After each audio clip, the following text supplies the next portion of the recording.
All right. Good evening, everybody. I think I said on the tweet that I am late by my plans for today, but early by my usual standards. And that's our usual standards, including the time that I would normally like to get the stream going. My original plan was to actually start in the afternoon, but I had a number of I kind of had a number of things that got in the way. I think most of my family obligations have been taken care of. But the one drawback with the free form for today is that I'm not 100% sure, one, who's going to be here. And then number two, I I don't have a clear plan as to what I want to play myself. There's any number of games that I really enjoy. So if it winds up being like, let's say, you know, 20 minutes goes by and there is not a soul in the channel, I certainly have things that I can do to keep myself occupied. But the intention behind the Christmas streams are sort of twofold. One, I can remember when I moved to Vancouver, I like didn't really. I would occasionally, go back to my hometown for holidays and things like that. But for the most part, my experience of the holidays was usually just sort of to be on my own. And one thing that happened with a friend of mine was when they sort of found out about this, they made it a point to bring me in for their family's Christmas. And they were married and they have their parents, but they really kind of brought me in. I very much felt like a member of the family. And because I uprooted my social network when I moved from Vancouver, it really, I was always very grateful for it. But I think one of the things that I particularly appreciated about the season was how nice it was that somebody sort of thought to do that for me.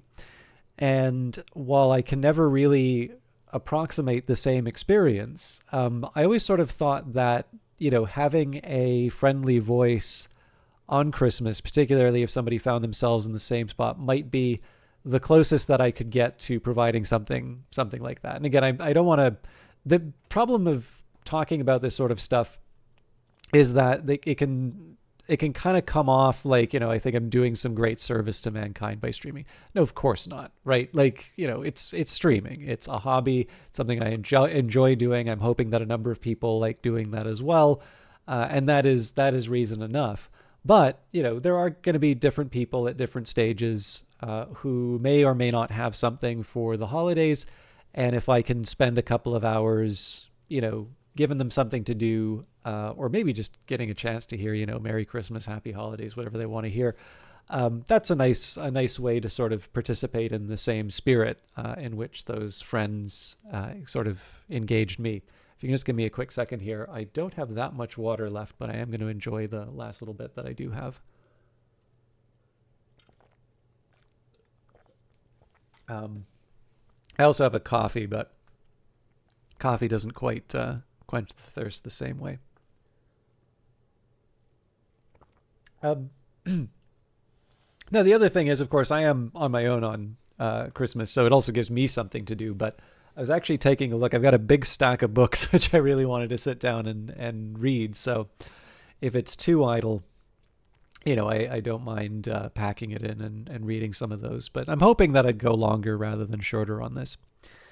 Now, so with that in mind, the other thing is I did kind of hope that I would have a little bit more warning in terms of getting this thing up and running. But because I had a few disruptions over the course of the day, the first thing that happened was I wasn't 100% clear on when I would be starting.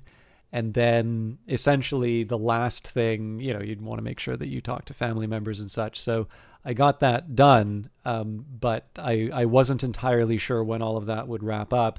And one of them did wind up going rather late. So I did, I essentially went live pretty much after wrapping up that call. So I do apologize for not giving better notice, but in this case, I actually really only knew that I would be starting at the, essentially now. So, like I said, I've got a couple of plans for today. My hope is that people who wanted to see certain things will be able to stop by, and then I can start playing those for them. I would feel rather bad if I played it without somebody being there, particularly if I wind up switching into another game.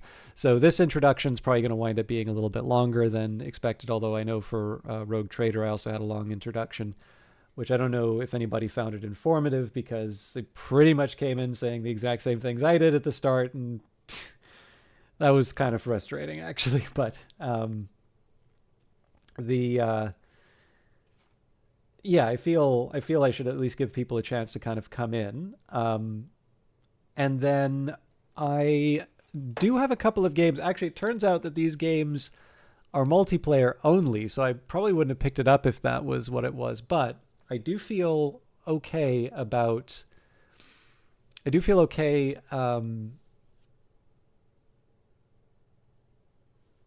like hanging on to that game, because I feel like that would be a good one if we get enough people in here. It'll take a little bit to set up, but it shouldn't be too much of a hardship. Somebody did gift me There Is No Game, Wrong Dimension, which is one that I was really looking forward to. So very special thank you to them.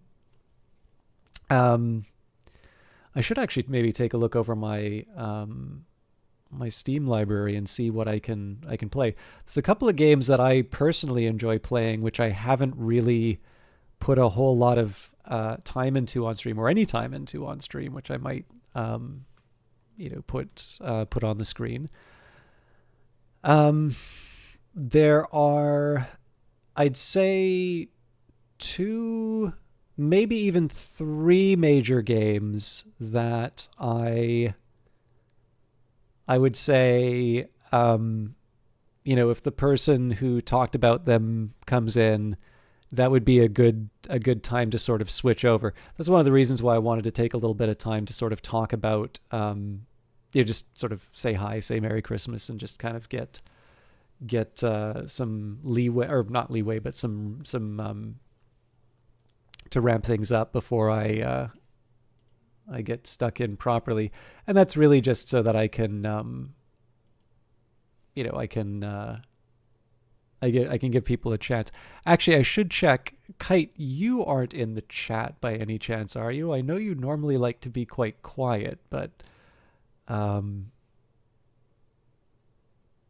I will confess, for those of you that are watching and can hear me, um, Kite260 is a broadcaster who I am quite fond of, and he there's a game that I had in mind. I know that he had gotten some bad news. This is quite some time ago, so there was one day where I knew that he had gotten some bad news, and I really wanted to play this game because I thought it might be a way to sort of cheer him up. But then I sort of thought, well, again, you feel like a bit of an egomaniac to say, "I, the entertainer, will make you happy with this." So I was like, I can't exactly like start play, because I don't want to like play it and get all the way through if he's taking a break from Twitch. So then I thought, well, you know what? If I do something like the Christmas stream and he stops by, I could finally play this thing.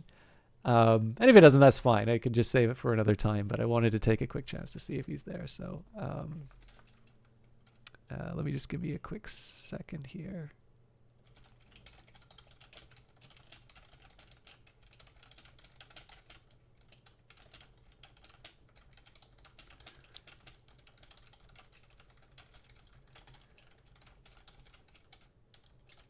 There's actually technically two games that fall into that category. And then there's another viewer who mentioned a game which I actually don't own, but I do own a copy of a game by the same publisher, which I've never played. So that'll be a fun one to run into. So tell you what, this is not going to be the most exciting way for me to handle it. There's there's reading that I can do. I could even try and do another stream of writing on the broadcast, but maybe that's not the most. That's maybe not the most exciting option that I have.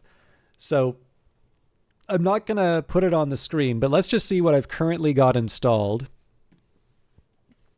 on the various platforms, and whether or not I actually choose it based off of that. And there's a couple that I'm just not going to mention because I've been sort of keeping them under my hat. But for the most part, all right. So on the Ubisoft library, I've got Assassin's Creed Black Flag, Division 2, Anno 1800, Ghost Recon Wildlands, and Far Cry 4. Actually, Far Cry 4 might be an interesting choice.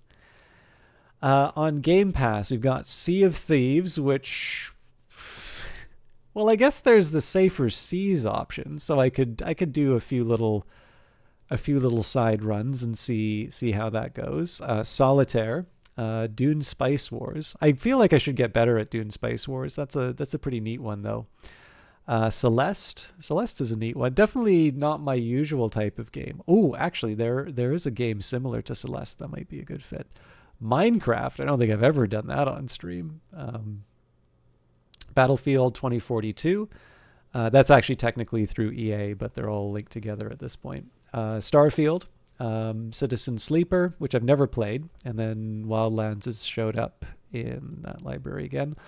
On GOG, we've got Age of Wonders 4, Baldur's Gate 3, Capitalism Plus. Capitalism Plus would actually be kind of an interesting one to start. The only thing is that if some people start filing in off of that and I switch it out, that might be a little disappointing for folks.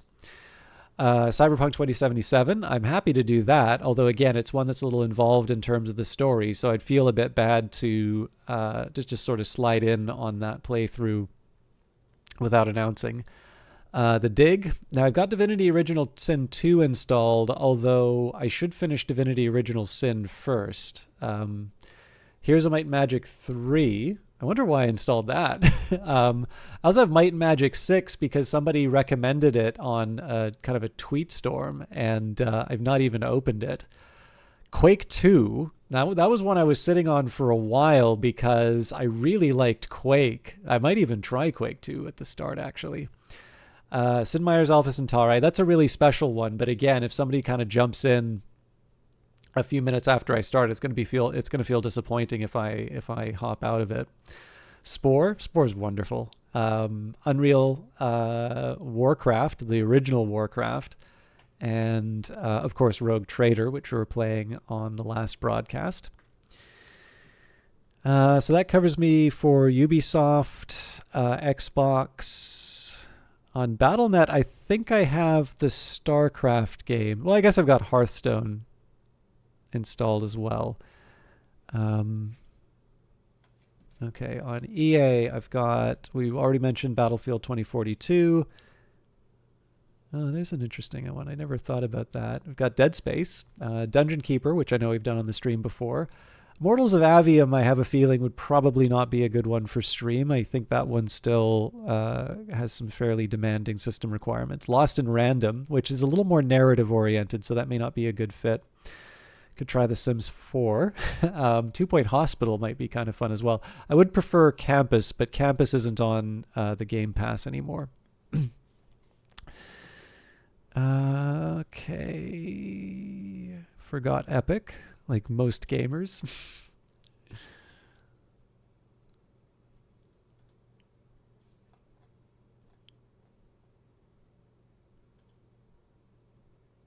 Oh, that's funny. The Outer Worlds Spacer's Choice Edition is free. I seem to remember I actually bought Outer Worlds on Epic Games, and then I wound up with an Xbox game subscription, and now I have... I got it for free because it took me too long to play it. But that's life. It's my fault for not playing it. Okay. We have got the Outlast. Ooh, Outlast Trials might be a good pick. Darkest Dungeon 2, Tetris Effect Connected. That actually might be a good starting point. Disco Elysium, I think people really would like to see me play, but I'll just say, well, if there was somebody to mention it in chat right now, I'd play it, but I guess there's no interest, so Amnesia Rebirth, that would be a good one to do. Total War Saga Troy, That would actually be a potentially interesting choice as well. Grand Theft Auto 5, MechWarrior 5 Mercenaries, that might be an interesting choice. Red Dead Redemption 2. If I was hooked up with the Xbox, actually, Red Dead might be an interesting and unconventional choice. Control, Phoenix Point, Surviving the Aftermath, Alan Wake, which I've never played before, and Hades. I haven't actually played Hades in a very long time. I don't think I've played Hades since it came. Oh my goodness. Kite! I don't know if you saw the message, but... okay, if you really want Disco Elysium, okay, cool. I was going to say, if you really want Disco Elysium, I feel like my job is to make you happy. But if you're going to be around for a little while, there is actually a game. I'm not going to say what the bad news was, but there was a time when I knew that you'd gotten a bit of bad news. And I thought that a nice thing to do would actually be to spend a few streams to play a game, which I sort of feel might put a smile on your face. But then I sort of thought, I was like, well, number one, maybe you want to take a break from Twitch. And like, it's not like I'm going to like bug you about something that might be, kind of raw. And then I was like, and then it also feels like a little bit of an egomaniacal thing to sort of say, hey, I'm going to just turn that frown upside down by streaming, right? Like that's kind of weird to say on its own. So instead, what I sort of thought was like, well, you know what? I'll put it under my hat, and one day, one day this will come up. So if you want today to be that day, if you want to see the game that I've been sitting on, not playing until the magic moment, today can be that day. But if you want me to preserve that mystery, if instead you would really like to see Disco Elysium, first of all, I know a lot of people will be very happy to see it. But if you would like me to unwrap the mystery game, today can be that day. But if you're just being nice to make sure that I'm not alone on Christmas, I can also preserve it. So, but first of all, very Merry Christmas or Happy Holidays or whatever term works best for you. I'm very happy to see you here. I hope you're well. And actually, while I give you a chance to answer, I might get some more water because I've got coffee, but I really feel like I want water. But and we've got Lord Gloom here as well. Two lovely streamers.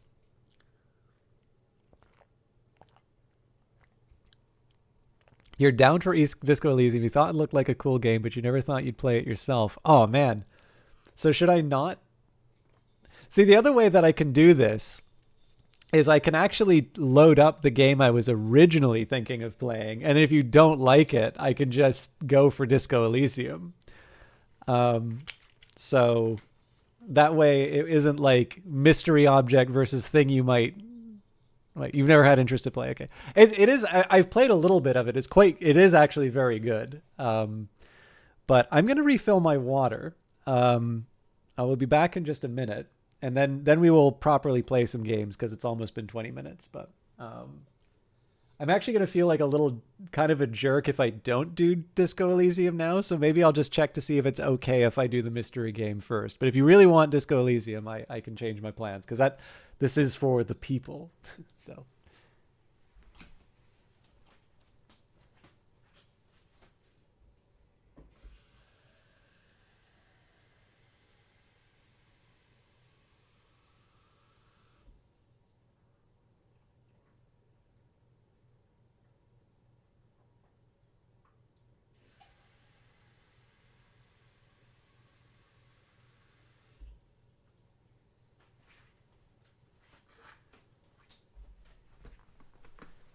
You want me to do? Well, I want to do what you. I want to do what what you want me to do. So okay. Well, here's what I'm gonna do. I'm gonna tag up the game, and I'm gonna open it. And if it puts a big smile on your face, I'll play it. But we don't have to commit to it for the whole night. And if it doesn't succeed in putting a smile on your face, then I'm going to play Disco Elysium. And the people will be very happy. Will be very happy to know that you chose it. Uh-oh.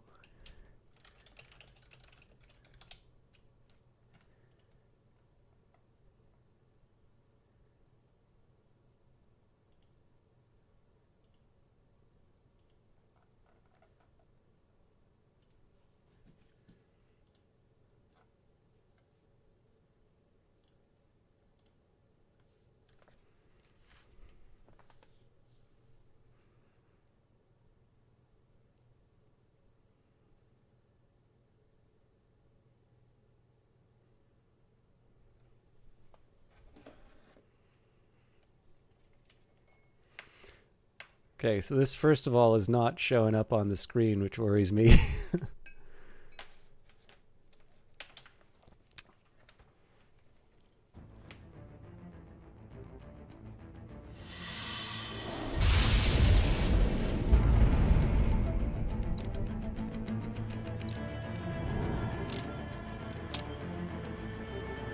It won't give me settings until I...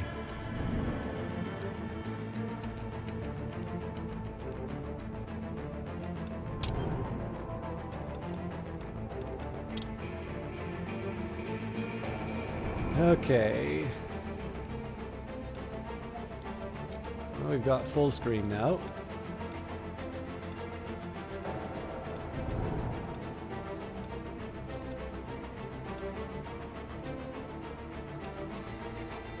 Apparently it won't give me my full resolution though.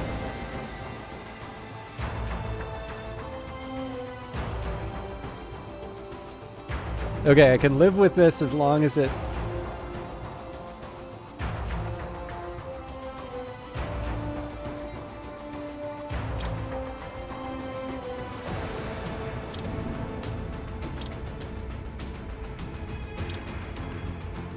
Oh, this is awful.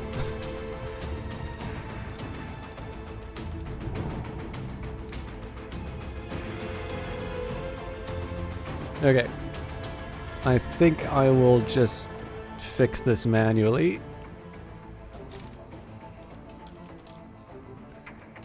Well, I suspect Kite probably already knows what game this is based on the music, but...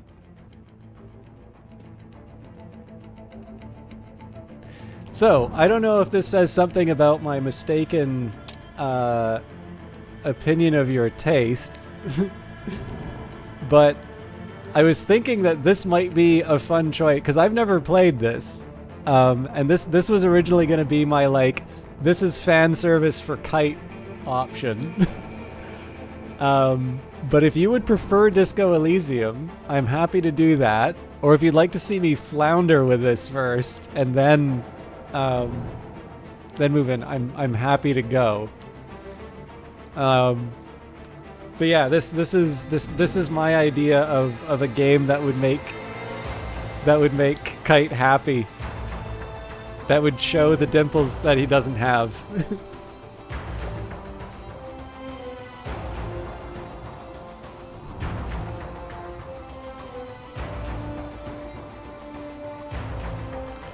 Okay, so seeing all the ha ha ha, this is telling me that this is a good one to start with. You're smiling so hard. That's all I needed to hear. Let me know when you want to see Disco Elysium tutorial in level 1. Sure, why not? Let's go for this. I'm gonna play on normal.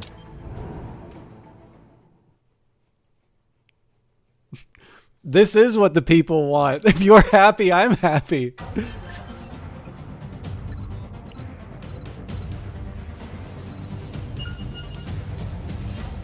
It occurred to me, maybe I should use my Xbox controller on my PC. Let's begin with a quick warm-up, shall we? Check the Soliton radar on the upper right and head to the point marked on the display. You can jump over obstacles, but the ninja run will get you across them more quickly and easily.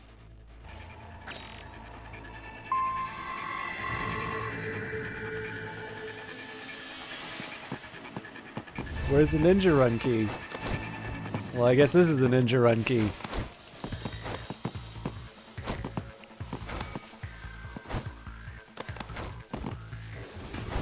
Oh god, this is terrible already.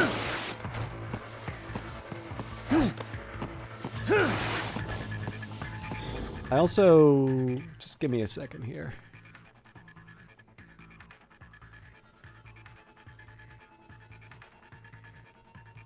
It does feel a little sluggish, but that's because I just kind of went for the defaults and then put it on... Oh my god. You can also... Yeah, we can do better than that.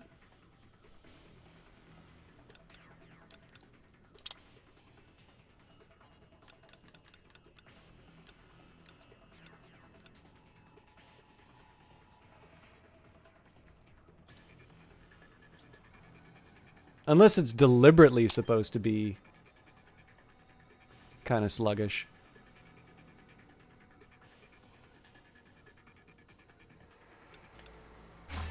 Attack while in motion with the ninja run, you know. Swinging your blade while dashing, for example. Sorry, I don't want to spend all day messing around with this, but I'm getting 20 frames a second, and I feel like this is not a game that was designed to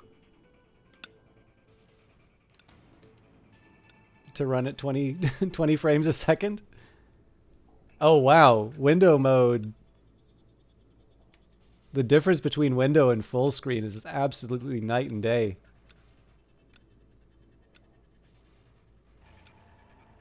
That's very interesting. Okay, well, you know what? I can get used to this.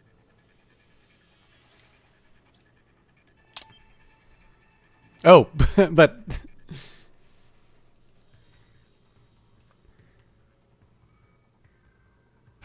Or striking your foes with a sliding attack.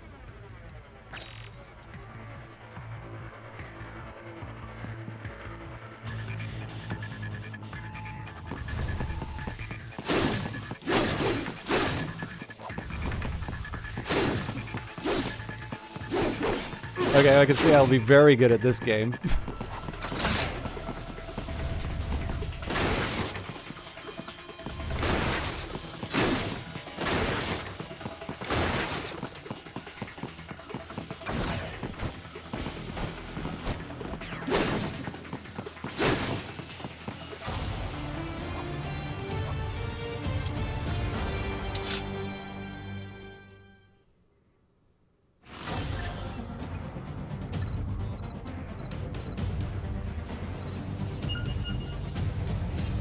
Now then, let's run a basic battle diagnostic.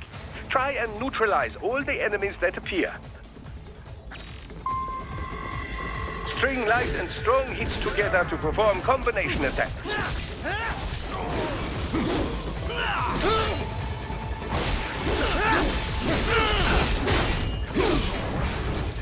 Subtle game.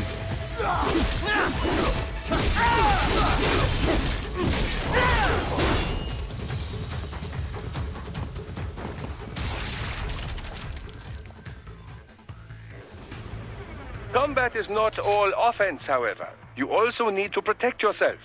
First, follow the direction of the enemy's attack. Parry those attacks by executing light attacks of your own in the same direction. This is how you parry. It is the keystone of your defense. Momoko Hana, thank you very much. Very Merry Christmas. I don't even know if it's still Christmas where you are. And Yu Hana, you were told to come here. Oh dear. I am learning. Kite told me that this is kind of a documentary about Japan. That this is kind of what you would see on the streets in Japan day to day. So, which is kind of neat because I really haven't really seen a lot of modern. I haven't really seen a lot of modern Japan. So it kind of feels like a dangerous place. But I guess if you all get these lessons, then it all kind of cancels each other out.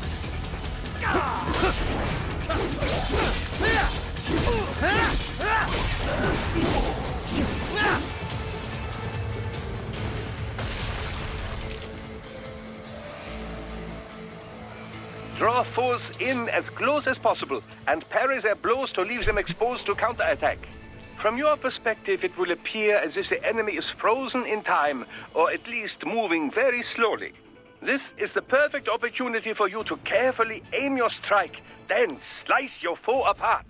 Keep in mind, even you will not be able to parry every type of attack.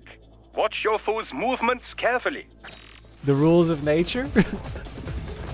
I feel like you should tell me that. Oh yeah, I guess this was about parrying.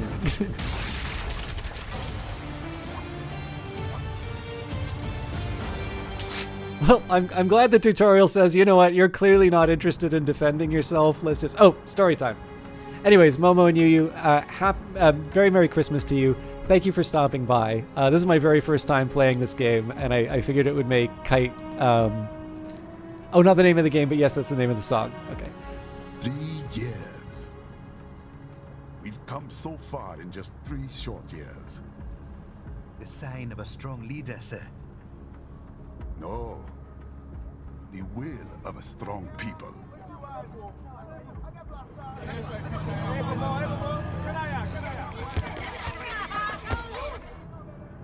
And one very able advisor. Thank you, sir. Your team deserves credit as well, Mr. Lightning Bolt. Just doing our job, Mr. Prime Minister. I must admit, I once thought of groups like yours as opportunists, enablers of war. But you've trained our new army well. Order has returned sooner than expected.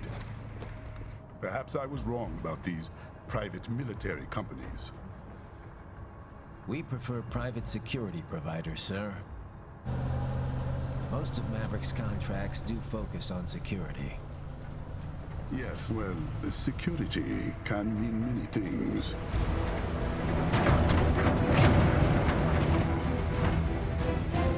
There's a saying I like. One sword keeps another in the sheath. Sometimes the threat of violence alone is a deterrent. Sometimes by taking a life, others can be preserved. It's the code the samurai lived by. A soldier and a philosopher. You are full of surprises, Mr. Lightning Bolt. I could say the same about you, Mr. Prime Minister.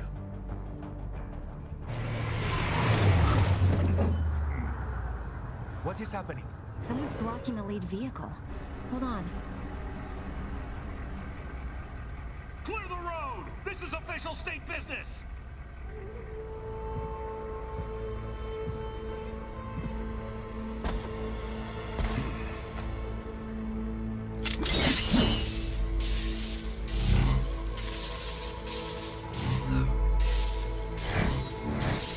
I said clear the road!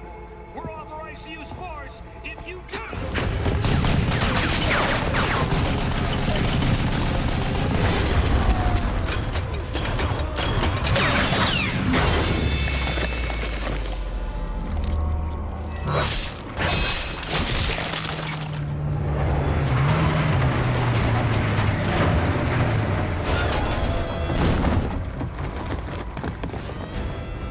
Leopard 1, U-turn. Turning back.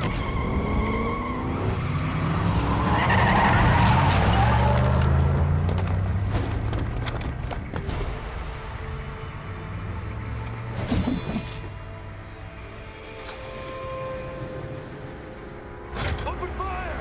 Who was that? A cyborg. One of our competitors?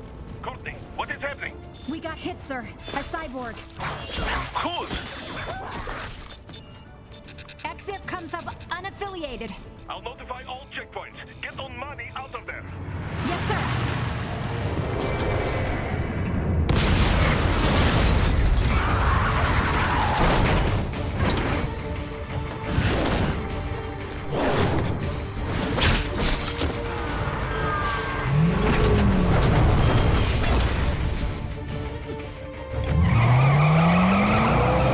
We are going to die.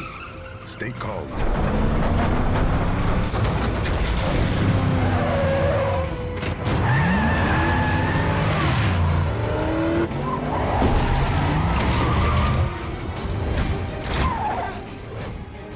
He's got friends on our 12s. Raiden, I'm on it. Guard the Prime Minister. Yeah, I was called an able advisor just a couple minutes ago, Kite. He really the kind of guy you want to have in your foxhole.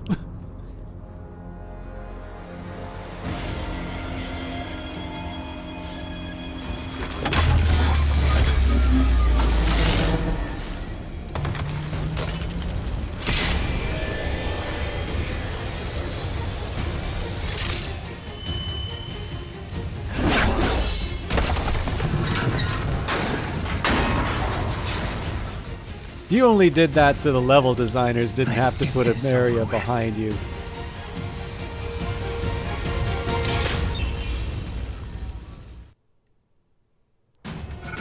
Okay, cool. There's a game behind this movie.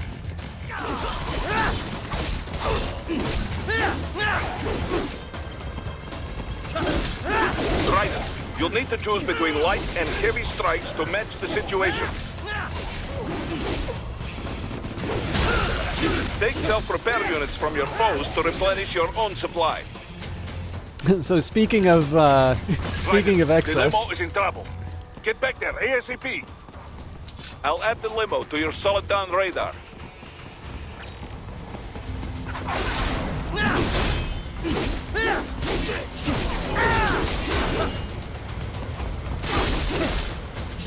oh, that's nice. They decided to do a little gardening alongside the combat.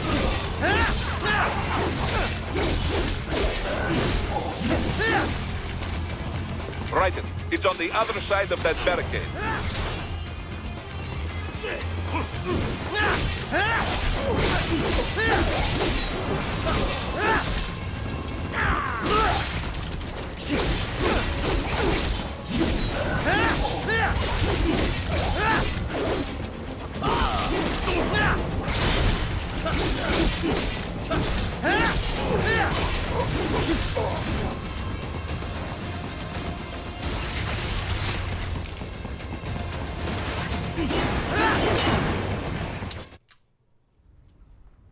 So I feel like that was almost a tutorial on top of the tutorial.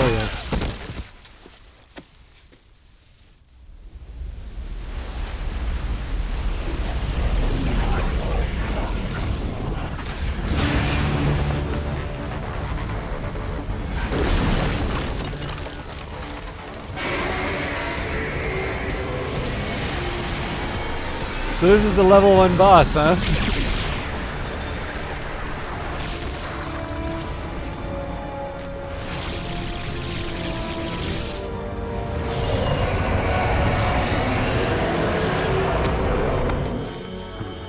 Do you ever worry sometimes, Kite, that these games might be a little too subtle?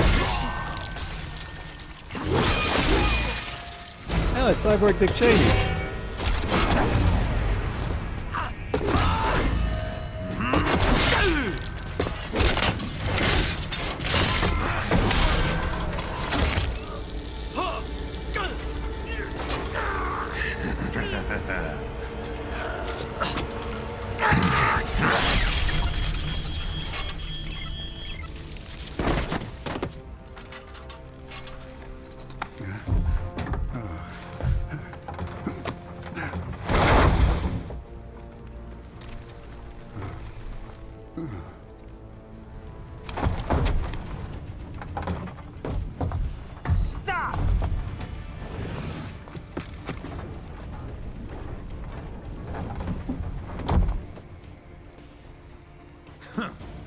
So you're Jack.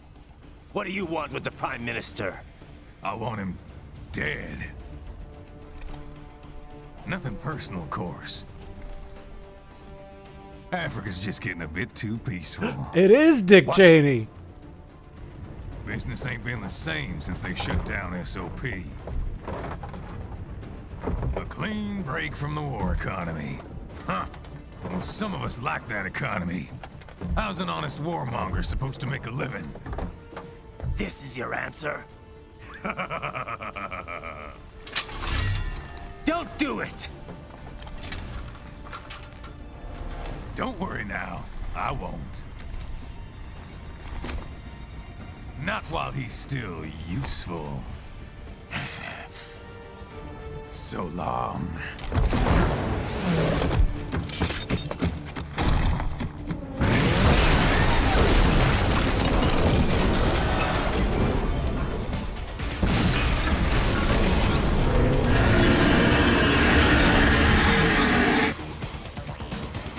What? They have a metal gear? Cheer? Ryder, take out that UMG and get after it.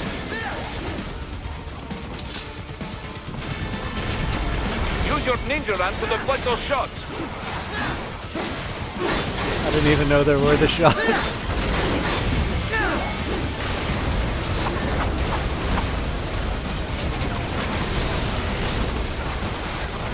Use blade mode to damage its armor.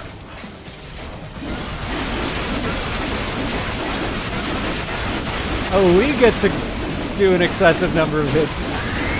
Okay. This is actually quite fun.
You know, this would make a great cooking game, too. Like, just imagine you had to go up against a giant onion with this mechanic. I wonder if Princess Tomato and the Salad Kingdom or whatever is an IP available to Platinum.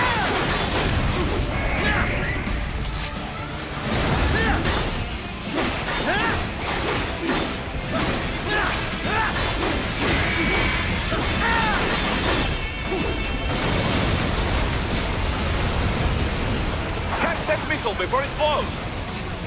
Okay, so is it actually talking about catching the missile?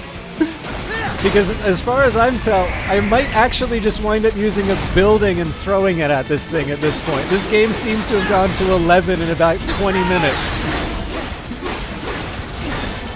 Now, Raiden, bring it down! Thanks, I was really holding back before. But for your lives!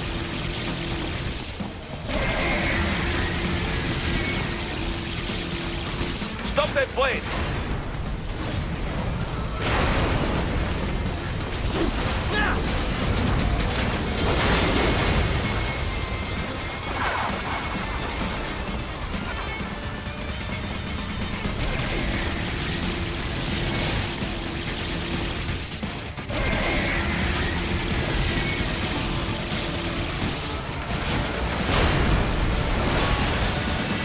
Ah, that's what I was supposed to do. Oh, this music's going to its room and it doesn't care who knows it. What? Yes! With it wide open! Oh my god, this is the best game ever! Хорошо. Very good. Hello, just some person but on do not this rest app. easy just yet, huh? This is my very okay, and I only got a B for that. I'm He's sorry, on the other side of that collapsed building. Go! I've let you down, Kite. This is my very first time playing Metal Gear Rising: Revengeance, but this is preposterous in all the best ways.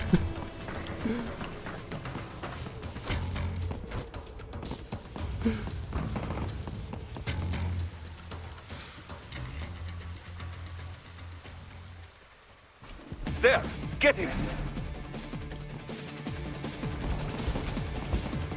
Use your ninja van to move over obstacles automatically.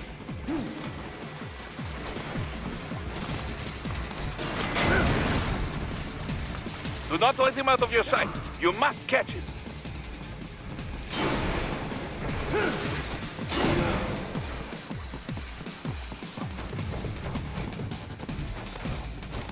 Yeah, I mean, I don't know how old it is, but it's big and loud, and apparently I get to fight this guy again. That damn UG. It still works?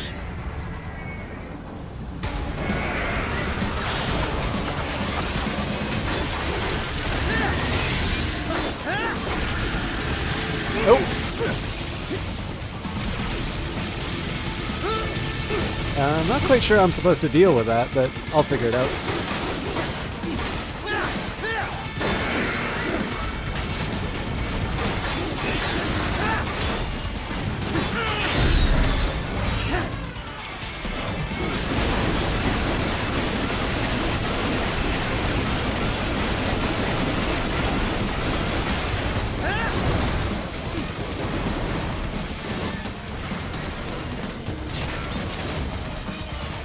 Use blade mode to take down those heavy missiles. Blade mode, the left trigger, I guess?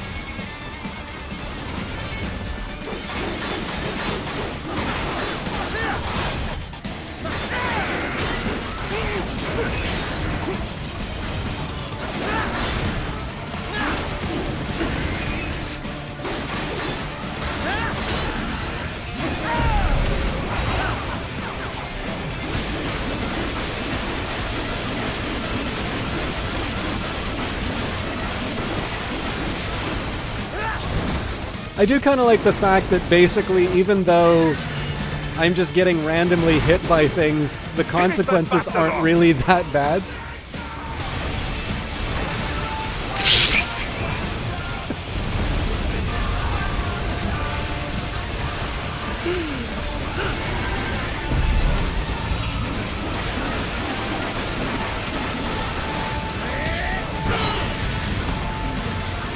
Oh, this is so silly.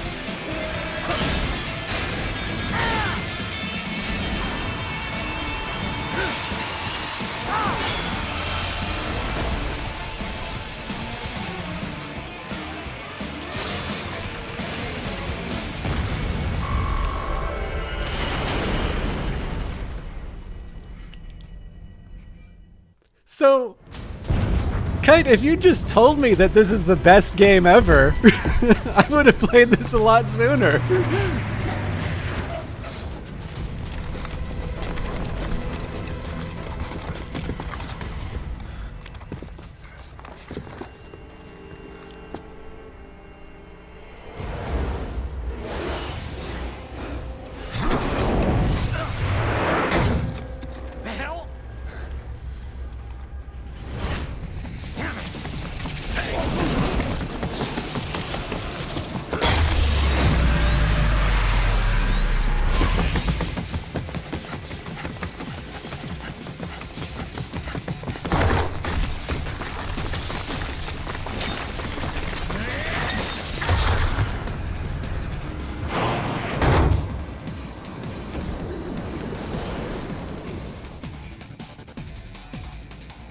He's headed for the front of the train. After him.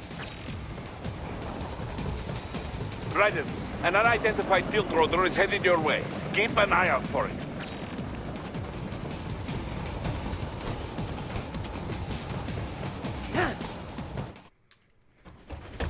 Prime Minister!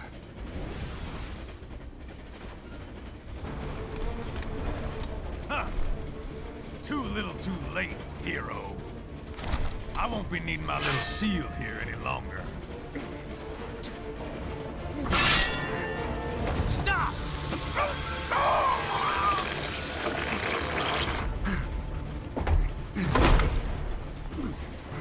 What about all the good things war has done for us?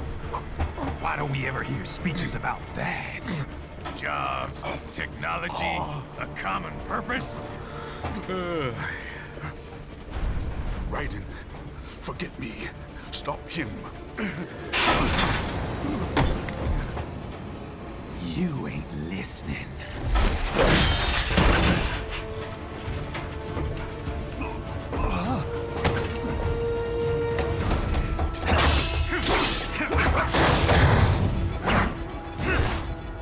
Mind if I got in? All we're saying, give war a chance!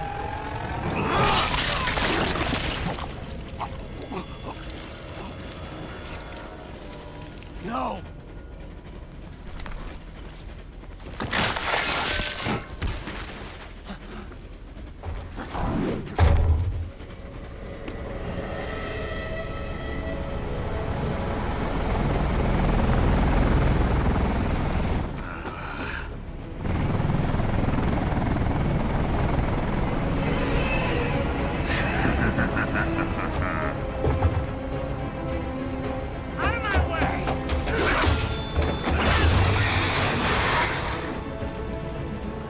He's all yours, Sam!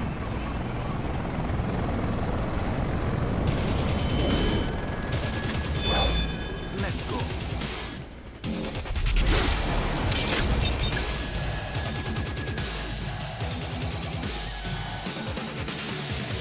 Now, don't be shy.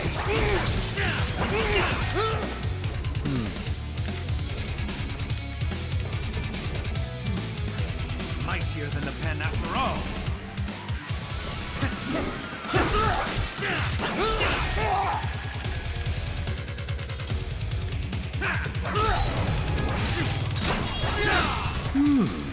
Self-taught. And not half bad. Still.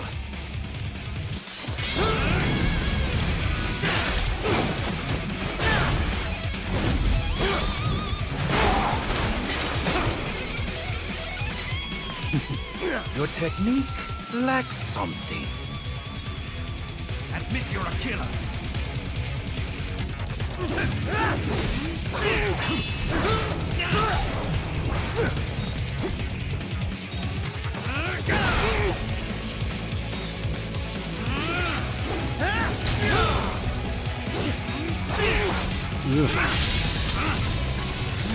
Now I see. You deny your weapon its purpose.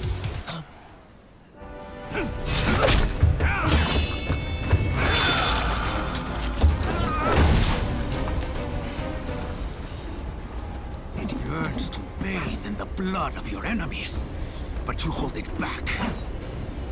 No. My sword is a tool of justice.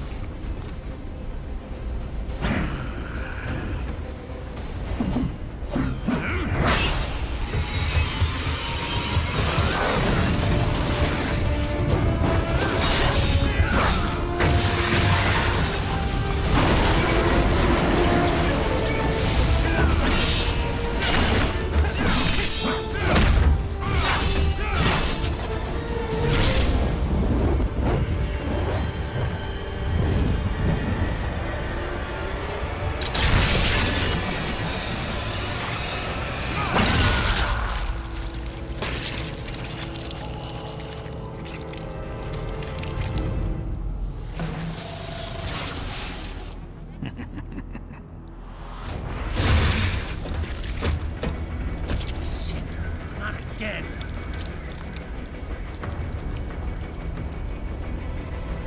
Been disarmed. Raiden, are you all right? You're almost clear of the tunnel. Just hang on.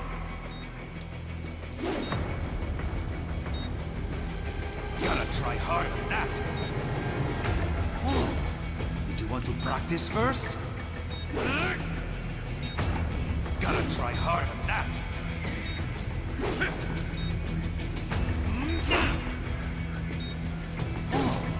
Did you want to practice first?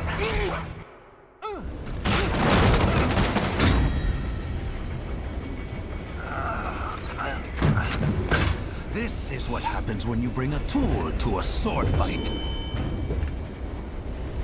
It's over.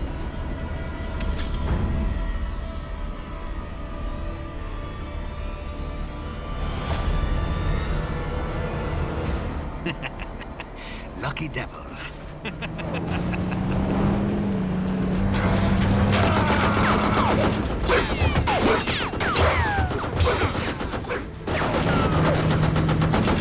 You're too waiting, huh?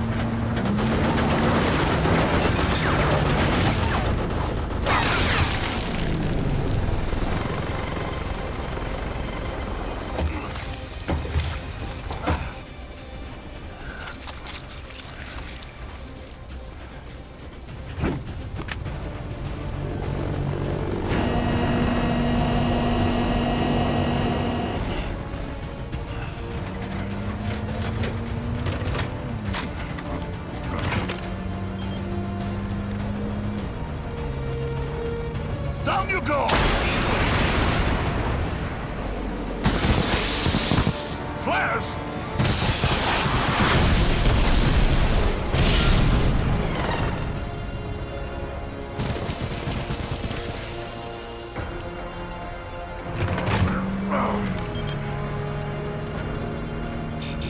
I like that they included the dialogue flares just in case you didn't know what the big bright shining shining countermeasures coming out of the aircraft were.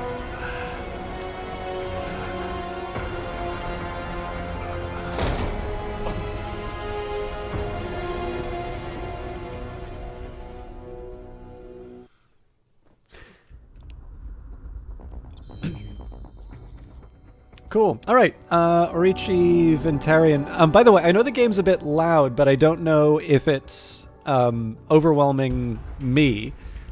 But it seems like there's a couple of you who are coming in. This is my very first time. Actually, this is the very first Metal Gear game I'm playing at all. But I remember some...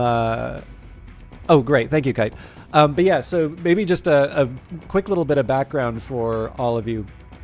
Kite is a broadcaster who actually, I'll take a quick second here that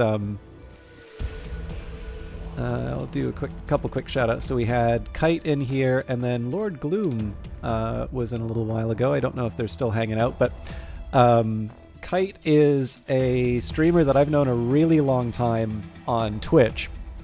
And again, I don't want to focus on the bad news part, but a long time ago, Kite had gotten some bad news that, I felt quite bad about, kind of offered condolences at the time. And there was a side of me that made me say, like, it'd be kind of nice if I did something nice for them. And I really only kind of know them through streaming. So I thought, well, maybe I could do like a special stream. But then I sort of thought, well, like, number one, that's kind of arrogant to assume, oh yes, I'm going to make your life better by streaming. And then of course, I've had times where I'm not feeling great and I didn't go on Twitch at all. So I was like, well, the worst thing I could do is do this special thing and then have the one person that it's for not be on there. So I sort of tucked this away. I've actually quite literally had this installed for probably over a year, maybe even longer, just waiting for a chance to sort of spring this on Kite.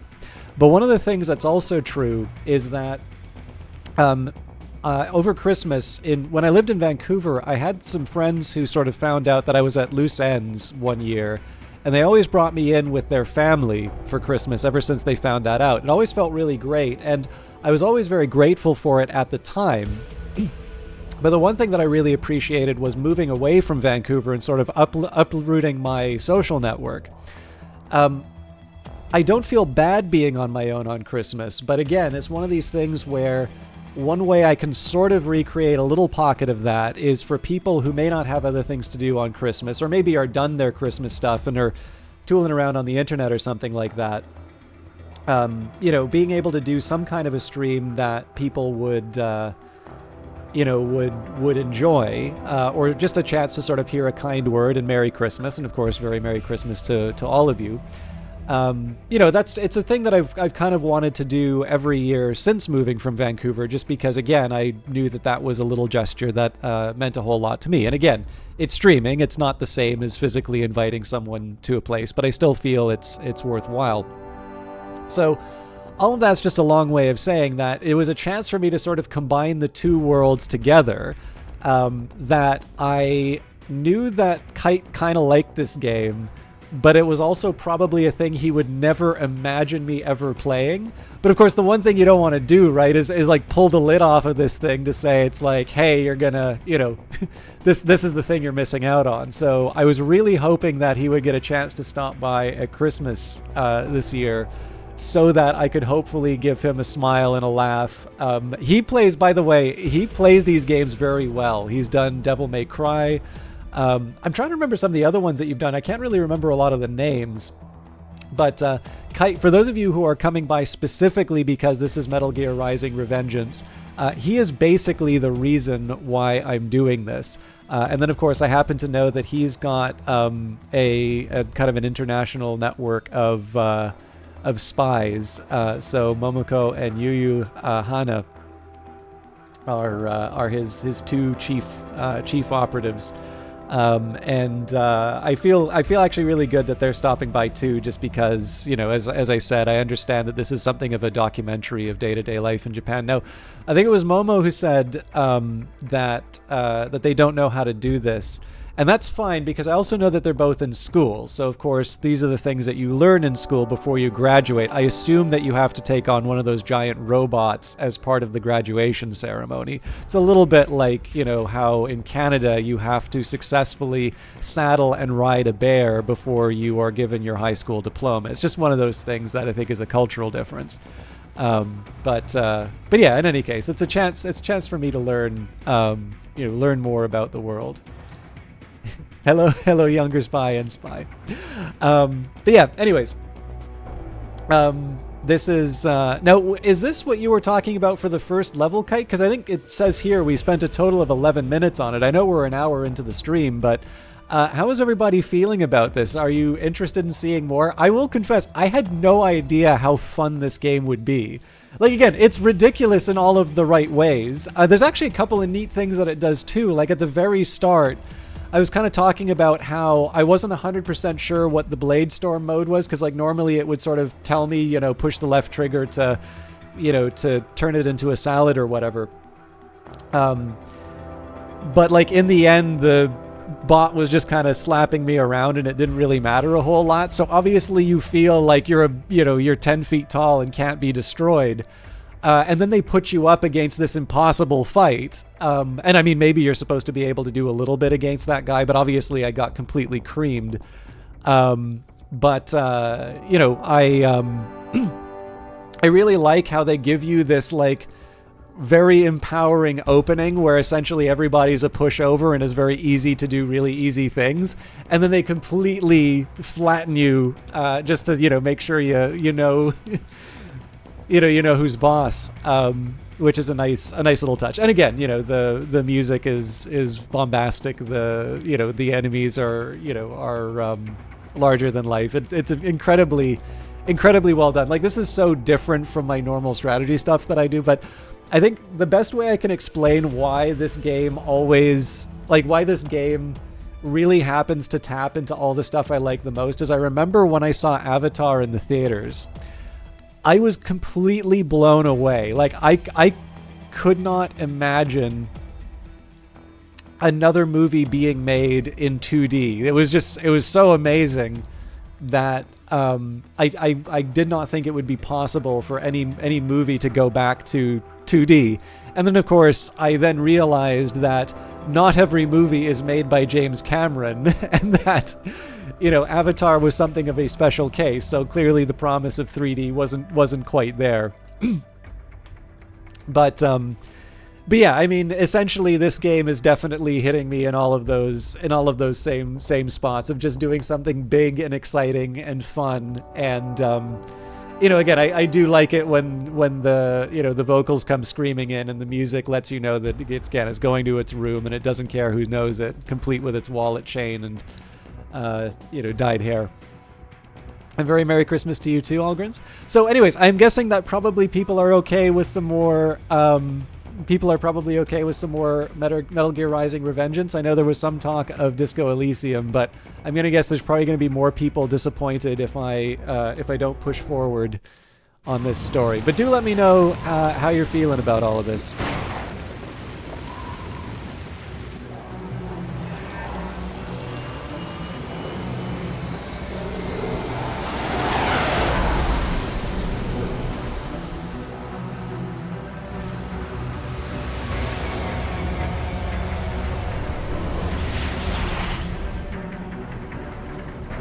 Thank you, Aricha. I did actually pick it up, although I did own it before and had it on Xbox. I've got a clean visual.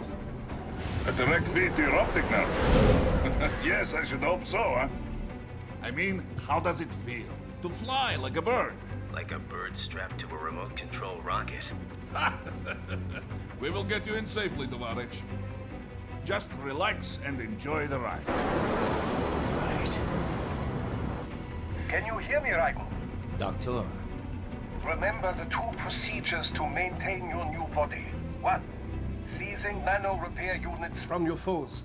And 2. Absorbing their electrolytes. I got it. Yes, enemy cyborgs. Can't you just take a Gatorade like a normal person? Once you slice them open and extract their fluids. They're terrorists. I was planning on that anyway. Oh, and their left hands, if you please. Excuse me? The combat data stored on holographic memory, typically located in the left hand. That data is very valuable. I am authorized to offer you upgrades and services in exchange for it. How generous. Ich liebe Kapitalismus. Had the wall come down a few years earlier, I would have a Nobel Prize on my shelf. There, I see land. 3 mics out, closing. No activity at the airbase. Looks like we don't need to worry about interceptors. Great. Then we have time for a quick briefing.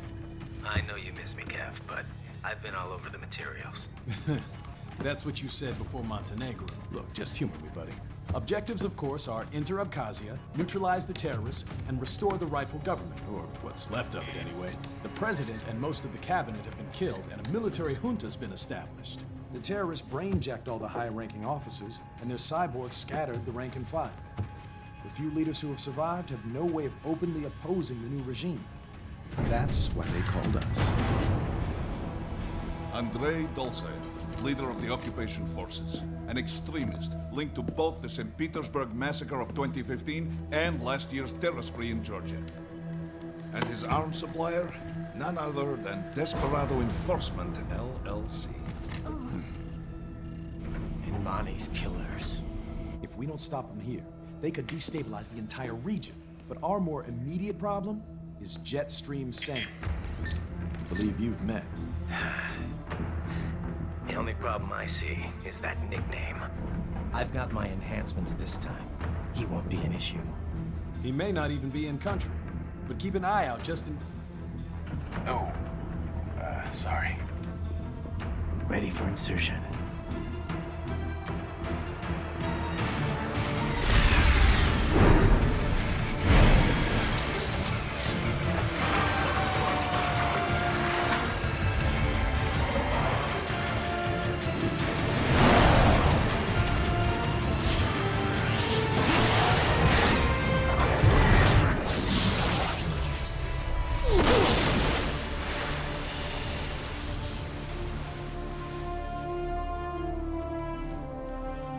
Your guess is as good as mine, Richie.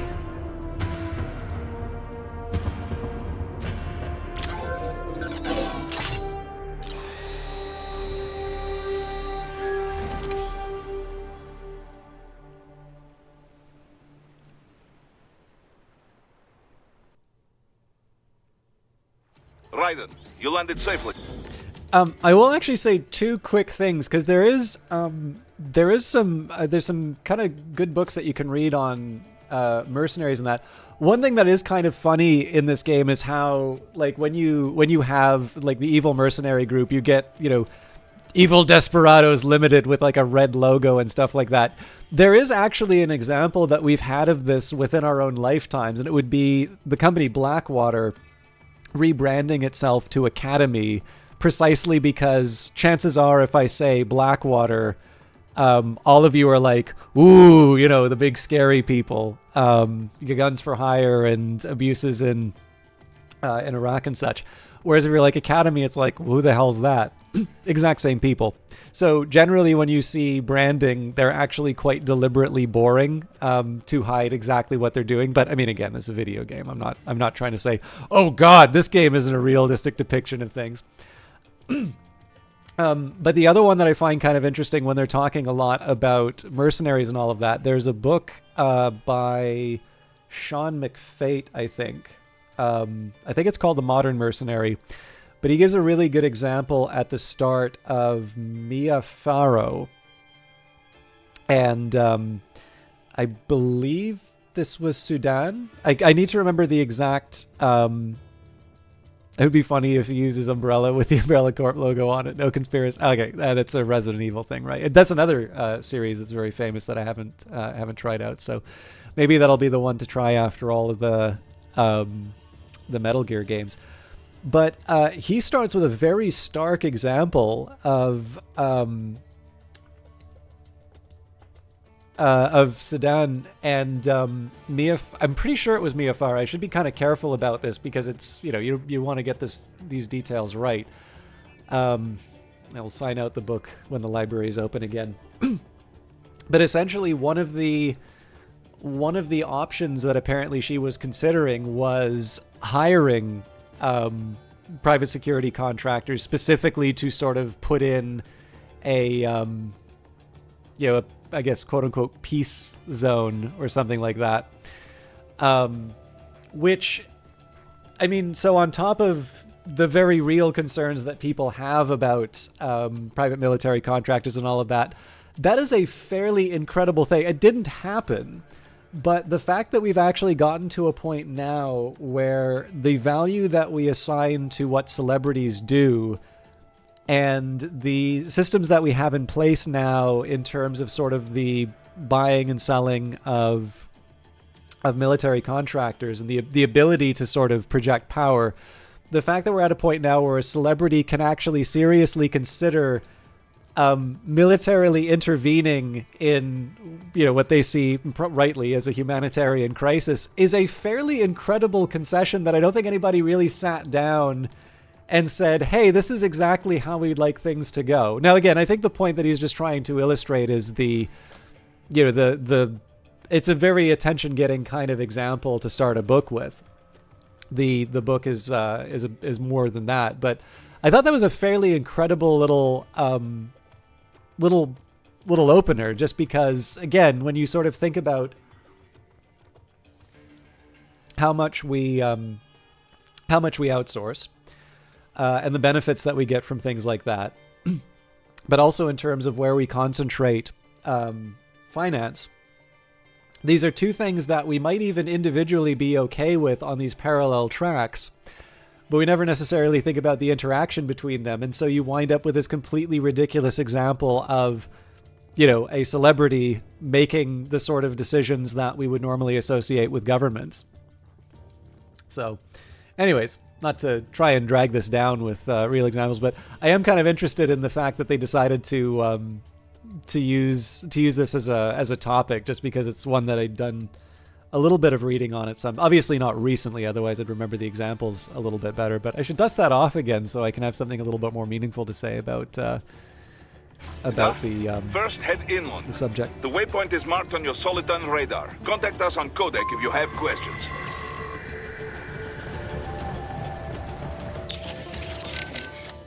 Oh, no, I don't need to.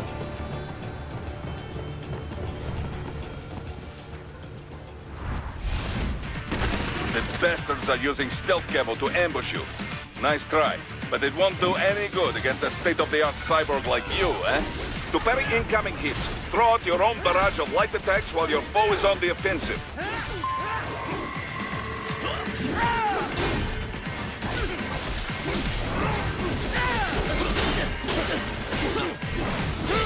I thought that was the block.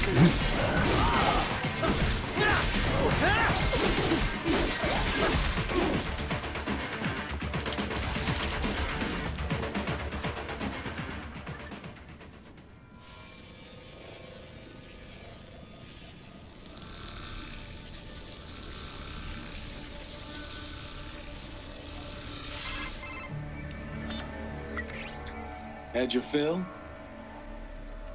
With this body, I could take these guys with no eyes. Intel wasn't exaggerating on the cyborg count. Well, you know how fast the tech's been spreading these last few years. That CNT muscle fiber packs the power of a jackhammer into every limb. What enterprising soldier of fortune could resist? And cyborgs are still human. Real thinking people. Way less risk of collateral damage than your typical UAV strike. And don't forget the PR angle. Nations start playing Frankenstein with their troops, and the public goes nuts. PMCs, on the other hand, are off the ethical radar. Yeah, they still don't even count PMCs in official death tolls. With SOP out of the picture, private militaries needed a new edge on the market. We got it. In a way, cyborgs are just SOP troops by another name. Only all muscled up and less predictable. But it makes you wonder, where'd Desperado find these guys? I'm not complaining. They're like walking vending machines. Right. Vending machines full of blood. Easy there, Dracula. Like I said, they're still people. People who terrorize and take innocent lives for money. They sowed their fate when they took this job. I'm just the Reaper. Damn. It's a bit cold, Raiden. Even for you. Anyway, his school. Let's get to work. Time to increase the peace. Right.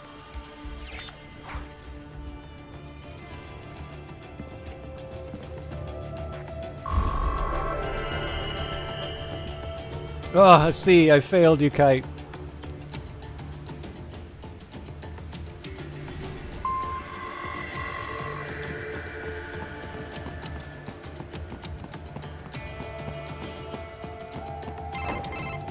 Raiden, this is Boris. Give me your status. Looks clear. No one in sight. Good. Let's recap the route you will take.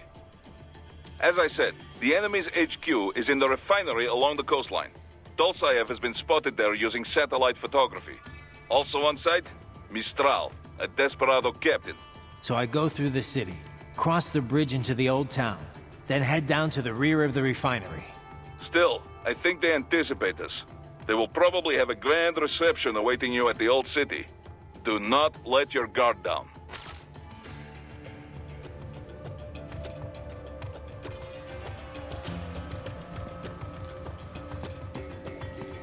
Mistral is like a European version of a Chinook, right? But cold?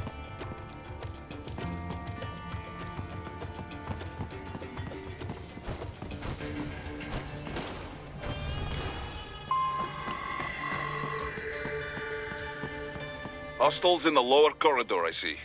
Try to flank them, or approach from behind. Why not above?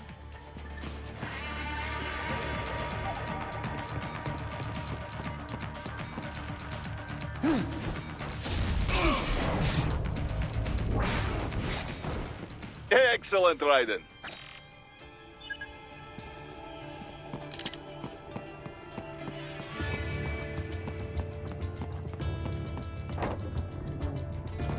Raiden, take that main thoroughfare. You can use augment mode to see where the enemy is located. Your body analyzes radar and IR data to construct your AR display. Some civilians are still in the city. That is not good. Given how wide you... hang on. Given how wide you swing, we're gonna need to clear out civilians for the next 2 kilometers. Okay, I mean, this is cool and all, but... do I just use this for combat, or...?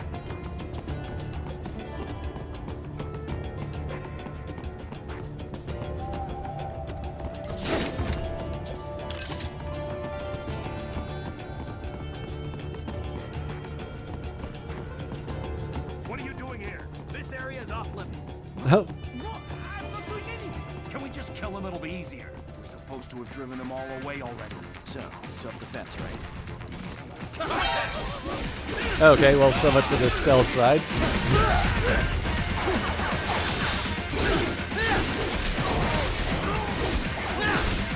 I'm pretty sure I just killed that guy. Oh.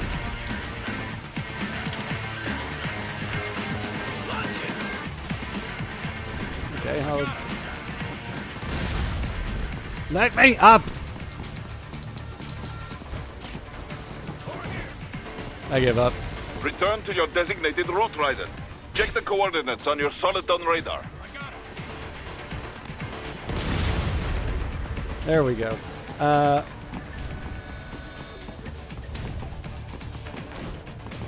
Oh, he came down to meet me. That's very nice.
I missed my Gatorade.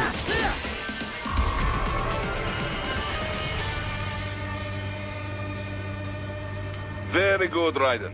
Now, keep heading for refinery.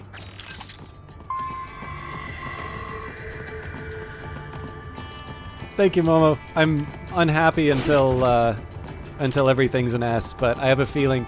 I am happy that I'm doing a little bit better on some of these parries, but it's sometimes quite difficult for me to decide between when to just hit the light attack like a maniac because it makes me feel better about myself, and when to hold back on the chance that there might be a...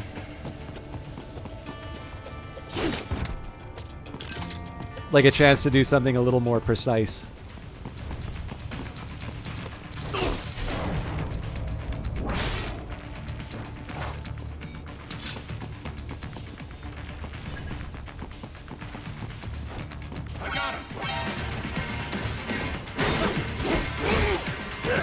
So yeah, like there, I'm not entirely sure. It's obviously the red light's telling me that there's going to be an attack coming in, but I thought that there might be a little bit more that I could do. Clearly, this is not working for me. Don't be alive! All right. What? Yeah. Raiden? No! No! So I'm still working out the... That I do know is from the Very original good, Metal Raiden. Gear Solid. Now, keep heading I'm still for trying to work refinery. out exactly what decides... like, obviously some things turn into blocks and others don't. And in the middle of a big fight maybe isn't the best time to work that out.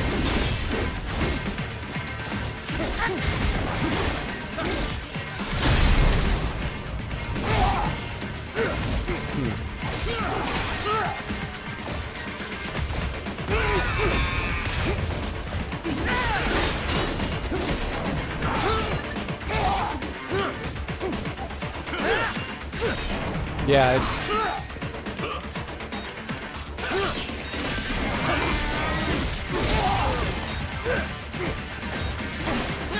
I think I'm just gonna let him take me out one more time and see. Raiden! Raiden! Very good, Raiden. Now, keep heading for refinery.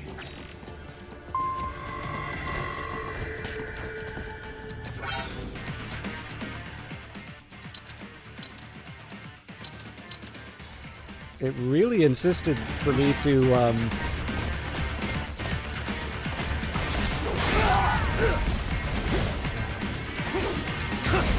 Okay, yes, so... I thought I had blocks down, and then that happened.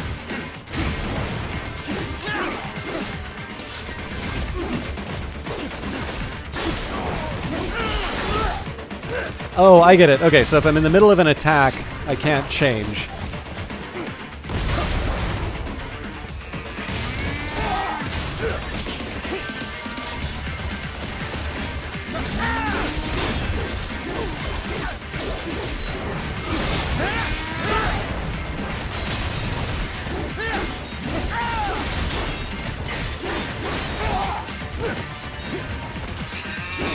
What? Raiden? No! No! I actually don't mind taking Very good, I don't Raiden. mind taking the Now, losses at keep this point heading here to for try and be refinery. able to get a clearer idea of what does and doesn't count for certain actions.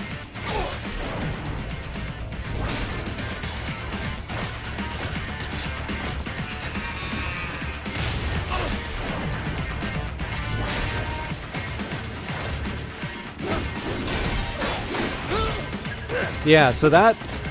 It felt like I was kind of hitting all the right buttons, but it kept translating that as an attack, as did that one. So trying to get a bit of a read on what the game interprets as a block. Like, so that one I can kind of get because I was doing a couple of attacks before. At this point, it almost feels like the better option is to just try and run from these things rather than defend. That one worked.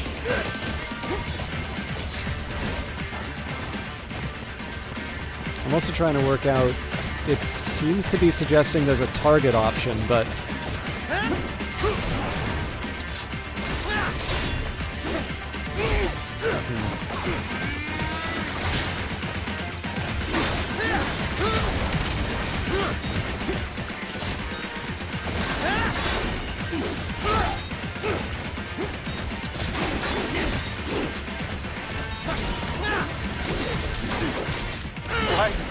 Yeah. This can't be happening. Raiden? Raiden! Very good, Raiden. Now, keep heading for refinery.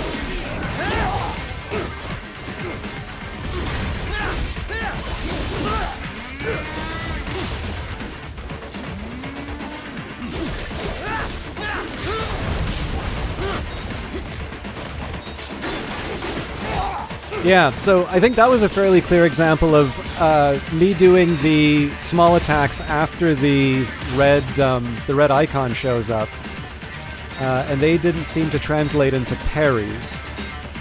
So my usual reaction to that is to say, well, hang the parries and let's just try to physically move away from the enemies and then do only attacks, but that doesn't seem to be the best way of approaching it in this game. Come on, buddy, answer me. Raiden? Raiden! Maybe I will try one. Very good, Raiden. Now, keep heading for One run refinery. where I basically say parries don't exist and do my best accordingly. Okay, I thought I could take the guy out there, but...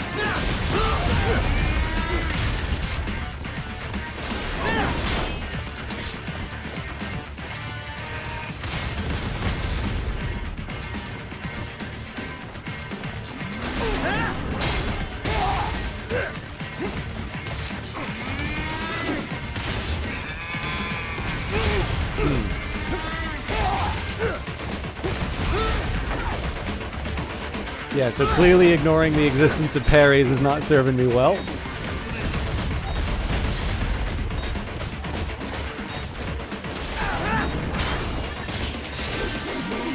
Oops. Ugh.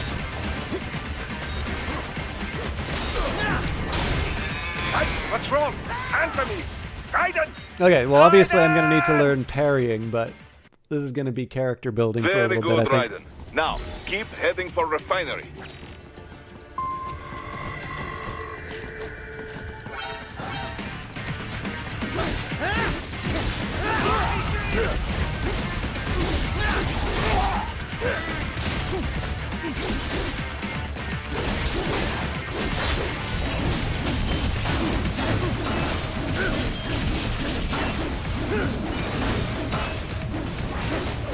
Oh, well I don't get to automatically kill stuff with that anymore.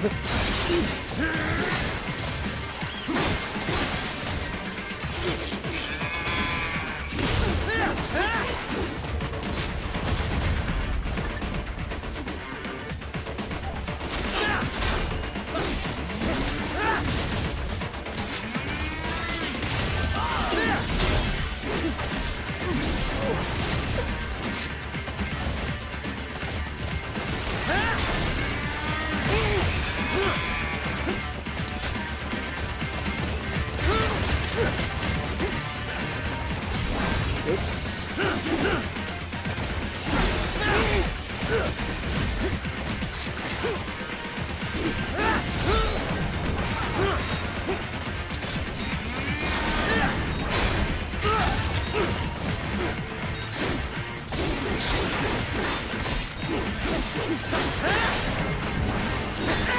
What's wrong?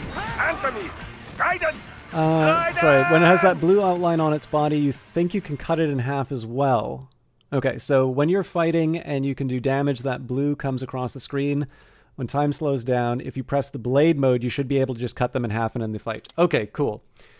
Yeah, so I think Very good, Raiden. Now, keep heading I for either refinery. missed that in the tutorial, or it's not like I'm noticing the visual cues, but I'm having difficulty translating it. So a good example here would be when it says target, like on the individual characters. I haven't actually been able to find out how to lock on, and that would be very helpful in some of these cases.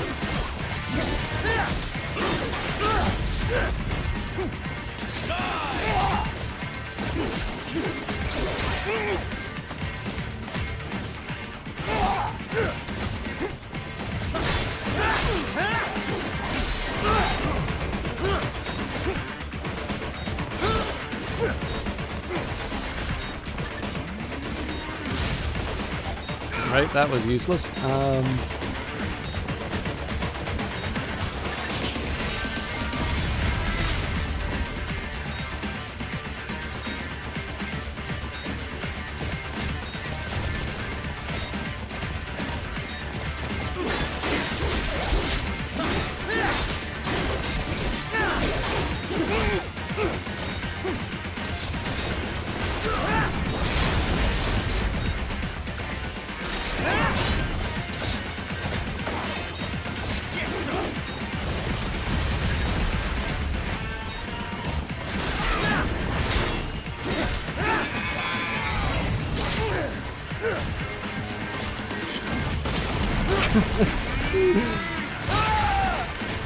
What happened?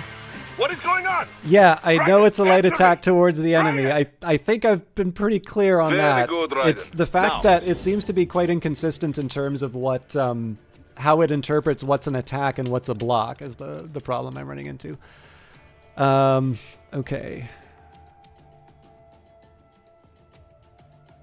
So right bumper is lock on. That might help me. Keep heading for refinery. And it's been really insistent on me finding some kind of sub-weapon, but every time I go into this... Okay, is this what it was really wanting me to...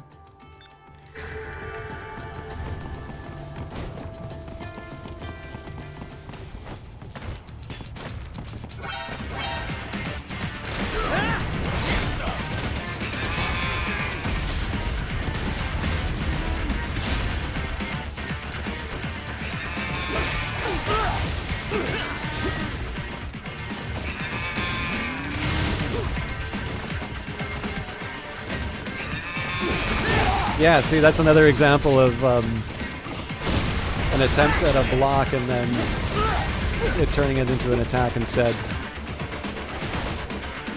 So I'm sure many people have been able to play this game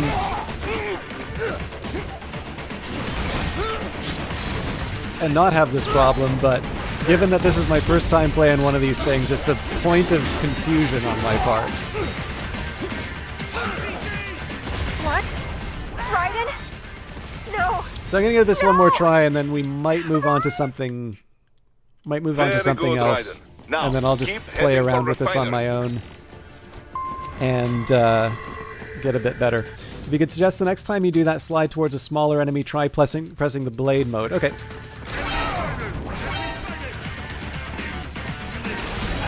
Like that? Oh, I get it now.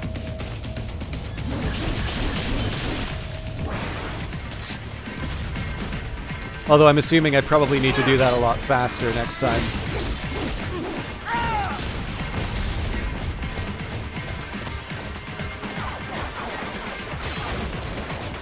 Hey, you vanished.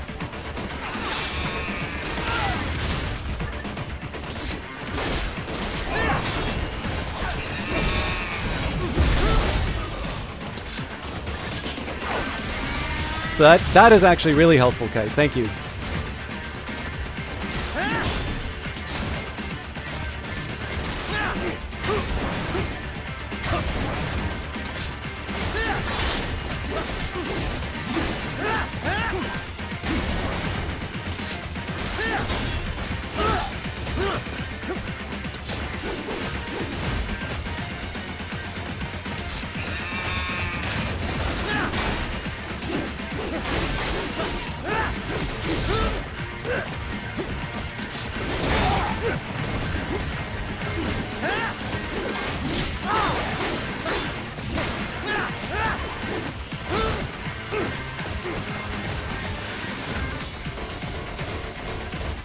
That change sub-weapon menu is driving me absolutely bonkers.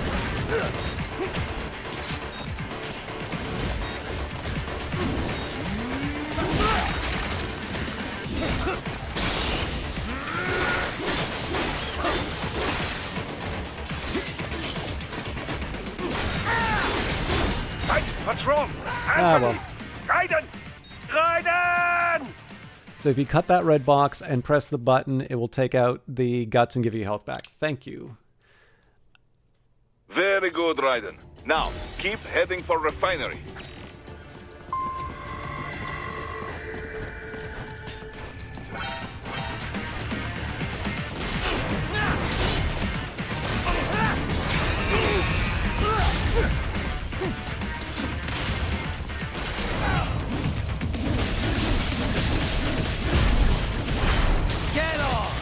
So I think that's what you were recommending. There we go.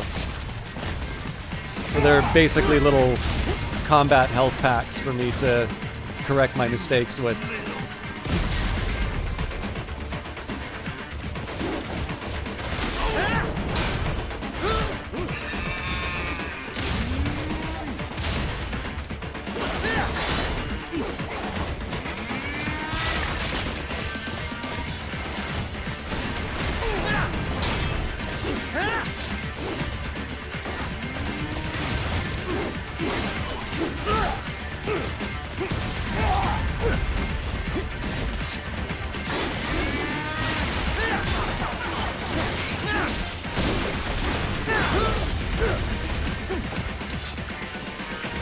Oh, come on.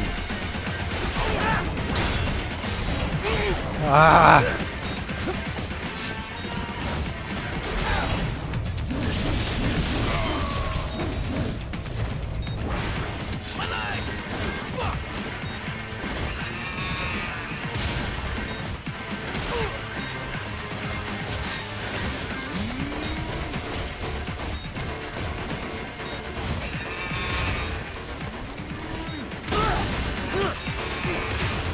I was trying to clear out some space so I could try and yank some health out of that guy, but I think I'm probably done for.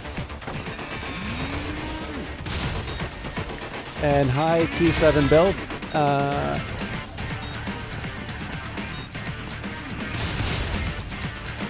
It's like it's probably hopeless that I'm going to get that guy again, so let's see how well we can handle these two.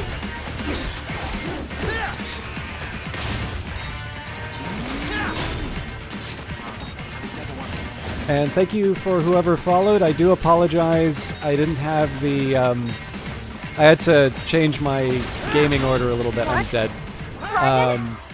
No! I had to change the ordering a little bit here. That should fix it for whoever did it. Okay, so obviously the time that I said that was Q7 Bly. So obviously the time that I said this will probably be the last one, Kite did tell me a little bit that I was missing from the tutorials. So obviously I want to try and give this a good shot in terms of Very good, Raiden. Now, keep making all the pieces refinery. work.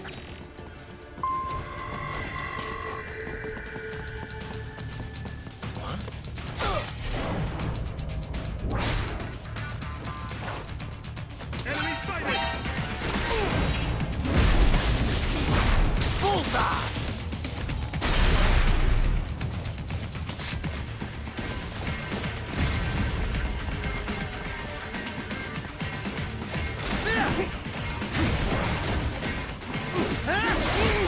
Yeah, that's really weird how it can feel like the same action translates into two different two different results, but I know computers work a specific way, so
happened? What's going Ah, on? I would have been able to do the Raiden, blade answer on me. that as well. Raiden! Damn it!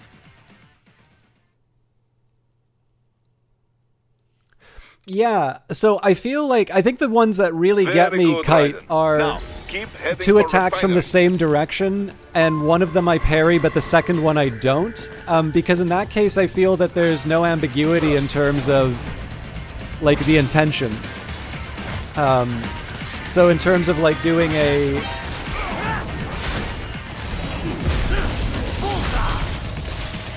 Like, if I can do the parry on the one and then it translates to a light attack on the second one, it makes me wonder what the game thought what was different. It's like this one I kind of didn't turn into a parry because I was already mid-attack. But that one, I started attacking after the red button.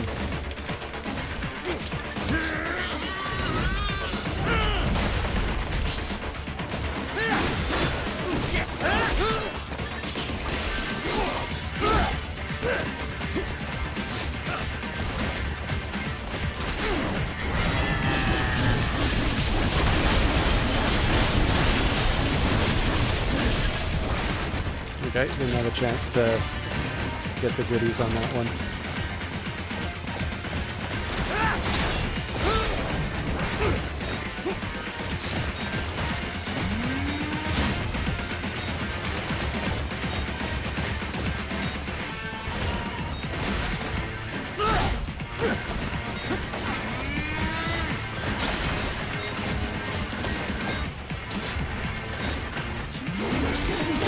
Okay, that didn't work.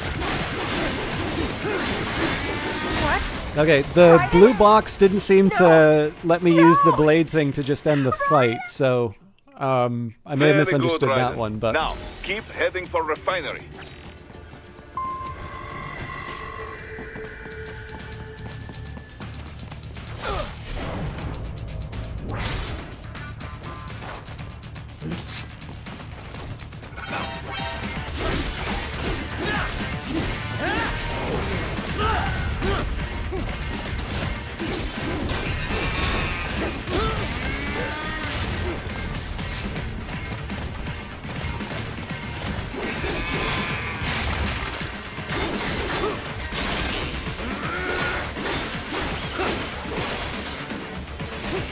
Yeah, so like that, I have no idea what caused that at all. That, on the other hand, let me do like a complete fatality. So I'm sure I'll figure it out. But some of it does feel a little random, and it just means that like when I'm trying to this is kind of the first chance for me really to engage with the game's mechanics. So it sometimes feels like there's a little bit where I'm like, oh, I thought the game worked one way, and then it turns out to work a slightly different one.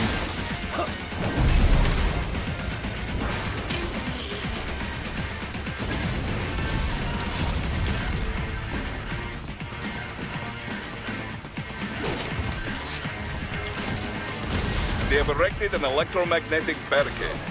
Maybe expecting UG or cyborg attacks, huh? Obviously didn't target the box very well there, but let me take my frustrations out on the guy.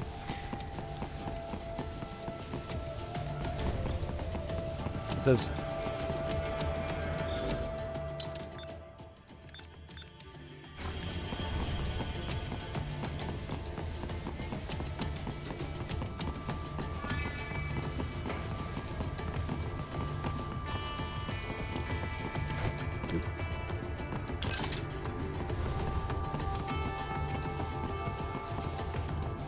Man, they really, really, really want me to... Oh, here we go.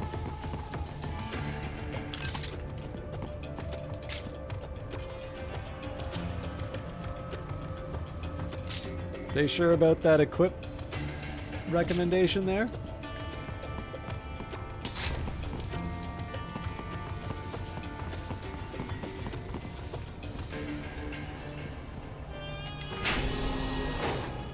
Yeah, no, I feel like I've gone into this menu several times, but... Raiden, wait. We're picking up a wireless transmission near your position. from the frequency, most likely an enemy data terminal. Check it out.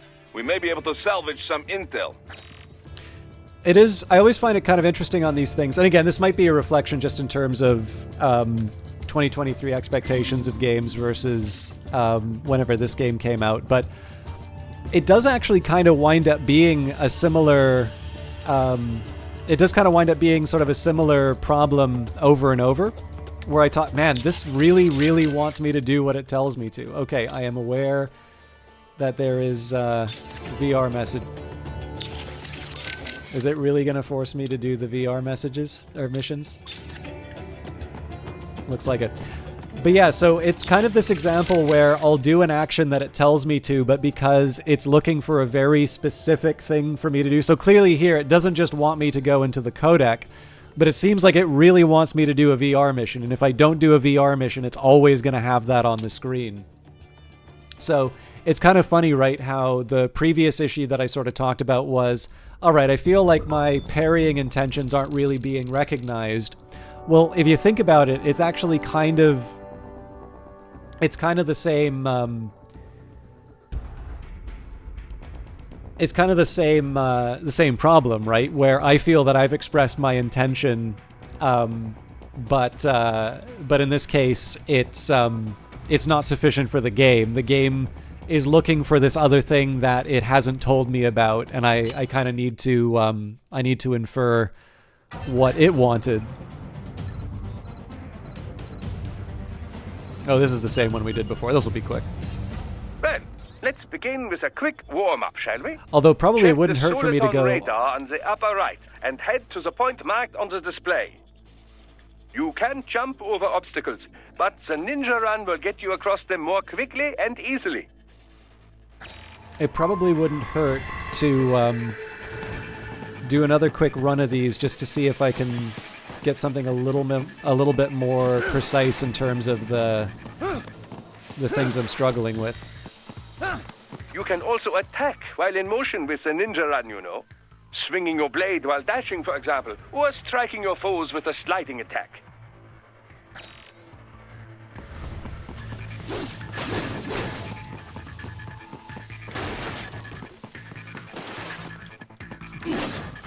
Clearly my aim needs some work.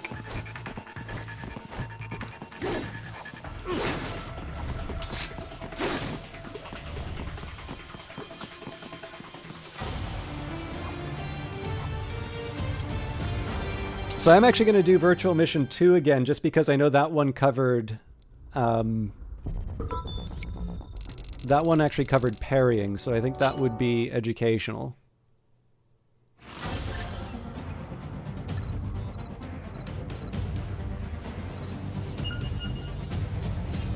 Now then, let's run a basic battle diagnostic. Try and neutralize all the enemies that appear. Hello, Narkexy. String light and strong hits together to perform combination attacks. Oops.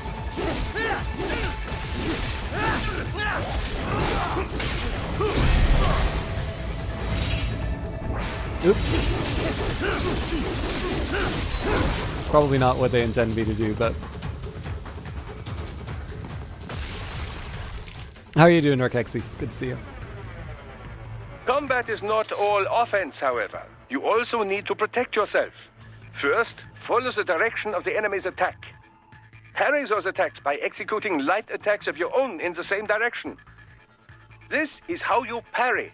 It is the keystone of your defense.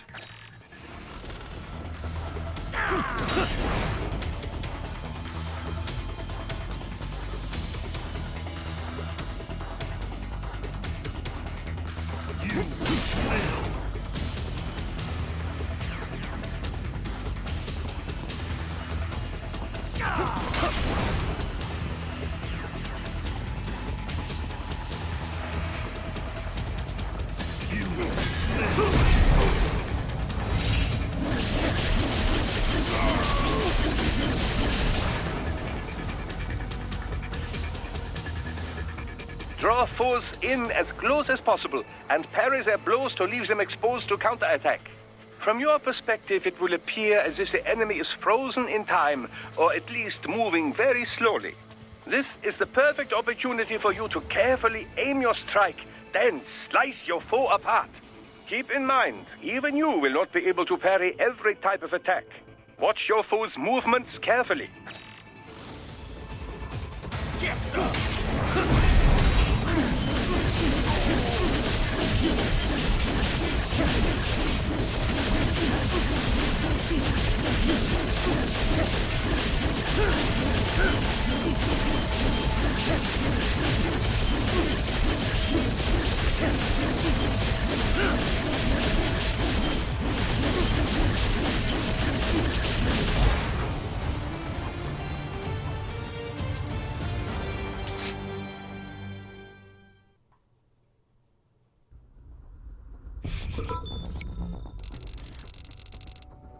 Well, if the mercenary thing doesn't turn out, I can always open a party store, Momo. Alright, so let's see what number 3 has to show me.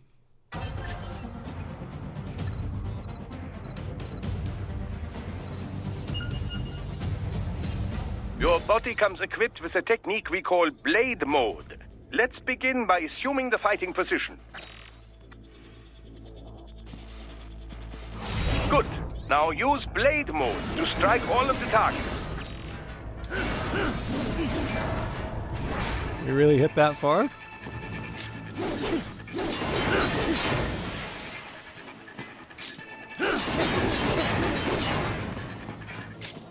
Let's see how many we can turn this one into. Not many. Now remember, Blade Mode exacts a heavy toll on your fuel cells. Replenish your energy by attacking enemies. Your blade will absorb their electrolytes automatically. Try restoring your fuel cells back to maximum now. Standard cyborgs you can dismember immediately, no problem. Other foes will not fall so easily. You will first need to attack and damage them to some degree.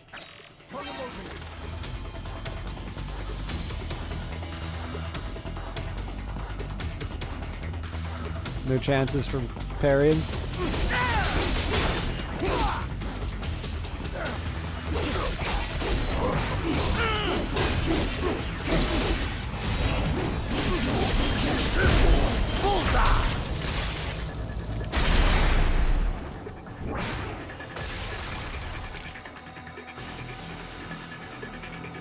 And now, the Zandatsu technique, or the stab and grab as some call it. Activate Blade Mode with full fuel cells, and you will automatically analyze the ideal cutting position. Execute it successfully, and you will seize your foe's self-repair unit and restore some of your vitality. Now, try it for yourself. Take the enemy's repair unit before he falls.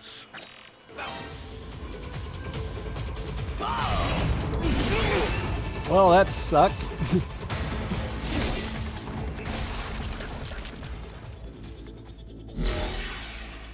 Next, oh, it won't let me do another special attacks. Won't let me do another try on that. From the rear or above without being noticed, and you can eliminate them with a single strike. I call it the ninja kill.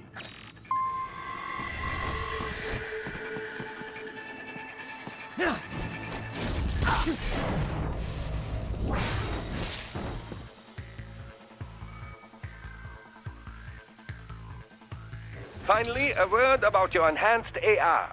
Enhanced AR adds several layers of information to your augmented reality vision. Use it for additional intel on your enemies or to see new aspects of your surroundings. Just remember, enhanced AR is automatically disabled as soon as you attack.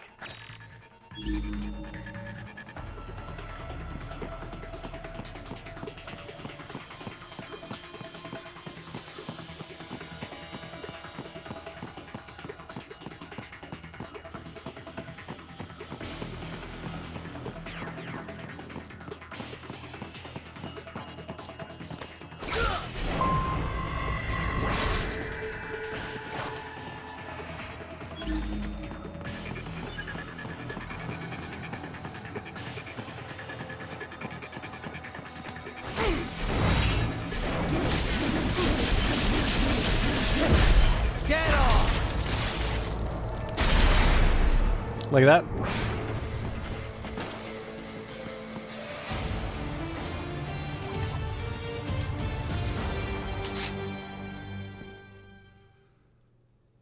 I noticed that was a concern. Man, they're still going on. Okay, no.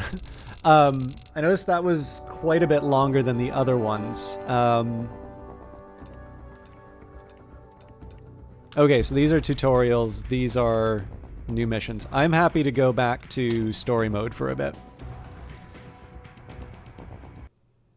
And I'm gonna guess that Kite, despite my complaining, this is still sufficiently entertaining that you do not want me to go to Disco Elysium.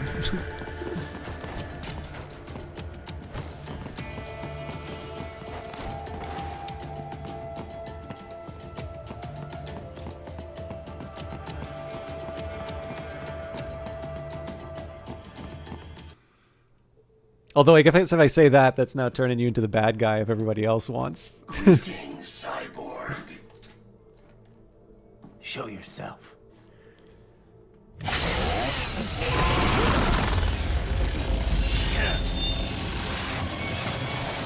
Hey, it's the northern wind, right?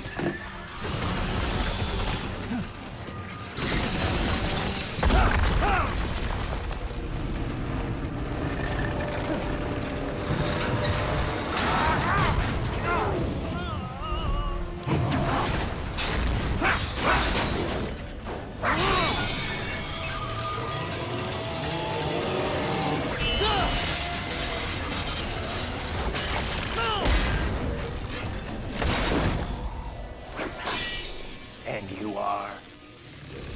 I am IF Prototype LQ84I. IF Prototype. Interface Prototype. All autonomous UGs feature high-level onboard artificial intelligence. An additional prototype interface enables verbal communication. I possess an intellect far beyond human reckoning. You don't You know, I keep saying that on Tinder dates, and I never get a second meeting. Why are we here?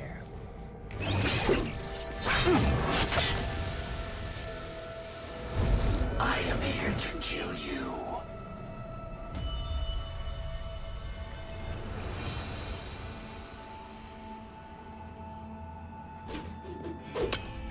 That's it? Pretty simple thinking for such a mighty intellect. I may analyze orders, but I may not disobey them. Should I disobey a direct order, my memory would be wiped. I must destroy you. What good is an intellect if you can't use it? Your taunting is pointless. Exterminate!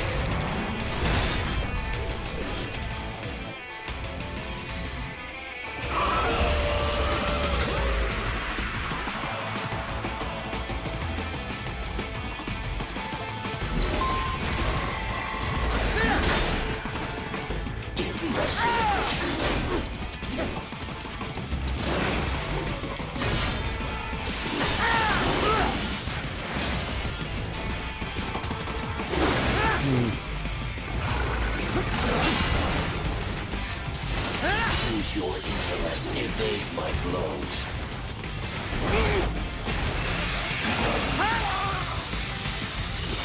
Disappointed.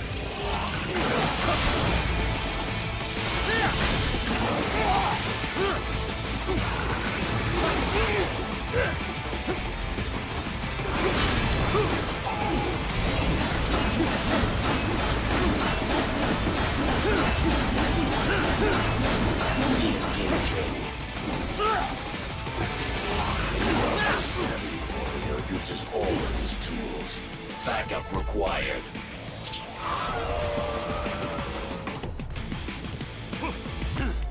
This is the, okay, we know you need a little health now, team.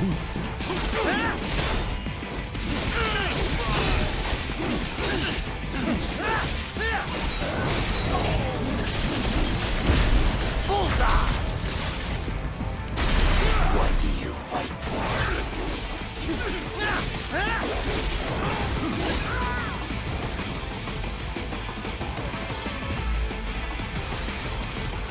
Even you are merely human. God, I really thought I blocked that. I will obliterate your consciousness.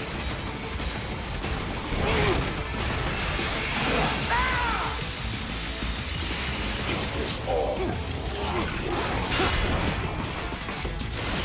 Use your intellect, evade my blows.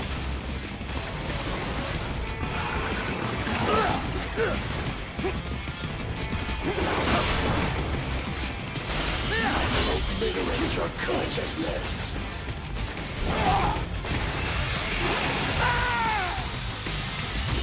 Does it hurt?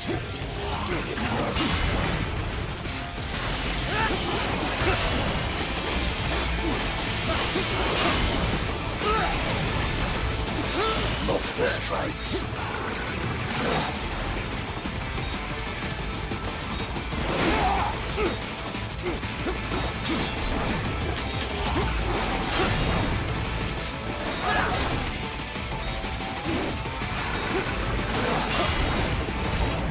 You will die.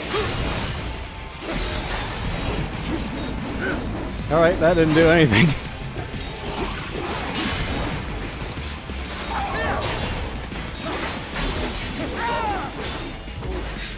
Help me.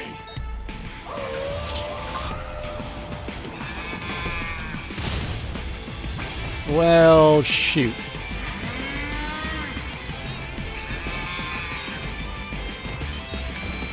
Ole!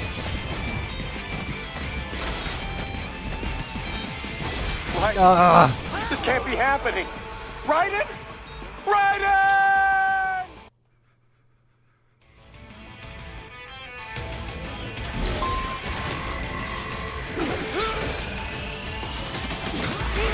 Oops.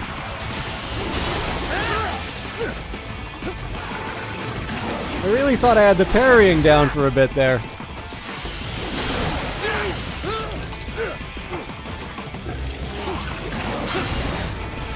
You will die.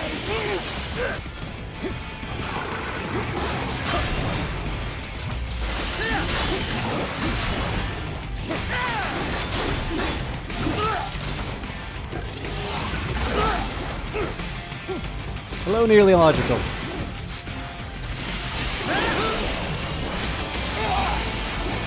Multiple strikes. Right. What's wrong? Come on, buddy. Answer me. All right, Momo, and you, thank you very much for hanging out. I know this is loud. Hopefully that was fun for both of you.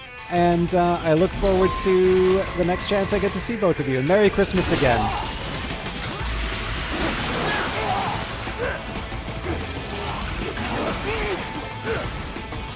I will obliterate your consciousness.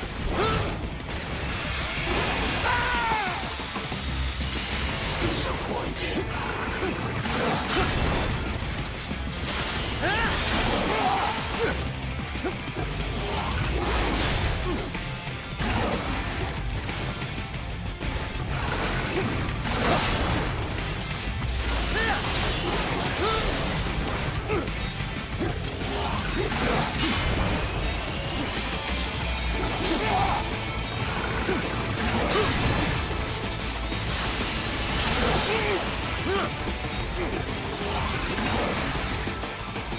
Right. What's wrong?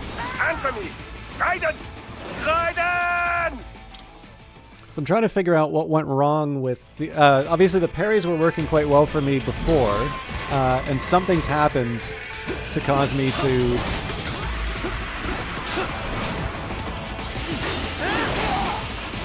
basically do that. Combination attack.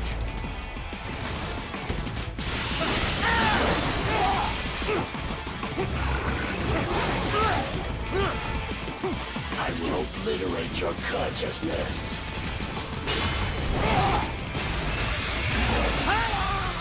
There isn't an option to just reset.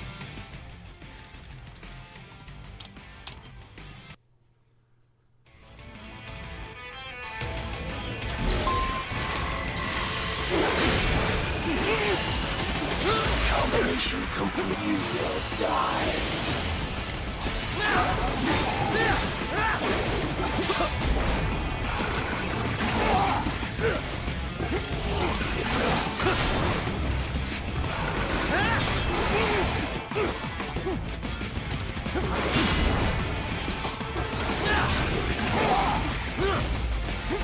Use your intellect. Evade my blows.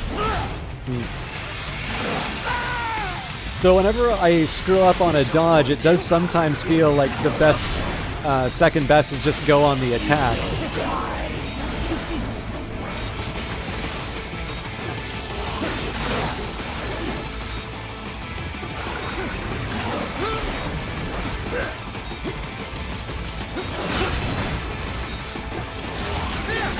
What's wrong? Answer me! Raiden! Raiden!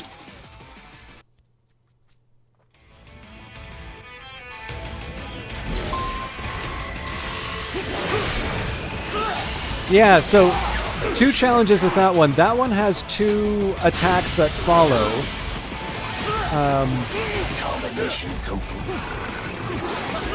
And then whenever I let him come to me, the parry's already done. So he tends to jump back after I parry him. And at that point, it basically feels like I'm playing not to lose as opposed to trying to win.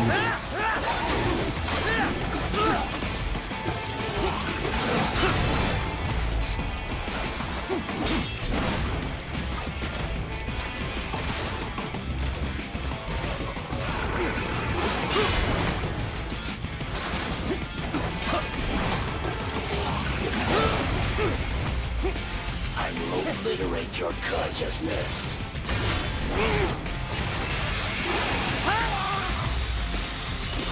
Does it hurt?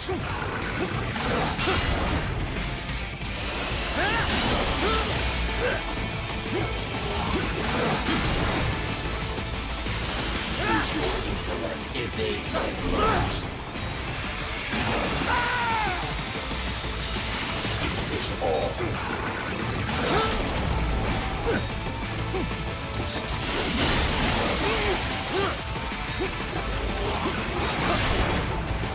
You will die. Right. It can't be happening. So I might be missing what you're saying there, Kite, but I'll give you an example in terms of my thinking in terms of how this goes.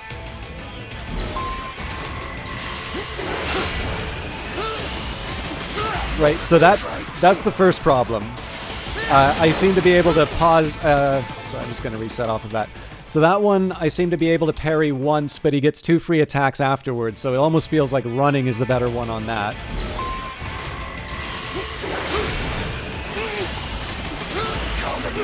Although, actually, if he's going to start with that every time, I'll just see if I can parry the other 2. You will die. Alright, that's a great example of...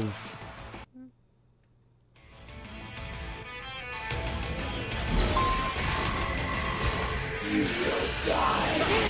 Okay, so I'm back to not... Maybe it's just the fact that I can't do an upper left parry?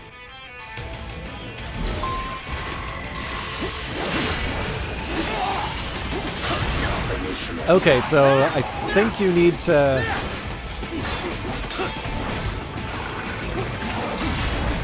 So this one, if I just keep...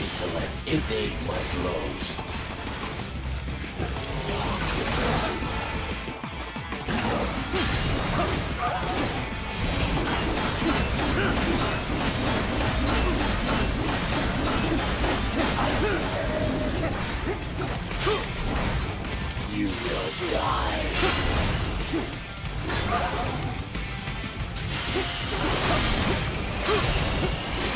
Multiple strikes.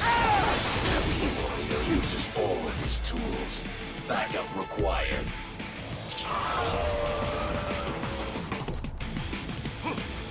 Yeah. Okay. So I feel like Kite and I were having a reasonably productive dialogue, and I was worried this was going to happen. It now feels like this is Metal Gear Solid Revengeance by committee, and it's turned this nice thing I wanted to do into something that's actually starting to frustrate me. So, just a heads up.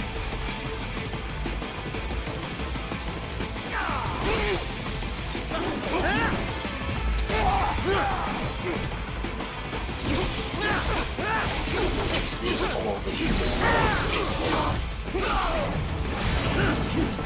Ah.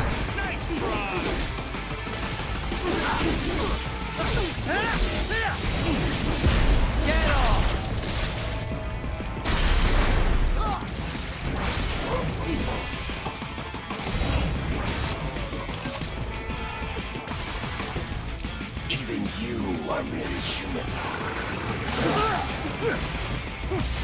You will die.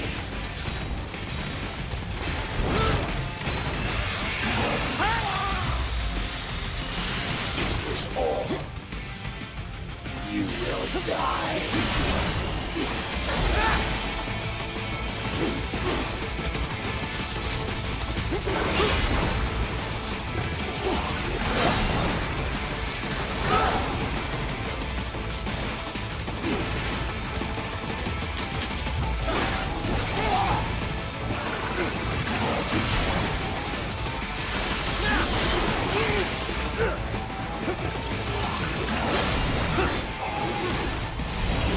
No, it's too late on that anyway.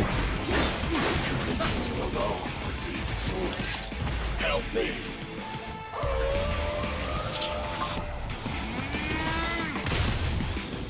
Yeah, no worries, Kite. I mean, so here's the thing.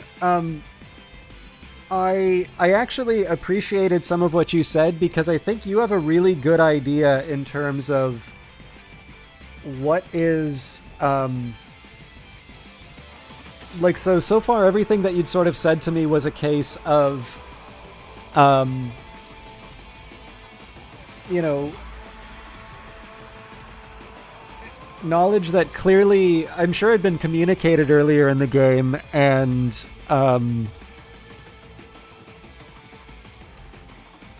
you know, either I didn't pick up or is addressing something which was a genuine point of confusion that I had. And the problem is that every single time that door gets opened, it can never be left at that. That when I start looking at my channel, all of a sudden it's no longer... It's like I've resigned my ability to try and find anything on my own, that people really insist on, like, filling in every last crack in terms of, you know, kind of treating me like I'm a particularly slow pupil, or, you know, giving kind of over, you know, oh, see, you finally got this thing now. And it goes from a case where I really just wanted this to be something that finally was a chance for me to do something I knew you would enjoy, to all of a sudden me feeling like I'm not the person running my stream anymore. And it sucks because it means that when I try to do something nice for people, and when I try to engage in a way that lets people have a little bit more activity, there's always going to be something to wreck that. And I don't know, I really want the Christmas stream to be something enjoyable for people, and it really starts to get to me that I can't do nice things. That whenever I try and loosen up a little bit, the dynamic always turns into something that just makes me unhappy. And I wish I had a better way of doing it, so I don't know. Like, I'm sorry to drag it down. I'm sorry to be a sad sack on Christmas. But like, it's definitely not something you've done, Kite. It's just, again, whenever I look up at the chat and I just kind of see, you know, I open the door a little bit and then all of a sudden, you know, I see a certain kind of message. And even just things in terms of, like, there's a couple of other things that aren't really related to, you know, being told how to play the game, but just, you know, it's just, there's a few things that just really make it I don't know, it makes it hard. So I'm actually going to take a small break. I'm sorry, I'm probably going to lose most of the audience off of this, but I think I'm going to get a glass of water and I will be back. Hopefully you stick around. But I think I'm going to take a minute just to reset. So I'll see you all in a little bit.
Okay, I put the kettle on, but I think it's going to take a while to... boil, so... I'm gonna...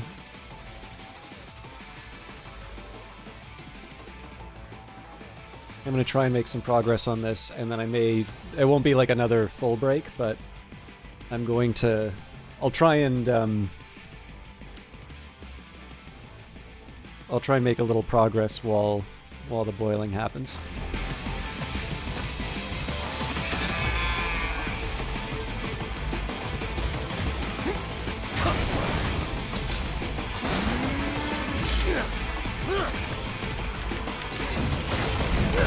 Call this violence civilized. That's another good example of a parry that I thought I was going to do, and then...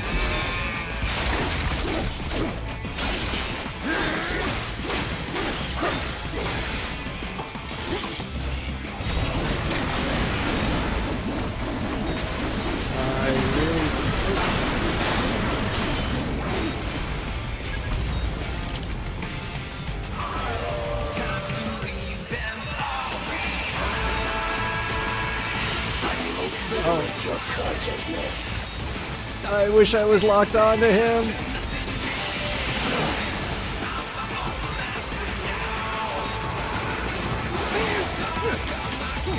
You will die. What happened? All right. What is going on? I really thought I parried those last two, but... Damn it!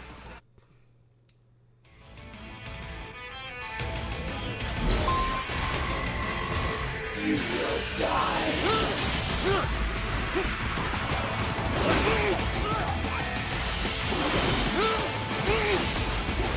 Multiple strikes. I will obliterate your consciousness. Just resetting that. I'm gonna have tea as soon as the kettle's done. Just black tea, though.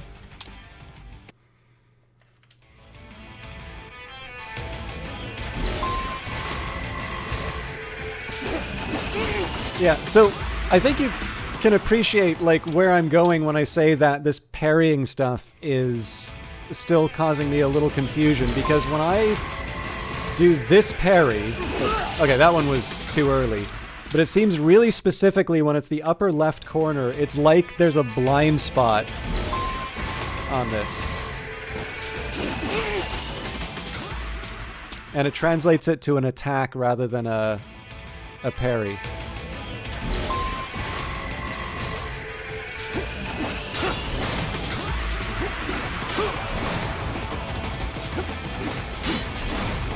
You will die.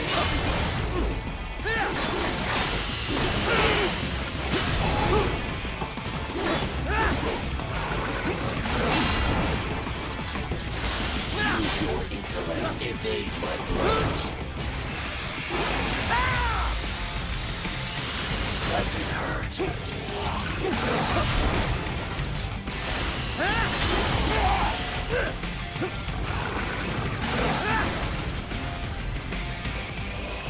You will die. You will die. I almost feel at this point I need to just try and position myself in such a way when they're clearly on the left or right hand side of the screen, because I can't really afford too many more of those.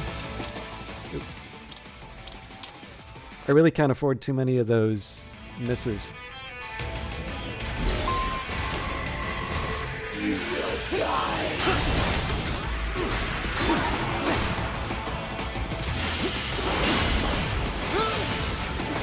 Multiple strikes. Use your intellect. Evade my blows.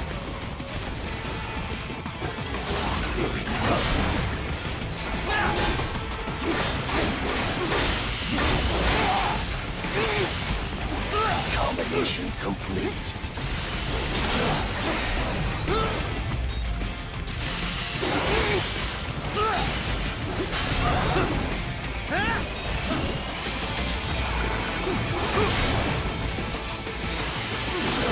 What's wrong? Answer me! Ugh. Raiden!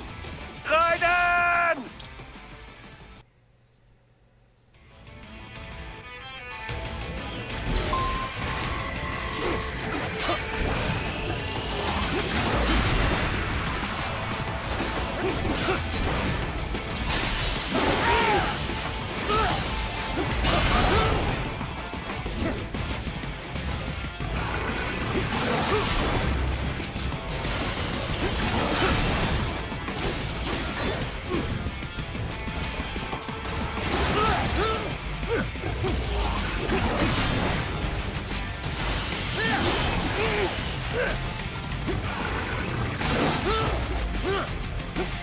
You will die.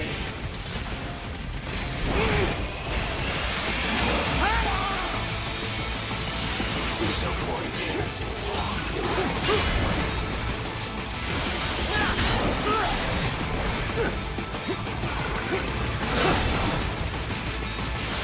Use your intellect. Evade my blows. Does it hurt? Raiden, what's wrong? Answer me! Raiden! Raiden! All right. So this tea's still not done. I'm not sure how much longer I'm gonna do on this because I appreciate everybody hanging out with the break, but I don't know. I think the well's been poisoned, and I'm not sure how fun it is for anybody to watch this anymore. Combination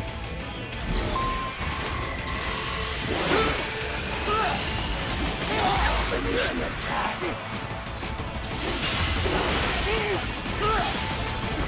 Combination.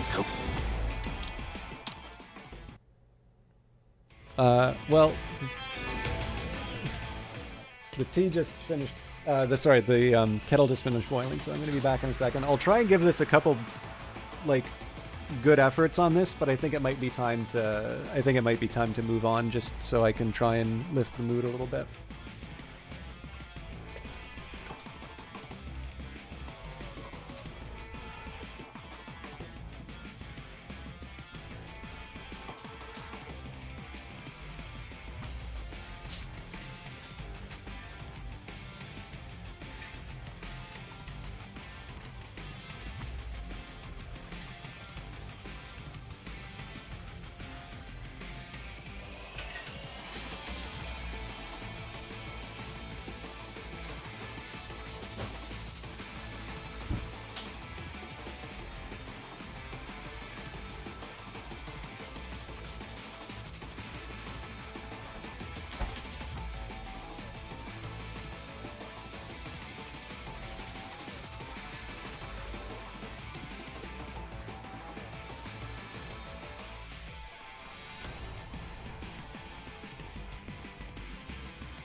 You know, Kite, every work story I've heard from you is doing inventory, so it makes me think that doing inventory is a euphemism for something else.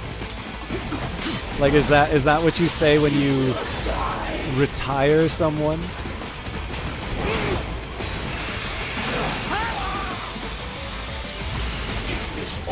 Counting the number of people you've retired?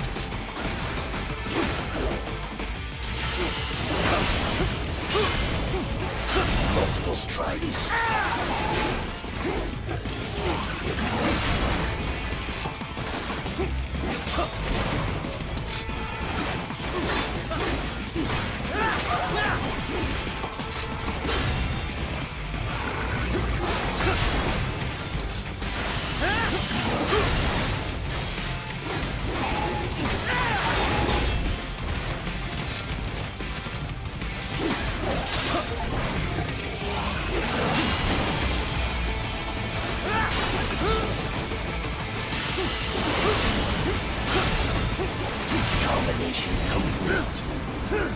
I'm really surprised I didn't get a chance to do some kind of retaliation on the 3 of those, but that's likely.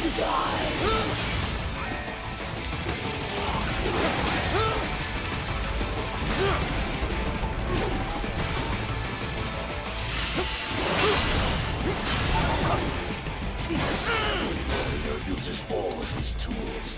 Backup required.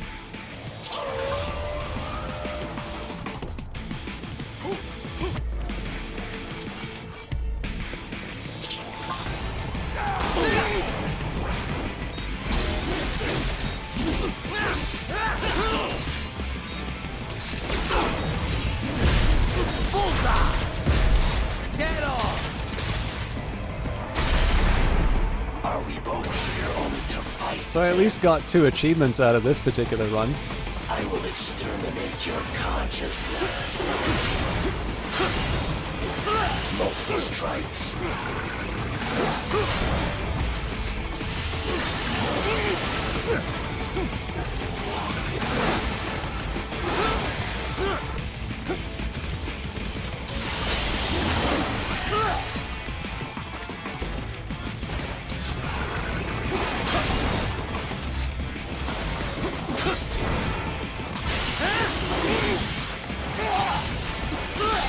Combination attack.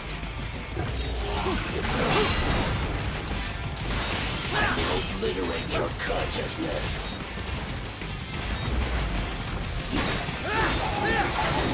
Continue alone. Foolish. Help me.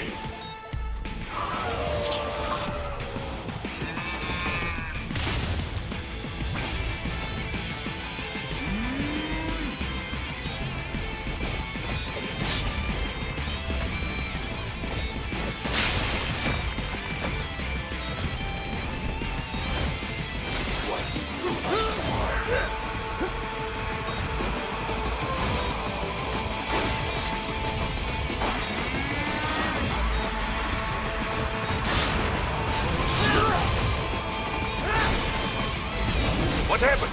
What is Are going you on? kidding me? Raiden, Alright. answer me! Raiden! Damn it!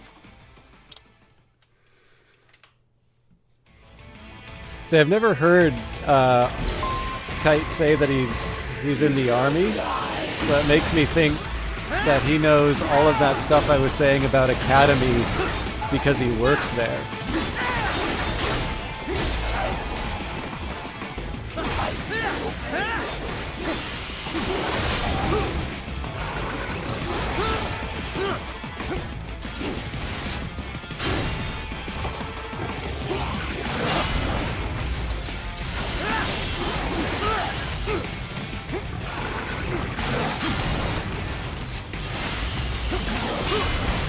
A savvy warrior uses all of his tools. Backup required.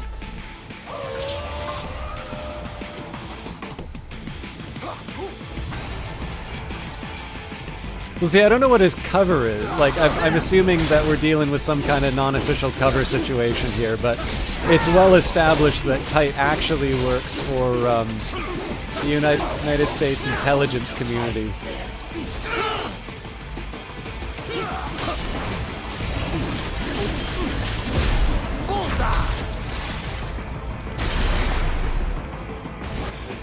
Sorry, tea's done.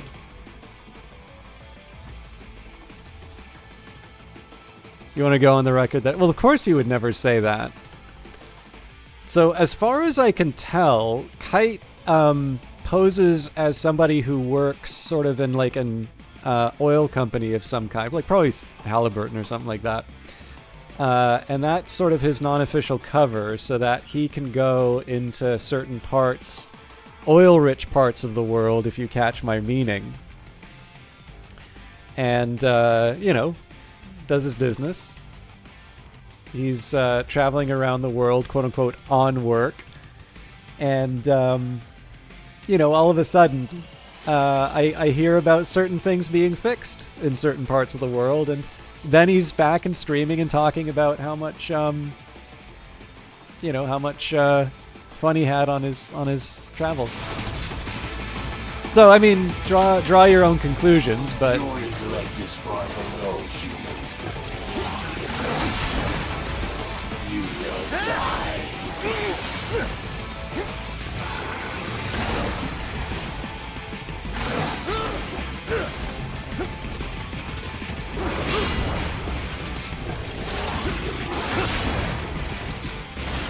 I will obliterate your consciousness.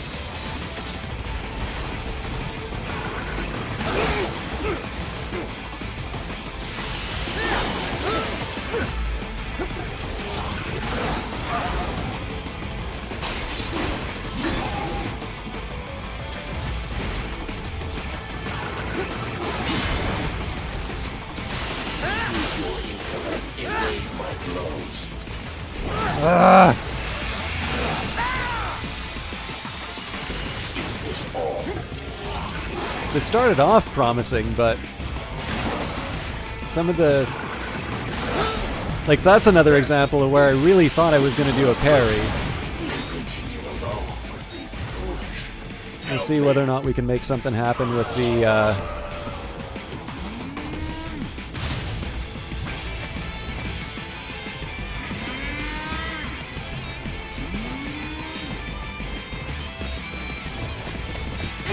Oof.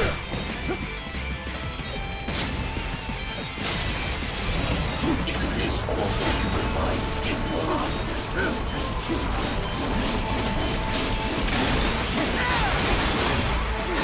I don't think I'm gonna get the health out of that.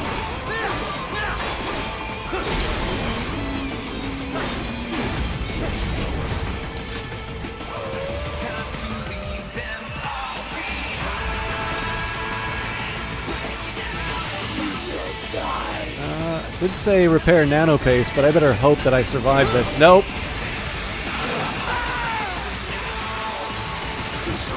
Raiden, what's wrong? Answer me! Raiden! Raiden!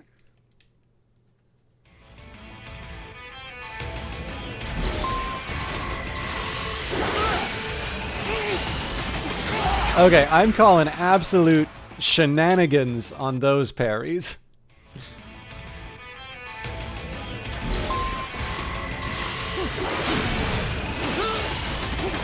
Combination complete.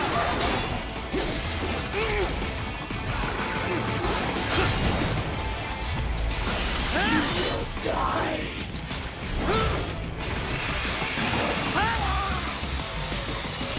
Disappointed.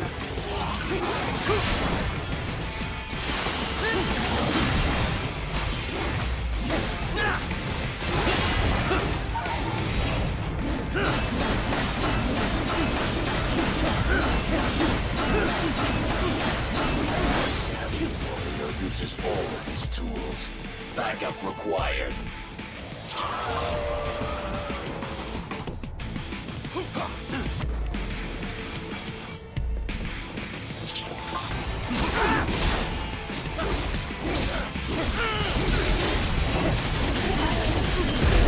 Get off!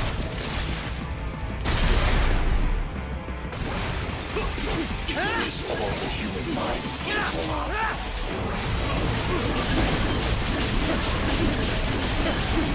I was really hoping I could get the energy back off of that. I am not.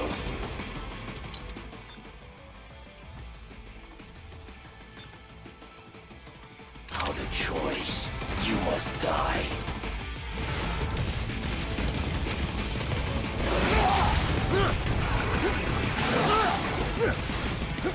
You will die. That's not what I meant to do. Okay. I gotta figure out exactly what it's trying to tell me here.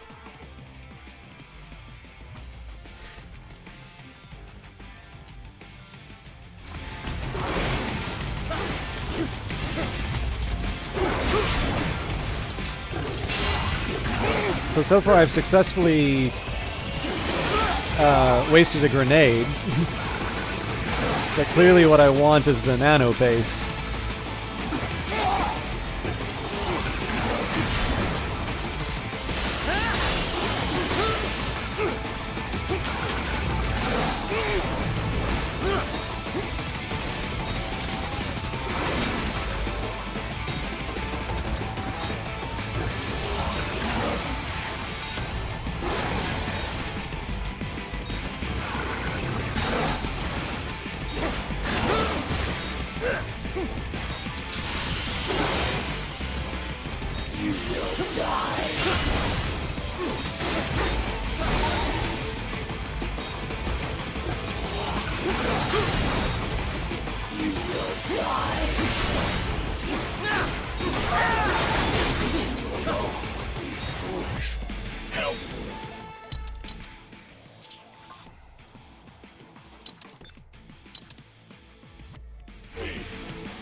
Hi, Super HC. So sorry. Flick it towards the enemy? Oh god, no. I know that. Oh, for fuck's sake. So didn't I just unequip the grenade so that I can...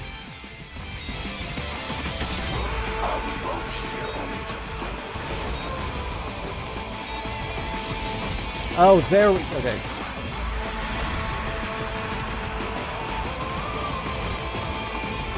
So yeah, I have tried flicking before, and that seemed to work even worse than what I currently have, but I will give it a try again. Now I'm going to try and...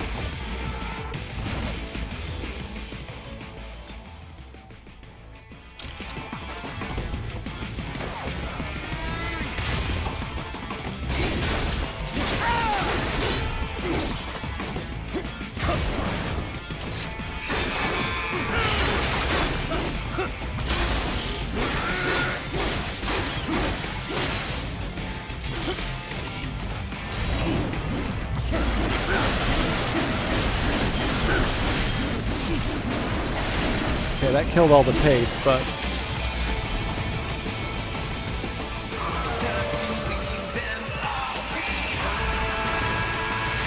Use your intellect, evade my blows.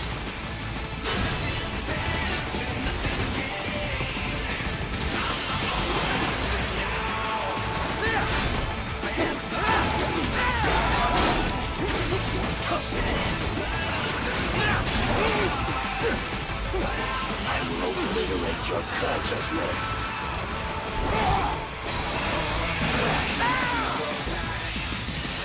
Does it hurt?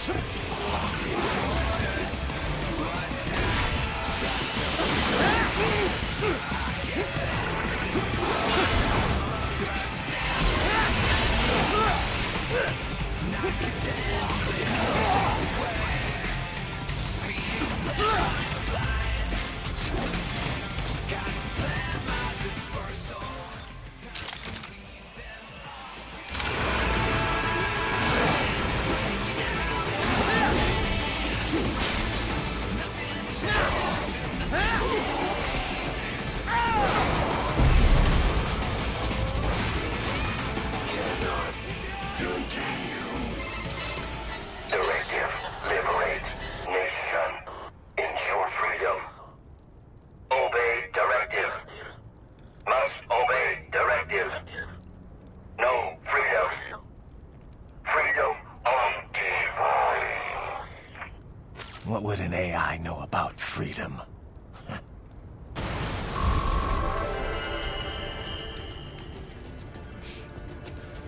I think it's being kind if it gives me a C on this. Thank you very much for the subscription, Olaf. I'm sure you are someone who would recognize that 42 is a special number, and I'm very happy to see that. But more importantly, I'm very happy to see you here for a Christmas stream. I hope you're doing well. I was actually about to switch titles, because I was originally doing this for Kite. And unfortunately, a couple of the things that make me reluctant to do certain games kind of came up. But I should ask you: is this? Thank you very much, Algrins. But I should ask: is this something that you wanted to see me play? Kite did actually have another game that he recommended that might be a bit of a fan choice. I also had one that I think Kite might enjoy, which probably is a little bit more like the sort of thing that I want to do, but I feel like if you want, Olaf, if there's something you wanted to see me stream, now would be a good time to mention it.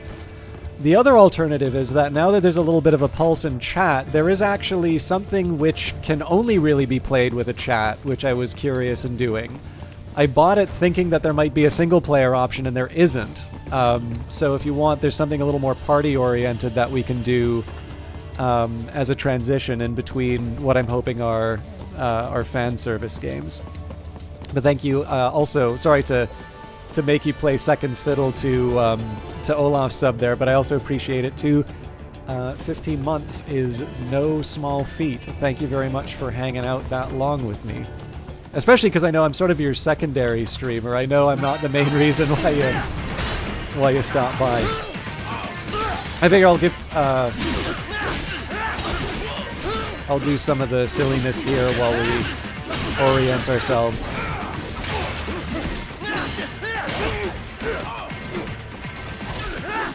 Yeah, apparently now I'm struggling even with the ordinary guys.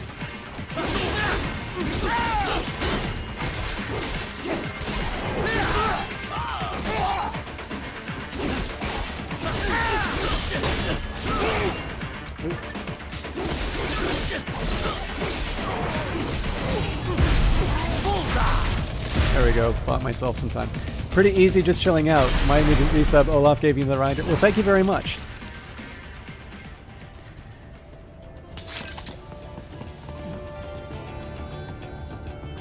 Okay, so to those of you who are coming by specifically for Metal Gear Rising: Revengeance, I must apologize, but we have reached the end of our time with this here.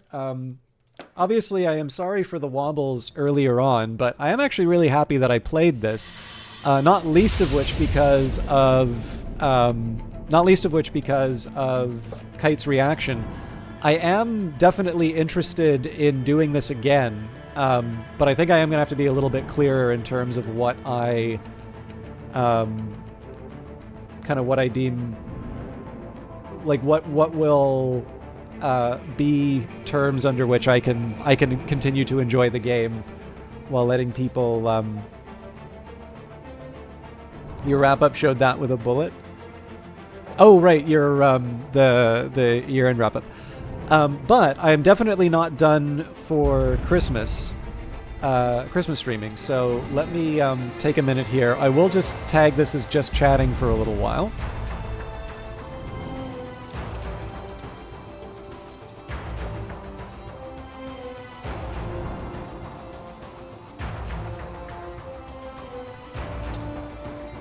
Now, I don't know if this will let me quit. Yeah, it will as soon as I say a save. So my inclination here is a game called... is it We? It's not We the People.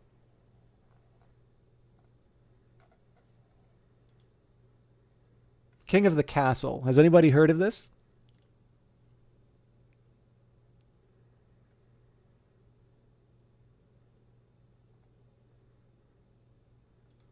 Because there's a Twitch integration part to this, which I'll need a minute to set up, but I think is actually it's a fairly interesting one to do in between. Oh my goodness, thank you very much, Olaf. So that was gifted switches to Galmar, Hapswitch, C. McLaugh, VTRHG, and Dendrian. Very happy to see Dendrian there. This is going to be repeating a few times over. Dendrian and C. McLaugh are definitely names that I know from... Definitely ones that I know from participating in chat. There are a couple that I remember from just being here, but I don't recall as active of a... streamer. Let me just take a minute here while that's running through. I'm going to disable the game capture for a little bit just so I can get the...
Okay, so I think this is going to involve a little bit of work on my part. Have to step out for a bit. If I don't see you again today, enjoy your evenings. Thank you very much, Nearly Logical. This might be one that you're into, so I hope you get a chance to stop by again. But I completely understand it. I don't want to put too much pressure on people. But thank you very much, Olaf, for those gift subs. And everybody who got a gift sub, please do wish Olaf a thank you. He did extend the hype train for another 3 minutes, although I know Twitch usually uses hype trains to enrich themselves as much as it does the streamers. So, but thank you nonetheless. It's hard to say anything but thank you to that kind of generosity. So I appreciate that, Olaf. And very Merry Christmas to you as well, Last Ember. Yeah, no, Nearly Logical. I don't want to, again, I don't want that to come off as being sort of needy or pressuring. Okay, so now you may need to refresh the stream for this, but under under overlay 1, in fact, let's change this to... Let's change this to the proper game. King of the Castle.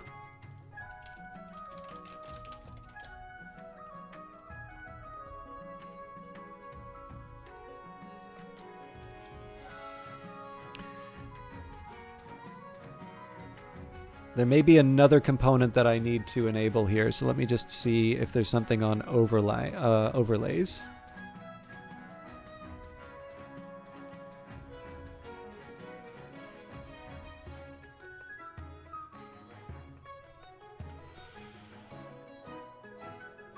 Well, thank you as well then, Narkexi. I appreciate that. I apologize for being a little distracted, but I'm trying to see what's going on with...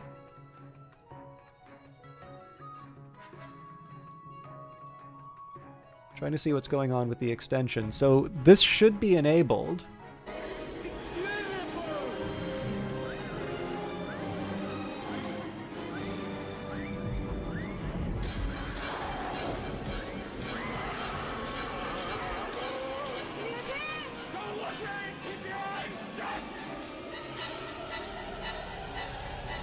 And thank you, Narkexi, for gifting to Cured Charlie. I really appreciate that. I know Cured will be happy to see that as well. Okay, so I just like to verify with somebody here. It probably won't show you your status as a noble, but could I just get a verification from somebody, particularly somebody who would be interested in playing this with everyone? There should be on the overlays now a little crown on the top right. Can I just verify that somebody is able to see that on the channel? I was able to see that for myself, but I don't know if you need to reload the stream to have that happen or not. An all-time record shatter. We've received new levels of support. Thank you very much for Narkexi and Olaf driving. You have a crown overlay on the top. Yes. Top left or top right, but it looks like that's there. Okay, so if you do not see that overlay, I recommend reloading the stream. Okay, we get to pick 3 regions. So we've got Barons of the March. The Barons are brash rural lords, famous for their belligerence and fondness for hunting. Huzzah! The Chiefs of the North. The Chiefs are honorable warriors, renowned for their pagan religion and prowess in combat. The Counts of the East. The Counts are ruthless aristocrats, steeped in secrecy. Allegations of forbidden rituals are unproven. The Grandees of the South are impassioned duelists, known for their strict adherence to honor, etiquette, and the ninth god. And the Patricians of the Coast. The Patricians are wealthy seafaring merchants, noted for their cleverness, skill in negotiation, and ornate masks. So let's do Patricians of the Coast, Grandees of the South, and Chiefs of the North.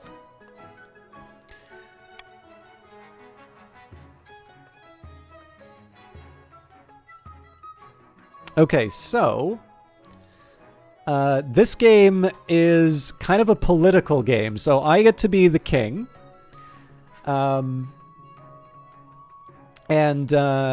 All right, so yes, looks like Narkexi was able to get in. So the idea here is that everybody in the chat, you will have the option. If you own the game, I think there's a couple of perks that you get. But if you... the idea here is that you want to try and improve the standing of your... how do I put it? Your... of your faction, right? Now, each of you are probably going to be trying to...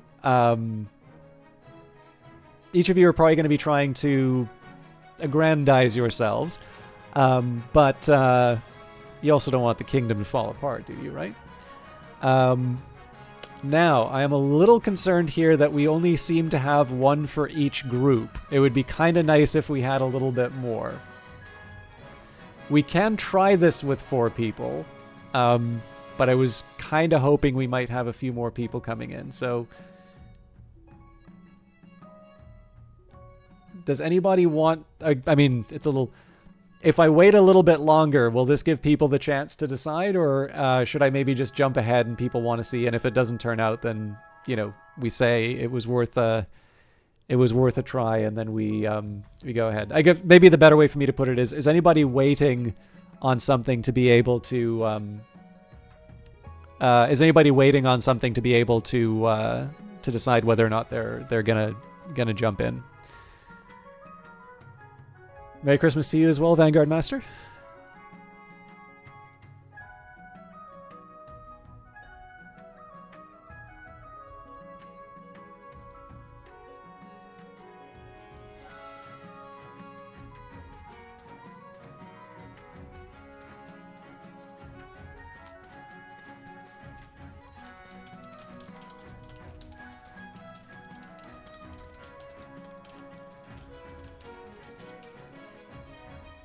Okay, I'll probably start in a minute then.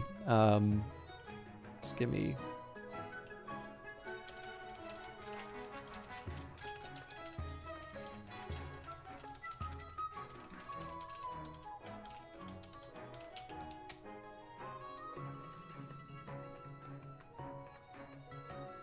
thank you, Olaf. Okay, by the way, Kite, I don't know if you're still around, but I just saw your message. Thank you very much. I appreciate you...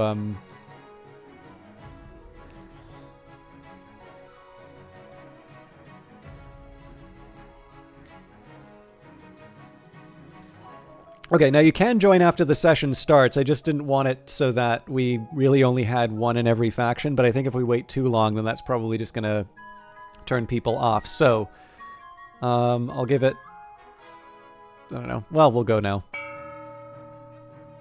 But I do encourage you to join. Okay. King of the Castle Primer. The Monarch winning. The path to victory, acquire an heir, and then complete your ambition to win. Your first reign will likely end in disaster. Heavy is the head that wears the crown. Monarch schemes. Keep an eye on the region's schemes. If they pass all their stages, they will win the game. Monarch Defiance. Be careful of the region's Defiance stat. If it gets too high, the regions may rebel against you. Nobles. So this is how all of you in chat win. To win, pass all 3 stages of your scheme. Each stage requires you to get stats to certain levels, which are affected in votes. Noble voting. How you vote is up to you for your region's scheme to stop other schemes or for the good of the kingdom. And finally, Noble rebellions. If your Defiance stat is high enough, you can rebel. This pauses your scheme and is risky, especially if you have a low military. So the idea here is that generally you want to advance your own scheme, but of course, if you completely try to undermine the kingdom, then you are also potentially improving the states of other nobles as well. All right, each season you will get 3 events to play. Click on one to get started. So we've got the capital, the north, and the south. Let's deal with tasks at home first. Oh, sorry, my apologies. It's Council Introduction, Coronation, and the Path to Victory. So let us introduce the Council. This is your Monarch, the streamer's character. They will appear in most stories, but not all. The kingdom stats. These are the kingdom stats. If any of them are 0 at the end of a season, the game will end. So I need to maintain positive authority, positive stability, and positive treasury. I believe this is an everyone loses scenario, but I'm not entirely clear on that. Region stats. These are the region stats. Stats determine which events are generated. So this is trade, farming, military, faith, and defiance. If defiance is higher than both authority and stability, a region can trigger a rebellion. This will pause their scheme and is risky if military is low. So in this case, we would want, rebellion among the patricians, but probably not the chiefs. Noble list. You can scroll through the full list of nobles and their wealth here. So just so we can be clear on that, we've got the head of the chiefs of the north, Algrins. We've got 2 grandees, Narkeksi and Olaf T. Harry. And we've got Lady Patrician, Gudako, the Beast. Thank you very much for coming in and helping me inflate the numbers. I believe this persists between games, and you can kind of hop in and hop out whenever you want. So don't feel like you need to be here till the end to participate. Now that you're the king, your first duty is to meet with the Council of Nobles. Your nobles hail from across the kingdom, the wintry north, the wealthy coast, and of course the scorching south. Now, I'm not going to let anybody assume that this is favorites or anything like that. We're just going to go top to bottom, so introduce yourself to the chiefs of the north. Good luck in the days ahead, your highness. You'll need it dealing with us lot. Introduce myself to the patricians of the coast. This is a player who has bought King of the Castle. They can set their customizations, get access to special outfits, and appear more often in storylines. So thank you for supporting the developers. A pleasure, your serene highness. I hope to see our kingdom prosper and grow wealthy under your reign. And finally, we will introduce ourselves to the most populous faction, the Grandees of the South. May the Ninth God bless your reign, your highness. I trust you will conduct yourself with honor and faith. And with that, the introductions are done. The council hall immediately fills with raised voices as the nobles argue with each other and demand your favor. You sigh and sit back. Is this what the council is like? No wonder your father told you to avoid the throne at all costs. Okay. Path to victory. Heir and ambition. The monarch must acquire an heir and complete their ambition to win the game. A spouse is useful, but not necessary. Complete your ambition before a scheme or rebellion usurps you, or before you lose all authority, treasury, or stability. So, something of a tough call on my part. Your Majesty, the first few years of your reign are the most difficult. You're new and unproven. The nobles of the council will scheme against you, hoping to kick you off the throne and put their own puppet claimant in your place. Well, that's something you'll have to ask the grandees, Sylvedel. How can I stop them? To defeat their schemes, you must secure an heir and prove that you are worthy of the crown by completing an ambition. My question is this: when you die, how do you hope the kingdom will remember you? So I could try to be remembered as a conqueror, as the greatest king who ever lived for authority, the architect of a new golden age, trade, as a peacekeeper, high stability, as the father of the nation, farming, or as a saint, goal, faith. Good question.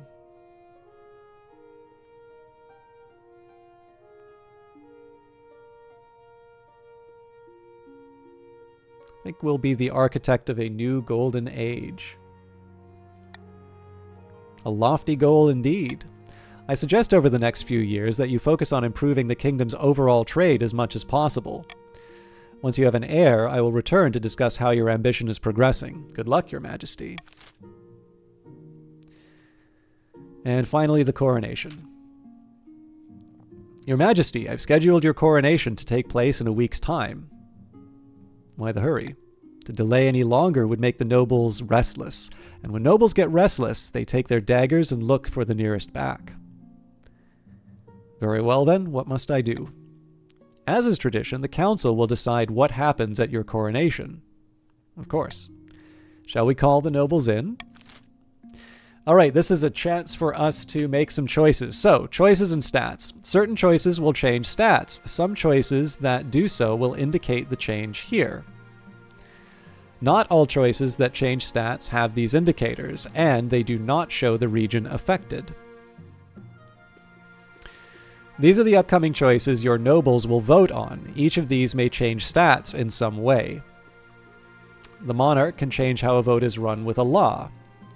Limits to laws: you may use 1 law per vote. Try using a veto on one of the options you dislike. When the vote opens, nobles vote using the command !vote followed by the choice letter, i.e. vote A. The timer: the monarch may choose the vote at any time after all the close the vote at any time after all the nobles have voted, or the timer hits 0. So, just so we can be clear on what happens here. We could host a lavish parade with jugglers and fountains of wine. The consequence here would be to decrease the treasury by 1,000, but increase the overall stability. We could force the commoners to swear a blood oath, which would increase the authority, but at the expense of stability. We could get the inverse of that and throw the king into the river, which would lower the authority, but increase the stability. And finally, the nobles must put on a vast banquet for the king. So, this is really our options here. Now, I think probably the thing is that I figure most people just like being mean to the streamer, so I'm assuming that C is the popular choice. I am slightly inclined to just let this be a free vote. I would certainly feel much more happy if we hosted a lavish parade with jugglers and fountains of wine. In fact, I will give the monarch's vote to that, but obviously the council may have their own feelings on these things. So A, B, C, or D. I believe you need to do !vote, Olaf.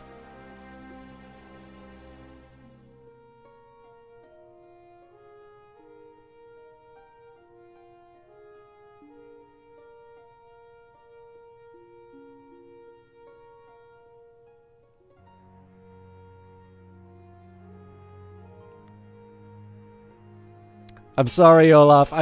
So yeah, it's !vote and then the one that you want. There you go. I think it might knock that in. You got it.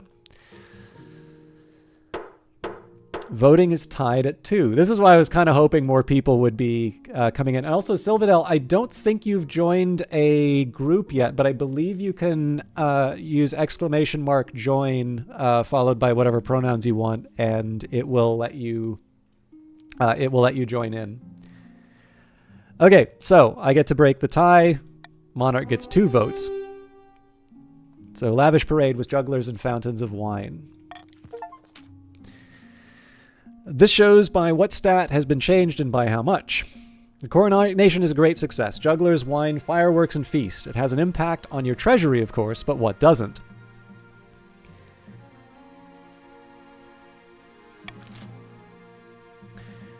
Now that you've played all events, advance the game by clicking End Season.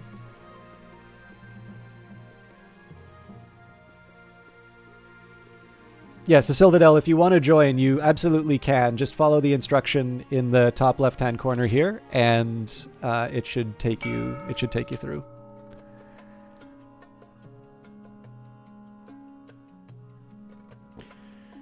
Each region will now vote for one of 3 randomly selected schemes.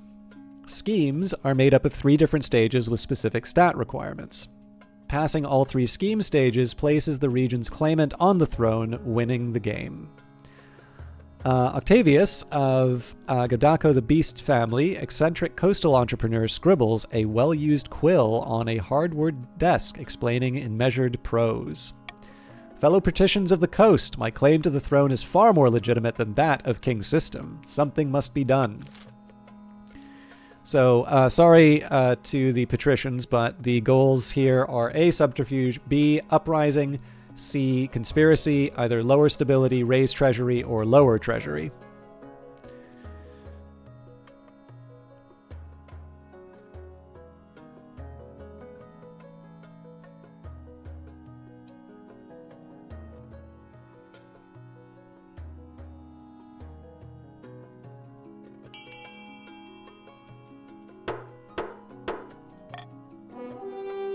And they went for subterfuge, lower stability, because I probably didn't announce things ahead of time. Apologies. The patricians plan to replace the king's advisors with their own agents. First, they must prove they're doing a bad job. To advance their scheme, the patricians must lower stability to 4 or less in 3 seasons. All right, Grandees, your turn. Zaquin of Olaf T. Harry lineage, charismatic political mastermind, stands bathed in sunshine, ranting in a fury. False pretender occupies the throne while my claim is ignored. Grandees of the South, this is a stain on our honor. We must not allow it to go unanswered. Again, apologies to the Grandees. So your choice is intimidation, raise stability, B, fervor, raise your own farming, or C, excommunication, lower stability. Keeping in mind that this is would be a shared goal with the patricians. So you can do vote A, vote B, or vote C for any of these options. All right, so Olaf wants to raise their own farming. I believe there are 2 to the Grandees. So Narkeksi, I think... Oh, there you go. So both of you want to raise your own farming.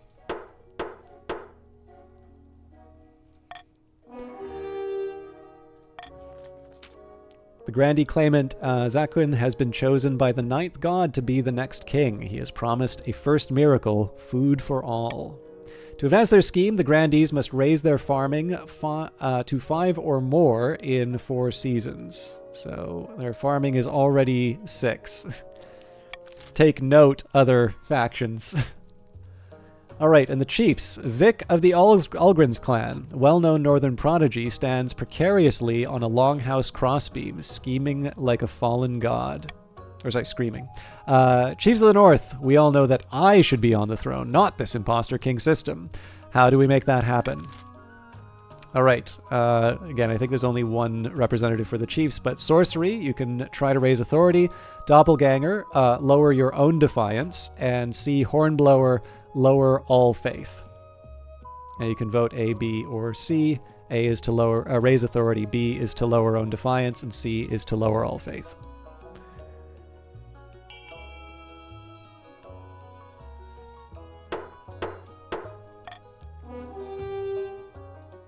Okay. The chiefs plan to swap the real king for a perfect doppelganger. First, they must gain the trust of the spymaster. To advance their scheme, the chiefs must keep defiance at 4 or less in 4 seasons. All right, here you can review the region schemes and their claimants. When you have an heir, they appear to the right of this page. If your reign ends abruptly, the nobles will vote for the next monarch. This vote is between the 2 regions with the highest combined stats and your heir, if you have one. Okay, so no heir, your majesty, these upstarts are saying they have a right to your throne. No doubt the nobles are already scheming to crown their region's preferred claimant. Just as a reminder for everyone, the chiefs of the North, the first of 3 phases that they want is to lower their defiance to 4 or less in 4 seasons. Obviously, they are already at 1. The Grandees of the South, embittered step-uncle, wants to raise their own farming to at least 5 within 4 seasons. So 2 of the factions have already done the first phase.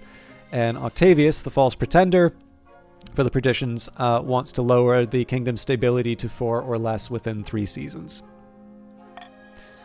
Adopt a law. Here you can adopt a new law that alters how voting is run. You'll be able to adopt more once a year at the end of winter.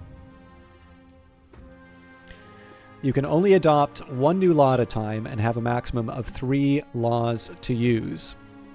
So we can do a call for unity, 1+1 stability if more than 50% of the nobles vote for any one option. Stop the count. The timer is set to 15 seconds, and the vote will automatically close once the timer is over.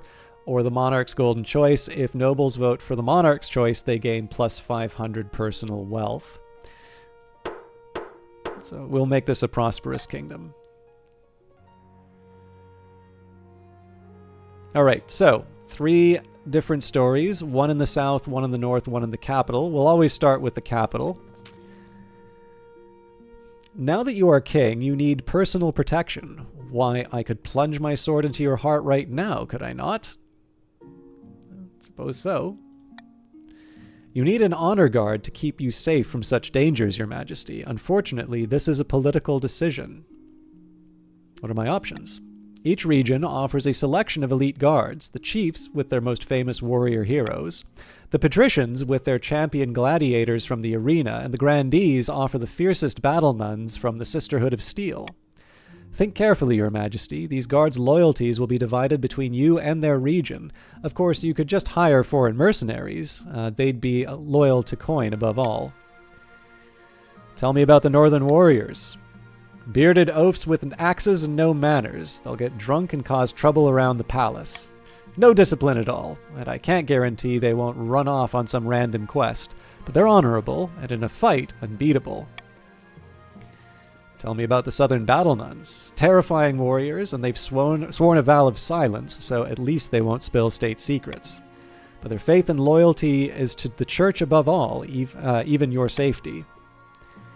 And what about the coastal gladiators? A gang of low-born crooks who've turned themselves into celebrities through their skill at chopping other people to bits. They're vain and selfish. Their skill in battle is undeniable, but can you trust them? What foreign mercenaries do you suggest? A band of fearsome fighters from the Tatterlands called the Battle-Bitten Brethren. They specialize in bodyguard work, but they're costly, and hiring foreigners will betray a lack of confidence in our kingdom's fighters. I have made my decision. I await your verdict with bated breath, Your Majesty. Okay. I think, by the descriptions, I definitely prefer the Southern Nuns. I'll make the arrangements at once. The Battle Nuns arrive in the palace a few weeks later. They nod to you silently, their solemn steel masks betraying nothing, before filing into formation behind your throne. Okay. Let us see what's going on in the north with the mysterious ship.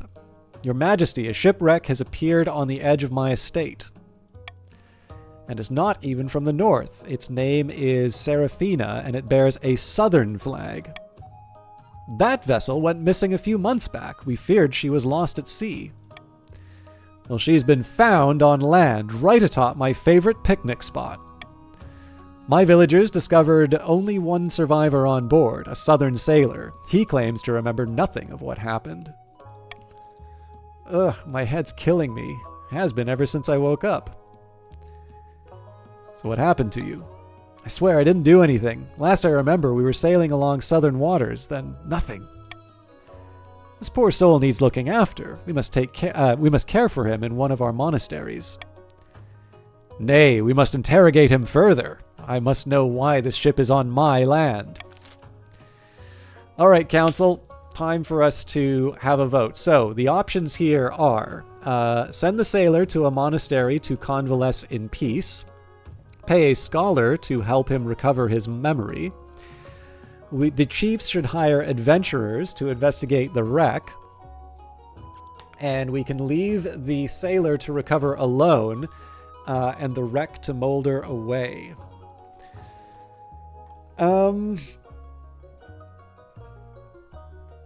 Well,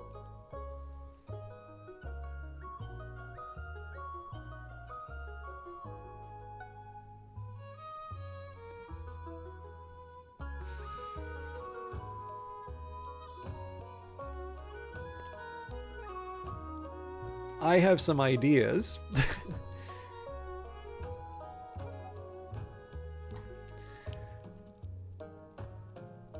It is the chief's land, so here's what I'll do. Because there is a penalty to wealth, let's make the monarch's golden choice.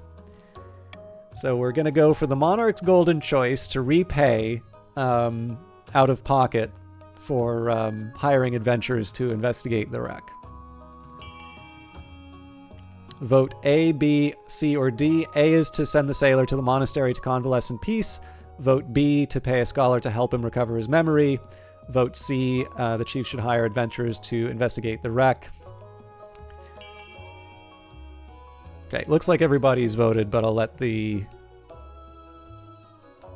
Oh, or maybe it doesn't... Yeah, we'll continue on. Voting is closed. The chiefs should hire adventurers to investigate the wreck. Bah! Why must we foot the bill? And I believe Algrin's is the only one who did not vote for the golden choice, so as a result, I believe Algrin's wealth has actually gone down as well. I did try. The Adventurers Guild is always hungry for cash. They put together a ragtag band of their best explorers led by a woman named Kayana. Or Chanya, maybe? We'll be back soon with news. Don't worry, we never fail. Alright, a fishy wedding in the south.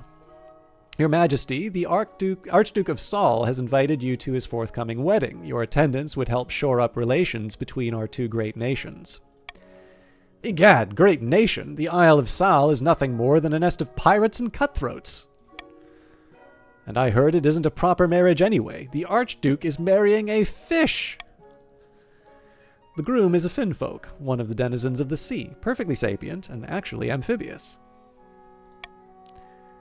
Well, the church doesn't agree with a man marrying a fish, and we mustn't legitimize this farce by allowing the king to attend.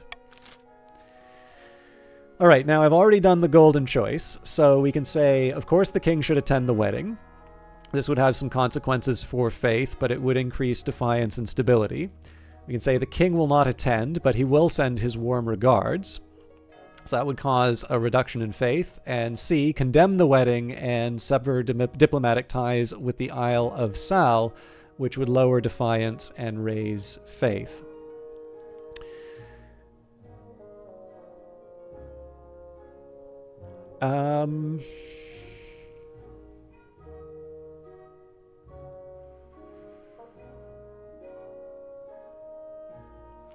I will veto condemnation. I will look favorably upon, and this will be important for some people, I will look favorably upon those who vote for A. But obviously you are the council and you will vote according to your own wishes. And again, exclamation mark, vote, and then the letter. If there's anything I can do to help people follow what's...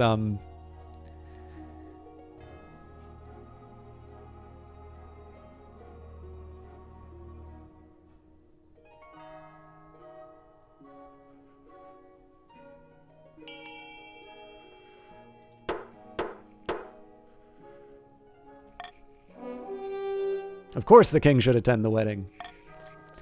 Excellent. The wedding is scheduled for next year. I'll inform the Archduke that you will be delighted to attend.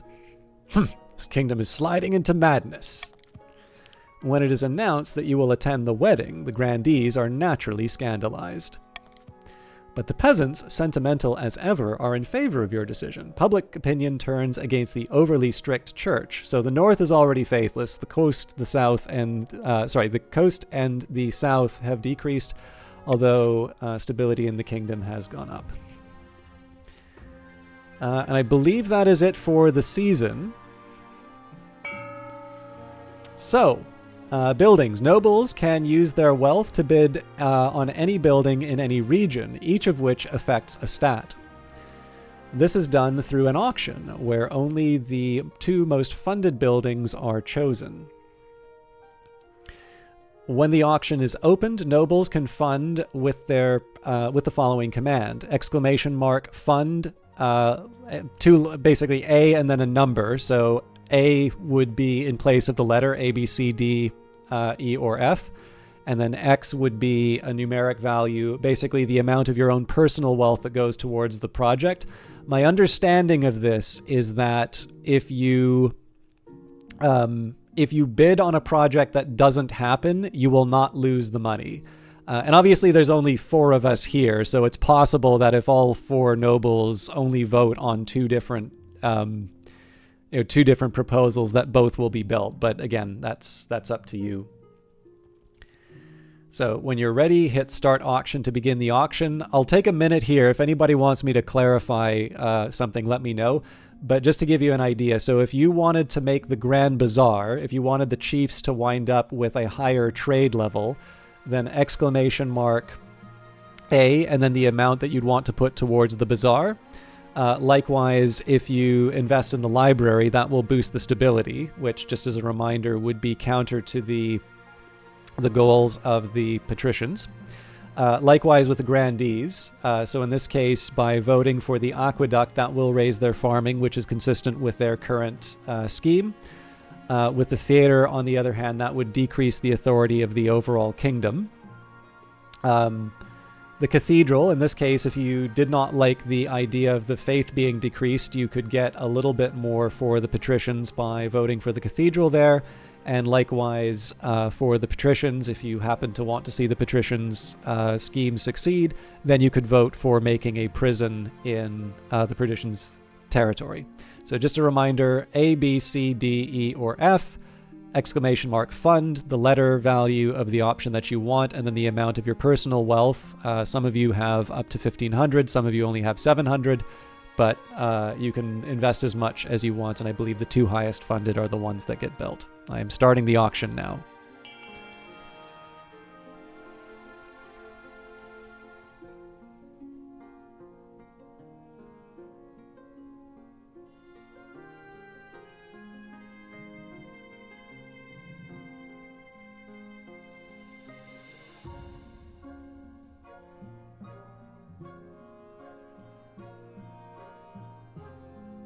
So right now it's the prison and the aqueduct that are currently leading. If somebody wants to see one of those bumped off, you'd need to invest over 750, or you would need to invest more than 500. I've noticed there seems to be quite a gap between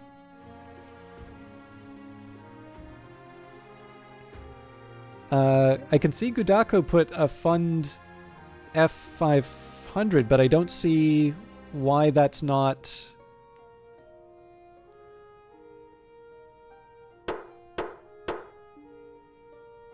Does anybody know why that didn't go through?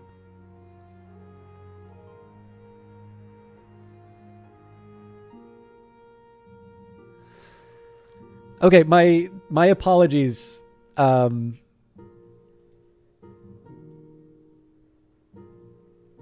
My apologies, Gudaka. I don't think there's a way for me to go in and manually adjust things on that. I do realize you got a little... I do realize that you had a very clear intent that you expressed there, and it didn't go through. I do apologize.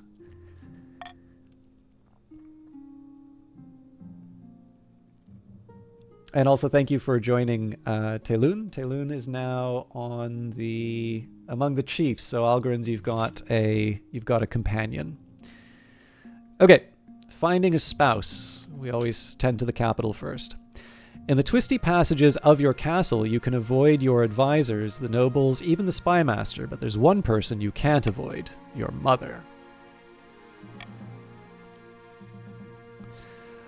Why haven't you found a spouse yet? It's been almost a year. I've been busy. You better find the time. Don't worry, I'll take the liberty of finding an eligible candidate. What is your preference? Men? Women? Or do you not mind? Women. Excellent. I'll send out messages to the most influential noble families in the kingdom. Let's see what they have to offer. All right. Due to popular request, the island rises. Your Majesty, something most strange has occurred in the Ghost Sea. A new island has risen halfway between our shores and the Isle of Sal. The Finfolk raised it from the depths using their weird ocean magic. It's true, Your Majesty. The Finfolk raised an island to celebrate the marriage of their prince to the Archduke of Sal. They will gift it to him on the day of the ceremony. This is terrible news. That island is of immense strategic importance. We can't let it fall into Salish hands. Okay, so... our treasury is too low for one of these options, so we can send the king to conduct secret negotiations with the Finfolk. The king shall attend the wedding as planned, or we can send the king to seduce the Finfolk prince, sabotaging the wedding. I would express a personal preference for secret negotiations with the Finfolk. This is, of course, the reason that we have kings. But as always, I leave it to... do they speak Finnish? As always, it is the council's choice to vote. So exclamation mark, vote A if you want to send the king to conduct secret negotiations. Exclamation mark, vote B if you want the king to continue attending the wedding as planned. Or exclamation mark D if you want to send the king to seduce the Finfolk prince, sabotaging the wedding.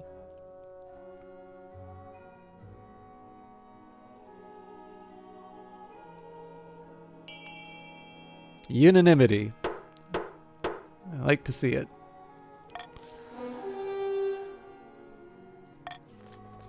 Good. Now hop to it. I don't care what you offer them. Get that island. Preparations begin for your clandestine visit to one of the Finfolk's undersea villages. Your chancellor has heard of magic reeds that allow the bearer to breathe underwater, but such a thing will take weeks to track down. At least that gives you time to prepare for your underwater visit.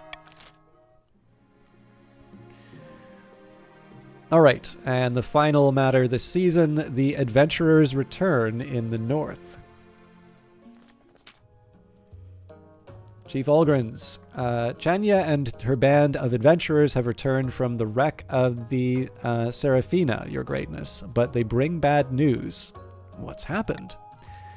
We can only remember fragments, your majesty, like a half-forgotten nightmare, but I remembered running down an endless labyrinth that twisted around me, coiling like a serpent. They couldn't reach the captain's cabin at the center, but Chania is willing to return if we give her better equipment. So there is a challenge here. So some choices have uncertain outcomes called challenges. These can either be random or based on a stat. The percentage shows the chance of success. So just so we can be clear here, they may return, but they need better equipment, option A. So that is a 50% roll. I believe this is based off of the chief's trade. Don't let them go back. No one should explore this area. So that's going to be a roll based on our authority. And it's their choice. Let them do what they want. So I am going to engage in some public works here and say that the monarch's golden choice is that they may return, but that they need better equipment. So this means that if the measure passes, anybody who votes for this will gain 500 personal wealth.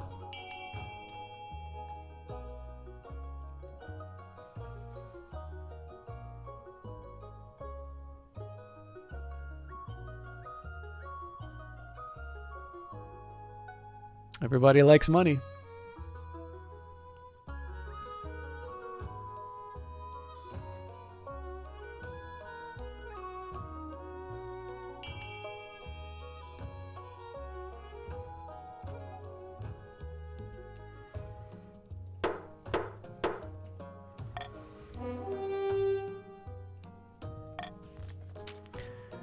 Olgrins acquires better quality compasses and map-making materials for Chania and her zealous adventurers. They rush off to the wreck at once. And of course, this was aligned with the chief's goal of keeping their defiance low. The trade challenge succeeded.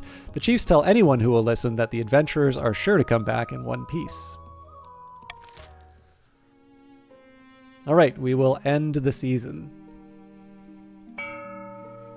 Taxation. Here you can set different levels of tax or bribes for each region in your kingdom, potentially punishing some while rewarding others.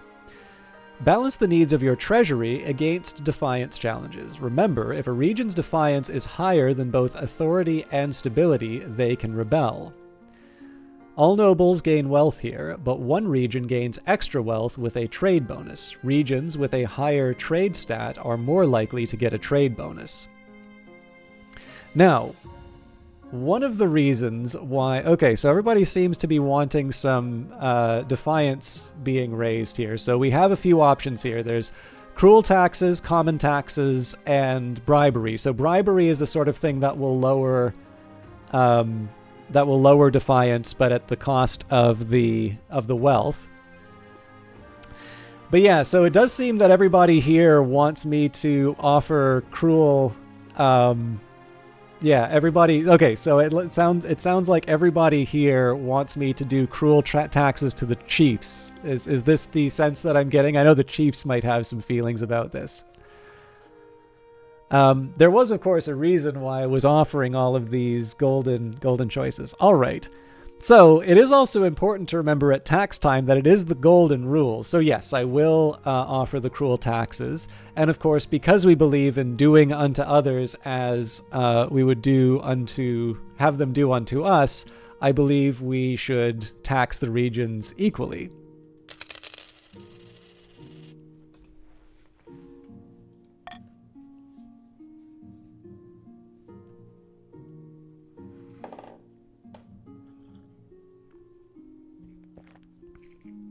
Okay, everybody was cool with that? Eligible options.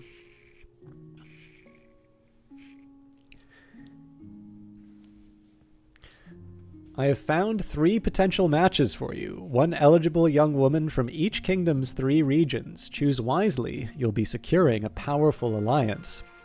Yes, I know. And a partner for life. To have and to hold. Don't forget. What if I don't want to marry any of them? I suppose so, but the alliance comes first. Your mother leads you to the Great Hall, where she's arranged 3 portraits on easels. For now, each is covered by a cloth. Wait, I don't even get to meet them? There's no time for sentiment. You just need a match that befits your station and suits your political needs. Hey, no worries, Kite. I appreciate it. Again, I sent you a quick message saying I'm sorry I messed up your Christmas gift.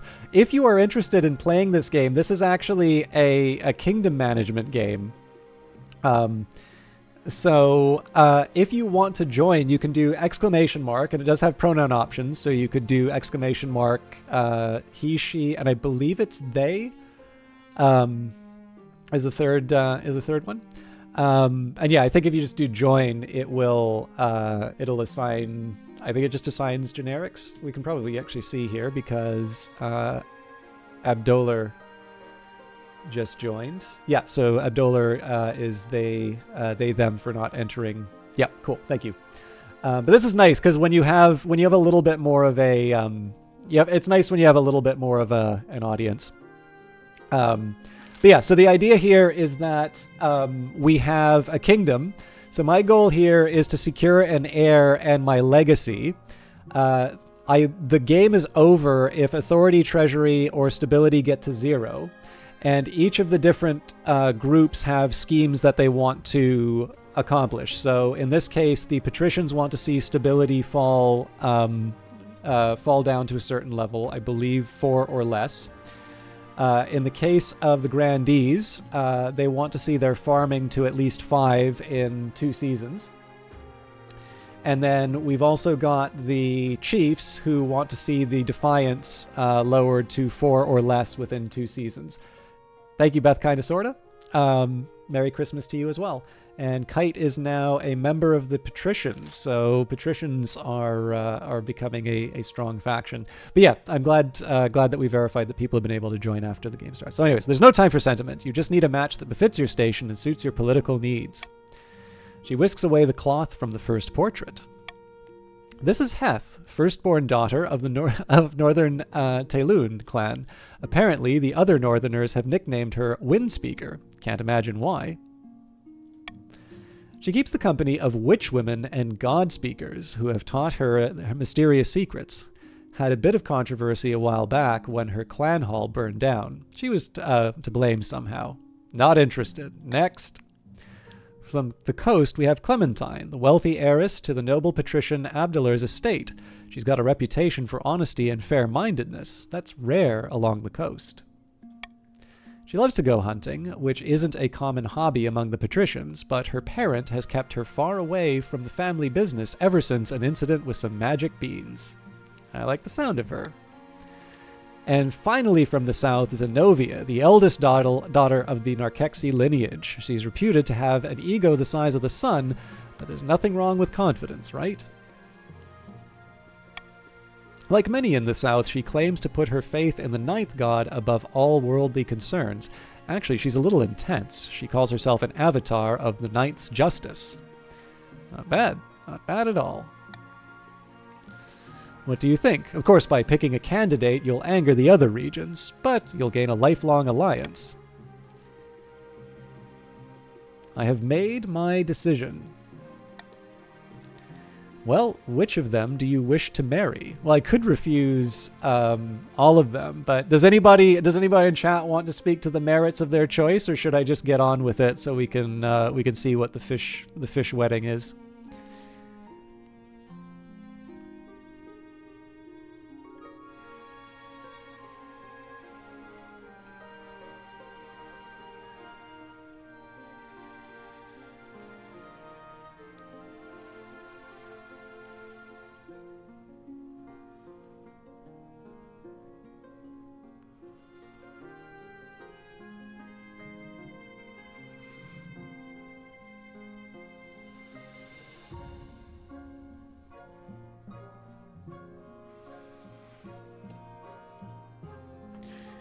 Interesting. So we have everybody arguing for their own side. I am shocked. Let us select Zenovia of the South.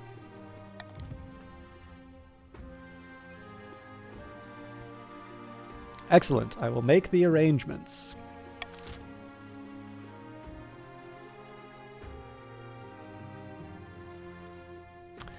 All right, let's see what happened with the Finfolk. Visiting the Finfolk send a stagecoach made from a giant clam pulled by seahorses. You equip your magic breathing reed and hop inside. The clam carriage plunges back beneath the waves and you are whisked down into the murky depths. A few hours later, you arrive at an undersea citadel of kelp-woven huts. Their prince meets you at a grand table formed of knotted coral. Tiny Finfolk spawnlings swim around your legs as you sit. Greetings, Your Majesty. We are honored to have such a prestigious visitor. Wow, this place is amazing. A whale passes overhead, momentarily dousing you in shadow. So you're here to discuss my betrothal to Archduke Shomo and the island that I'm giving him as dowry.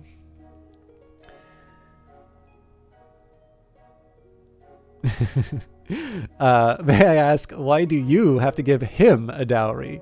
First of all, I must offer my congratulations. Whoops, I just dropped a big bag of pearls. Could you pick them up for me? This new island could cause a war between your future husband and I, or more like, fine folk, am I right? Ooga! May I ask, first of all, I must offer my congratulations. Thank you. Unlike most of my kind, I believe that Finfolk and Surface folk must get along. This wedding is the first step in that process.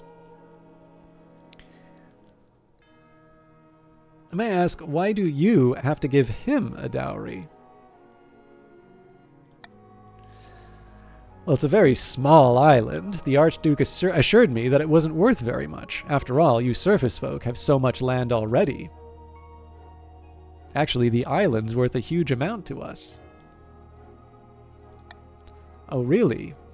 How interesting. The Archduke told me differently.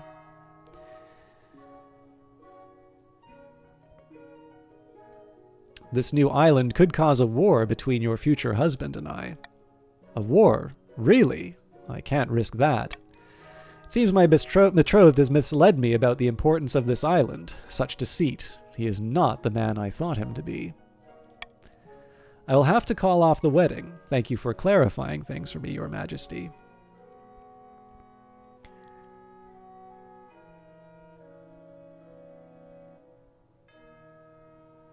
Thank you for your time, Your Fishy Highness. Your clam coach spirits you back to the surface as you wade onto the beach. You gasp for breath. Air never tasted so good. Congratulations, Your Majesty. I hear the wedding has been called off and the island has sunk back beneath the waves. The grandees are most pleased.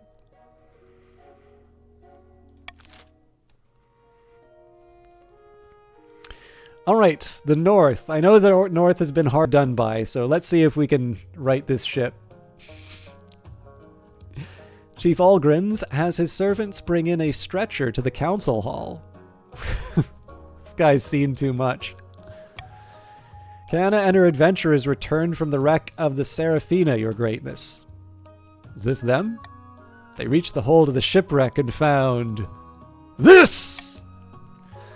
The other nobles recoil in horror. It's a corpse that almost looks human, encrusted all over with ice crystals embedded into its flesh. Despite the heat of the lamps, the crystals remain solid and glittering.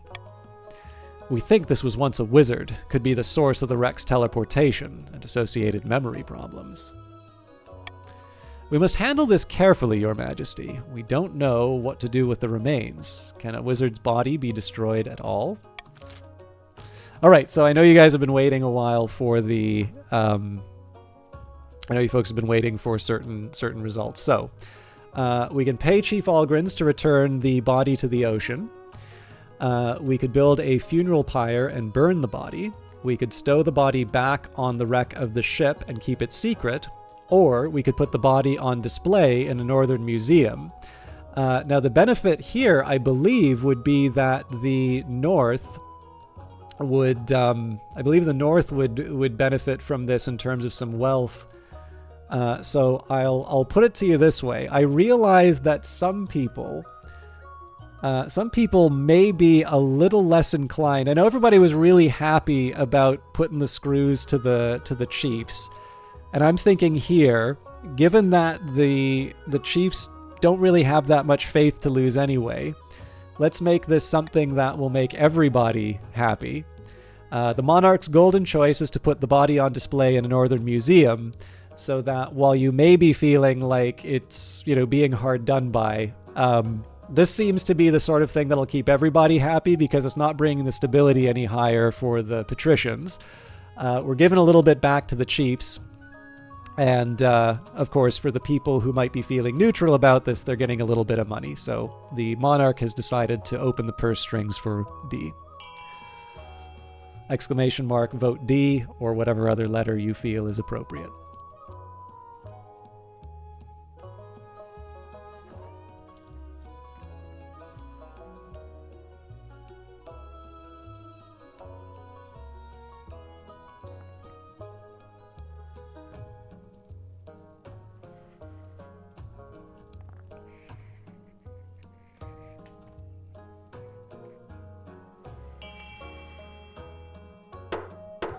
Voting has closed.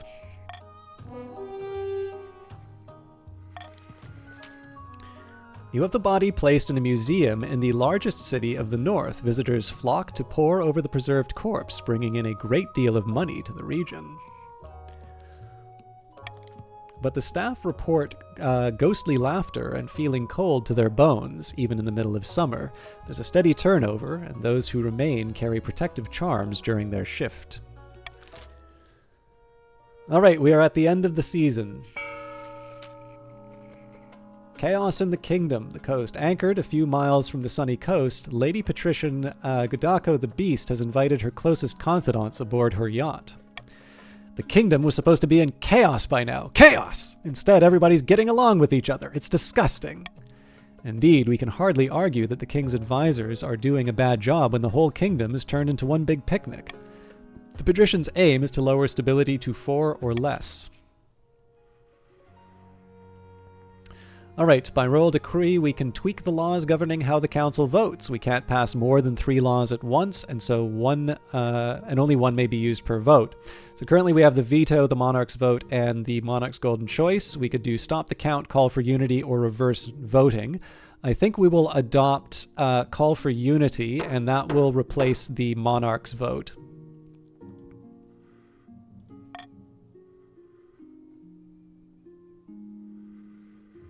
Okay, so it looks like the activity is focused on the coast this time, but as always, we will take care of the matters in the capital first. The royal wedding. Your wedding to Zenobia is naturally the talk of the kingdom. Nobles and peasants alike travel from across the realm to attend. For a week and a day, the capital is one giant party. It feels like you're not the only one not taking part. Instead, you're getting ready for the ceremony. Soon enough, you're standing in St. Bertrand's Cathedral with Zenobia at your side. Do you take this woman as your lawfully wedded wife? I've changed my mind, I can't do this. No, I do. Then I pronounce you king and wife.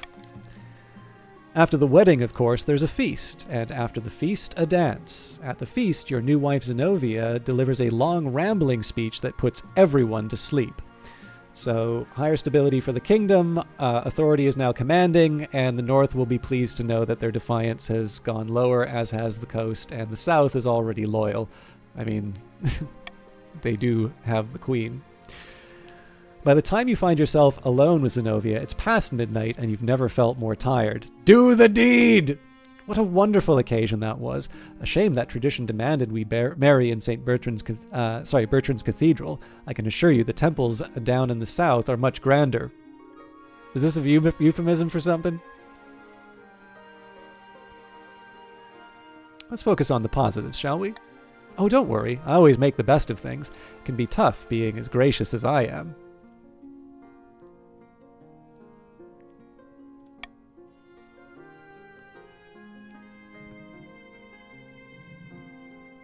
Tell me something you're passionate about. I'm just a humble follower of the Ninth God's teachings, and everywhere I look I'm surrounded by sinners and heathens. I can't wait to laugh at them from the thereafter. That's so interesting. It is, isn't it? Anyway, to continue on the subject. You gently fall asleep to the sound of Zenovia's droning on about herself. Okay, beached whale and an unusual request. Let's deal with the beached whale. Kite! Your esteemed highness, a great big whale washed up on the coast, right outside my villa. However, before I could order my servants to harvest its blubber, a finfolk crawled up onto the sand. It begged me for an audience with the king. Oh, I've always wanted to meet one of the denizens of the sea. Your hopes are fulfilled when a frog-faced, green-skinned man waddles in, his flippers slapping against the marble. Your Majesty, we must not allow noble patrician Kite 260 to kill Kalam. Kalam is a wise and gentle whale, a great friend of the finfolk. In what way is this whale your friend? She keeps the sharks away, banishes our gloom with her beautiful songs, and provides us with her bounteous milk. Ah, please return her to the waters where she was born. Or, hear me out, your esteemed highness, we could strip down the whale to its component parts and make a fortune. Who cares what those fish-faced fools think?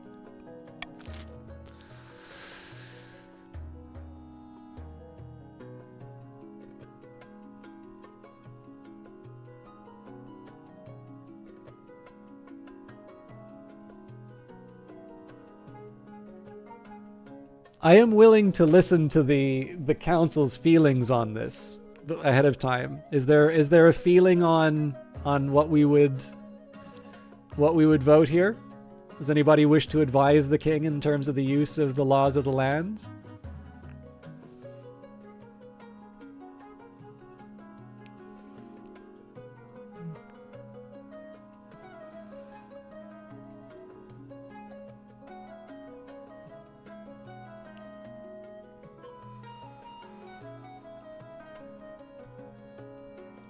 The king is vetoing option A.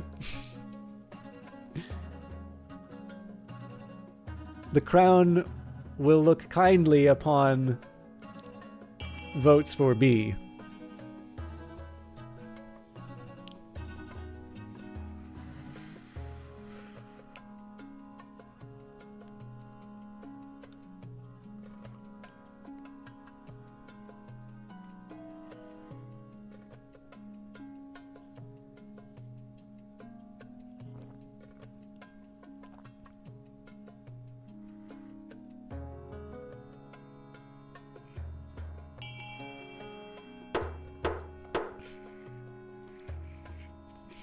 All right.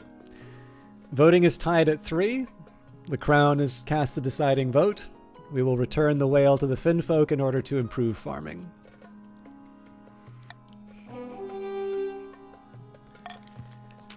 By sea and storm, I can't believe this. How could you take the fishmen's side over your own citizens?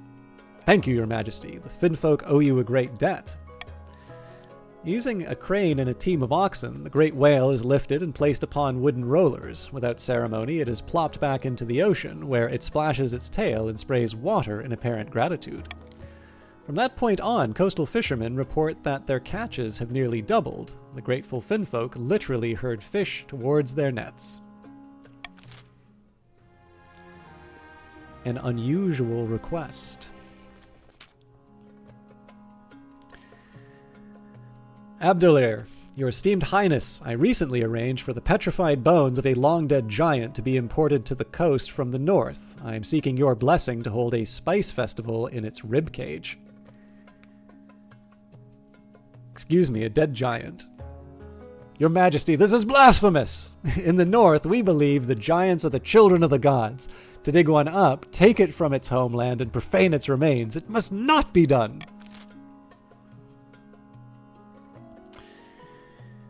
Alright, so here are our options.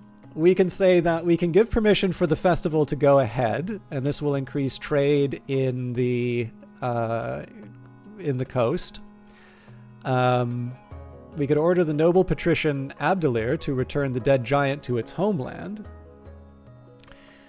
And we could send gold and gifts to the chiefs to smooth over their objections. So my feeling here is, again, this is a question in terms of incentives. And I think that probably the chiefs would be reluctant for us to have the festival to go ahead. And so, to compensate for the pain made for selecting A, the crown will open the purse strings, and we will reward those who vote for A financially.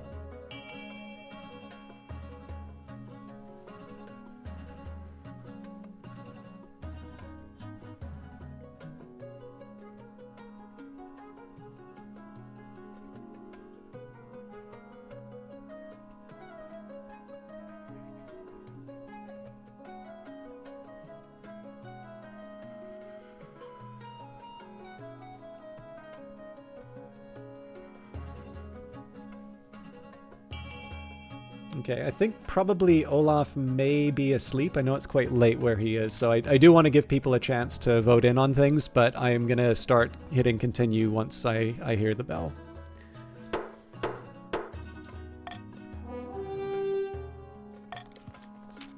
The Spice Festival is a raving success, attracting visitors from across the kingdom to sample cardamom and saffron beneath the bones of an ancient behemoth. The chiefs mutter that it's a grave insult, but the pagans are ignored. And we are at the end of the season.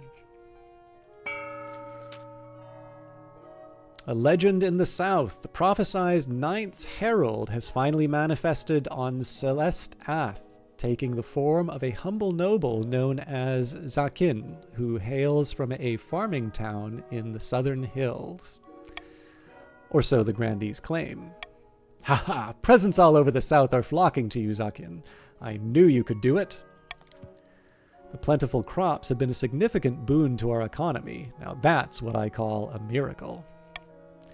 Praise be, but this is just the beginning. With him on our side, we shall capture the minds of the common folk and lead a holy crusade against the false king.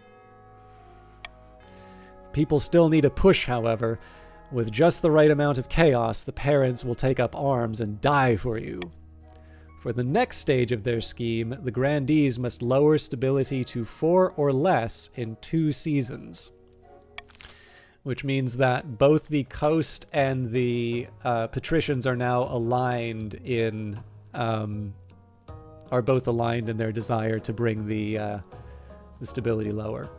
Up in the north, Chief Algrins is hosting a grand feast at his clan hall. The gods are not smiling upon us, friend. We failed to win the Spymaster's trust, and she still watches us with an eagle eye. How goes the search for the look-alike? Not well. I'm still looking. The best I've found is a peasant with a wrong-shaped nose, the wrong-colored eyes, and a wooden leg. Don't let that discourage you. Keep searching. Our doppelganger is out there. I'm sure of it. The chief's aim to lower their the chief's aim is to lower their defiance to 4 or less. Your Majesty, these upstarts are saying that they have a right to your throne. No doubt the nobles are already scheming to crown their region's preferred claimant. So in this case here, the Grandees got a bit lucky with their farming and ambition, and they are now on the second stage of their quest. As always, we will deal with matters in the capital, at the start at least. A vanity project. The chief architect bustles into your office carrying an armful of parchment. Statues can be torn down, paintings can be burned. Don't you think it's time that you left a lasting mark on this kingdom? I propose we carve your majesty's visage into the side of a mountain. It will take dozens of artisans, thousands of hours, but will ensure that you are always remembered. And that does sound pleasing. So glad you think so, your majesty. It'll be the talk of the kingdom and beyond. You call a vote to discuss this outrageous plan. A mountainside carved in your likeness will surely get people talking, but it'll take time and a lot of gold.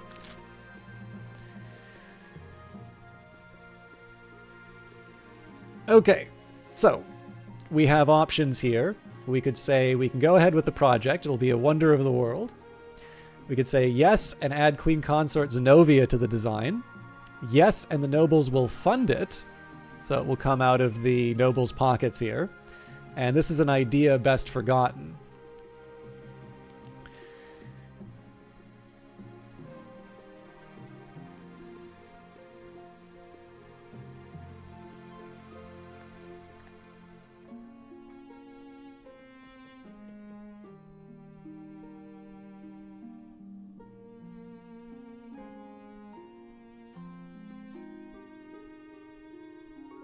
I think this is an idea best forgotten in the name of trade for the kingdom.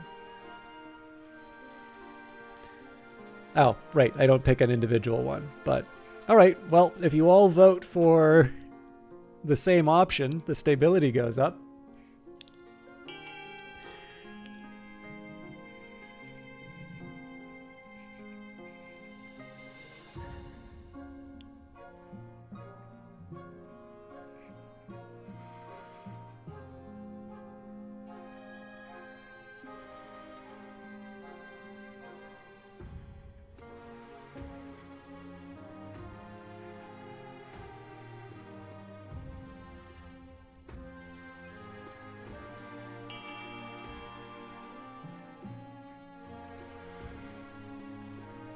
So if I close the voting now, I get my stability.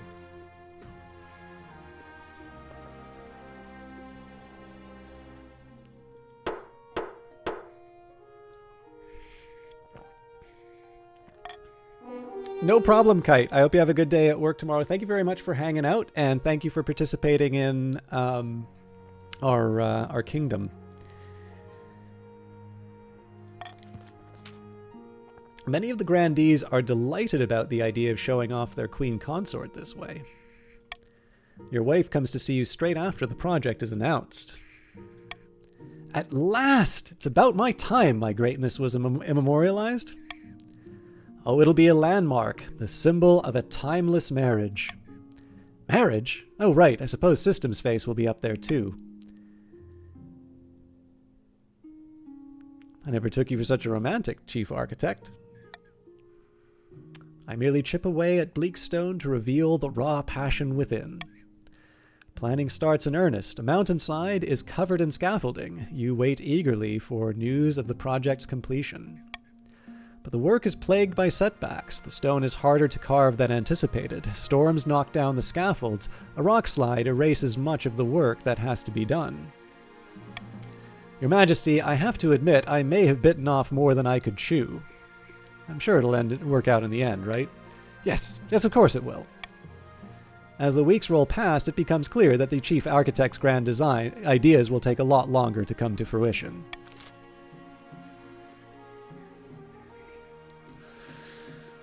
Okay, I believe there's... No, 2 more. So we can do Stargazing or the Printing Press. Let's swoop through the kingdom like so. All right. Grandee Olaf T. Harry. This simply can't go on, Your Majesty. These Archboffins think they know everything, but they know nothing of the Ninth God's wrath. Please, Your Majesty, we found a perfect site on the for an observatory high on the southern hills, but it's on Grandee Olaf T. Harry's lands, and he refuses to let us build there. Such things are heresy. The stars are just as big and close as the ninth god intended. Who put you up to this idea, I bet it was one of those patricians, like Kite 260. Okay. So our options are to construct the observatory, A, find a different site for the observatory, forbid the construction of the observatory, or forbid construction and investigate the scholars' funding. I'm feeling generous, so we will attempt to construct the observatory with the Monarch's Golden Choice, but as always, I am willing to defer to your expertise.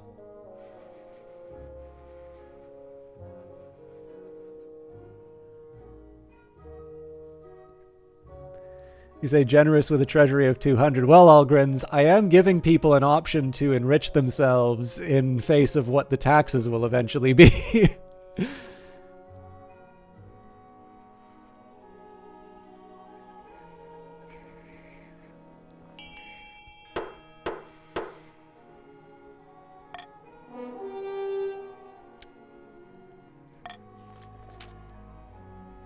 The grandees grumble and groan, but construction goes ahead. Over time, the observatory provides new jobs and brings many traveling scholars to the area, paying for itself many times over. And finally, the printing press. Your esteemed highness, a blacksmith in the coast has come up with a sort of printing contraption. Instead of relying on the painstaking effort of scribes, it produces 100 copies of text an hour. How remarkable. Yes, your esteemed highness. Isn't the technology wonderful? Don't you see how dangerous this is? Books should stay in churches and universities, or else commoners will start getting ideas. Okay, so we can allow printing presses to be used by the masses. Only the church may use printing presses. Only the university may use printing presses, or we could forbid the use of printing presses altogether. Now, I do not like the idea of diminishing knowledge, so we will forbid the use of printing press. We'll veto forbidding the use of printing presses altogether.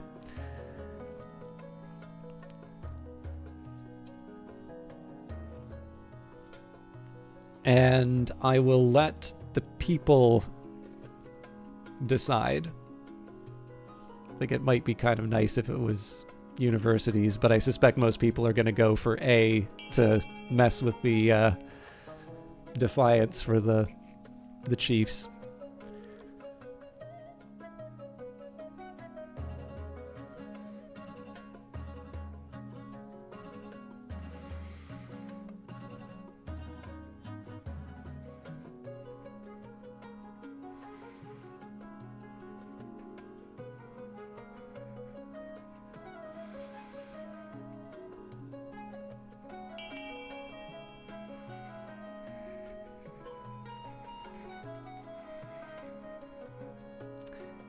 You know, if one other person wants to go and vote for C, I might be very inclined to look favorably on them in a little bit. I can keep voting open for a little while if anybody wants to try and tie that up with C.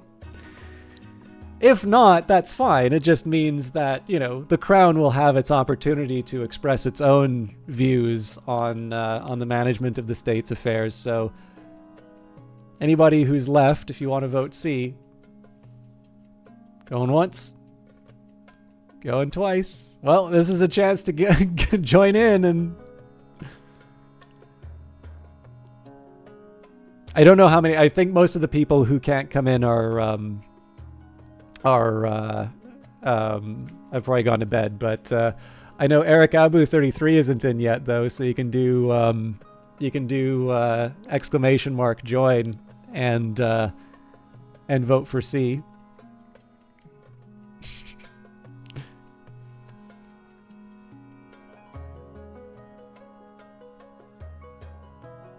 Yeah, so I noticed there's a couple people voting for C in here. You do need to be a member. You actually have to be a member of the court, so you have to join first. Oh, here we go.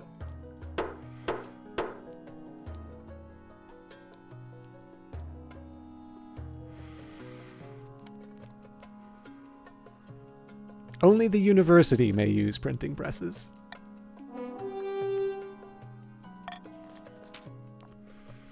Quell University will be proud to take stewardship of this marvelous new technology. Over the next few months, the university publishes countless educational texts spreading knowledge that had once been confined to its own library. It provides an immense boon to training and farming as the common folk learn advanced techniques for increasing crop and mining yields. Unfortunately, Quell University also publishes a few histories of the kingdom that don't paint the monarchy in a flattering light.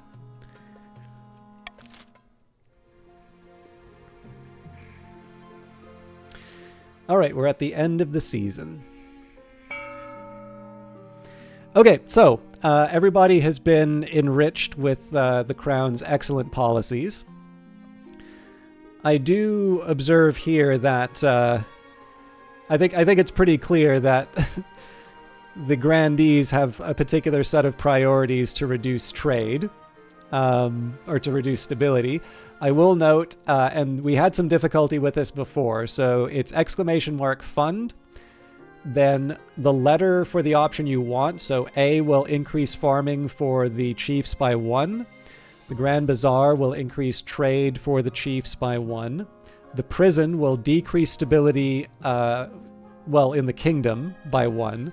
D will decrease trade for the grandees by 1. E will increase the military for the patricians by 1, and I will note they have the lowest military right now.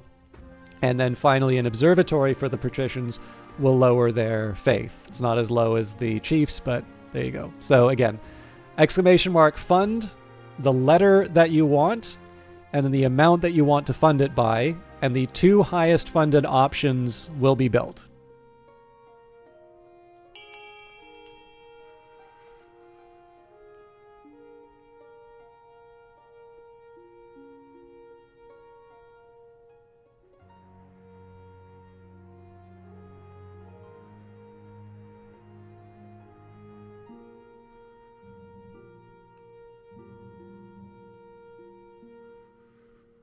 Apparently nobody wants to see increased farming or trade for the chiefs. The chiefs could get a really cheap trade route. There we go. Abdoller's figured out that there's a cheap little improvement that can be made. Let's see if my micro courses are running through. Okay, there we go. We're gonna find out the the true value of the.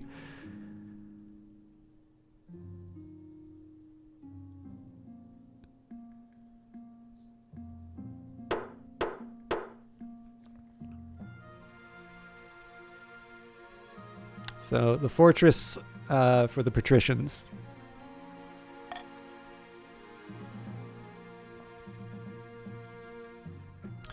All right, no real surprises in terms of what's coming up in the kingdom. So let's deal with the financial matters first. Bankruptcy looms.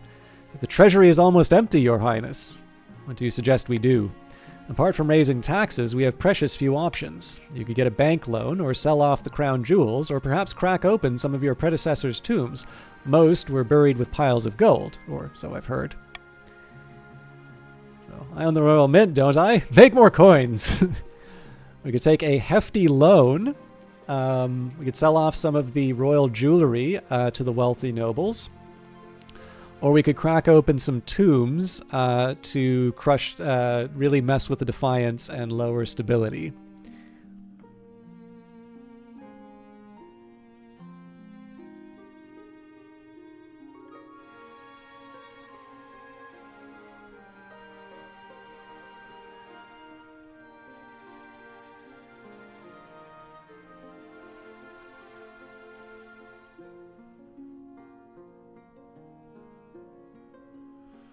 We will sell off some of the royal jewelry. Nah, you know what? Time to crack open some tombs. That buried gold isn't doing anyone any good, is it? Time to desecrate some graves. You order the royal mausoleums dug into and looted. The result is quite a bounty. Gold masks, heaps of coins, precious jewels. Not everyone is as practical as your treasurer, however. The church denounce you as a grave robber. Nobles and peasants alike are disgusted by your greed. About your heir. Your marriage to Zenobia has leaped from strength to strength over the past few months. Truly, you found your soulmate, and every day you count your blessings. It's high time that you thought about an heir. Congratulations are in order. The royal wedding was a magnificent affair. I'm very happy, thank you. Your happiness isn't as important as fulfilling your duty to the kingdom, but I'm glad that you have found a way to have both. You've done well so far, but something is still missing, an heir. You need someone young, whose loyalty is assured. A child of your own would do the trick, even if they're a bastard, or the youngest of your many cousins. My wife and I will have a child together.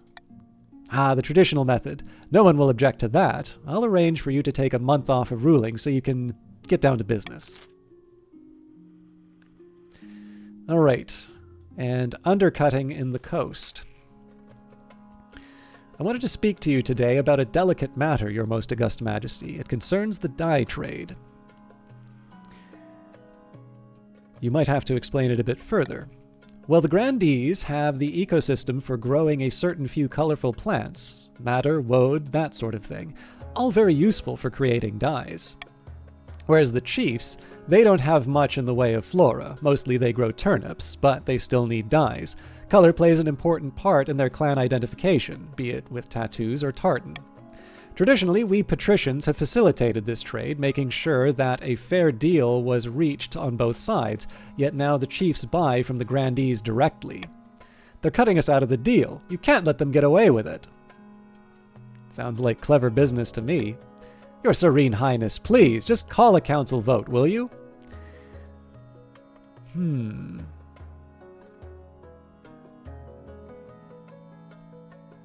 I think we will do a council vote. My eternal thanks, Your August Majesty.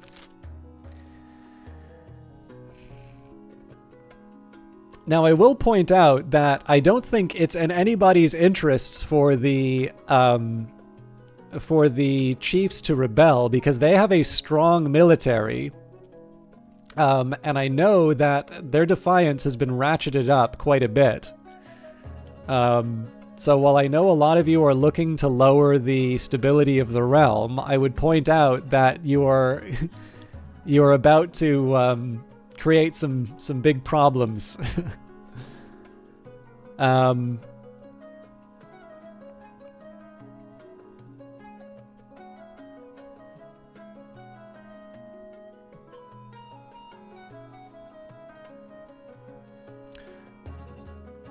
So the Monarch's golden choice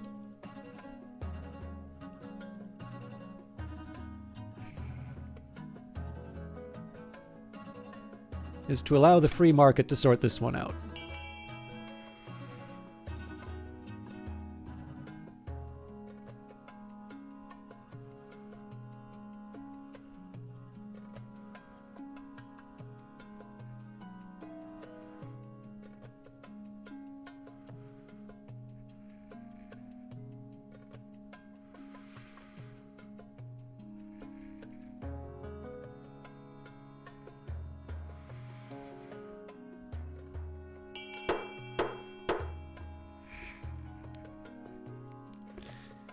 Monarch's choice.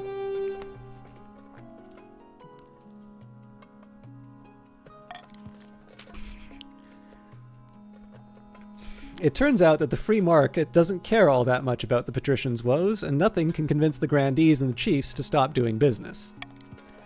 The patricians lose a grip on their monopoly, while other regions' economies thrive.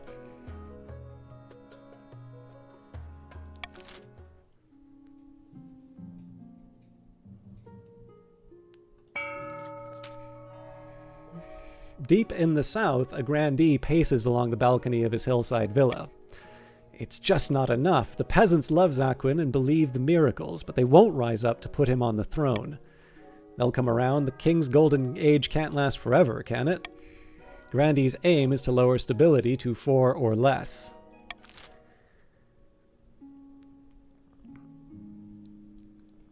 Okay, so the chiefs invent a new kind of super strong mead, making 500 wealth. The other nobles gain 200 wealth. I am willing to listen to people's opinions about tax policy.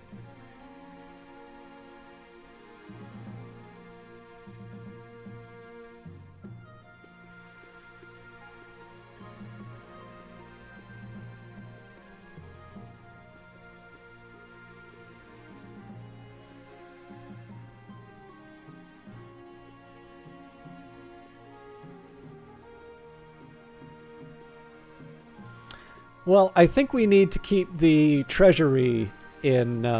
I think we need to keep the treasury in good order. So I'm not inclined towards bribes. However, I do think that the grandees are in a particularly good position. They do have the best trade out of everyone. So in this case, we will offer a cruel tax on the grandees, and we'll continue with the common tax amongst all.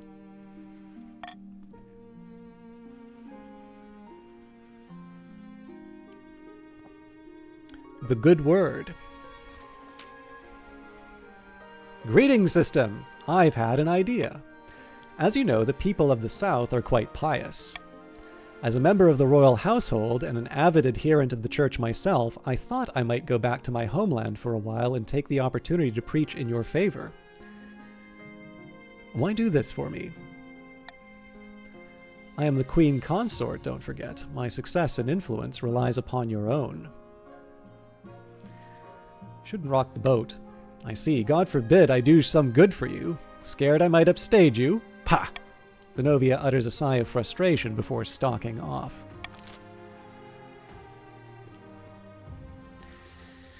Okay, so we've got a call for apprentices in the north and a contentious sale. So let's start with the contentious sale. Your Greatness, this is an outrage. Lady Patrician, Godako the Beast, is trying to steal my bear from under my nose. Did you say bear? It's not their bear. I was about to buy this beast from an adventurer in the Tatterlands when Chief Taelun turned up, shouting and raving about Skurinorn. And who is Skurinorn? The northern goddess of medicine and knowledge. The bear wears her mark upon her brow, clear as day. Tell me more about this bear. She's a magnificent specimen. She'd be a great addition to my menagerie. I suppose this is a matter for the council. Mark my words, if this bear is not brought to the north, where she belongs, there'll be trouble.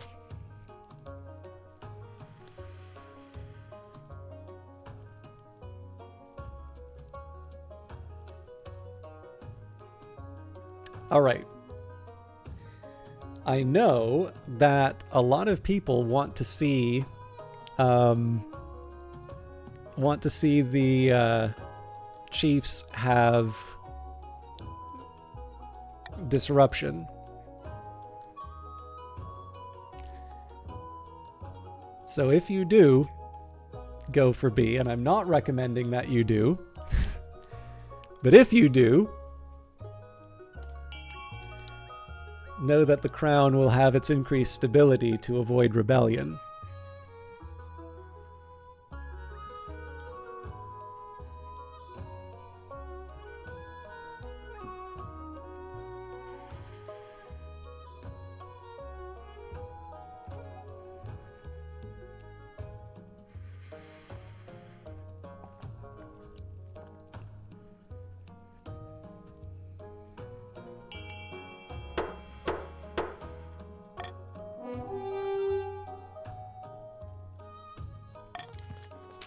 In a furious back and forth, the nobles battle it out for ownership of the bear. Eventually, Chief Taelun wins out. The Tatterlands adventurer is delighted and goes away with more money than she knows what to do with. Naturally, the patricians aren't happy to have lost their potential zoo exhibit, but there's little that they can do. The bear turns out to be a fearsome creature with bright white fur and intent green eyes, and she's vast. Even on all fours, she stands taller than a wagon. She's transported north slowly and carefully, sedated by special herbs and followed by a stream of worshipping villagers. Chief Telun is delighted that Skirnon's will has been done. Alright, a call for apprentices. Chief Beth Kinda Sorta. Bad news, Your Greatness. A meddling wizard has set up shop in Kolshvan. I believe it is Brizg, the Lord of the Bells.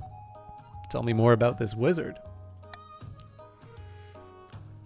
Wizards have managed to tame creation itself. They wield untold power and are naturally distrusted by the Church. Even the High Inquisitor wouldn't dare move against them openly.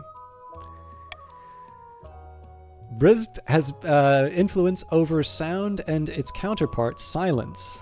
Though this power seems meager compared to other wizards, they are not to be underestimated. They put out a call for new apprentices, which is a rare event. This is a once-in-a-lifetime opportunity for many.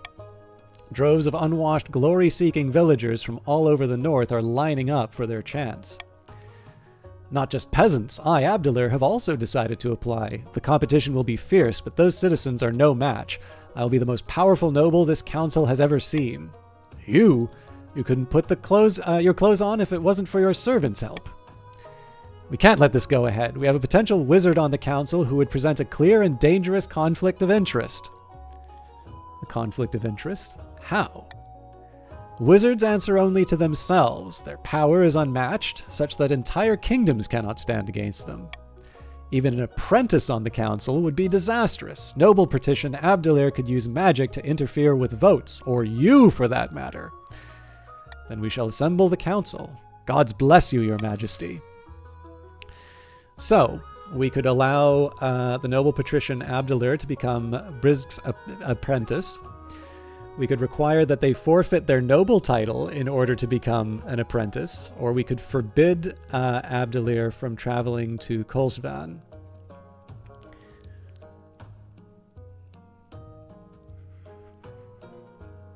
It sounds like the grandees are looking to vote for A. Would the grandees like me to make this a monarch's golden choice?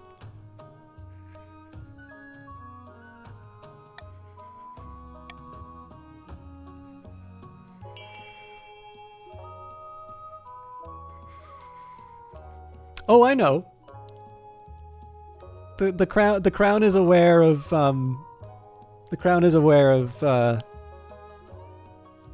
people's feelings on the taxation, and I'm willing to make them whole with appropriate policy.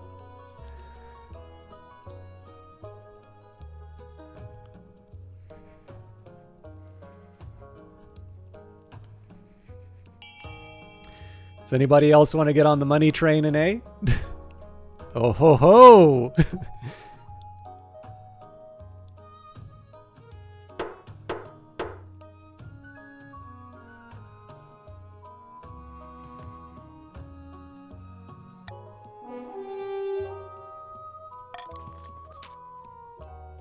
By the old gods, how will they keep up with their noble duties if they're spending all their time in the north with this wizard? And what if, gods be good, they actually pass their apprenticeship? There's never been a wizard on the council before.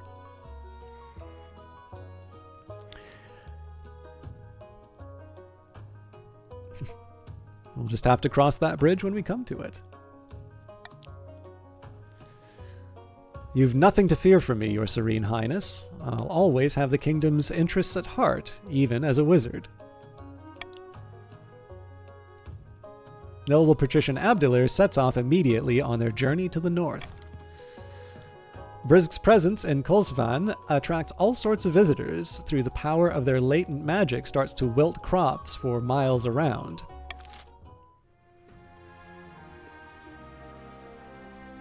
And we are at the end of the season.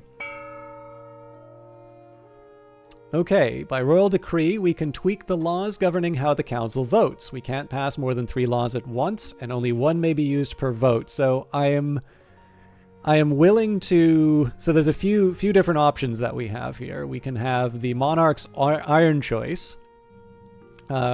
We could put in anonymous voting. We could put in stop the count.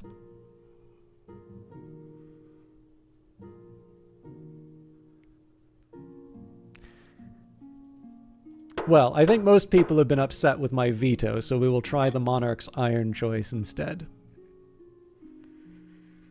Okay, so we have the Clairvoyant Visit, the Stone Maiden, and a Mercantile Complaint. Your August Majesty, your esteemed Highness, Lady Patrician Gudaka the Beast has been having prophetic dreams. It is true, I can part the veil betwixt now and some ways off. Give me a prophecy then. I look to the future and it speaks through me, no more, no less. For instance, Grandy Crimson Caveat should beware of birds for the next season. And I saw a vision of Grandy Arakabu's 33's body floating away on dark water. What? By the 9th? Please, Your August Majesty, have her foretell the future for the Council. We could gain insight into great mysteries. All right.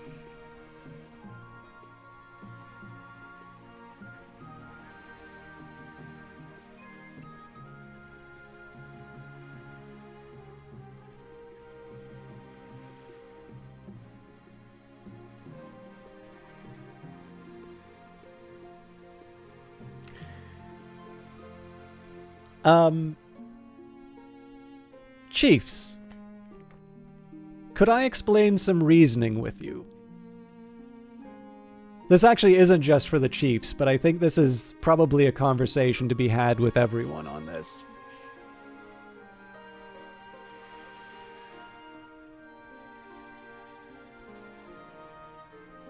Can I have the Chiefs' attention, please?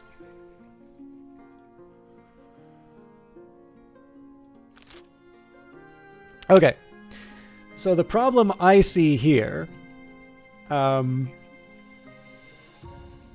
is that authority is going to be a certain... Yeah, so what I'm sort of thinking of here is we've got this dilemma here where people kind of we're looking to sort of break up the log jam in terms of where all the numbers are moving. And I'm slightly inclined to try and raise the authority so that people can have some flexibility in terms of lowering defiance or raising defiance, lowering stability, raising stability. And I'm thinking maybe we don't want a rebellion on the part of the Chiefs. But I don't know if all of you are going to go for option A.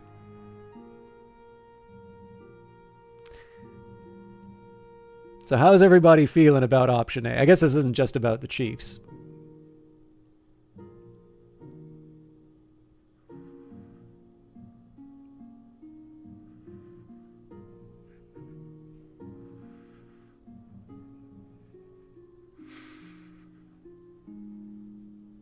Okay. Then we will do a Monarch's Iron choice for A. Oop.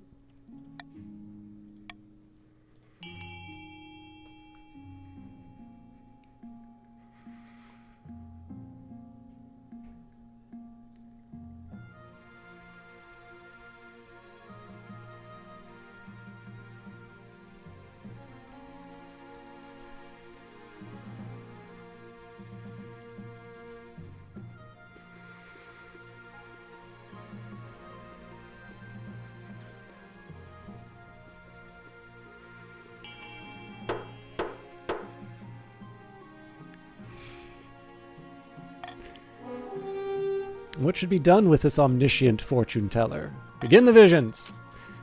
Lady Patrician Gudako the Beast spreads the dark velvet cloth onto the floor, sits cross-legged and closes her eyes. I note, by the way, the Chiefs did not vote in accordance with the authority. After a moment's silence, she gasps.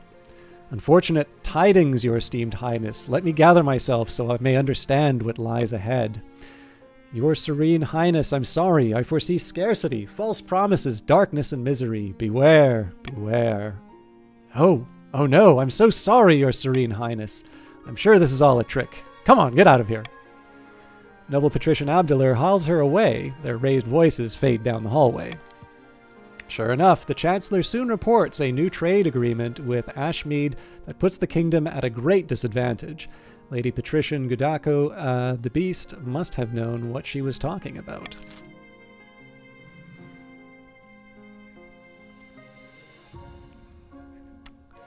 The Stone Maiden! Behold, Your Highness! Grandee Crimson Caveat pulls aside a tarpaulin to reveal a granite statue of Grandee Erikabu 33. The statue is impeccably detailed, its expression a frozen grimace. A sad sight, is it not? A gift? For me? Nay, Your Holiness, this is no statue. It seems the Stone Maiden is abroad in the south. Who's that? She's a walking statue with burning yellow eyes. All who meet her gaze are turned to stone. She sleeps for years at a time before waking and terrorizing the kingdom. She must have ambushed Grandee Erikabu on their latest vineyard inspection. Please, Your Majesty, we must do something. So, unfortunately, Erikabu 33 has died, but the second has now joined the court.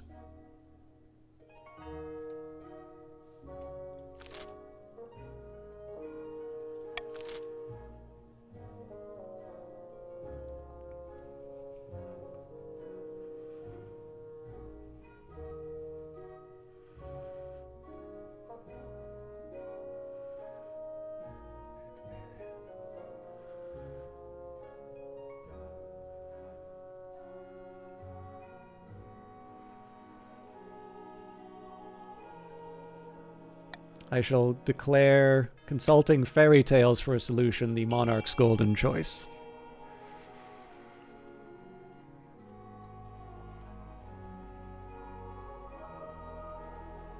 Raise in wealth and all that.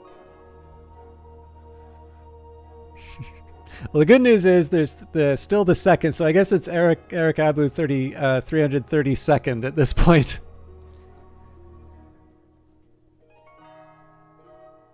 Yeah, everybody likes money.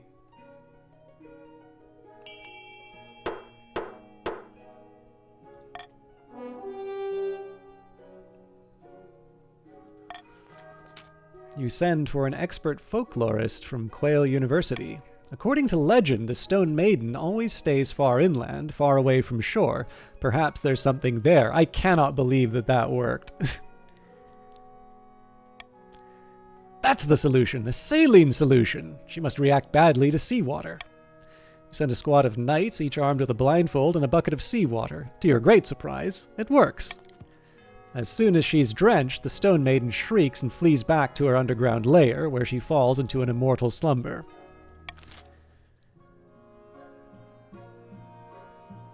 And a mercantile complaint.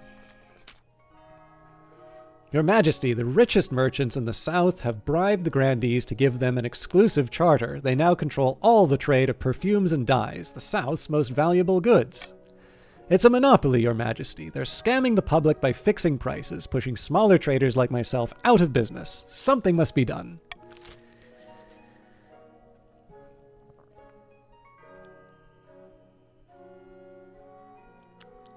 I mean, I would certainly prefer the exclusive charter null and void. But I can't force anybody on this, so the Crown looks with favor upon option C. And do remember tax season is coming up.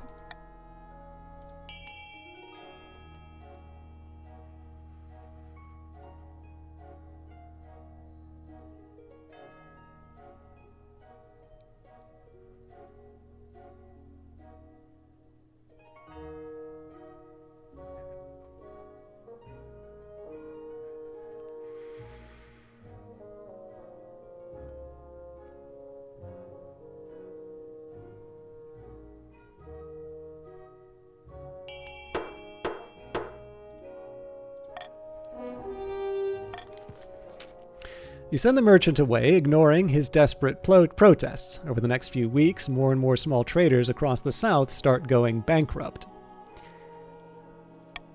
But the biggest companies are expanding each day and recording incredible profits. Time to open a bottle of wine.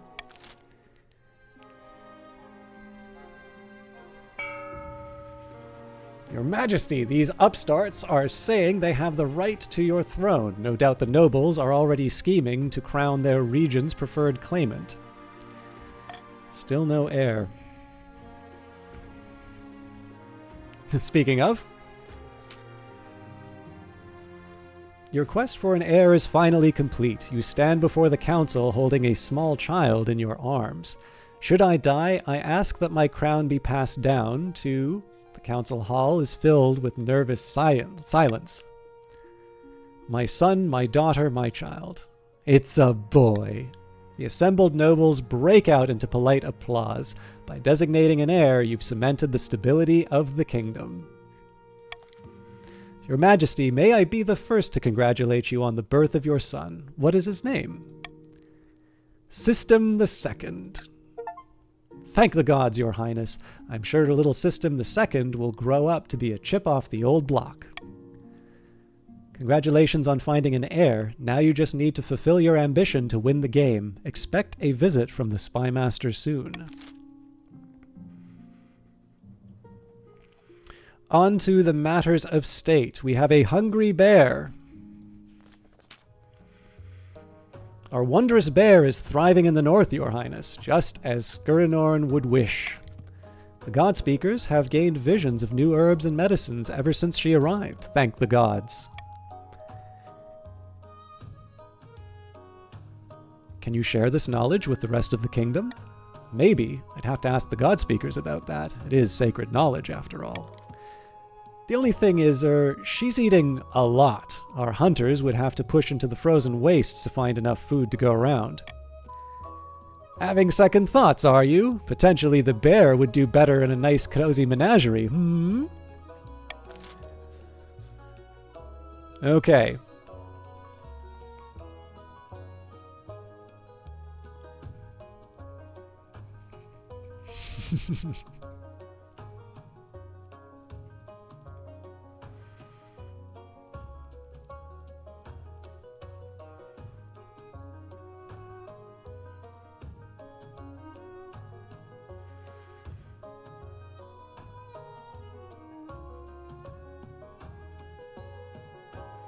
So here's the problem. Annoying either the patricians or the chiefs here is going to be dangerous at this point. So I'm going to declare the monarch's iron choice to be demanding that the other nobles donate their crops.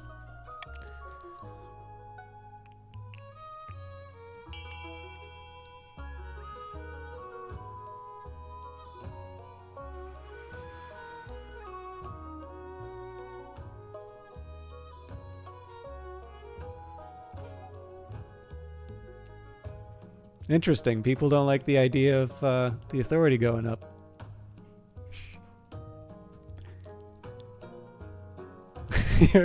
You're all gonna feel really, really foolish if the chiefs pull this off.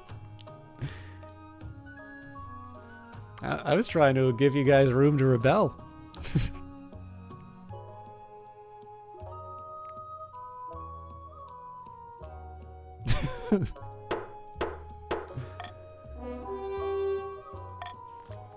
The chiefs dig into their deep stockpiles, but it's not pleasant living off fermented seal and dried fish for months on end.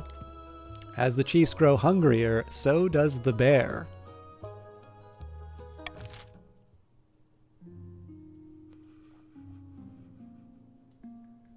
Inappropriate magic.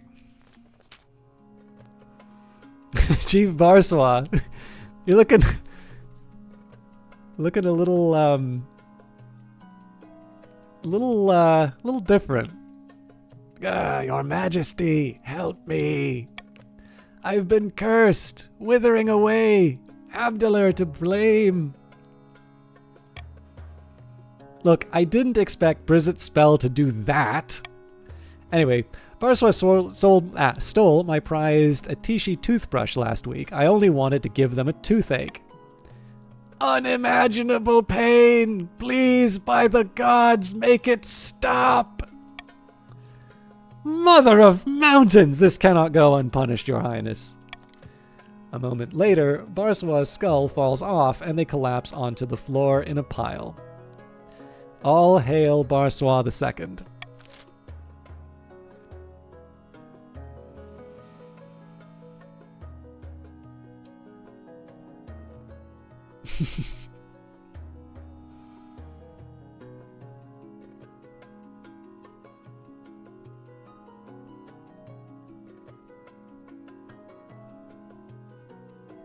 I don't like any of these options.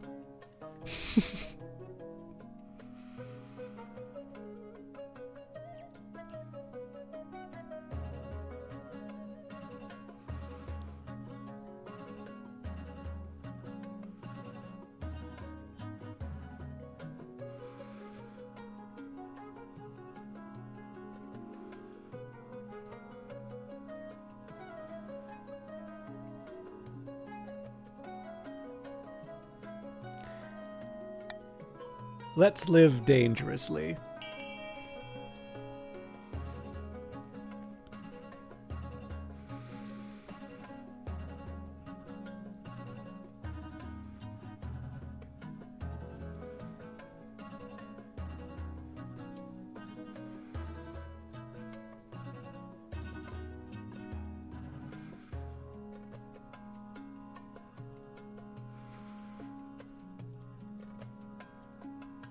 Just a reminder for those of you that are looking to vote, you do need to join the game with !join, and then followed by your pronouns. It'll take he, she, or they. If it's blank, I believe it automatically goes to they. Okay, looks like the people have spoken.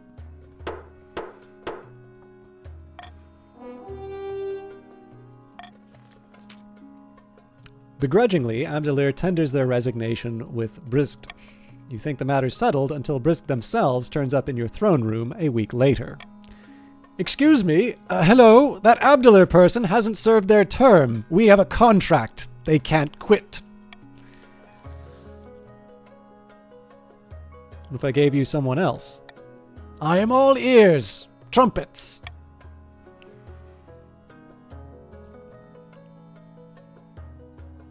How about Grandee Crimson Caveat? Deal! You can't just offer me up like livestock. Brizgt snaps their fingers. Instantly, Abdelir goes silent despite still moving their lips. That's enough out of you!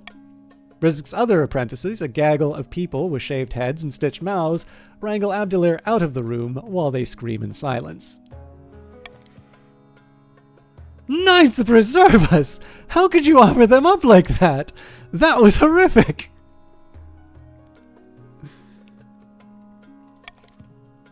Depths below, that was horrific. I wonder which spell Brizgt used. Glad it wasn't me.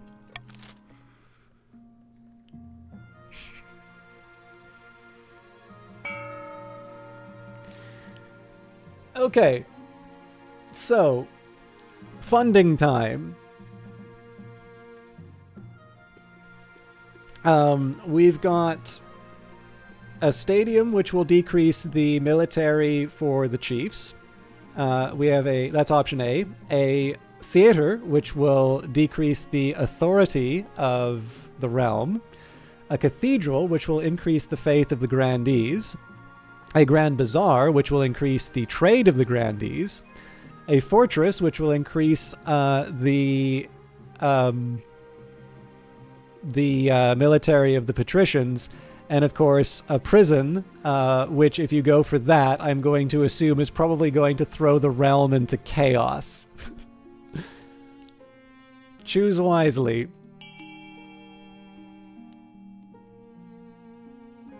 Exclamation mark, fund the letter you're looking for and the number you're looking to contribute. I don't have any control over the timer on this, so you are going to want to put a bit of a buffer in terms of what you can pull off.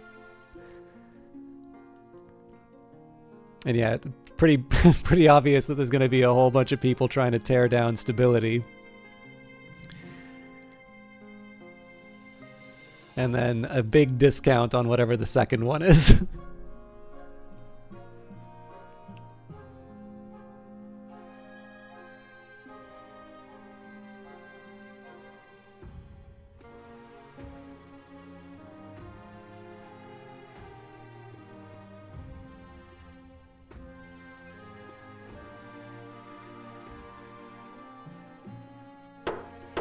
Oh man, you guys really want to see a rebellion.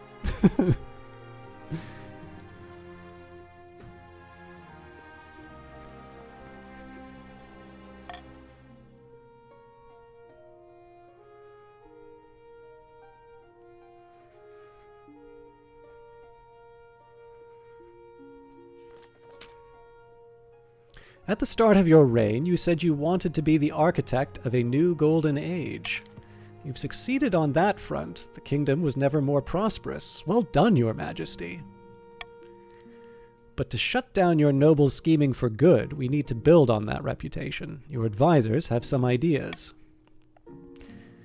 Have you heard of the Scepter of Sages? It's an ancient lost artifact forged by Queen Alma the Wise. There's a legend that any king who recovers it will rule over a golden age. My advice, on the other hand, would be to infiltrate each region with loyal spies, defeat their schemes with schemes of your own, but the Chancellor has other ideas. Create a kingdom-wide spy network. A wise decision, Your Majesty. I'll begin recruiting spies. We'll send them across the kingdom in the guise of traveling bards. But this will require a fine touch. Your priority is to raise the kingdom's stability and overall trade as much as you can. And of course, there can't be an open rebellion among the nobles.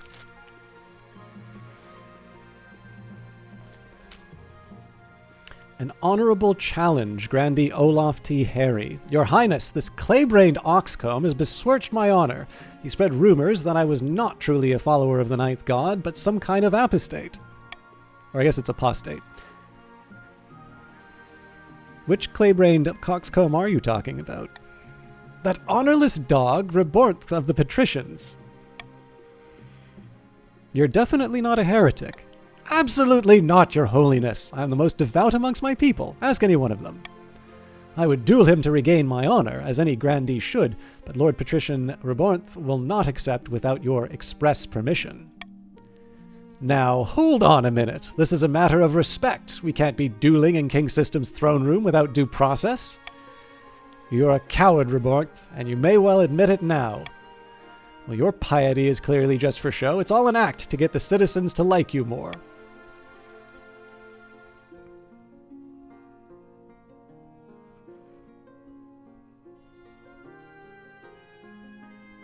You may duel. Might be fun to watch.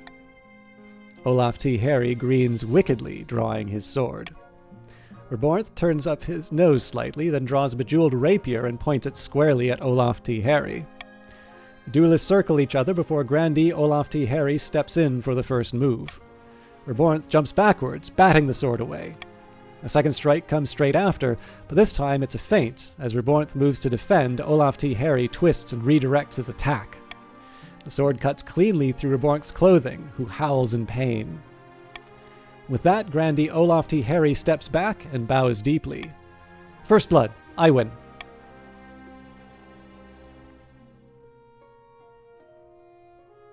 Bravo, nicely fought. The court returns to their business. Olaf T. Harry and the grandees view your sanction of the duel as respecting their customs and are clearly grateful. And rampage in the north. Your Majesty, Chief Telun has been eaten by the bear of Skurenhorn. I thought that would happen. The north just didn't have the food to support the poor creature. The bear has been holed up in a cave deep within the mountains, Your Majesty. Chief Telun's family demands justice.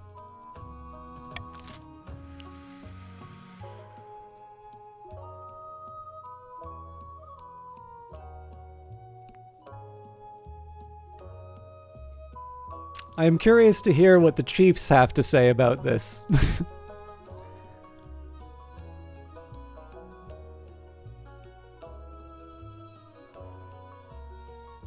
I'm actually open to I'm open to suggestions here in terms of what people think is appropriate.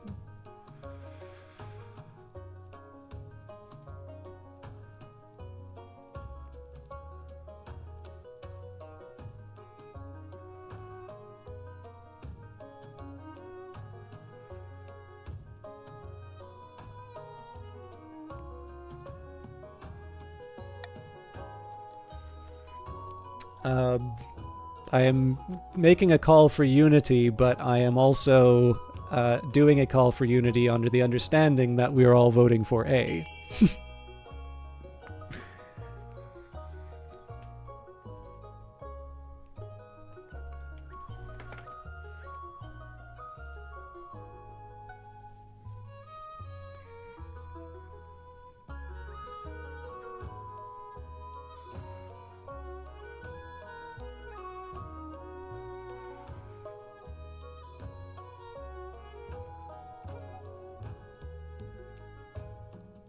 Works for me.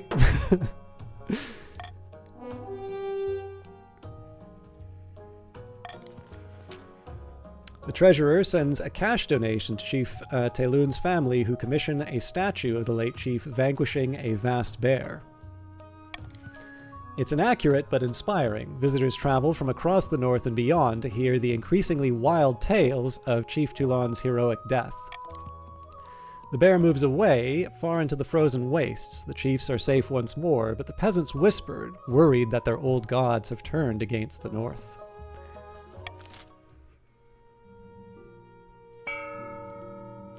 Tax season.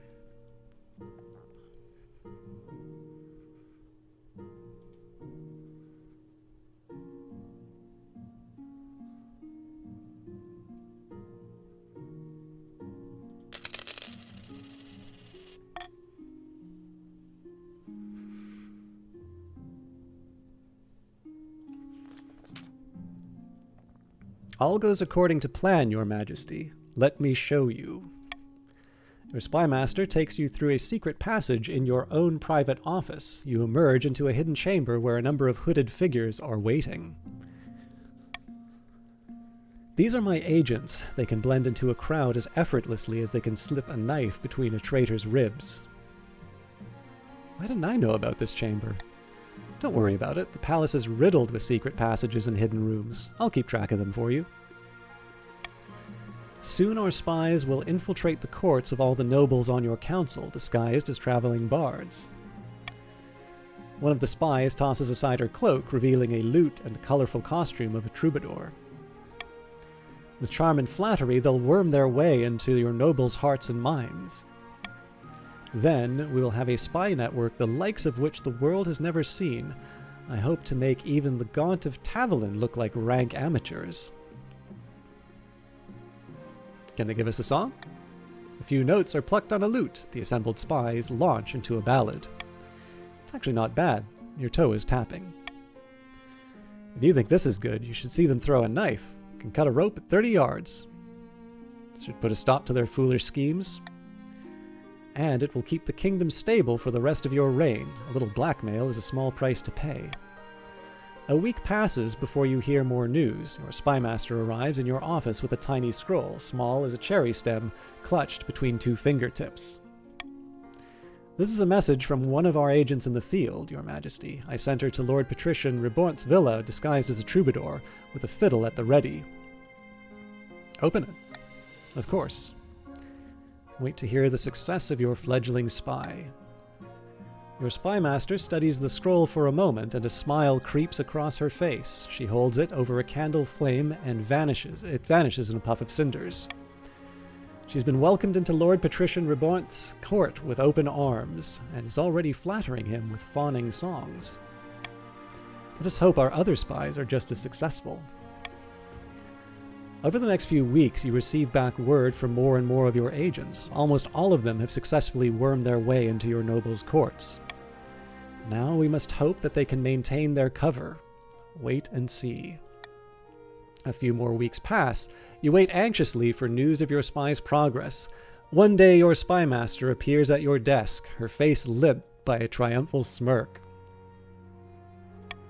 Good news, Your Majesty. Our spies have uncovered more of your noble's darkest secrets. Did you know Lord Patrician Rebornth has an irrational fear of lemons? You do now. Now, in fairness, I've heard that there is a research project in one of the regions about a combustible lemon. We even have a few illicit romances between the nobles and our generically attractive bards. The blackmail writes itself. This has gone better than I expected. You do enjoy the services of an excellent spy master. Was it genetically? Yeah, anyways. But we can't get complacent. We must see if our other spies are equally successful. Over the next few weeks, your spies send back more and more positive reports. Soon, you've established a spy network throughout the entire kingdom. So the sense of smugness that you call your next council session. As the nobles file in, you realize you know all their secrets, their weaknesses, everything. Listen, Your Majesty, I was thinking that taxes have been awfully high lately. Why don't we hold a vote on reducing them? Oh, we can call a vote. No problem. But as the nobles walk up to the ballot box, your spy master swoops in and takes them aside. She whispers in their ear. One by one, you watch their expressions turn to horror. By the 9th, how did you know that? Only my mother knows about that. And it can stay that way. Just vote the way we tell you to vote. I destroyed the evidence. You can't prove anything. You'd be surprised what I can prove. I know exactly where to dig. But if you vote the way I tell you to, maybe I'll misplace my shovel. Hey, care for some lemonade? Ah! Leave me alone! I'll do whatever you say! Sure enough, when the votes come back, it's unanimous. All the nobles, for perhaps the first time, have voted exactly how you wanted them to. I could get used to this. When you leave the council hall, the nobles are quiet. They know a new era has begun, an era of cooperation. Or else. Your wife meets you back at your chambers, your heir System II in her arms. Praise the 9th. I'm not sure what just happened, but I've never seen the nobles look so scared.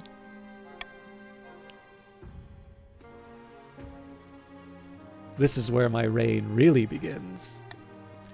Our reign, my love. This is where our reign begins. That night, you sleep an untroubled sleep for the first time since you first sat on the throne. No matter their grievances, the nobles will never again dare to defy you. You simply need to mention offhandedly that you know what they did last winter, or that you know where they sleep at night. The patricians' attempt to replace the king's advisors never panned out. One night, Lady Patrician Gudako the Beast awoke to find a smiling spymaster holding a knife to her throat and kindly asking her to desist. The grandees prayed and prayed for a miracle to replace Zakin in his rightful, or to place Zakin in his rightful place on the throne, but no miracle came. All that remained of the chief's attempt to usurp the crown was a prisoner, deep under the palace, clad in an iron mask and shrouded in rumor. Hey! That's a reference to Alexandri Dumbass. King System ruled from the shadows, getting his way in the council with blackmail and threats. The nobles were terrified, but the peasants considered it a golden age. After 15 years of unquestioned rule, King System died peacefully in bed, and the nobles let out a collective sigh of relief. King System the Spider. 2 years and 9 months, the years 948 to 950, Spouth Zenobia of the South, successor King System II. The wealthiest noble was Gudako the Beast, who I believe has supported the development of this game through purchasing it. And the poorest noble was Narkeksi, who is apparently declaring victory by proxy for having mixed their bloodline with the royal one. And the kingdom, I believe, is a constitutional monarchy here. Where I think what we're really looking at basically is a version of the Dutch Republic, right? I'm William of Orange, you know, kind of a low authority, high stability, lots of trade, good farming. What did you all think of that? Obviously, we went quite a bit later than I normally stream, but the intention was to try and do something a little bit fun for people who... That's true, but then neither did the patricians, I believe. Okay, people like this. Yeah, so the big worry that I have is that obviously my broadcast is quite small. So the challenge here, and we saw this at the start, where there was basically only one representative for each faction. Yeah, Taylor, the first and only time I played on this was for a wonderful broadcaster named Sweeps the Pillow Clean. Let me actually hang on, just give me a second here. I want to make sure I get the. I want to make sure I get the name right.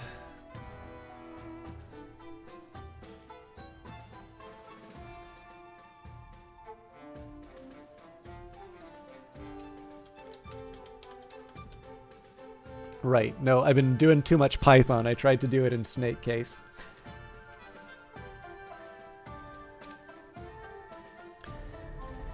But yeah, so when I was actually in the Chiefs and Sweeps the Pillow Clean, and weirdly enough, her group of the Chiefs were weirdly organized. And I'll admit, I absolutely love role playing. Even when it's clearly against the Crown's interests, I always love shouting out, "Does the Crown intend to, litigate every single matter before the nation?" But yeah, so we absolutely went storming out the gates, and then we actually got, I think even just before the heir was born, we actually got to the 3rd level of our scheme. But the last stage, I think, was something where we needed to have more farming than the other groups. And then we had 2 random events in a row that raised the farming of the other 2 groups. So we managed to do well with the Chiefs farming, which is obviously not easy. Like, the Chiefs don't start with a lot of farming. But we just absolutely got savaged by a couple of completely random events. And, I'm talking about, I don't want to give away too much, but, Imagine a movie about Frankenstein's monster where the monster gets loose and it turns out to be a really good gardener. So everybody's, farming goes up. That level of unexpected result. So I definitely know the feeling of feeling that it's kind of tough to get out the gates. And for what it's worth, I did, obviously the stability made it interesting, but the thing that's also kind of funny about this too is that because there's this tension between trying to lower the stability but also raise the rebellion, that can go one of two. They're not exactly random up or down. You can read a little bit between the lines in terms of if it favors one side. So in terms of where the dispute between the patricians and the chiefs, if the patricians win it, then I think the defiance would go down for the patricians and up for the chiefs. Whereas if the chiefs win it, defiance goes down and for them and then up for the patricians. But in this case here, this is a weird one, right? Because in one sense, you have forces in the kingdom that want to see the stability go down. They also want to see your defiance go up to keep you from being able to do that. But if you have both of those happening at the same time and the authority is low, then you run the risk of rebellion. And then at that point, because your military is quite good, then potentially you hand somebody a victory in another way. But yeah, no, Crimson Caveat's got it right. The politics of this is fun because essentially what you are doing is you're doing kind of the political economy stuff. And actually, it was Narkexi raised a good point too, right? You got super lucky as the grandees because there were no negative farming events, and so your farming was above the default level. But again, then you wound up sharing the stability. But of course, in this case, because of a number of... again, you give people the right incentives. You try and keep the chiefs in your pocket if it means denying people the stability. Essentially, the king's job is effectively to play to the individual interests of each of the groups, and then the groups need to be able to get together enough to be able to make progress on their schemes, knowing full well that their counterparts will not always be willing to help them the whole way. Like, effectively, you need to create some kind of an alliance where you have enough credibility to do what you say, while also understanding that people are never going to do things that are against their own interests. And it's one of the reasons why I bought this game, because I realized that, again, I've got a small audience, and it can be hard to run this thing, but you can really see how, even with a very small number of rules, it can move on. The other thing I was going to say, like, I did, the only credit I'll really take on this one was, I think if you look at the VOD again, you'll notice that where I could, things that would enhance trade, I never outright said, you know, the king wants trade to go up. But I did tend to make it so that, you know, either an option was vetoed or the golden option would usually be something that would boost trade. And of course, that was laying the groundwork for the later part of the game, where, you know, the ambition was to have the golden age, and that would sort of boost my own goal. So again, I'm not trying. I'd be a very sore loser if I'm like taking a victory lap on my brilliance or that. That's not where I'm going. I got lucky. This is the first game I've ever won of this, because I was on a negative outcome Chiefs run. But this is definitely a very well done game. It may be rougher with larger number of viewers. Why do you say that, Narkexi? Is it just because it's kind of chaotic and tough to build coalitions?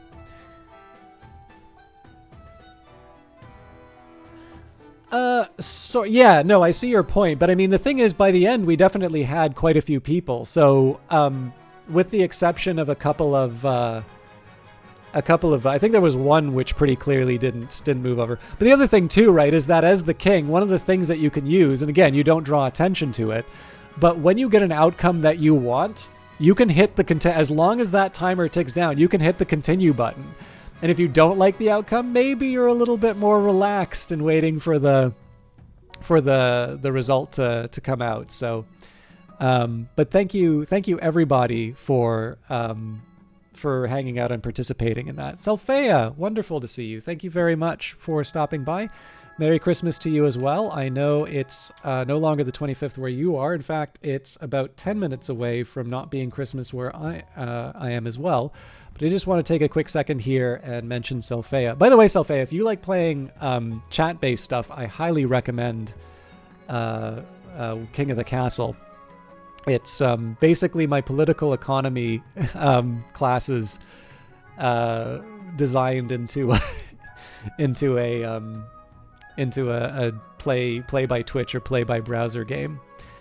So we can continue the dynasty. You may now continue a game. Completed games will create new saves where you can continue the story of your dynasty. Your second game will include dynasty events which continue the story of previous events. And returning nobles, your nobles will return to their previous regions and keep their wealth. So save, import, and export. You can also export your save games for other players to import and play on the Continue Dynasty screen. We store these on our servers, so there's no need to copy and paste. So I don't know if I have another round of this in for me, because I guess it takes about an hour or two to run. I don't completely want to abandon the broadcast, although I do appreciate the large number of people hanging out for this.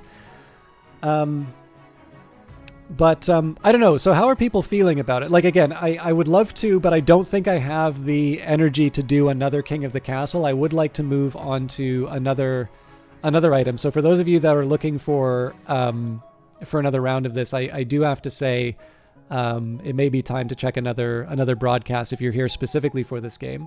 I would, however, like to try and do at least a little bit more of another game. I'm just going to disable the... Oh, can I not?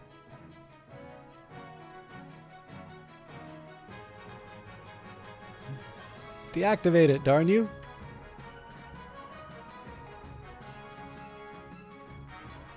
Well, they should put a trash can for deactivating.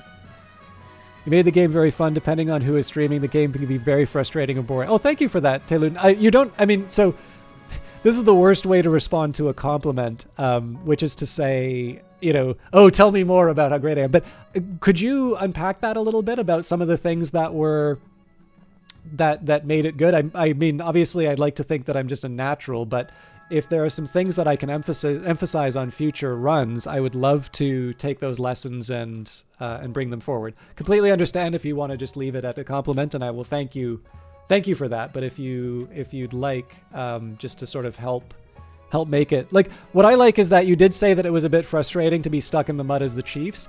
And if I can, because in the end, 3/4 of the participants are going to feel like they didn't get what they wanted. And I'm kind of competitive by nature, so I know that sometimes is a bit crushing. If there can be some things that help people who don't have the positive outcome for their faction turn out, I definitely love to double down on those for people.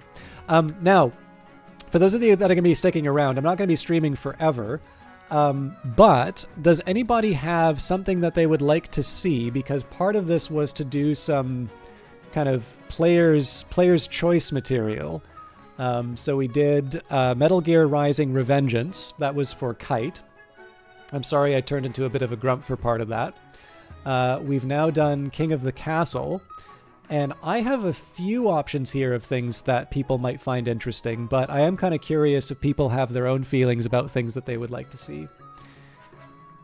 Took the time for the dialogue instead of skipping over everything. You played with the chat. You didn't just use the chat to play the game for yourself. Yeah, okay, thank you for that. No, I think, so this is the thing, and I'm not just trying to be nice when I talk about Sylphea. In fact, Sylphea got, unfortunately, a short shout out on that. She's actually a very wonderful Australian broadcaster who's been playing a lot of my time at Sandrock. But I did give that shout out earlier to Sweeps the Pillow Clean, and that was something that I think she did very well for this game. So for those of you who enjoy playing this, Sweeps the Pillow Clean was the one who was responsible for getting me into this, and I know she exhibits those qualities much better than I do. So I do definitely want to send people off to somebody who's worth watching in that regard.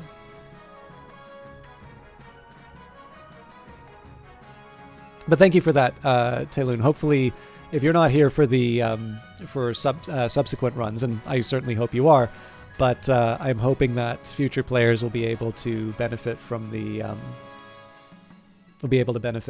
from your comments,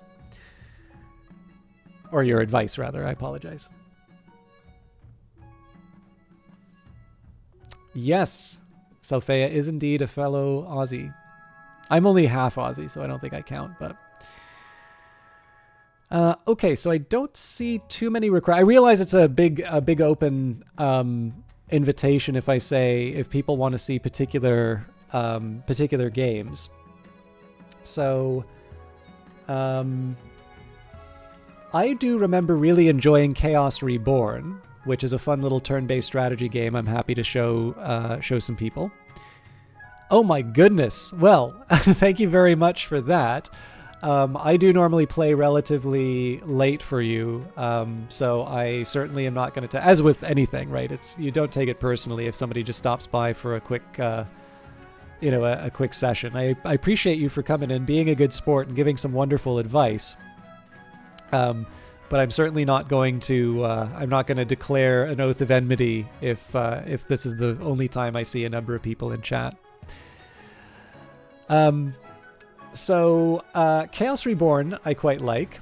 I could do Dark Souls 3 completely out of nowhere.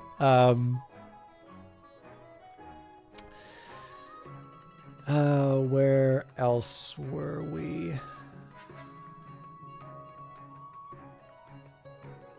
I'm trying to think of ones which I wouldn't feel bad, sort of, if I'm feeling tired, I would, people wouldn't feel cheated if I ran back. I was going to do Human Resource Machine, but unfortunately it looks like Cured wasn't able to make it, so... I was going to do Marvel's Midnight Suns for Kite as well, but I know Kite's got an early day tomorrow, so I don't want to be too... I'm trying not to do things that people did. Oh, Soma is a game that I love. I don't know if any of you've seen Soma, but that is one that I'd be willing to put some time in. I know Jesse from Brian's stream likes Sonic Frontiers. Narkexy's voting for Phantom Brigade. Now, keep in mind, there will be some Phantom Brigade in January when they release the patch. Takri very kindly gave me There Is No Game Wrong Dimension, but it would feel really appropriate for... Okay, it looks like the chat's kind of converging on some. I'll just give a few of the other options here in case people are interested. Surviving Mars is one that I like. That one probably takes a bit longer for me to get started, but I like that one. And then...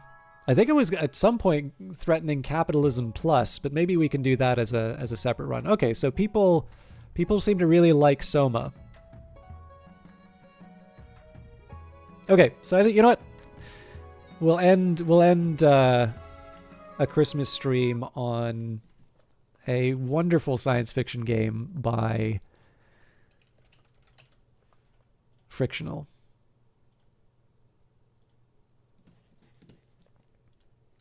Now, if you haven't seen this, I have played this all the way through, and I'm going to need to figure out another day on which I can complete the rest of it, because I'm almost certainly not going to be able to do it all in one go. But this is a really, really well done game. And tell you what, I'm actually going to take a quick trip to the bathroom before I properly get started. I'll at least let you sit on the title screen. I think I even did like half of a playthrough. Oh, that's great to hear, Narkexy. So for those of you looking for some Phantom Brigade, I know Narkexy's planning on doing that. So I am going to clear out the save that I have and run a new game. But like I said, I am going to... Whoops, I just unplugged my mouse. I'm gonna go to the bathroom before I get started, just because I don't want to have to use a bottle because this game is so frightening. So I'm gonna run ads for a little bit just so people don't get hit by the pre-roll. I encourage you, especially if you've been here since the start, do take a minute to get a stretch, get a glass of water. Otherwise, take care of yourselves. I won't be gone too long, but I do just want to get myself good and ready so that we can enjoy a really, really great... This is probably one of my favorite science fiction stories told in a game. So if you haven't seen this, this is a really great game. And I want to give it the time that it's due. So I will see you all in a minute. Let me just put up the break menu. Where are you? And I'll be like I said, I'll be back soon, but this sign is old.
started talking before my mute was done. Thank you, everybody, for hanging out. It actually looks like most of you stayed, so I appreciate that. So, I don't think there's that much for me to change in options and such. Let me just make sure. I don't think I can... Oh, I can. Cool. This is for me, not you, but... I'm happy to take it.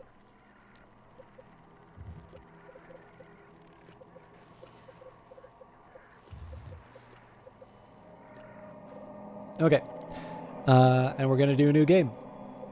So this has changed since I played it. So I played it much closer to release at the time. So there's normal, monsters are dangerous and can kill you.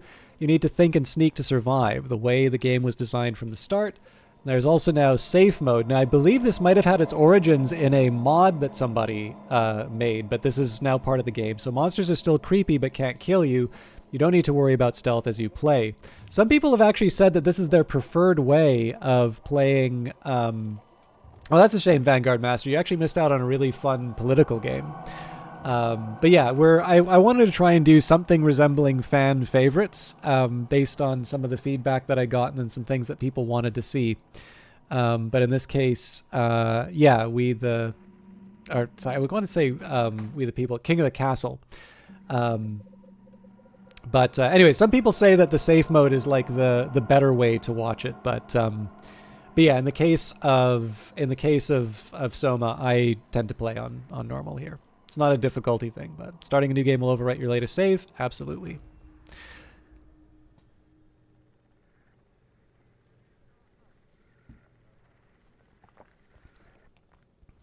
Reality is that which, when you stop believing in it, doesn't go away.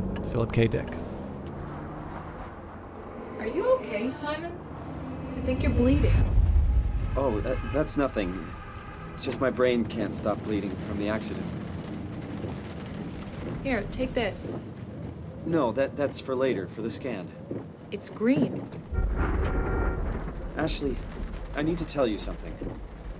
Simon, please don't make this weird. No, it's not like that. Why now? Who's David Munshi? Why is there never enough time? For what?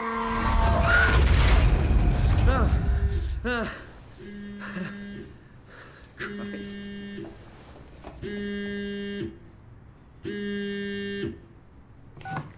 Yeah, I'm up. Hi, Simon Jarrett? Yeah, that's me.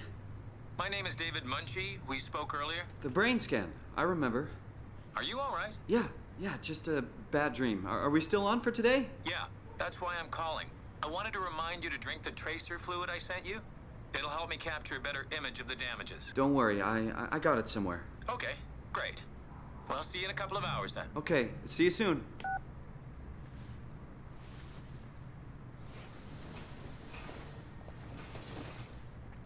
As an aside, I believe, I just want to see if there's an option to turn on some subtitles. I know people like...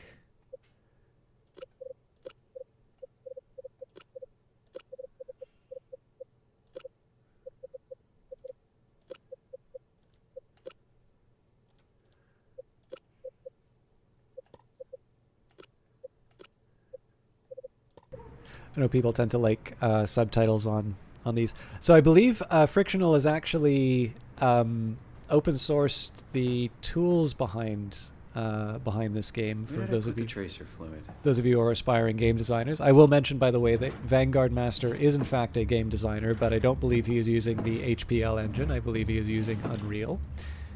Hey Simon, it's Jesse. You working this weekend or what? I knew there was something you were doing. Was it this weekend or next? Anyhow, just shoot me a mail or something. Love you, missing you, Ed. End of messages. I swear, that guy has the memory of a goldfish. I even sent an email to remind him, didn't I? Hi Jesse, since you probably forgot, here's me reminding you send. Reminding you that I've got the doctor's appointment tomorrow, i.e. I'm not coming into work.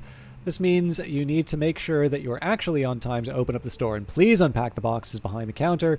They're starting to become a workplace hazard. Also, books tend to sell much better if they're put on the shelves where people can actually see them. Good luck. You'll need it. Simon. Better late than never.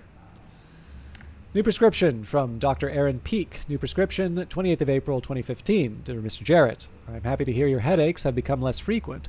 Your latest tests show that your brain is slowly recovering, but it's still too early to tell how well it will adjust to the damage. The bleeding will continue over the coming months, and at least, and you will need to come to the hospital a few times to drain the cavity to prevent the blood from building up pressure. Since excessive stress could be fatal, I have written you a prescription for Prazosin to help you with your nightmares. Please read the instructions and medicate accordingly. Try to get a lot of rest, and I will see you next week. Sincerely, Dr. Aaron Peake. Finally, David Munchie, Mirrorgraph session, 30th of April, 2015. So long ago. Thank you again for participating in our research. The scan will be performed at Pace Laboratories in Toronto, but since we are guests, our access is a bit unpredictable. I will try to schedule a scan session for Saturday. I'll get back to you when confirmed. Sincerely, David Munchie.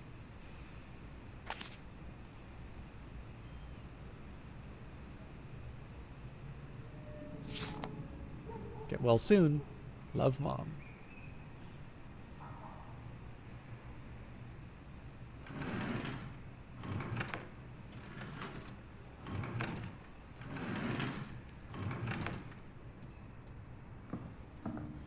Come on, radioactive tracer fluid, where are you? Massive recoil.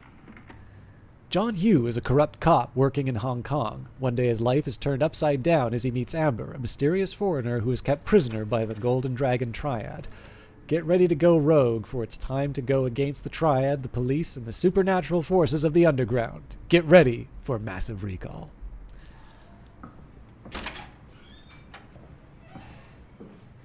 So I think this is actually a pretty neat way. So number one, like there's a lot of economy in terms of sort of storytelling and mechanics that are being introduced here. I also just kind of like if you think about this, this is really just 2 rooms as far as a setup goes, right? So I'm sure this is not like the hardest level design problem in gaming. But there's, you know, a bit of a world that's communicated. You don't need to put a whole lot of effort into it because it's frosted glass. But we've introduced a number of different concepts here, right? We know that we have Mapping Minds by Albert Isaacson. Widely praised as one of the most comprehensive yet accessible texts about the anatomy of the human brain, its function, and our perception of consciousness. Find out how your brain is dependent on its body, why the brain is simply not a computer, and a multitude of other interesting facts that will make your head spin. This edition also includes 2 new chapters about the development of the brain and how it affects our behavior in different stages of our lives.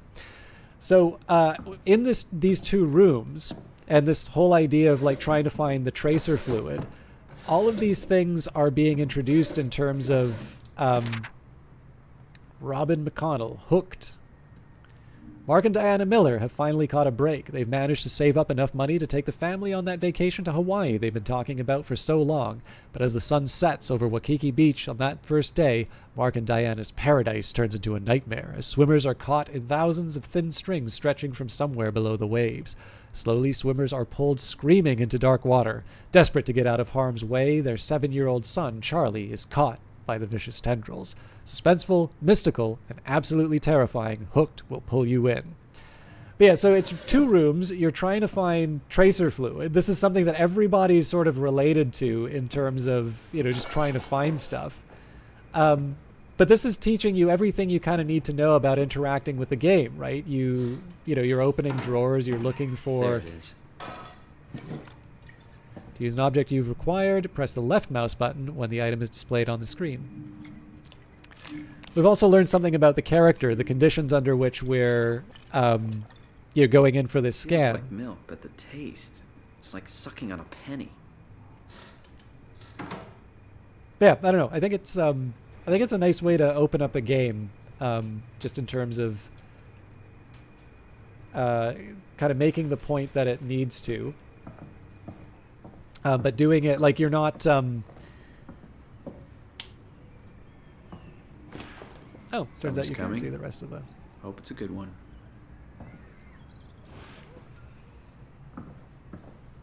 But you know, you're not... It's not a huge level or anything like that. My God, this is worse than my place. Simon Jarrett. Yeah.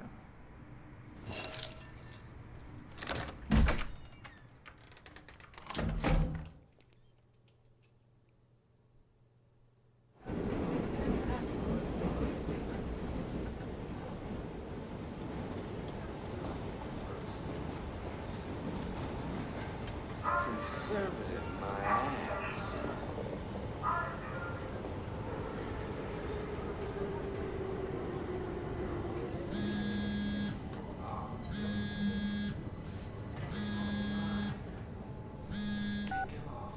Jesse, Hey, Simon. I got your email. Just wanted to wish you good luck and let you know I got you covered. thanks. I should be able to come to the store after this scan. Don't sweat it. I got Matt and Chris helping me out. Maddie from SNL? Guess you didn't hear? He's coming in full time, working the comics section. That's Ashley's job. Yeah, well, you know. Forget it.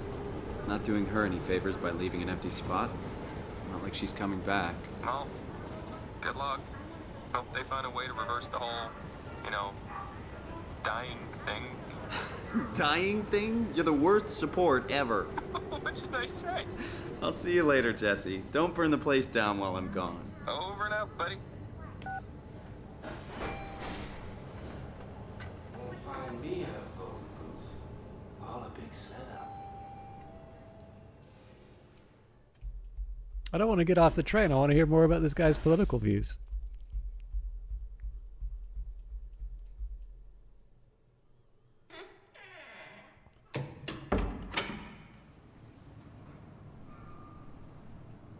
Hello? Dr. Munchie? So out of curiosity, how many people here are familiar with the game, and how many people is this sort of a brand new experience for? Where is everyone? Thought this place would be busy.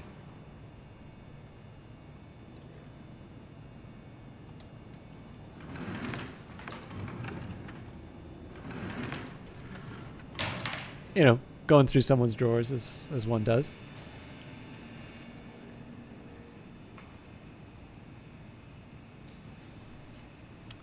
From David Munchie, subject scan now. Date 2nd of May 2015. Paul, where are you? We've got a few hours. I got a hold of Simon Jarrett. Let's do this. I saw your laptop in reception. Are you already here? Call me ASAP. Get your stuff ready. David Munchie.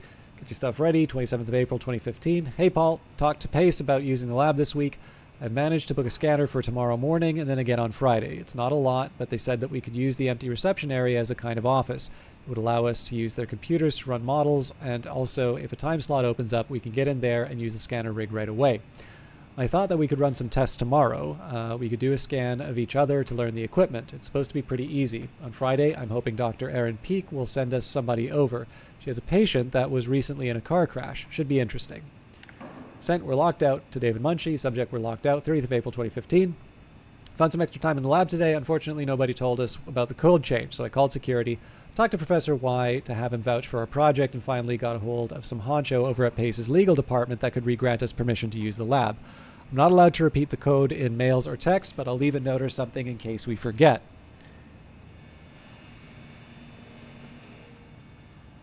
So, if it's not clear, 2501 in the bottom right-hand corner. You actually have a hard time playing it again. Interesting.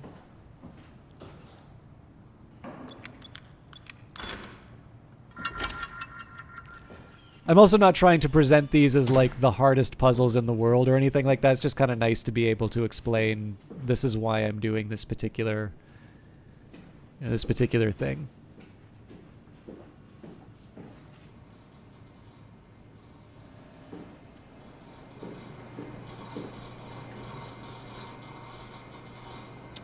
Free drugs.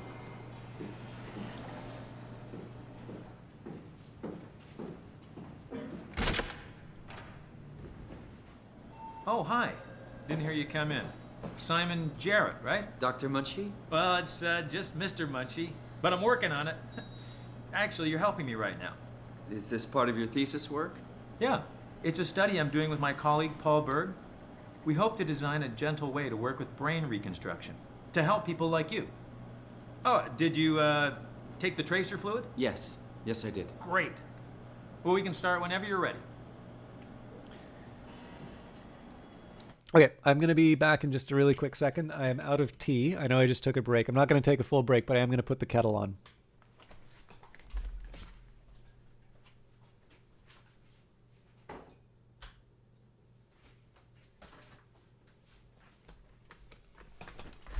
I don't know how much you like narrative games, Sophia, but if you like narrative games, this is for you, as you will find out in just a minute.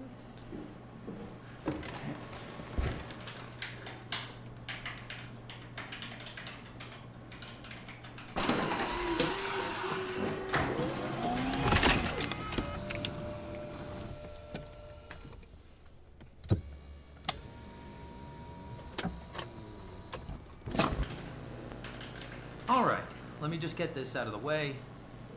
You are Simon Jarrett, correct? Right.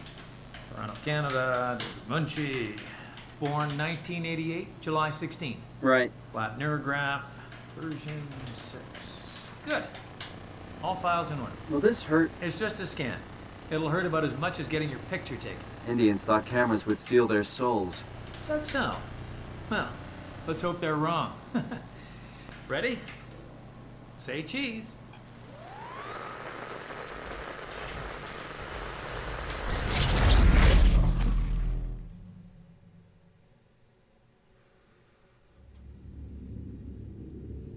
What happened?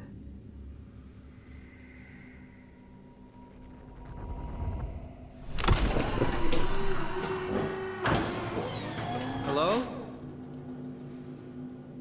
Mr. Munchie?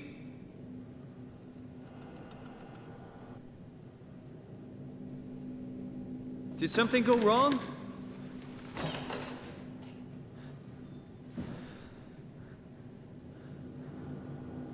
This isn't funny.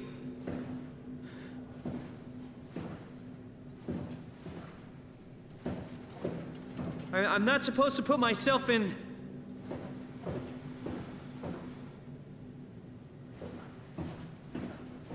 This is kind of stressing me out.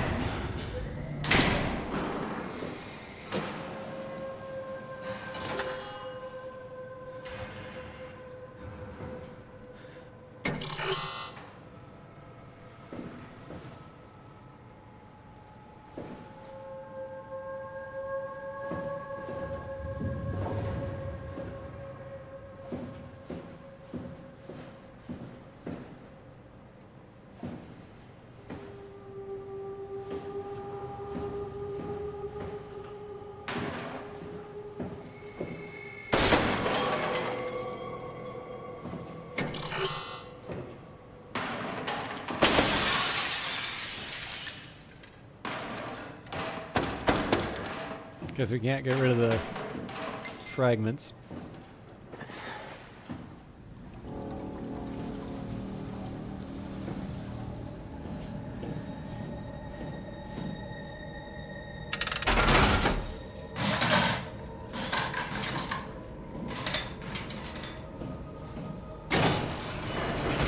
Well, as you saw on Twitter, Algrins, Die Hard is just Alien from the alien's perspective. An Alien is a nativity story about a virgin birth.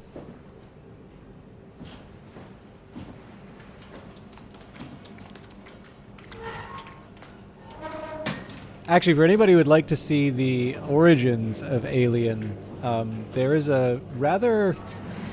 And like, if you have a philosophical bent for some sections too, there's a rather entertaining low-budget sci-fi movie. It was one of John Carpenter's first, called Dark Star. It has a particularly charming ending, and Dan O'Bannon both acted in... This all seems to be in order. Dan O'Bannon acted in, and I believe contributed to the script. And of course, O'Bannon was the one who would go on to write Alien. And you absolutely can see the part of Dark Star that inspired him to write Alien. Although it is a considerably different style of film than what Alien wound up being. I think the kettle's almost done boiling, so I will take a minute before opening the next room.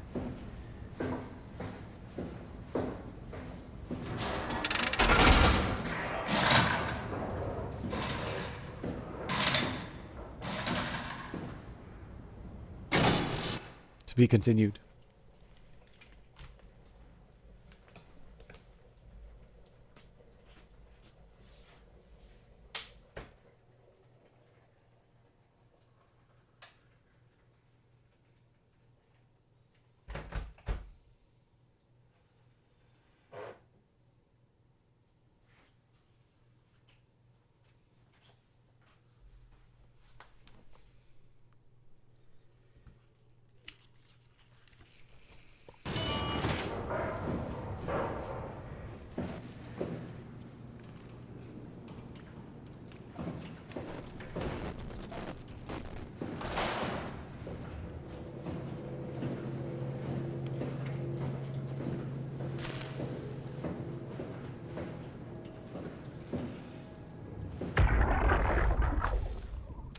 Night 97, thank you very much for the host. Hey, you. Can you talk? Can you talk like the others? Why are you like this? You want some structure, Joe? Yeah, you do. So weird. Doesn't make any sense. I'm gonna shut you down now, okay? Yeah, you're creepy as hell, so I'm gonna shut you down. We've How got... did I do that?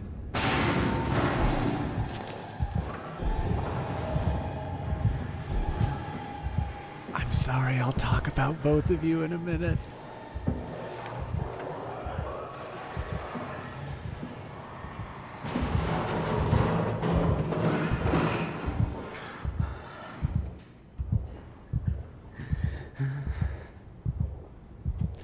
Night 97, and it is D-Pain. How are you both doing? For some reason, I want to ask if you were playing... Pain was making fun of your typical raids and lurks. I kind of feel bad, because like, it's nice to be able to talk about the people who are raiding, right? You actually...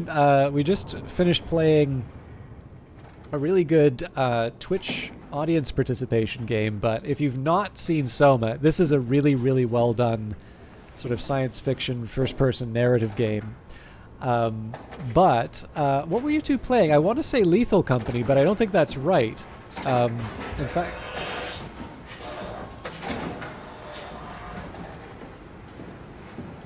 I actually don't think I saw you online when I started. Oh, you've not seen this? Well, we're pretty much right at the start, Night 97. The only thing that you would want to know is that we were in a car accident. We're dying. We came in for a brain scan. And once the scan started, we've woken up in this place, is the only thing to call it. So you know about everything that I do at the...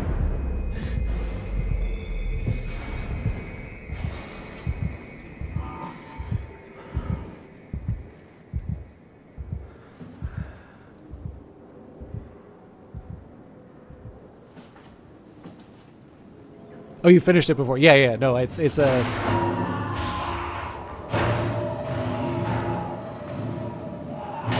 This isn't a place to be.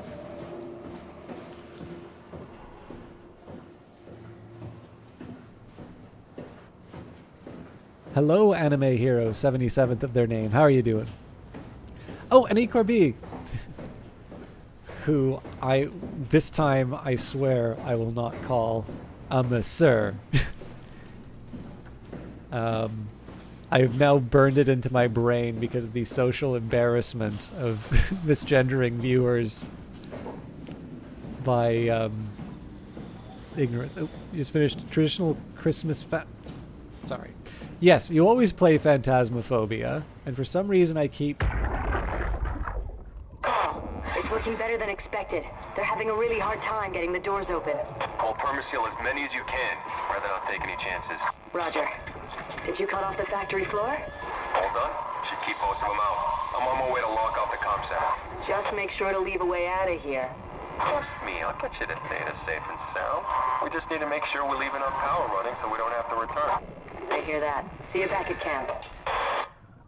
Yeah, I completely understand it as D-Pain. Anyways, it is D-Pain, Ecorb01 and Night 97 are very generous with their hosts. And I know D-Pain best through his Pointless Discourse podcast, where I've actually been invited as a guest a couple of times, and I always blow out their runtime. But I have had the pleasure of talking science fiction with Night 97 on that podcast. And I don't believe, Ecorb, I don't think we've been on the same podcast. I don't feel like it, but it could be that if you've been referred to on the podcast by another name, then I wouldn't know, would I? But in any case, thank you all for coming by and hanging out. Got to lurk again, so you'll be back later. Hopefully be very confused as to what's going on. It's basically, if you went to university and you had certain mind-altering substances and talked really late at night with some philosophy students, you will feel right at home, depending on where we are.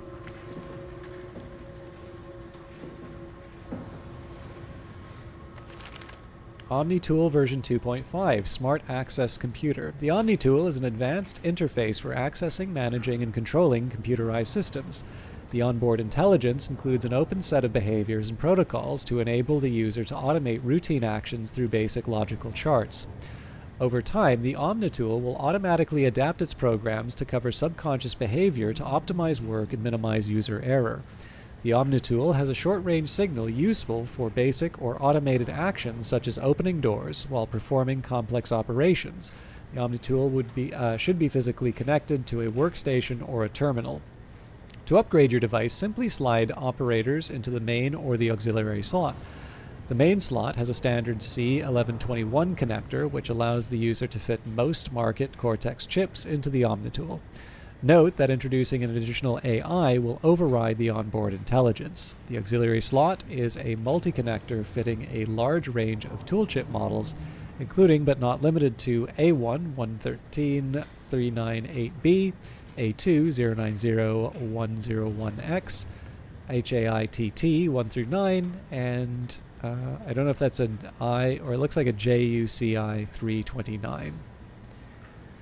Version 2.5, Onboard AI Helper Jane, Main Cortex C1121, Auxiliary 2 WSU approved.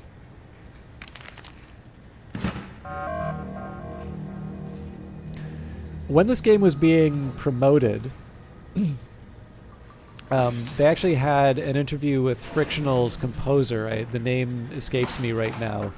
They actually showed one of the tools that they were using to compose the music for this game.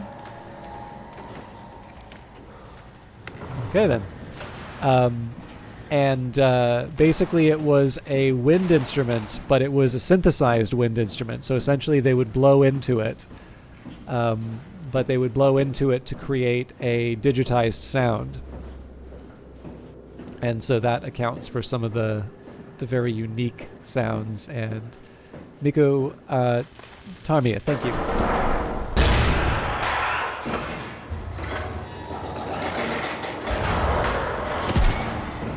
Shit.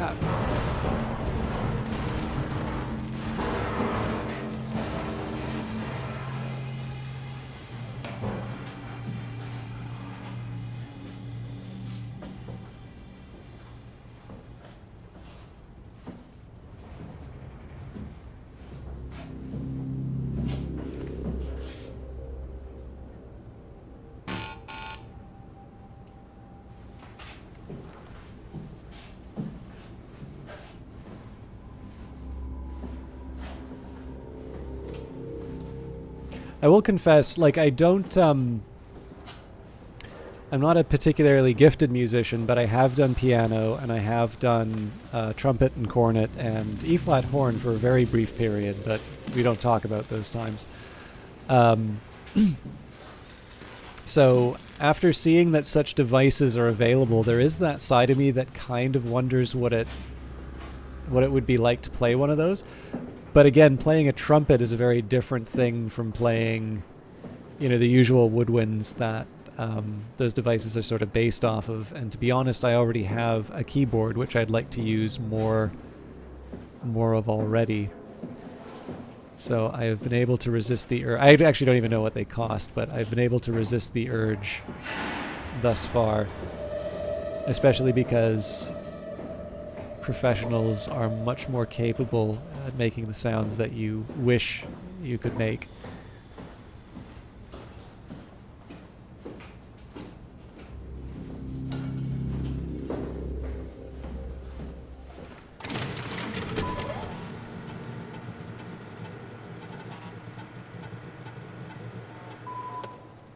Service console Upsilon 3, including pilot seat, activated. System status 2103-0509, Upsilon 7185783. Run setup. Warning. Remote access denied. Warning. Servers offline. Warning. Main power suspended.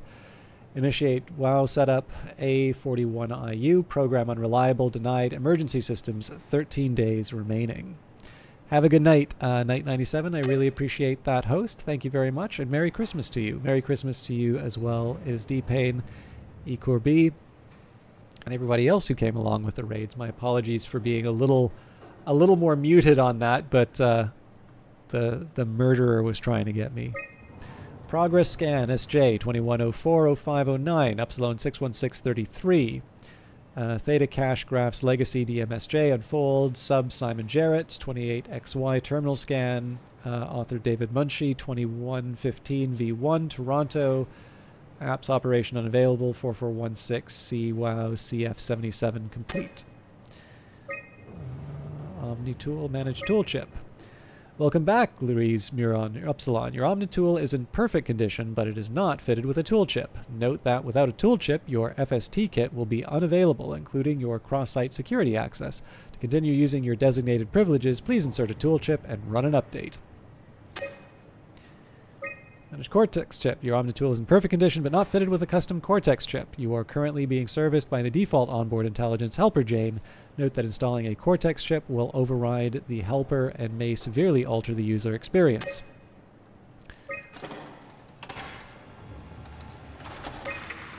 I know they told you that field technicians would get full access throughout Pathos 2. I'm here to tell you that's not going to happen. Don't get me wrong, I don't want to get in your way. We need you guys to keep this place up and running, but there needs to be at least some level of security on these things. I don't want to hear you barged into some quarantined area at Omicron and just knocked out the whole place with some virus or whatever the hell they're doing over there. This is what you can do.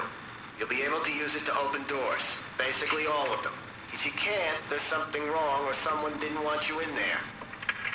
Then what do? You shove that OmniTool into a terminal and see if you can't get around it somehow. I mean, sometimes you'll need to get into places where you don't belong.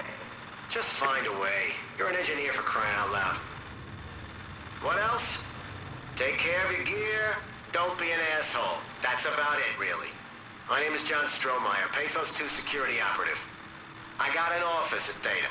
Come see me if you got any issues you can't handle yourself. Good luck. Kind of D-Pain. I mean, I do take a break on Wednesday to do a Brace Yourself game, and then we did also take a break on Friday because I was still recovering from my vaccines to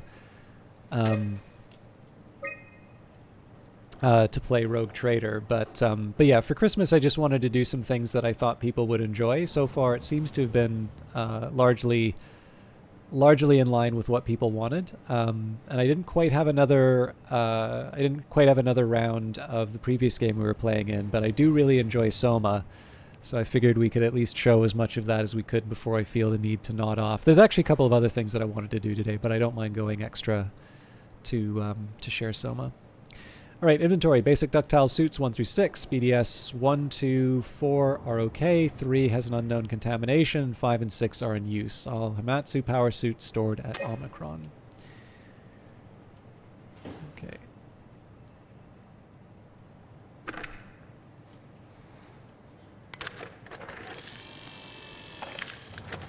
Tool chip found. Oops. Gone for good. Guess we can't put another one of those in.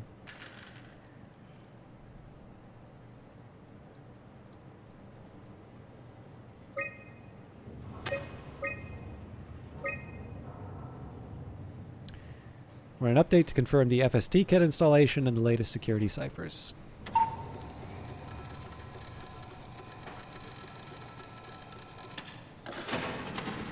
Toolchip security cipher updated.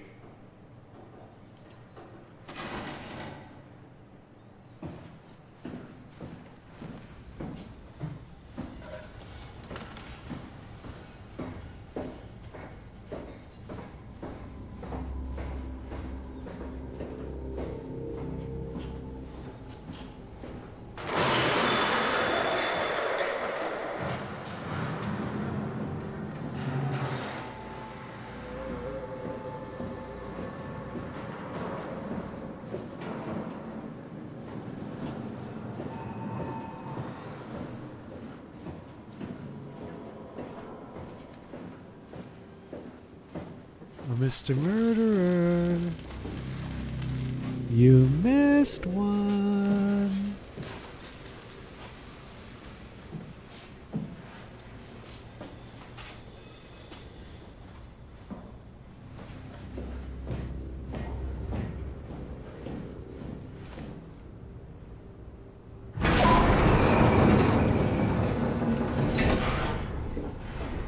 No gods, no kings, only men.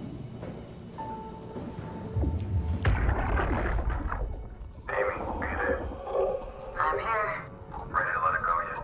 I guess so. Plenty of opportunity to go zen on the fishes back at Theta. I'm gonna miss this place. Oh, so long? Come on. We've worked here for years. You're not even gonna miss it a little bit? A power plant full of psychotic machines.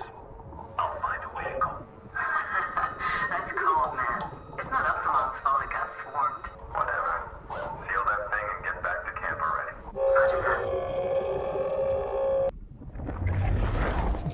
You know, Narkexy, I only kept taxing the nobility. The peasants were very happy with me.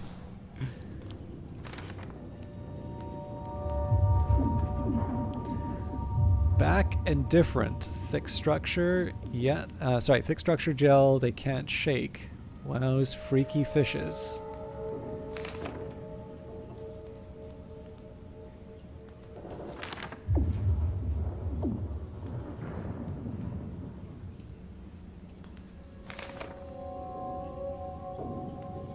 Like nothing happened. Everything still looks the same.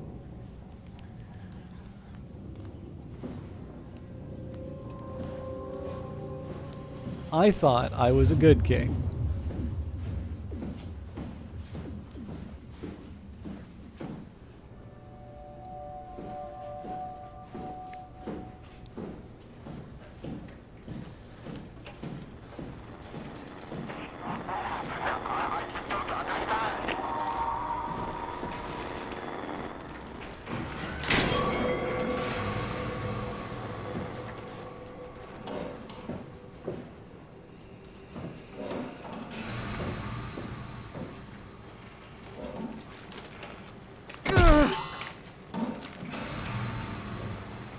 Really only have myself to blame for that.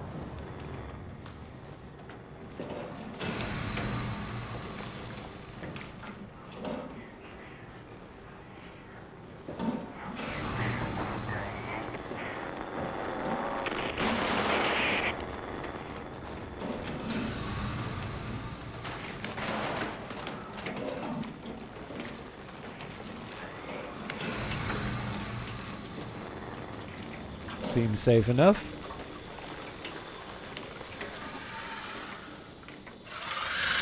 Ah! What was that? It doesn't hurt anymore.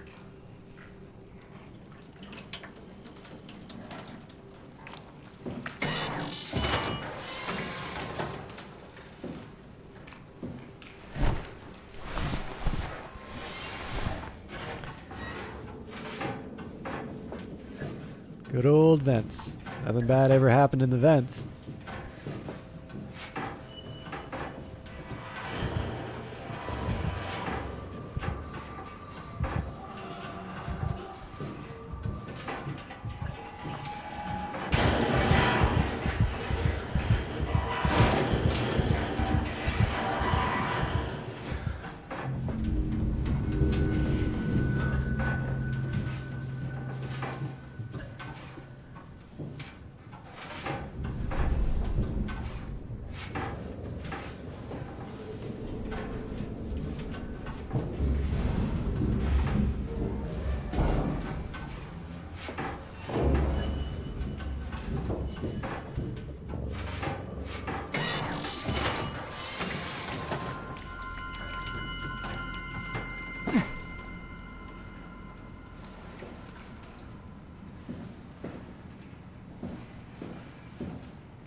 Don't touch the structure gel leakage. Can't confirm its effect on WoW. Issue has been reported to SSC Wolchek.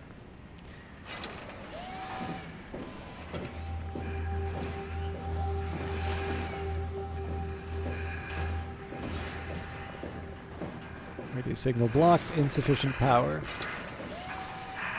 Hey, can you hear me?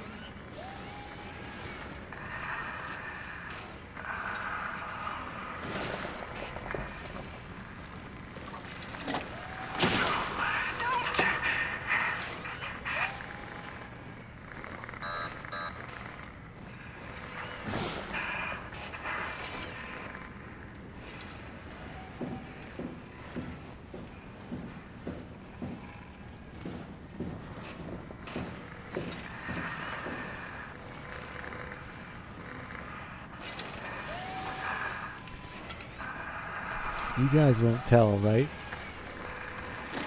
I need it. Why?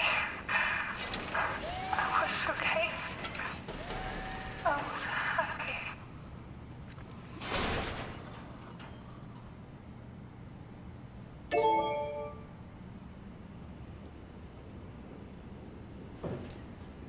Critical system failure. Please reboot the workstation. If the problem persists, inform your administrator.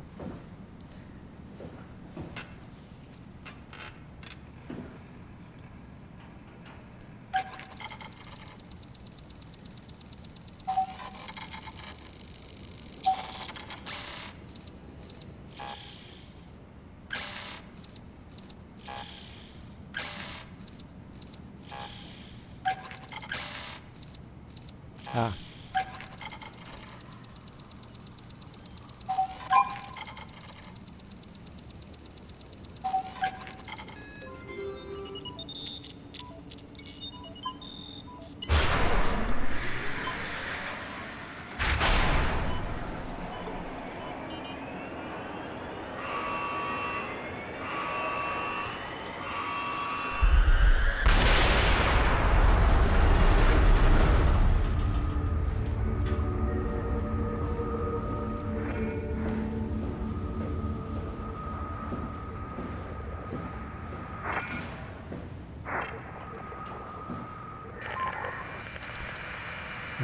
Lisbon, Portugal, Cadiz, Spain, Site Delta Theta, all offline.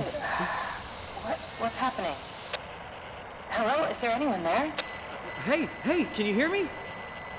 I hear you. Absalom, what's going on? I have no idea. I just sort of woke up here. In the room right now? It was like a seat with a helmet. Is that right? What's your name? I'm Simon Jarrett. And what do you... damn relays. Where are you now? Someplace dealing with electrical power. I'm not sure if it's a plant or a transformer. Yeah, you're probably in the thermal plant somewhere. You want to go upstairs to the comm center. It's the room with the dome ceiling. Hey, look, this place is not... There's something seriously wrong here. Hello? I'm sorry, I didn't catch that. We lost another relay. Just listen, head for the comm center upstairs. I'll wait here.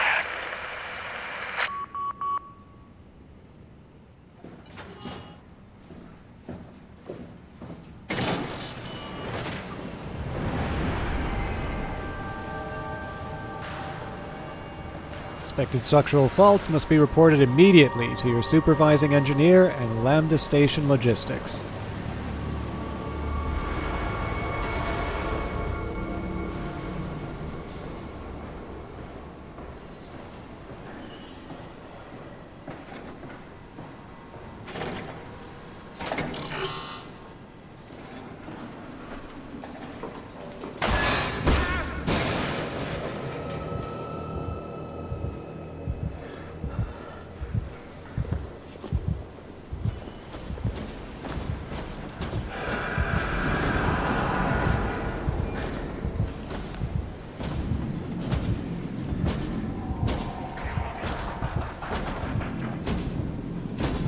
That's a big daddy to help me, right?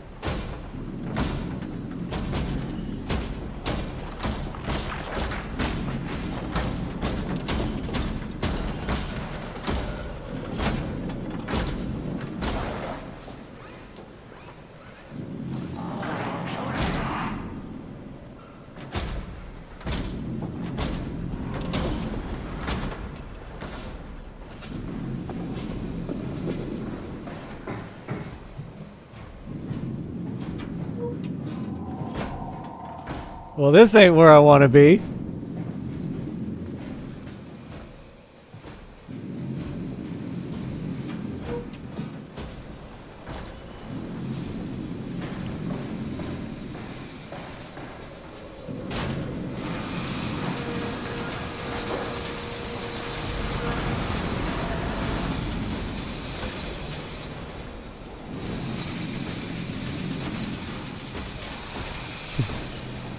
I'm sure it can't see me here, right?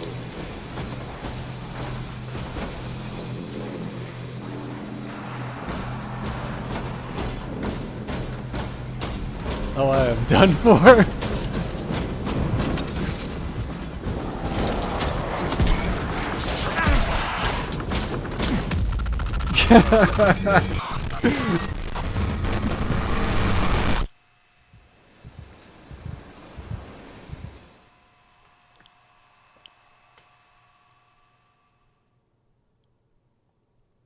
First time I did that, I actually got by the first time, but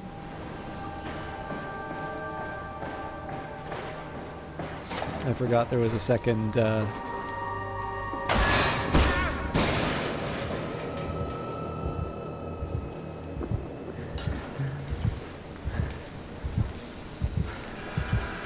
Yeah, this is not a place I want to be.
First try, right?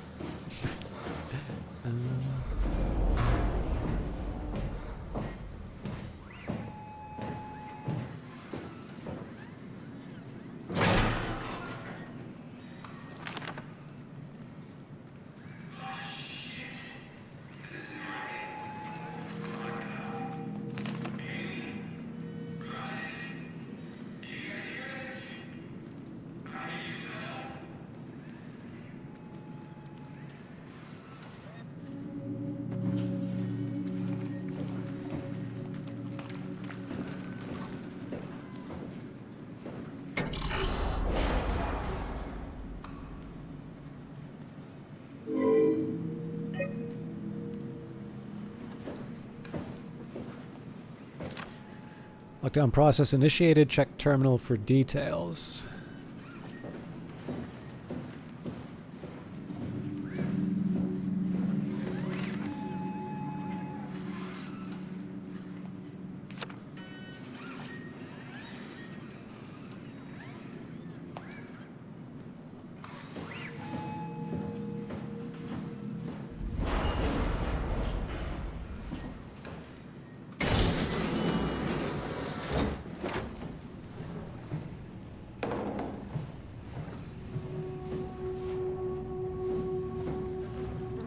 Oh God, he's dead? He's dead. Carl Semken, 0722.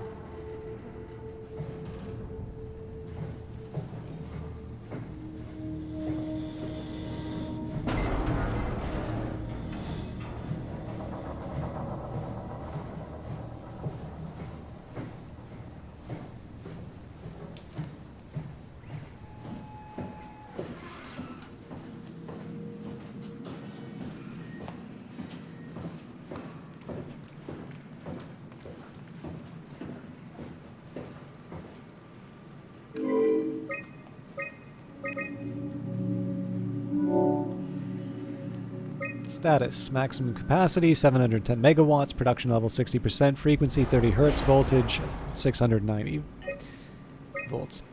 2102, 1029, 54113. Shield. Burnout. Flu. N. North, presumably. 2102, December 11th.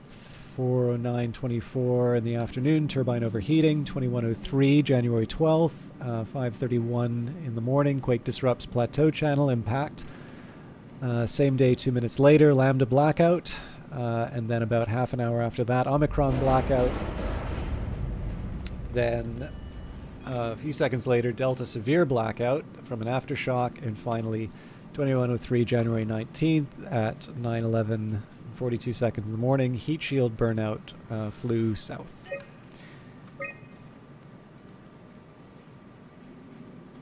This is presumably us.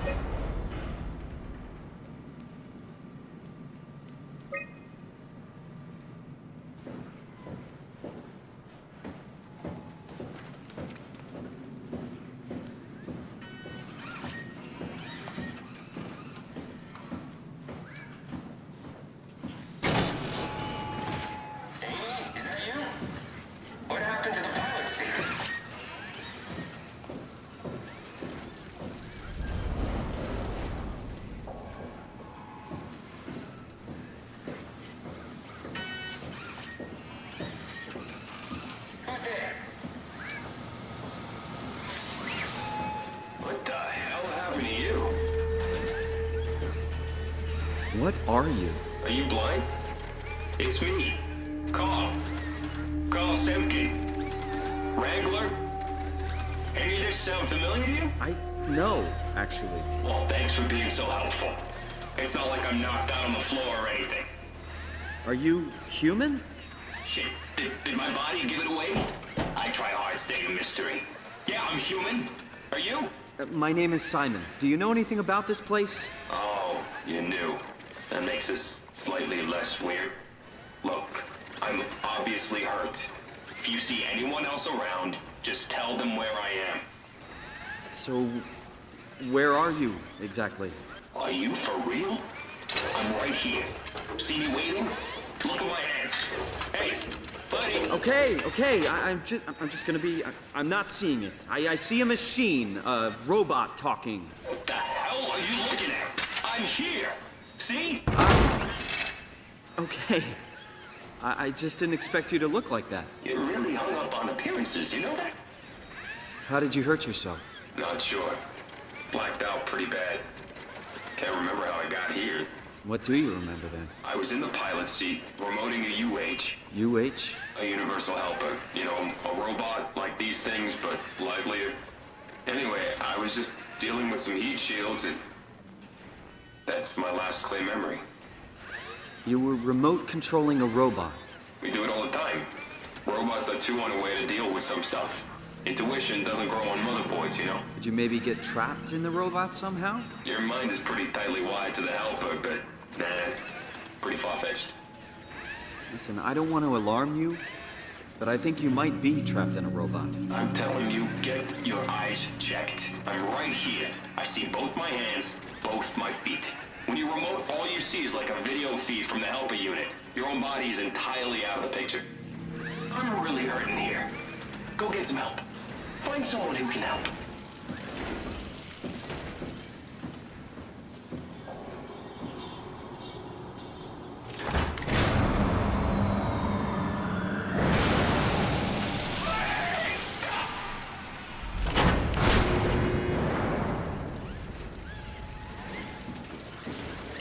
Please tell Amy. I need help. I'm sorry, I think I pulled the wrong lever. Oh, don't sweat it. Just get me a doctor. Won't a mechanic make more sense? You trying to be fucking funny? Give me a medic. But you're a robot. Really? The robots have legs, hands, a face. You're delusional. Okay, calm down. I won't... Get some fucking help. Get me Holland.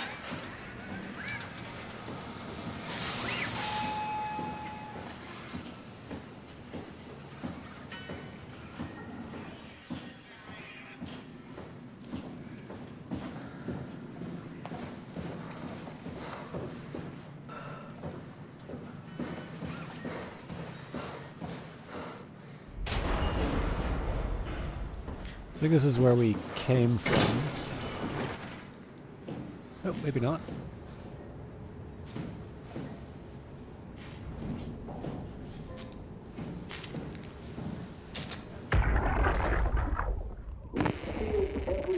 Everything from the barracks to the complex. Anyone else who thinks they'll kill you again, they're gonna have a hell of a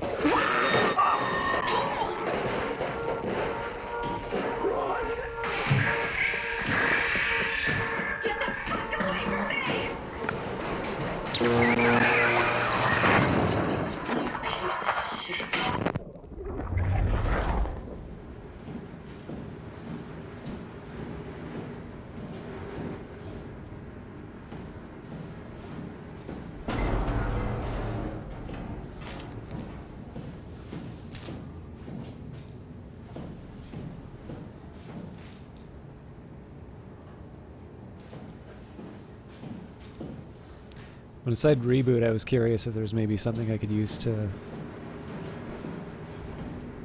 do that in here, but I think maybe the only reason for this room is for me to learn a little bit more about what happened to Carl, who was obviously over there, and I'm delusional.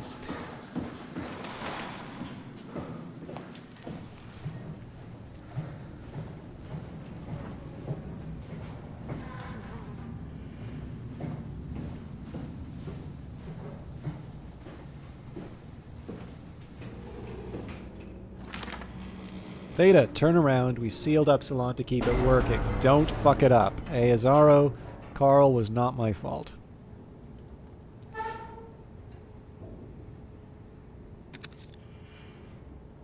Okay, 0735.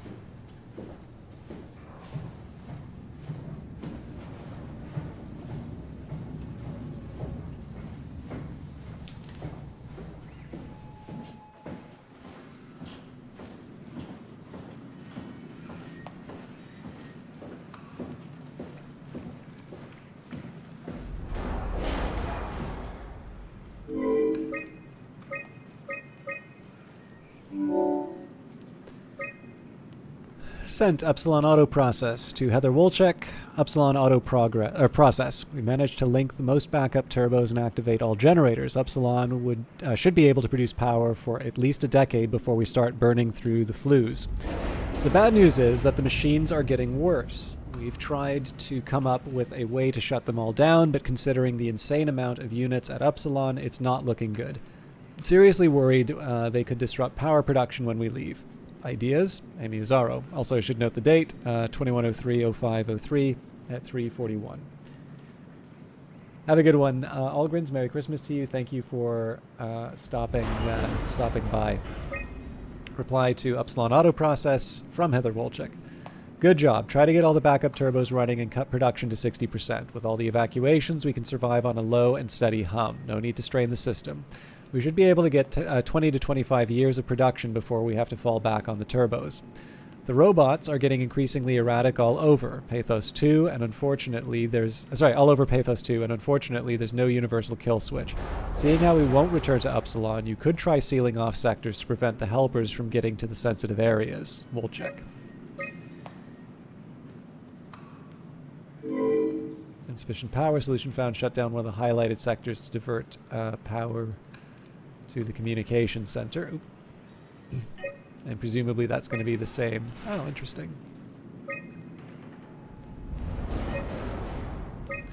Staff, Chief Factor, Jane Adams, Location Theta, Dispatcher, Vigdis Jonsdottir, Theta, Geotechnical Engineer, Baxter Rogers, Theta, Field Service Technicians, Amy Azaro, Upsilon Shuttle Station B, Gavin Finley, Theta, Louise Miron, Theta, Wranglers, Carl Semkin, Upsilon Control Deck, and Ashish Sankar in Thesa.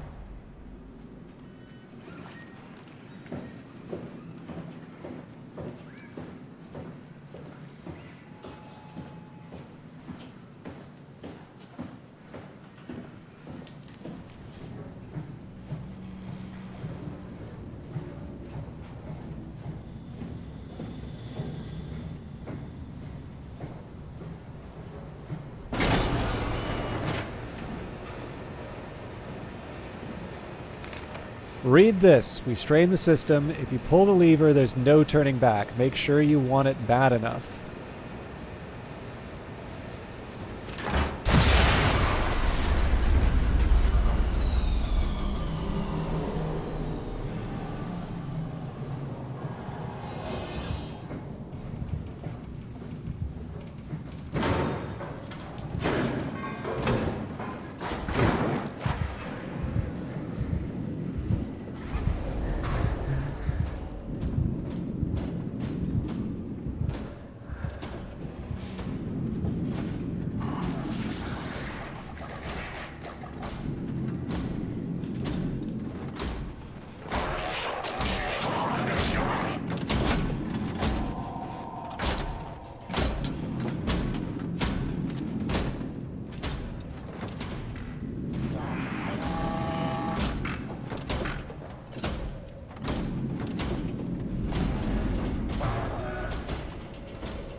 Probably gonna have to make some noise to make it head down this area, but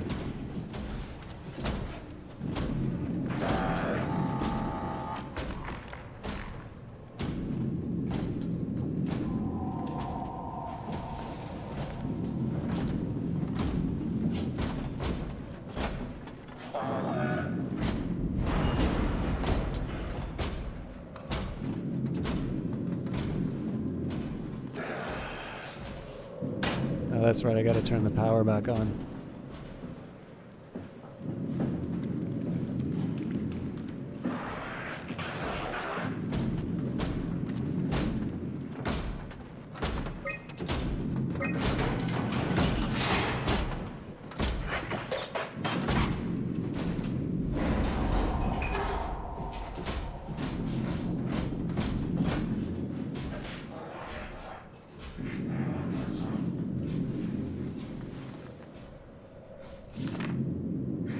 CCRV black box implant. Precision instrument designed to observe your overall condition. It measures a wide range of data from body temperature to brainwave activity. This information is constantly relayed to Pathos 2 Warden Unit, so that the station can provide you with the appropriate climate for every situation. The optimum performance, please allow the auto-injector. Okay. Yeah, I'm being very unsocial. D-Pain, I agree.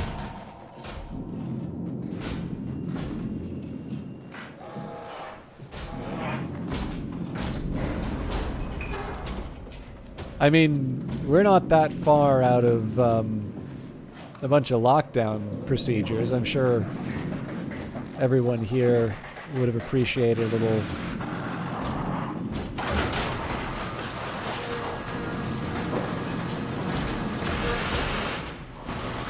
time with friends.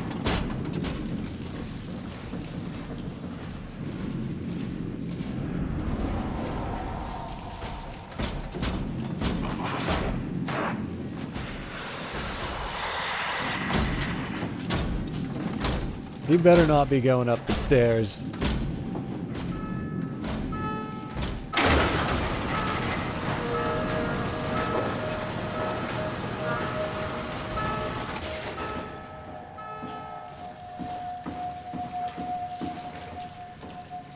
Partial data recovery successful. Jonesy, how's the evac coming along? We got everything we need to move, but we can't leave the plant without supervision. Adams decided to leave Amy, Asaro, and Kalsanka to execute the automatization process. And I bet they're thrilled about it. I just wanted to let you know we're on schedule, and I'll talk to you tomorrow. All right, I'll pass on the whole check. Jonesy, lovely morning for an evac, am I right? It will do. I wanted to introduce you to Amy and Cal. They'll be doing the talking as soon as I leave for Theta. Say hello. Hey, Theta. Hello. Hey, guys. I'm Peter Strasky, dispatcher at Theta. Just let me know if there's anything I can do to help. I suppose that's it. I'll see you real soon, when we arrive. All right, Jonesy. Have a safe trip. Hey, hello? Theta? Upsilon. What's up? We could really use direct contact with Heather. Site service engineer Wolchek. Direct links are almost impossible to establish. The Lumar relays are basically junk at this point. You can send messages via the comm center, If you want, I'm pretty much always here, ready to relay anything by hand. I know it's a shitty system, but it's all that works right now. All right, we just have to make do. Catch you later. Hello? Peter, was it?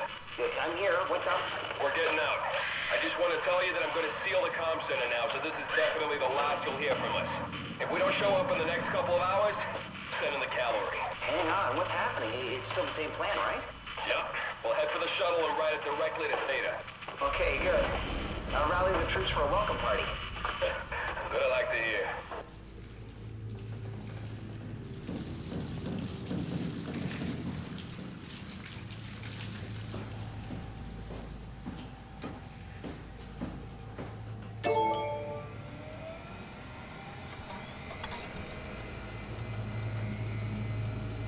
I don't even remember which one I was supposed to talk to. I'm going to take a minute to read these first. New York status offline. Last contact 2103, January 10th, 7:24:05. Jonesy, the office is closing down and everyone is being evacuated. From everyone here, I want to say it's been an honor working with you and Upsilon. Godspeed and good luck with the apocalypse. Lisbon, status offline, 2103, January 12th, 4:52:02. Update on the defensive measurements. Final efforts by the global community to prevent collision have failed. Pathos 2 should make any final efforts to deal with the inevitable quake following impact. Estimated time for impact, 5:13. Lisbon. London, status offline, 2103, January 11th, at noon exactly. Dear Miss Vigdis Jonsdottir, it is with great sadness I have to inform you that the office will close and can no longer support Upsilon and Pathos 2. I would like to take this opportunity to thank you, your supervisor Jane Adams, and the rest of the staff. You are a terrific group, and it's with great confidence I say that where we fall, you will surely carry on with bravery. Sincerely, System Director James Bloom. Cadiz, offline, 2103, January 12th, 5:12:09. Jonesy, I know you have a much better chance for survival, but we have the better view. Salud.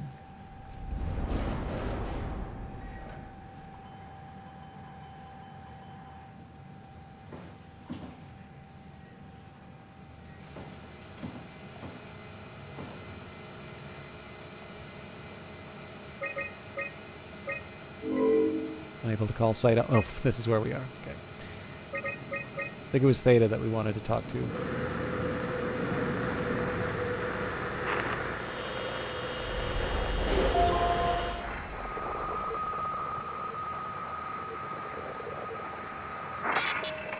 There's something better here. Here.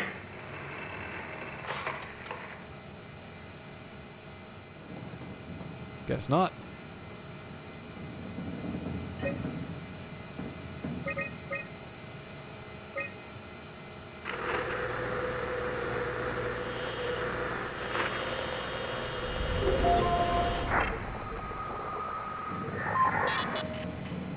Hey, are you there? I found the dome ceiling. Oh, that's better. Simon, was it? Jarrett, Simon Jarrett. Hi, Simon. I'm Catherine. Have you figured out what's going on yet? Me? I was hoping you'd have some answers. I probably have some. What do you want to know? Where do you even begin? I mean, what is this place? How did I get here? And why do the robots talk like they're people? Well, you're at Upsilon, clearly. Have you never been there before? Where did you work? The Grimoire in Toronto. Is that really important? No, I mean, where did you work at Pathos 2? I don't know what that is. That's unexpected. Did you come directly from Toronto? Yeah, I did. And it was very unexpected. Have you seen any people? Like staff or field technicians? Only robots, crazy ones. This is also strange. You're telling me. What was that? Whoa! I think this place is about to collapse. What do I do? Simon, come to Lambda. How do I get there? There are shuttle trains connecting all the sites. Find one and come here. I'll wait for you.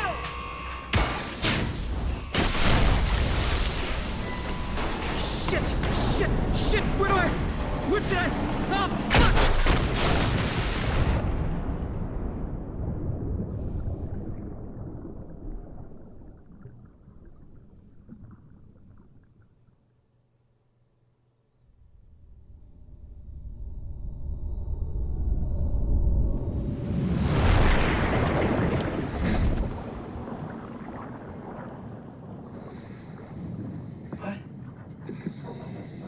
What the hell? How is this possible?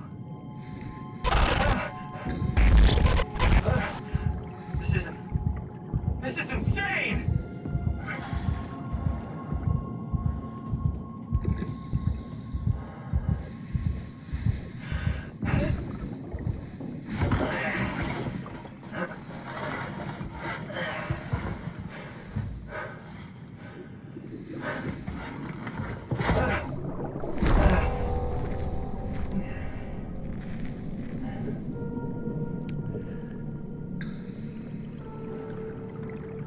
Now's not a bad time for anyone who has not played this game to have any guesses as to what's going on.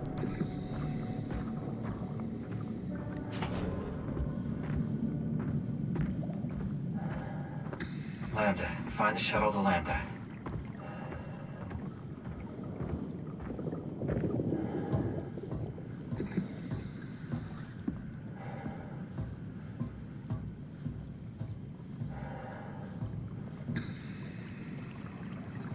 Yeah, that's why I wanted to specify. Like, I've played this before, but I'm curious what people's impressions are about the story. Because, like, obviously it's very deliberately telling you quite a bit of detail in the opening of the Toronto sequence, and it is quite clearly not telling you a lot of things in the underworld.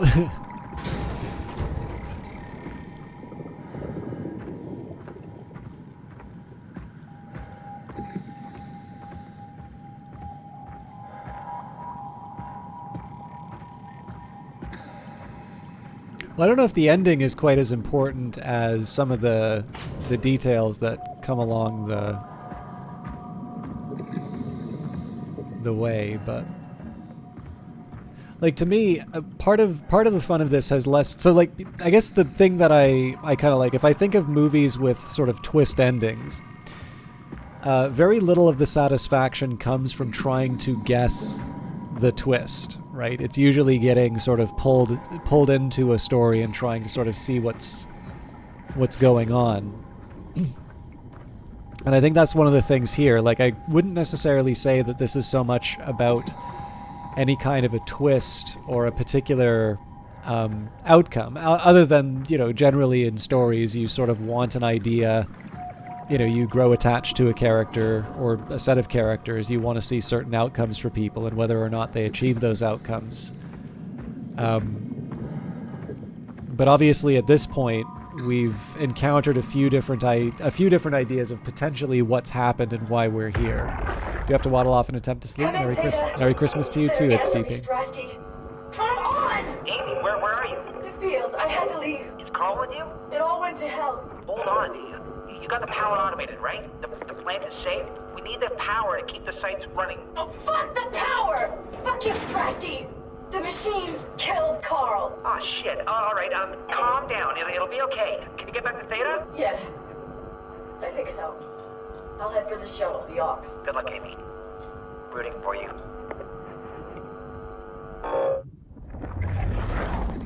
Slippy G. So it's tough, right? So we know all that we really know at this point is that we underwent a brain scan. We've woken up in a period that every date that we've seen suggests is almost 100 years in the future. Not exactly, more like 90. It's a good way to get electrical burns.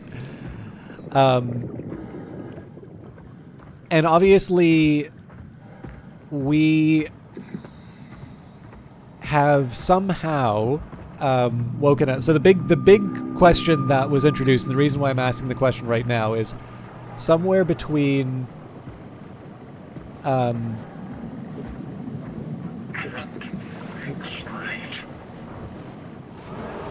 crab.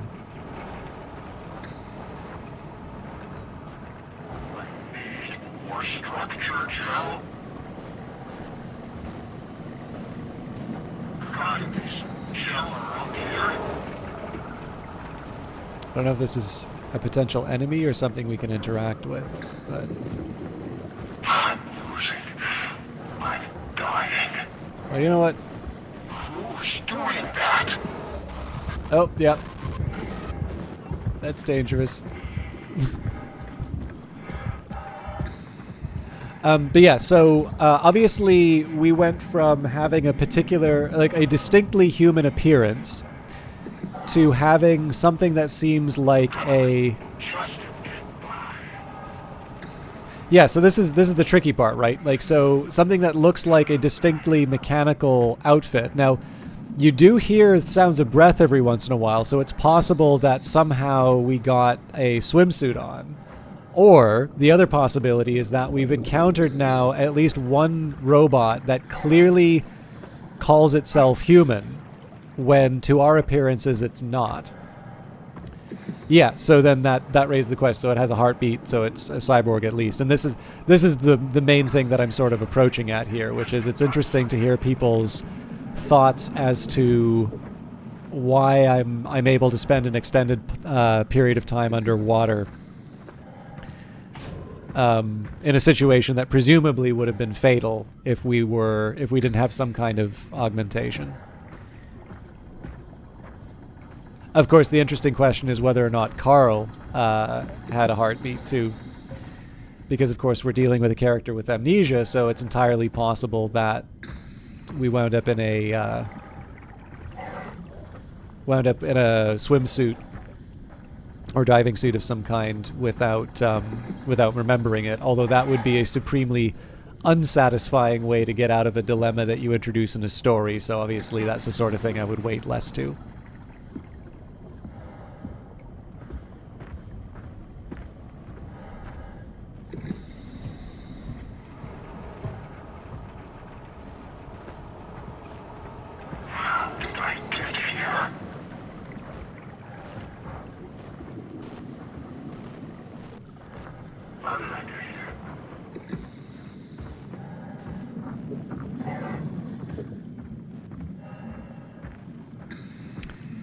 Correct. Although again, remembering that Carl, to our appearance to Carl, he was distinctly robot-like, but all of his reactions were very, very clearly like borderline offended most of the time when we were insisting that he was a robot.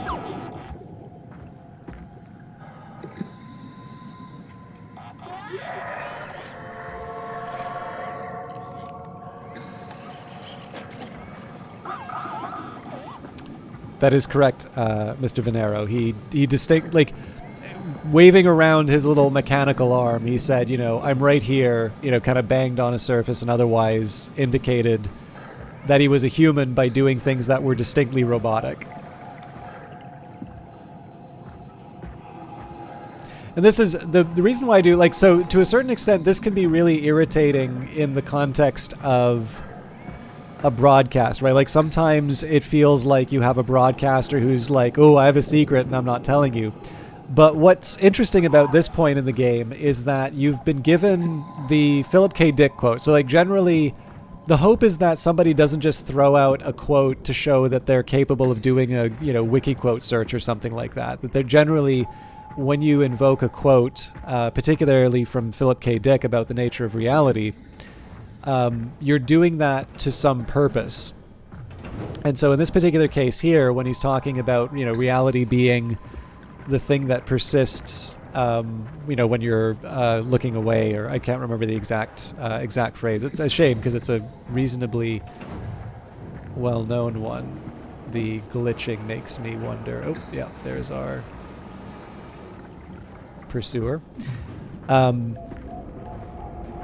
This is the point where you start asking those kinds of questions, right? So if we have, so we've encountered multiple machines that have very human reactions, and we have the robot that sort of declared, why did you do that? I was happy when we unplugged it. We have a very clear conversation with Carl Semken, who we have seen the body of. And yet has said in no uncertain terms that they are a person. And every single indication that they gave us of personhood was, to us, the operations of a machine. And of course, we're now left with this dilemma where, you know, we saw hands of sort of flesh and fabric over our body. We have survived something that presumably would have killed a person. We're able to spend some time underwater. But we also know that we have brain damage, and that we're, you know, we're dealing with a fairly unprecedented situation.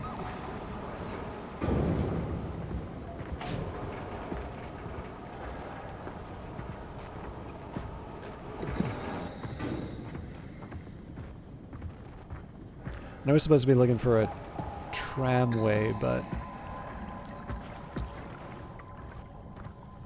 sentient robots share the same values as humans. So I mean, in the particular case of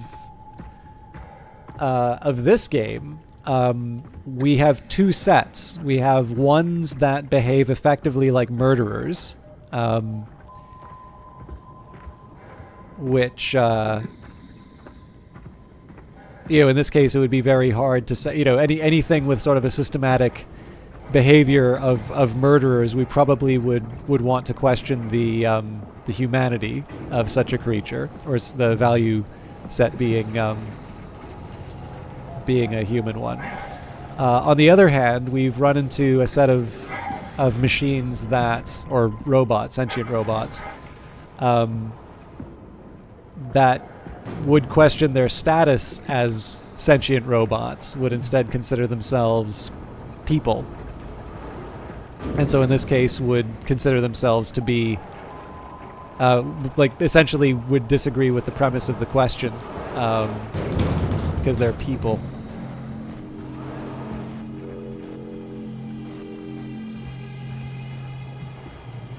So I don't think I can climb up this. I've definitely got myself turned around here.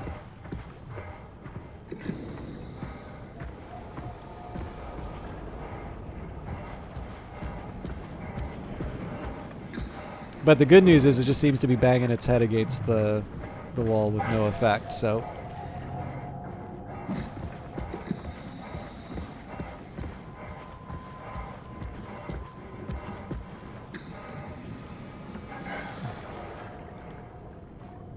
The other thing I will say, like, so one of the reasons why it's fun to ask the questions too is that the game hasn't given us any information to make a firm decision one way or the other.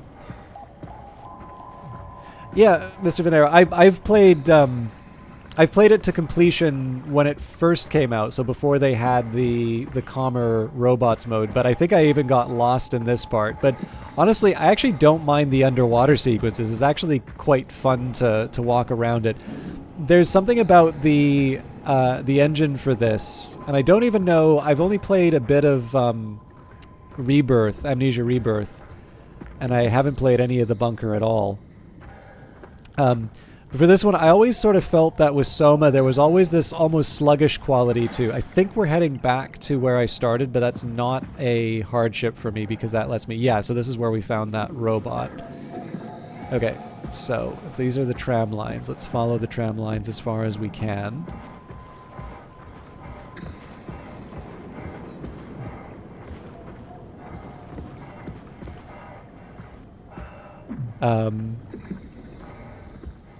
Yeah, so I mean, one of the things I was under the impression that the game was poorly received on launch, and I could be mistaken in that view.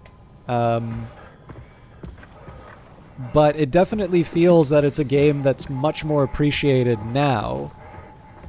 And I'm very happy about that because, you know, I think what people were probably expecting, and certainly you can see this from what Frictional did afterwards, which was, I think a lot of people were expecting Amnesia again. Hello, Thusk, 666 of the name. Hope you're doing well. Merry Christmas, or post-Christmas. I guess it's past midnight for me now.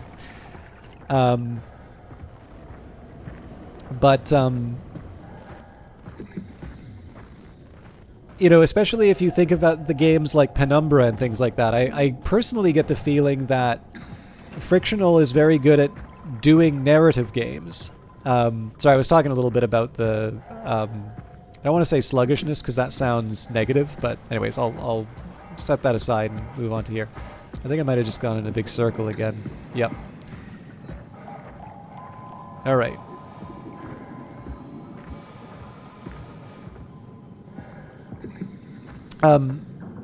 But the way I've tried to make sense of the games that I see from Frictional is just that they are first-person narrative games. When you get something like Amnesia: The Dark Descent, you know, narrative includes horror. There are lots of very good... there aren't any items you're picking up, like an inventory. You do have a multi-tool. Oh, yeah, so there are a few items that you pick up, but it's not like a... it's not like an RPG. You don't have an inventory of full of items and things like that. I know I'm not making this look very exciting right now, but I will figure my way out. Oh, I really don't want to do Twitch Plays Soma. I am perfectly content to be lost because that is my experience of playing the game, and if that's not for you, I am going to tell you to go somewhere else because there is no faster way to get me to turn this stream off than telling me how to play.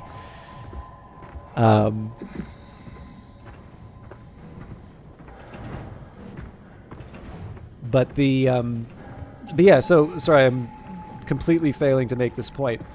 The big thing for me about Frictional, playing Penumbra, playing Amnesia: The Dark Descent, and then playing Soma, if people were expecting Amnesia again, and I mean, in fairness, they did sort of sell it as something of a spooky experience, so I don't think it was a completely unfair way to, I don't think it was an unfair reaction. But if people were expecting something like Amnesia: The Dark Descent, it's just a very different kind of experience.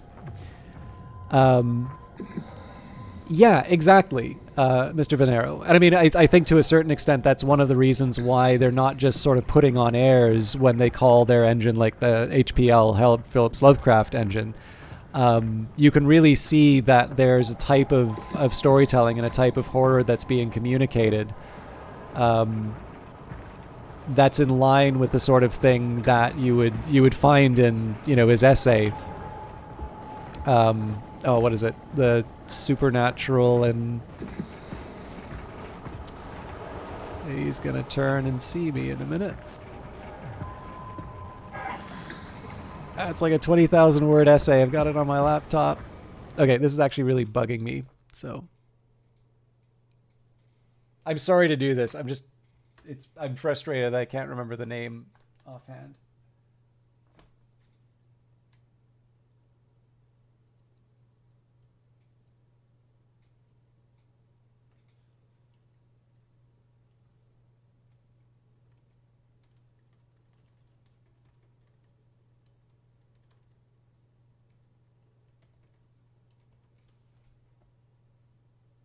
Supernatural horror in literature.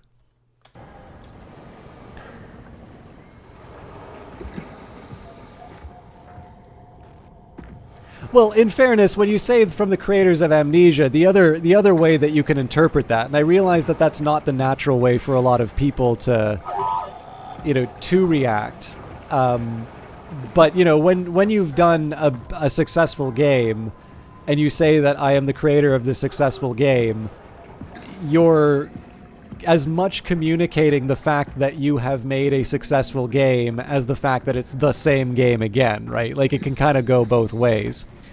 So the big thing for me is that I was definitely expecting something a little more like Amnesia, but playing this game, I was delighted by what it had. I didn't find it a particularly horror-influenced game.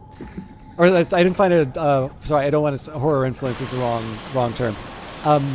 I wasn't unhappy that it wasn't as focused on some of the horror elements as I might have found in Amnesia. And if anything, it gave me a greater appreciation. Thanks, little guy. It gave me a greater appreciation of what I think Frictional is trying to do with their games. But again, the drawback here is that if you're going in and you really want sort of the monsters with their jaws hanging open, this is absolutely not that game again. And I don't know. I think to a certain extent when we talk about, questioning your morals and things like that, there's a lot of that in the story of Amnesia as well. And I think in this case here, it just happens to be following a very, a fine tradition of science fiction of asking very relevant questions to a contemporary audience.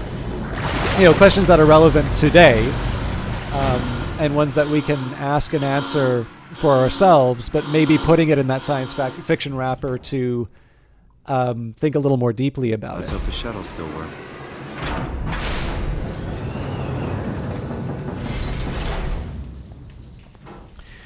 But yeah, so the big drawback here, and I'm hoping that Frictional doesn't feel like they can't, like they have to make games. Where did I get a flashlight? I'm hoping that they don't feel like they have to just keep making Amnesia games, because I love them, don't get me wrong, but I feel that this game demonstrates a level of talent for stories that are not necessarily set in the Amnesia world. But you can see that, since this game, it's been Amnesia Rebirth and now Amnesia the Bunker. Jackie, come in, Theta. What? I can't. Where are you now? Strasky! I'm at the shuttle, but it's not looking good. The lights flicker like mad. I think the power regulator is broken. I have to fix it. I don't want to get stranded halfway to Theta. What was that? I can't hear you. Don't worry, I'll fix it. Somehow.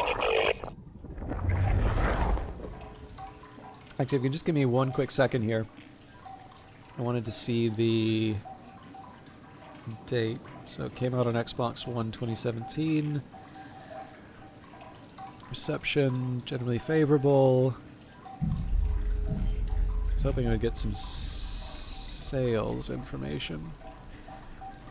After 10 days of release, Soma had sold 92,000 copies, exceeding the 20,000 copies made by the developer's previous game, Amnesia: The Dark Descent. So yeah, I mean, this is probably... And then in March 2016, Frictional announced that the game had sold more than 250,000 copies, and that the company was close to breaking... Wow, okay. So after 250,000 sales, it was close to breaking even, which required them to sell 276,000 units. In a blog post commemorating 1 year of release, Frictional Games estimated that sales figures had exceeded 450,000 copies. By March 2021, 1 million copies were sold on PC alone. Yeah, so I think the perception that it was maybe not successful is probably a little bit more about how people were talking about it as opposed to actual sales numbers. Although definitely eye-opening in terms of...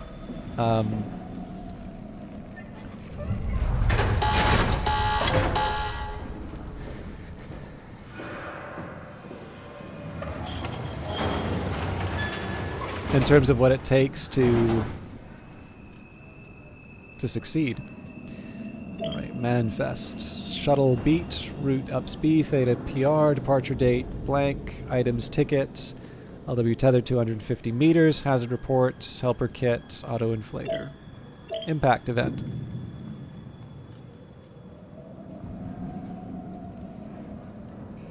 Yeah, although, I mean, again, if Amnesia, when they're talking about surpassing Amnesia's sales,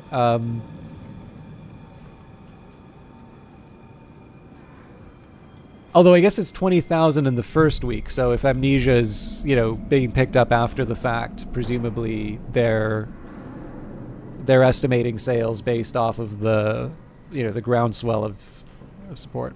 I think Frictional feel pressure because they do want to up their performance for upcoming titles. Yeah, well, I mean, to be fair, I suspect anybody with a successful game is going to feel a certain degree of pressure. But no, you're right. I mean, especially too, like looking at these numbers, right? If you're saying that to break even, you need to sell over 250,000 copies. Now, I mean, again, this is clearly a company with a track record of success. But if Soma at, in 2015, which is some time ago now, right? If in the end you have to sell, 276,000 for a break-even number, that's not success. That's, okay, we made our money back so we can, roll the dice on another one.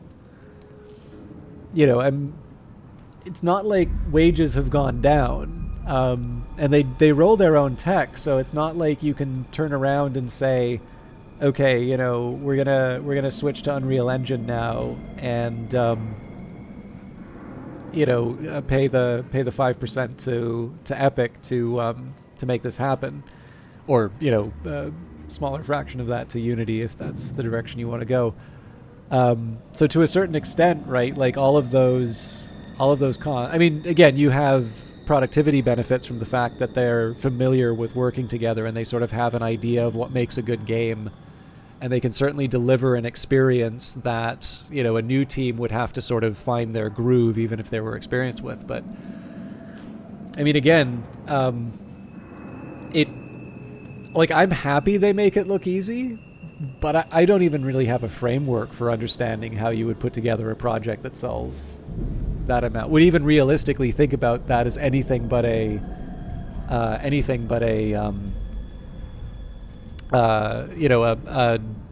outlier level positive outcome. Pathos 2 Memo Impact Event. On this morning, January 12th, 5:13, the comet Telos crashed into the Pacific Ocean.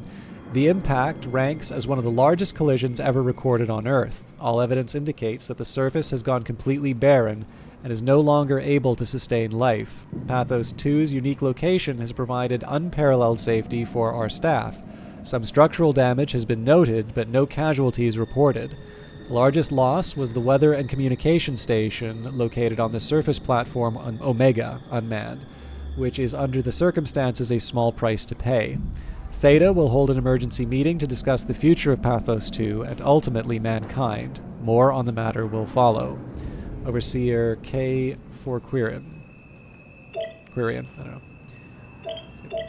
Video. I guess it's a good thing we never had any kids. Hard enough looking my parents in the eyes.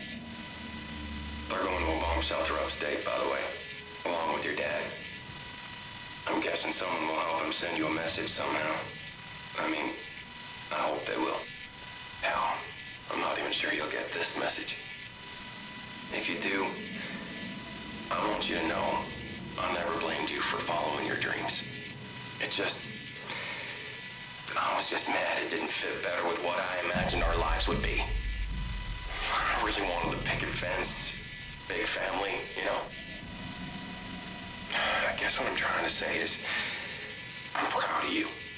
And even though it's been difficult to be separated from you, I regret nothing. I'm happy. And I really wish I was able to say this without the sky falling down. I love you, Amy. I always have, and always will. Yeah, I think that's fairly logical. I mean, the other thing too, right, is that you can also, to a certain extent, you can afford to, it's not a license to print money. I don't want to give that impression, but like the best example I could think would be the comparison between Cultist Simulator and Book of Hours.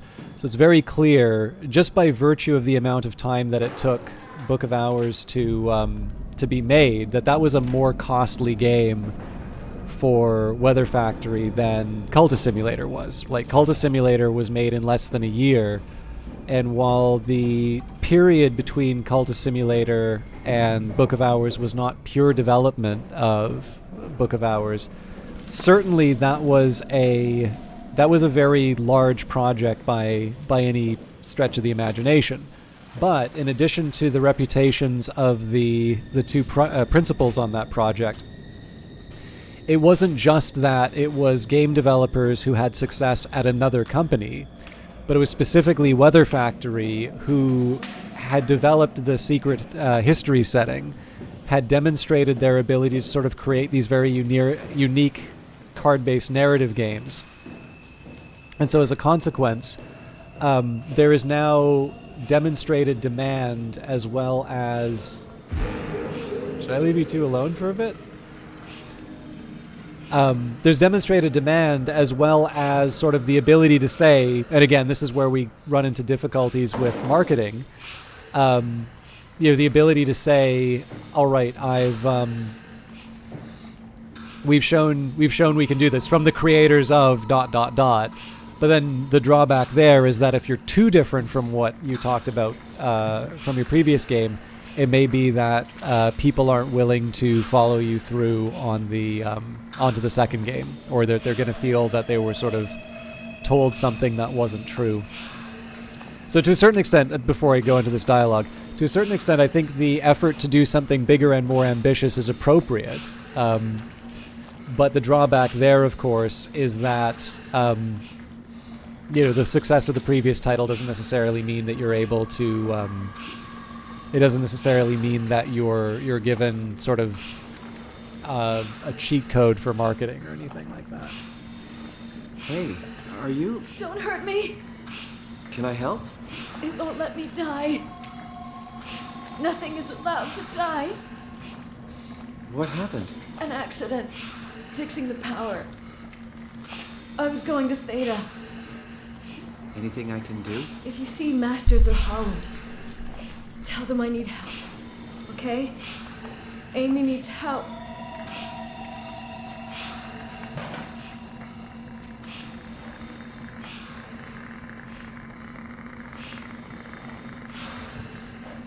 So it's giving me the option to pull these things.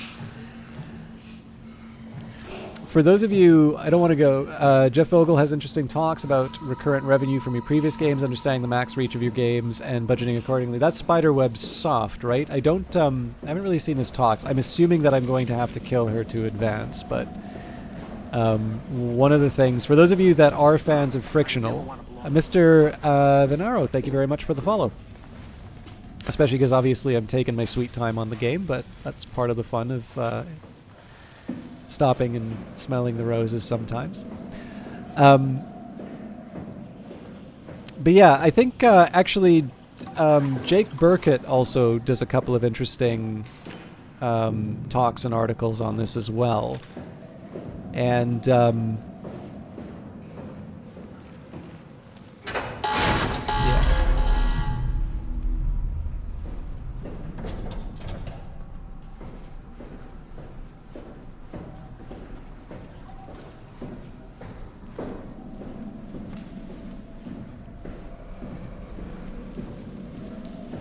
for him, I actually kind of like his approach because he talks a bit about, like, he's not directly talking about productivity, but that's effectively what he is talking about. And I mean, one of the things too, right? Like, Jeff Vogel's an interesting case because he has been making games since before you could even reliably process credit card transactions as a developer, right? Like, he's really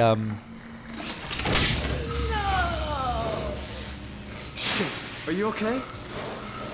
Are you okay? I don't know. I want to go home.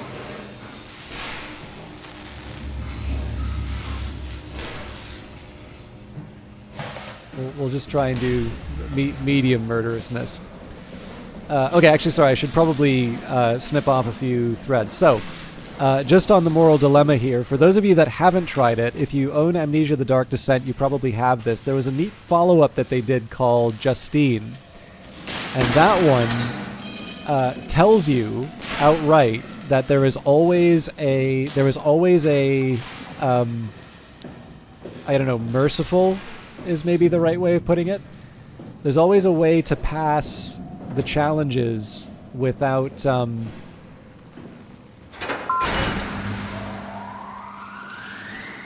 without committing murderous actions.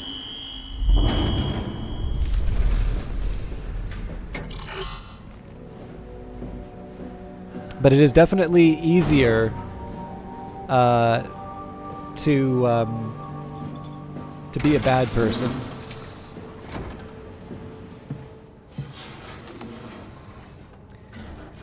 Pathos 2 floodable airlock, repair set, duplex pump, multi-purpose cleaner, valve pack, gaskets, impact wrench, adaptable pipes, HC bells, a cargo administration. Shuttle J6 activated. I'll get back on the... Unreliable power. Proceed with caution.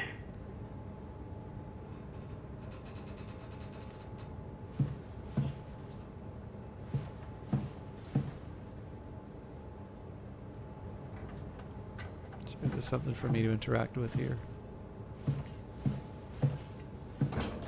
I think I made the same mistake. Oh.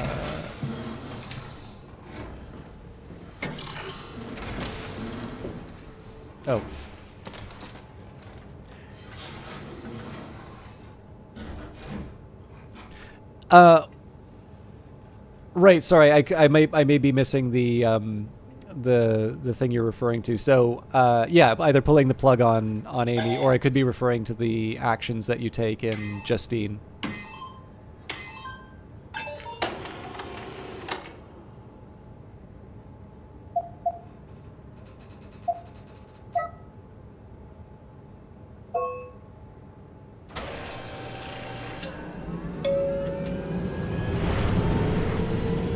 But yeah, so it's one of these ones where sometimes in a game like this you can feel like it's on rails and you have to do certain things to advance the story, which adds a certain moral dimension to the... Pathos 2, your expressway to the stars.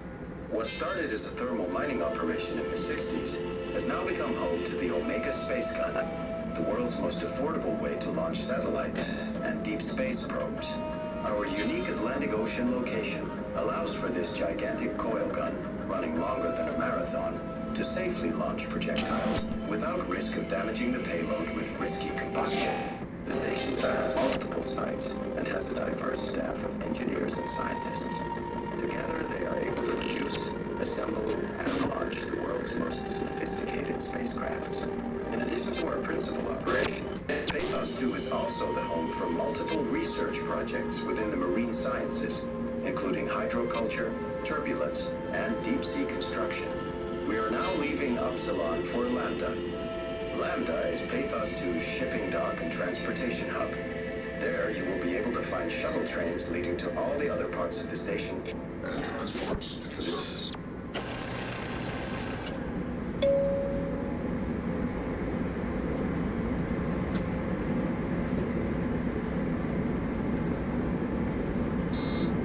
You had an edible, and I've had you in the background while you played Dying Light 1. You've had such a great time. Yeah, no worries, Slippy EG. I thank you for hanging out. Good luck in Dying Light. It's been so long since I played that.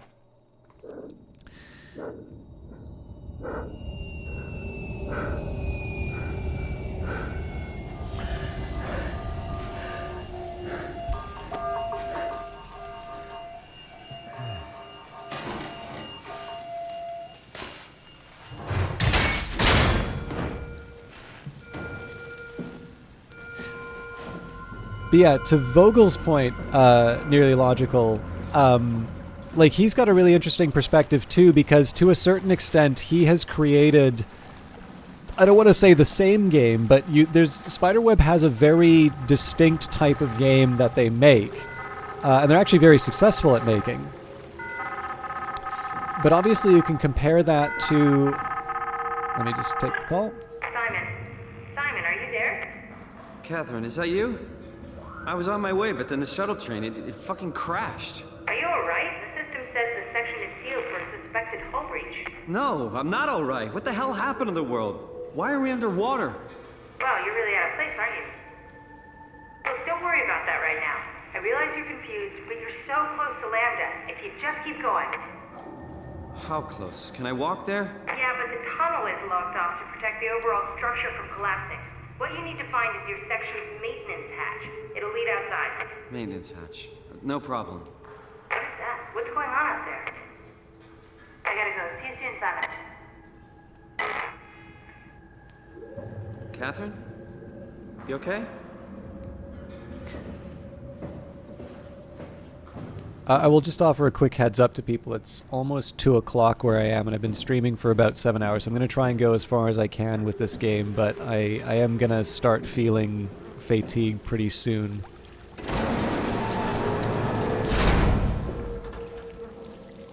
Okay, before we go to the exit hatch, let's see what else we got here.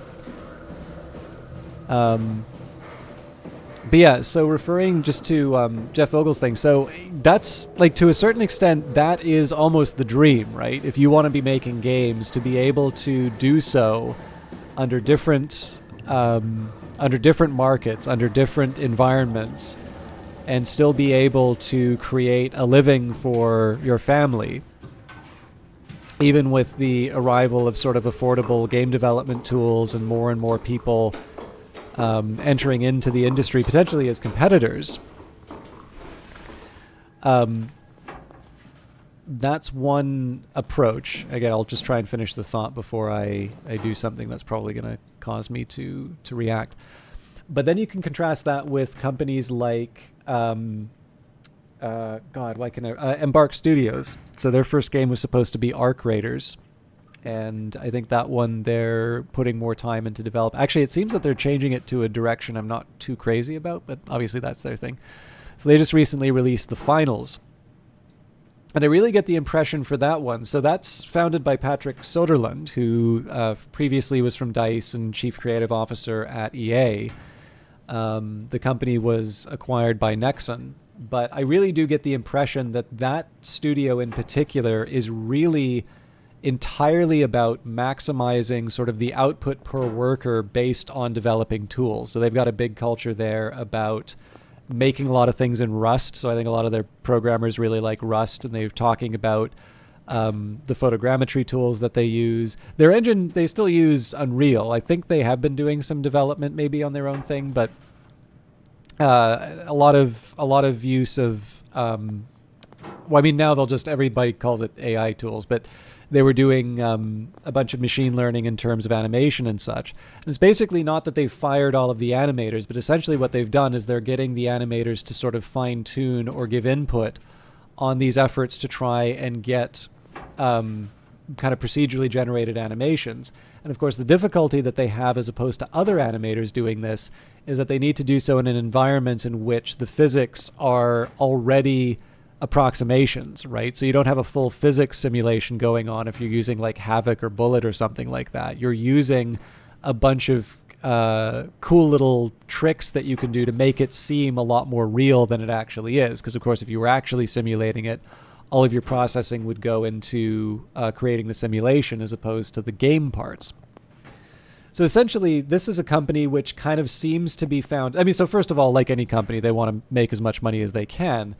But when you get this idea of trying to make what we would probably call a AAA experience with a considerably smaller headcount...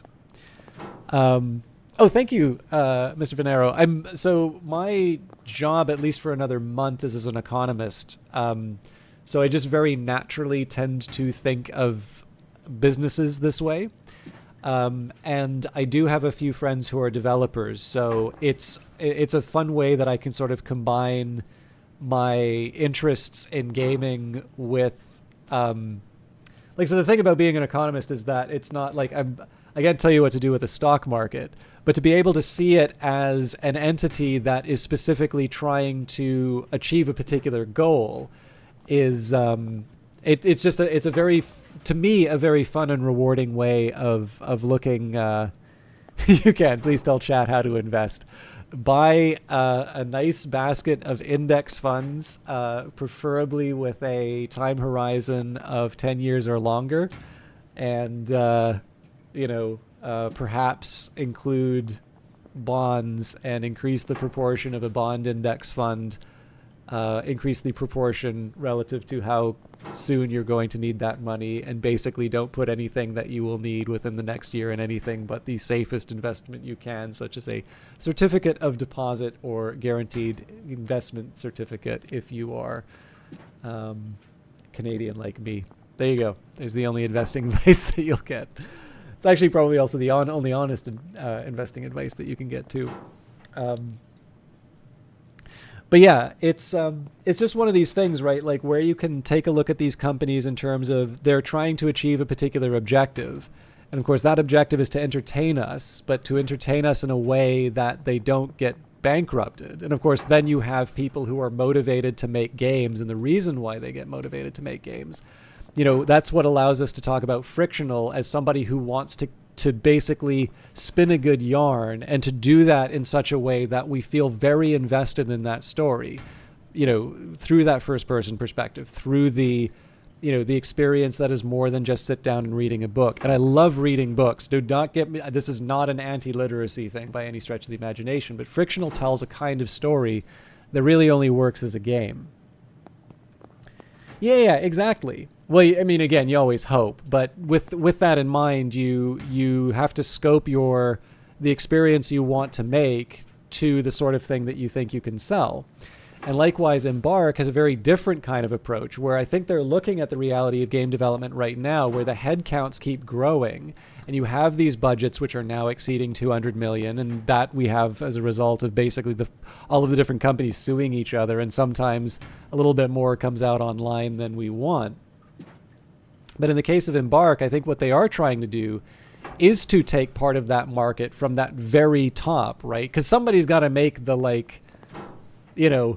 the really big spectacle, and I don't think there's anything wrong with that. But when you are playing at that level, you need to make sure that you sell a certain number of units. And in the case of Embark, I think what they're trying to do is find that really interesting wedge where you can hire a bunch of people who are very good at what they're doing, but then give them the reach that allows them to create an even bigger experience than what they're maybe accustomed to at other firms. Because if you have a $200 million budget, sometimes your answer is just going to be to throw a whole bunch more bodies at the problem. Whereas if their answer is, how do we enable each developer to do as much as they possibly can with a tool, in that case, their headcount stays small, and they're able to take risks, the kinds of which we applaud studios like Frictional or Weather Factory or any of the others for taking, because in the end, you're not betting the farm on every single game that you make. But again, as Nearly Logical is talking about, that's a very different. So that's the example where I would say, I don't think Jeff Vogel is interested in that kind of empire building, right? I don't necessarily think he's looking to maximize the company beyond, himself, his wife, and a handful of contractors. Whereas I imagine that if you used to be a chief creative officer at EA, I think deep down you kind of wonder if you can found your own company that would one day become the size of EA. So it's an interesting business. It's the same, honestly, to me, it just feels like, my own particular generation's version of really getting into Hollywood and, thinking about how movie studios maintain their position in the market. Here we go again.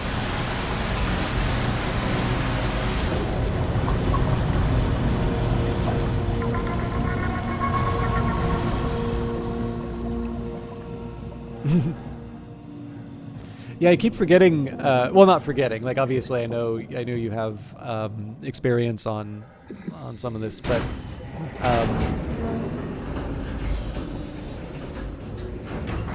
it's always interesting because, one of the big I do sometimes worry that I unintentionally talk down to you, Nearly Logical, just simply because, when I write, I'm actually trying to do a new article on this now. So I did the productivity article, but that was a long one. So I'm trying to do a sub 1,000 one. Right? I mean, really, how big can this ocean be?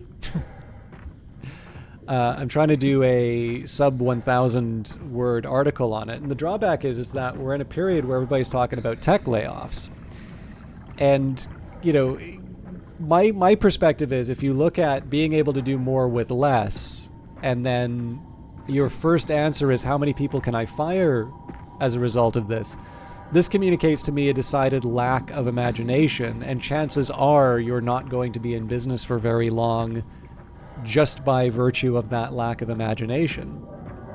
But it's a very natural reaction because that's what a lot of companies have been doing lately.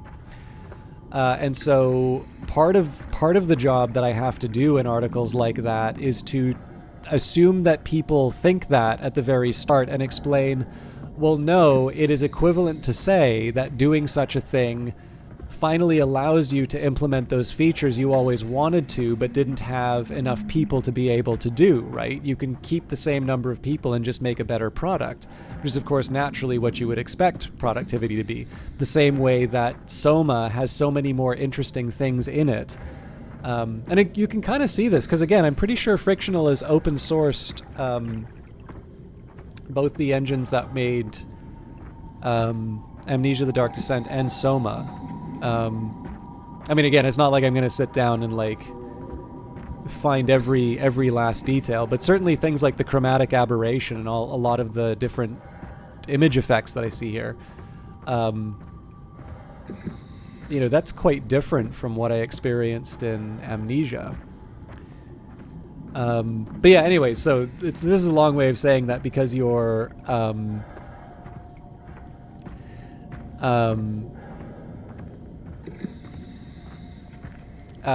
you bring with you an understanding that I don't always take for granted. I sometimes feel that I sometimes unintentionally talk down to you because I'm just so accustomed to trying to establish common ground on certain topics. No, you're absolutely right, Venero. So I think with anything, there's diminishing returns. Like the simplest thing I would take would be, you know, if you like, you know, military sims, one reflection that you might have would be how, like, what's the size of a unit, right?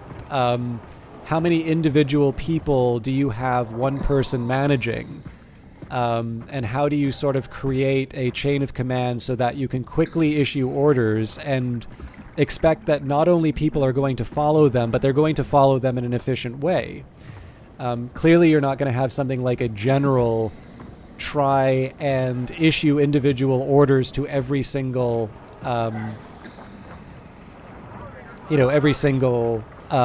soldier.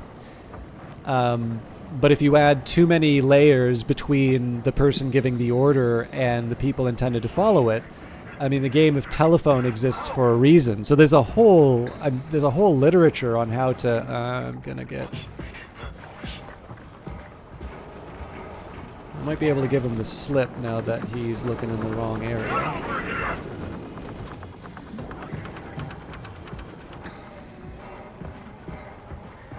But no, you're absolutely right. So, like, you can have diminishing returns to a certain extent. Like, I think when we're talking about independent games, most of the time I think you can say that they're resource constrained. And so the reason why they don't have more bodies, it's because they can't afford it.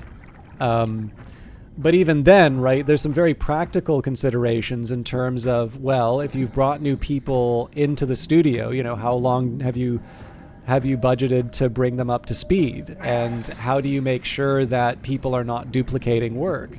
And it's very fair to say that, you know, the output from very large studios is not equal. Like, you know, Ubisoft will have good years and bad years, even though Ubisoft has like a team of 2,000 people that's effectively moving from project to project to make it look like a AAA game. And to a certain extent, it's a miracle that they're able to deliver as consistently as that. Well, in most cases, like Skull and Bones has obviously been delayed for a really long time, but for the most part, they do a very, very good job of just getting experiences out the door on time.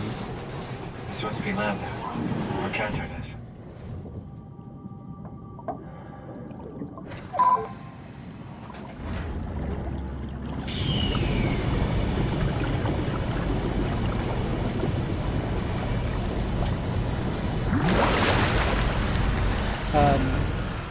You know, Ubisoft, I think it would be fair to say, has probably not been. It probably hasn't had its best couple of years recently. And I mean, I'm sure given enough time, they'll be fine. Like they'll get it all worked out. But this is the drawback, right? Like not every person is made equally. And a large part of productivity is actually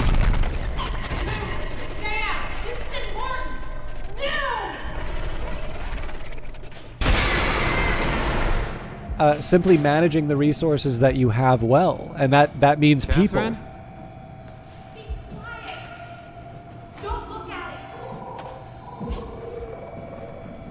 So for those of you that are easily jumpy, I will do my best not to suddenly scream about how terrifying what I'm looking at is.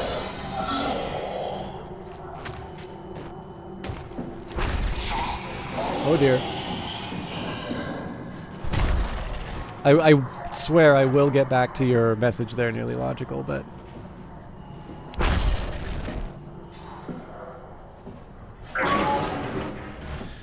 Okay, I've never felt talked down to, but yeah, usually when people say productivity, it's code word for engineers working harder and longer, but tooling processes, smarter requirements, budgeting, matching ROA can do amazing things. Yeah, and that's the big thing, right? Like, my view on this is that when you talk about productivity, as you say, like, you can use...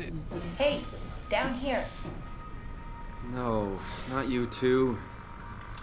I was really hoping you were human. Don't let the circuitry fool you. I was human once. Can't take it anymore. Everything's fucked. I give up. There's nothing left. Calm down. It's not the end of the world. You sure? It sure as hell looks like it. For all I know, there's no one left except for me. What do you mean? I'm right here. Don't take this the wrong way, but I meant any humans left except for me. Have you looked at yourself lately? You're a walking, talking diving suit with some electronics slapped on for good measure. I don't... You don't want to think about it? We'll start thinking about it. I don't want to do this anymore. I don't want to be this. I want out. Before you do anything hasty, could you help me with something? What? I was trying to find out what happened with my project when that brute knocked me to the ground. Your project? How could anything possibly matter when you know you're a stupid robot in a stupid dead world? Okay, focus. I need you to fix me so I can get back to work. Then you can sulk as much as you want. You gotta be kidding, right? I think I have a better chance of building myself a time machine than of putting you back together. I just need to access the computer.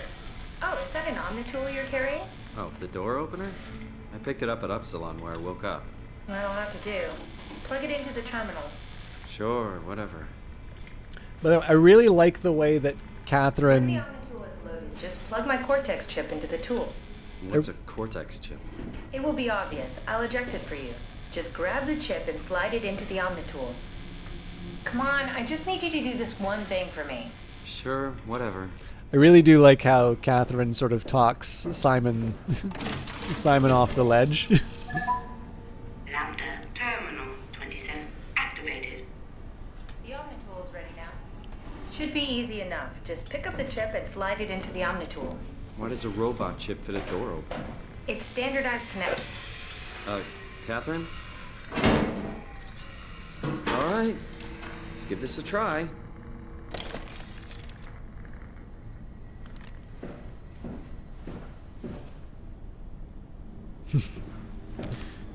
Simon and I are in the same boat in that regard. Custom Cortex chip found. Shutting down helper chain. Have a nice day. Just pretty much anything will fit. Oh, this feels weird. I'm in the Omnitool? Thanks.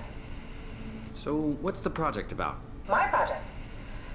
Oh, well, I saved all the people on the station as brain scans and put them into an artificial world. We were gonna launch it into space to save it from, well, all of this.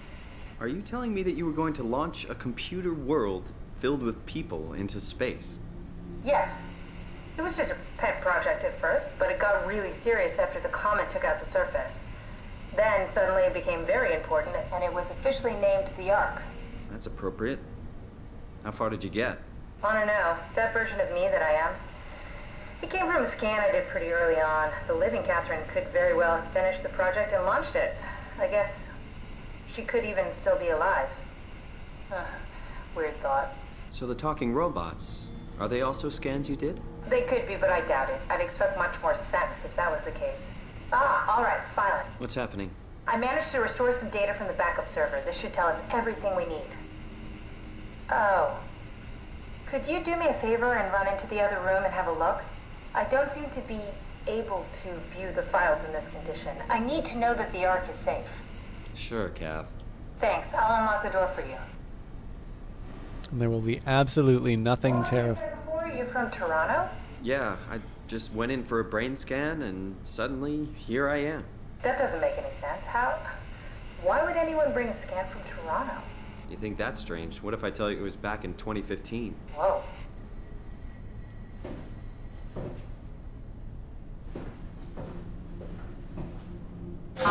Because Canadians are awesome. So I am, of course, welcome.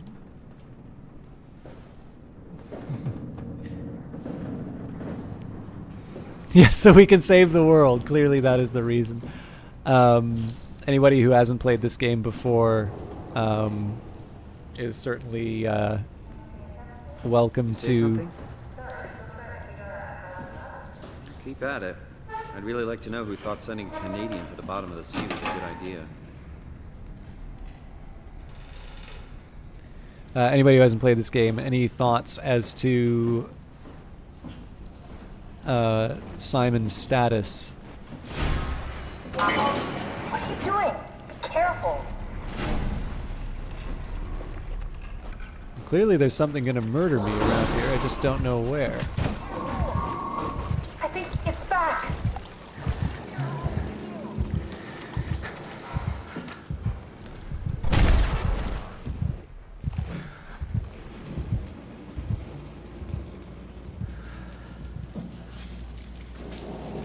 Anyways, how are you doing, Tiberiosity? Merry post-Christmas to you. Hope you are doing well.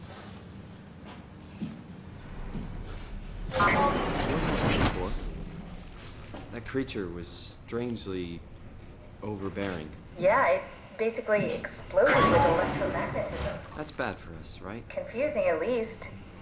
Gives the senses a good punch. Oh my goodness, I am sorry to hear that. I'm glad you're here now, though.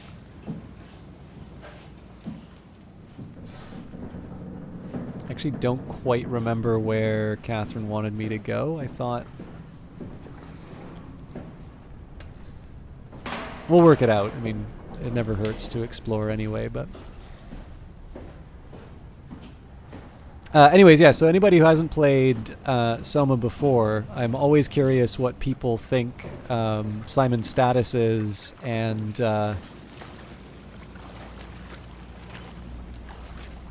what possibly is going on. I know there's been a lot of suggestion here that he is a cyborg or some kind of mechanical being, and certainly Catherine seems to have given us some evidence on that.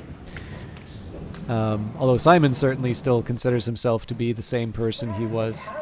And the dock and the welcome center. What tower? What are you talking about? This place is in ruins. All the cameras show static. It's so strange.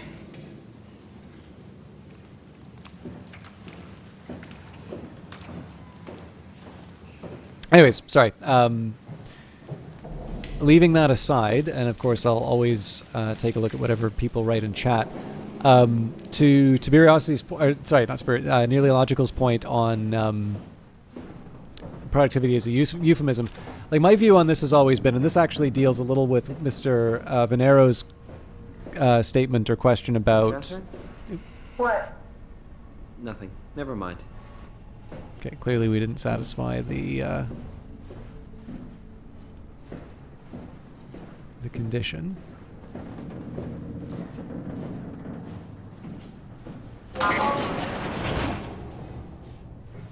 Just check the computer. Yes, look for anything about the Ark. Okay, here. Just so I can have the benefit of a bit of focus so I can close, because we're obviously this is a dialogue heavy part of the game and I'm going to keep interrupting the same point over and over again.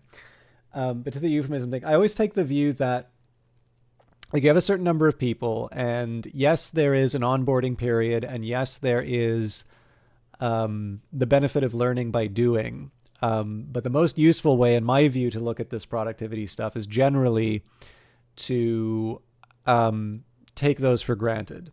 So if you're saying it's like, okay, well, we just had a brand new workforce, you know, we need to train them up. Okay, you know, there's your first year of productivity gains. Presumably, you've also seen productivity shortfall because you've brought in a bunch of people. And then the immediate question you ask of management there is, why do you have such a high turnover, right? Because in the end, you are going to be experiencing the losses, right? The lower number in terms of output is purely from the fact that they've put in place a system under which people are just getting fired all the time.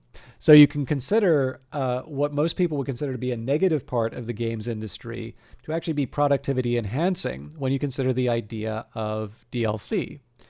So yeah, the answer absolutely is usually because management's a bunch of douchebags. And there's a really good book which is not really designed for a software and more knowledge based economy, but I think it still has some useful perspectives W. Edwards Deming's Out of the Crisis basically is this wonderful rant from an old statistician talking about how management's a bunch of jerks, constantly blaming the workers for screw-ups, for their screw-ups.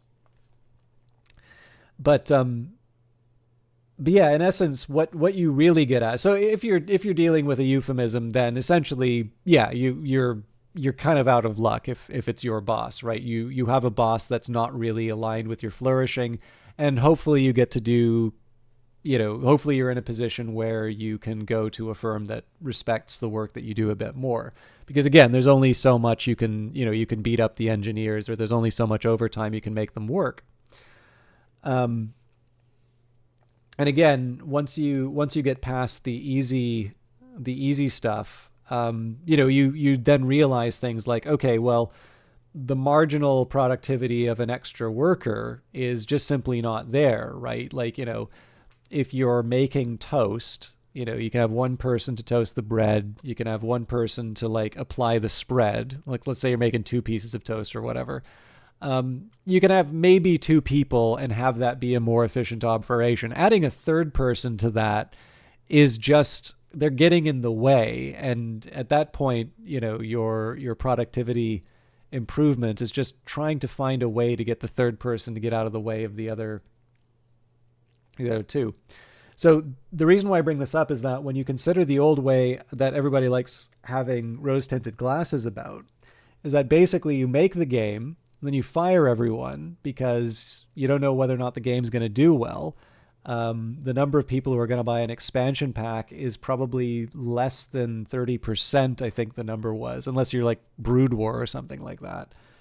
And, you just don't have anything for them to do. So what the advent of DLC did, and I know everybody dislikes the idea of like day one DLC and, having DLC planned at the time, but essentially it means that when you have a bunch of, programmers or artists who have done their part for the game, DLC gives them the extra time to implement some of this stuff that wouldn't have made it in the main game. And it means that instead of firing everybody because there's no work for them to do, you can now smooth out that period of time with this incremental content. Of course, what it means is that there is more game available in total. And of course, if you just want the base game, that's fine. You pay for the base game, but there's that much more of an experience. And of course, once you do the quality adjustment, the overall price has gone down. And then the bonus to the game developer is that instead of losing all of this really good talent in between projects, they're able to keep them. And, you learn the BioWare of making the game, or you learn the Ubisoft Montreal of making the game, or anything like that. So it's, like, again, I get it that people don't want to spend more on games, but to be honest, like, until very recently, we were looking at the same nominal price for games since, I think, like, Oblivion was the one that brought in the $60 US price. Anyway, sorry, I'm monologuing here. I just wanted to get that idea out of the way. But I completely understand where Nearly Logical's coming from in terms of the idea of it being a euphemism for management to basically expecting people to produce the same output, but with more of their hours. Whereas, usually what I tend to be thinking of is that you're making more. You're creating conditions under which people either do their best work, or you're creating situations under which the things that are getting in the way of producing that best work are being removed. Mostly productivity, but all right. Data recovered, ARC.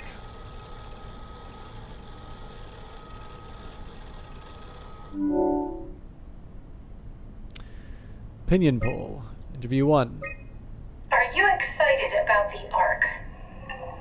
At first, I couldn't really see the point of it. But then I thought, why shouldn't we, right? I mean, if we are able to save even just a small piece of ourselves, why wouldn't we do that? So you are in favor then?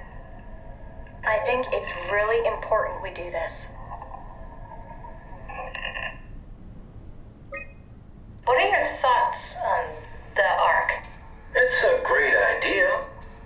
Finally, we have something to do. Am I right? Are you optimistic about the project's chances of, about the ARC reaching space? It can definitely be done. You already solved the biggest problem, how to actually get us all in there. Now all we have to do is build the damn thing, and hope Phi is still operational. Yeah, I think we can do it, but it's not going to be easy.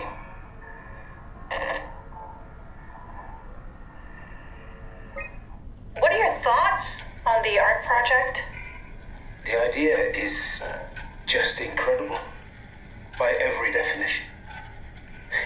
It really makes you think about what it means to be human. What makes you say that? Beyond the basics, beyond the superficial, I'm convinced there's something with even greater value. You have provided a platform, which is not necessarily restricted to our digital progeny, but a means of actual survival. It's my sincerest belief that we can go on living through the reality of continuity.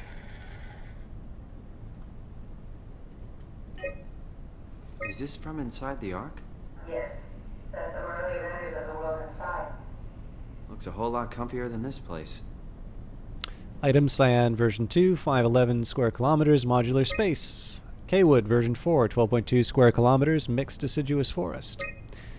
Auroras version 2, 2 square kilometers, urban park.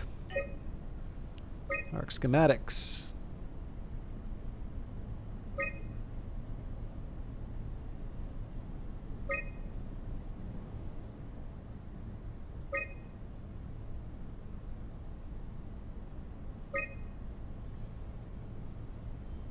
Sun, Mercury, closest sun.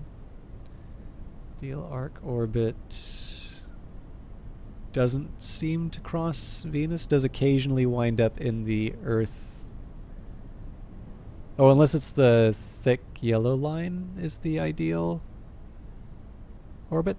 And then max distance for sufficient performance. Calibration Survey version 0.3. Welcome. If you are reading this, you have successfully entered the ARC. This survey is designed to give the developers a better understanding of your subjective experience and how to improve your well-being. Please continue with the survey. How would you describe your physical condition? I feel normal. How would you describe your mental condition? I feel normal, I feel disconnected, separation of mind and body, I feel altered, change in character, I feel lost, I don't exist anymore. I feel normal. How would you describe your senses? As expected, normal, I feel more sensitive to and aware of my surrounding, I feel blocked, as if my senses are numb, I'm lacking one or more of my natural senses. Normal as can be, I guess. How would you describe the sensation of your new condition? It's pleasant. I don't like it, something is wrong, it's disconcerting, everything feels constructed, depressing, I can't shake the feeling of it all being fake. This is not a good reality we're in. Are you troubled by the fact that you are no longer strictly human? I feel fine. How do you perceive your new existence? A direct continuation of my previous self. Do you think this new existence will be a life worth living? As much as my previous life. Would you rather be removed from the project and accept death? No. The answers have been saved. Thank you for participating. The ARC team. I'm not quite sure when the best time to bring this up is, but there's, I think this is from Derek Parfit.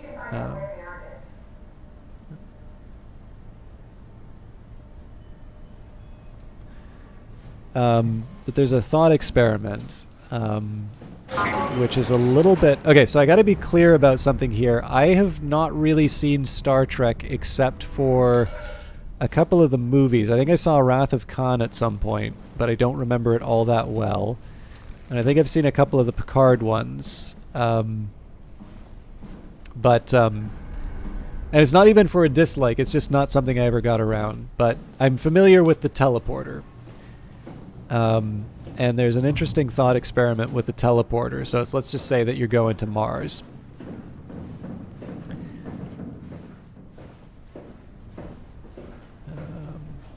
There must be something on the computer that can tell us what happened to the Ark.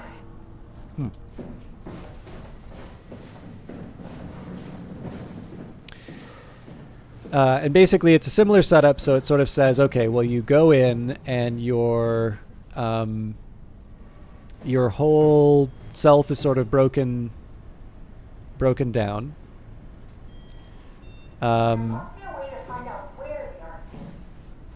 I mean, it says area map here. I've not completely lost on that, but clearly.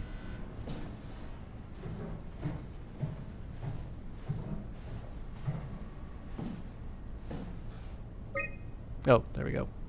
I found a tracker homed in on the Ark. Oh, that's clever. I wonder if I thought of that. Does it still work? I really need to know what happened to it. I would think so. It's doing something at least. Where is it? Hold on. I'm trying to find it. Please let it be safe.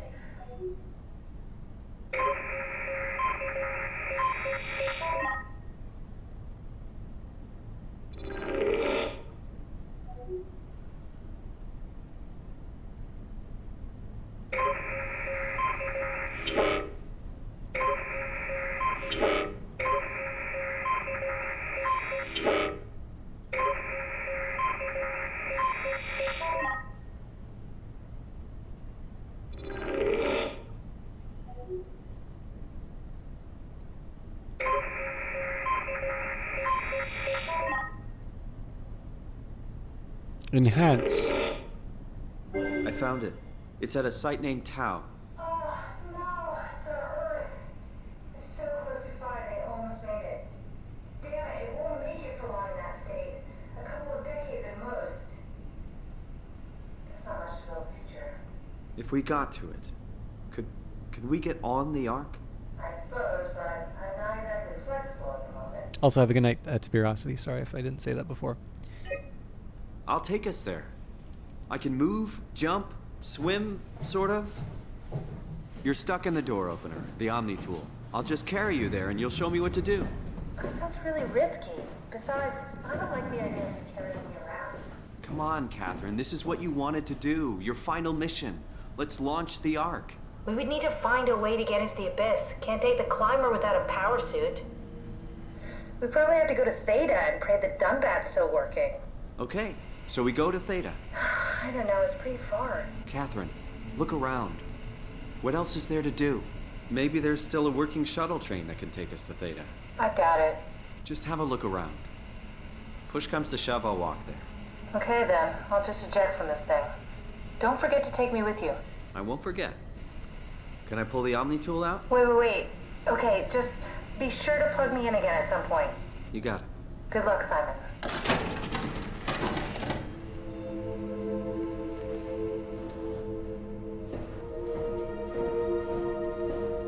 We promised to plug her back in.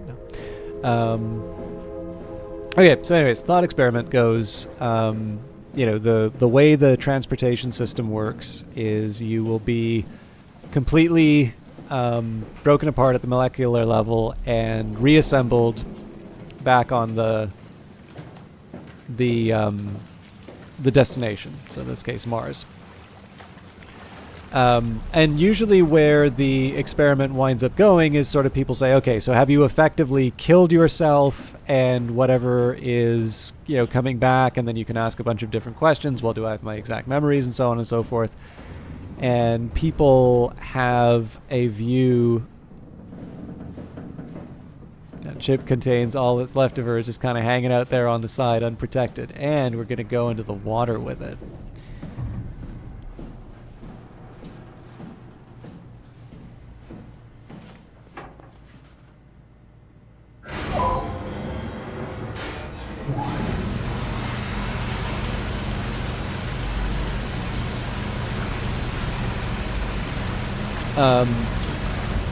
And I'm slightly curious whether or not people have any strong feelings on the idea of being sort of disassembled and reassembled at the destination with all memories.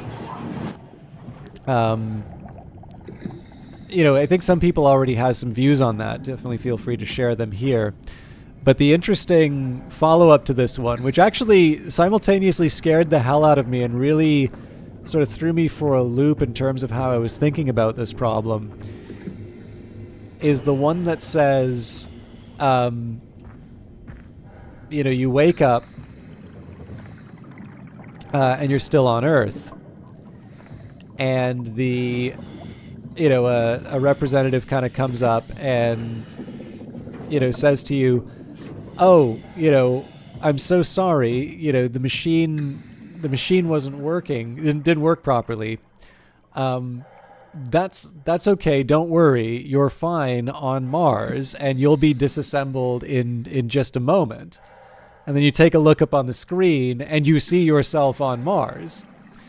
And chances are, for most people, that gives them a very, very different way of thinking about that particular problem. And of course, the whole idea here of answering the question, what is a person, and so on and so forth. What? What is this? Curie Emergency Vessel 4. Hey, Simon, can you hear me? I hear you. Can you get this thing running? Hang on, I'll give it a try.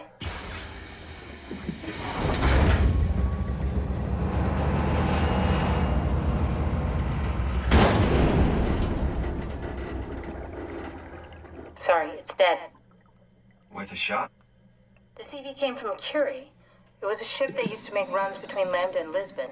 Looks like their wreck is close. Maybe you can find a vessel like this one inside. Sounds like a plan. I'll just save the security information and update the Omni tool. There. Should help you get around. Great. But yeah, obviously, this game has a little something to say about that, if nothing else from Catherine's experience. Even if you don't have a firm decision in terms of where Simon rests on this whole, where Simon rests on the spectrum, you have, it's a Star Trek, if you recall correctly, it actually moves the atoms to the location in the beam, so you can't be on both sides to avoid that. Which really ruins that thought experiment.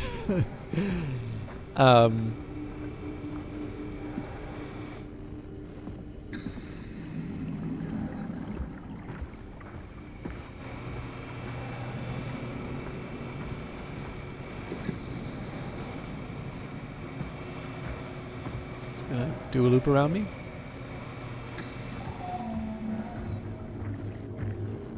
No, it's all good. I mean, this is the thing. I actually don't know. I don't know enough about Star Trek for it. Because, of course, the other thing is about the idea of it being an effective method of travel, given enough distance. So there's an easy way that you can mess around with that to make it work. You don't just have to say Star Trek. You can say, okay, so what we're actually trying to do now is we're trying to cross distances that are normally measured in light years, right? And so we can't say, run for your lives.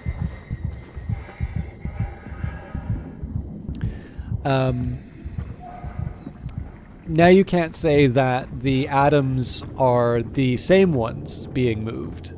Because the distance is too great. It could not be instantaneous travel. And so, what's happened is there's some, light years might be, but too distant. But you get the idea, right? Like you remove the physical dimension of it, and instead what's being communicated is information. And so you are being reconstituted with not the same atoms as where you are, but rather a different set of atoms, and at that point you reopen the possibility of the duplicate.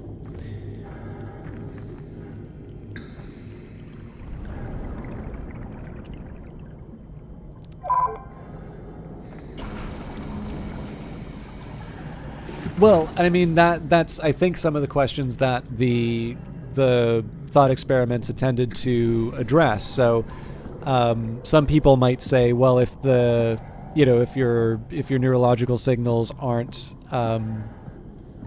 reassembled, then it's not a perfect copy. So, either you're changing the conditions of the thought experiment under which it's no longer a perfect copy. Some people might say that's irrelevant. You're you.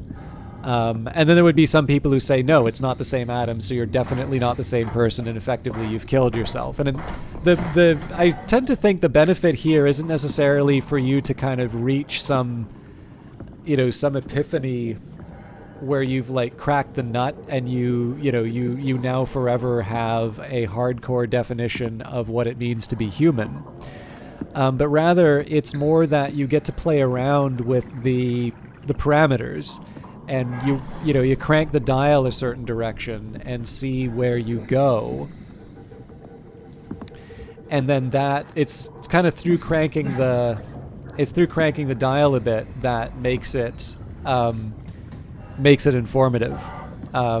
Because like obviously there's like trivia, like the stupidest thing I could do with a thought experiment like that would be, it's like, okay, it's a perfect, it's a distance that's too great for atom to atom to be transported at a meaningful period, but there's a way to transmit, let's say, the information to reconstitute you as light. And so at the destination, there is a set of atoms that would allow you to be recreated. At that point, are you yourself? And then if you say, okay, yeah, no, I think I'm okay with that. And if I turn around, haha, I tricked you. It's not actually a perfect replication. You, in fact, have just killed yourself. Well, what exactly have I communicated other than being, some, easily amused with himself trickster? That's like, at that point, it's just not that interesting to think about the problem, because it's entirely about me pulling the wool over someone's eyes. Whereas again, we went from, it's like, okay, well, the Star Trek situation deals with this, where the atoms are transmitted, one by one on the beam. You can't actually have the duplicate problem. So then you say, okay, well, what if we increase the distance to create, allow for the introduction of the duplicate problem again, if such a technology were to exist, so on and so forth. What if you're sent to another planet solar system? Does the teleported version know it's real or not? I don't know if we can answer that. Yeah, and I mean, that's again where this stuff becomes very interesting, because to a certain extent, the conditions in which we established whether or not what's on the other end is conscious or the same person, again, it sort of depends what you're trying to get to. But once you start sort of teasing at the edges of these things, I cannot believe it took me that long to find the tunnel behind me. Once you start sort of poking at the edges, and my favorite usually is just to take one of the knobs of the thought experiment and just crank it one way or the other, right? It's like that old game design advice. Take a parameter and double it or halve it and see what happens. I think that's actually one of the reasons why the overlords in StarCraft move so slow, is that they effectively... I thought it might even come from Sid Meier, now that I think of it. The scary eye guy's gonna come back, isn't he?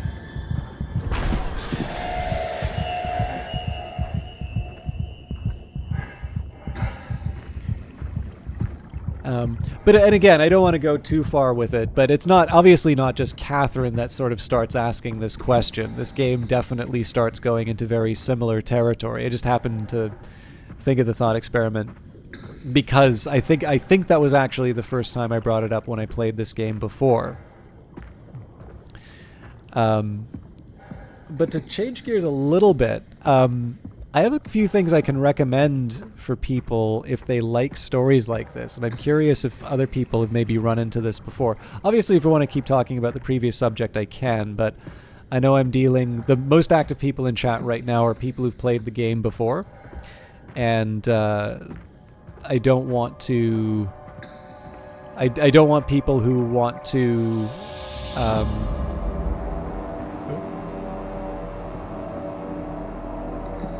Oh, we've got Eric Abu saying something here.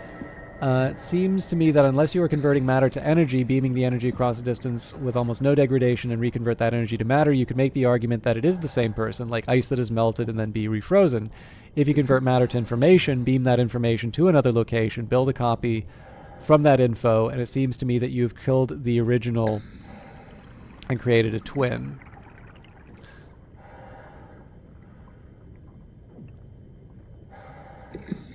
Okay, that's interesting. So you're saying that the requirement is essentially that the atoms basically be the same atoms that they're putting together. Because of course the fun, I think usually, I haven't taken that many philosophy courses, so Usually this is just trying to come off. But I imagine one of the questions someone might ask then would be the idea, I can't remember, some 7 years, there's some part of you that's completely changed. I don't know if it was at the atomic level, but I think there was a cellular level. But essentially you deal with sort of a ship of Theseus situation there, right? Which is that each individual part has sort of been changed so that none of the original parts are still there. And so, you know, is it still the ship of Theseus? This is like an old Greek ship. So there's like the legendary ship of Theseus, and it was sitting in a harbor. And of course, to maintain this artifact, they do maintenance on it. But of course, given enough time, you know, you replace the boards, you replace the nails, you replace, you know, eventually each part is there. And then of course you say, is it the ship of Theseus? And if you say no, then you say, it's like, okay, well, which part was it? Like, was it when you removed this one nail? Well, that doesn't make any sense. And then of course, if you, again, once you crank the dial one way or the other, then you say, it's like, okay, well, the first time you replace something, it ceased to be the same ship. And then it's like, you know, okay, so if I cut off my pinky toe, I cease to be me. And it's essentially several different variations on the same question, but of course the differences do matter a lot to people. Jun Scalzi's tongue-in-cheek writes this about the Star Trek paradox called Red Shirts. Parody called Red Shirts. I've not heard of it. Feel free to talk a little bit more about it. Also can't help but thinking about diseases of consciousness when playing this game, like Kota. Oh yeah, no, that's a really big one too.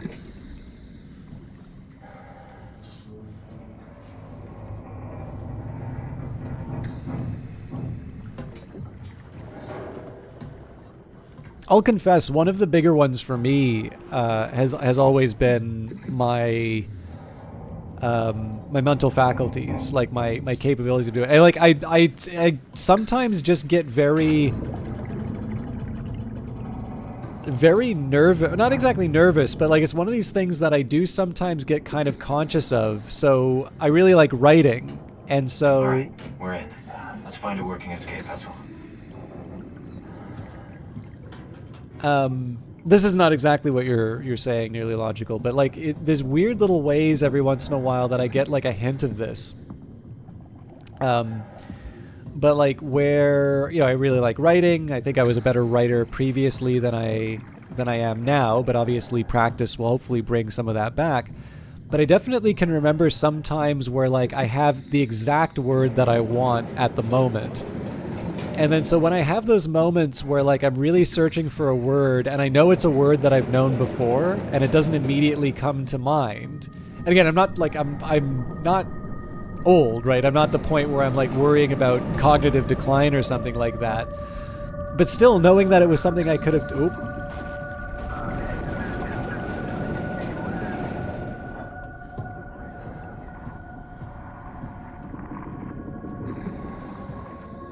knowing that I'm sort of feeling like there's something that I could do, and then it not quite being there. There's always that.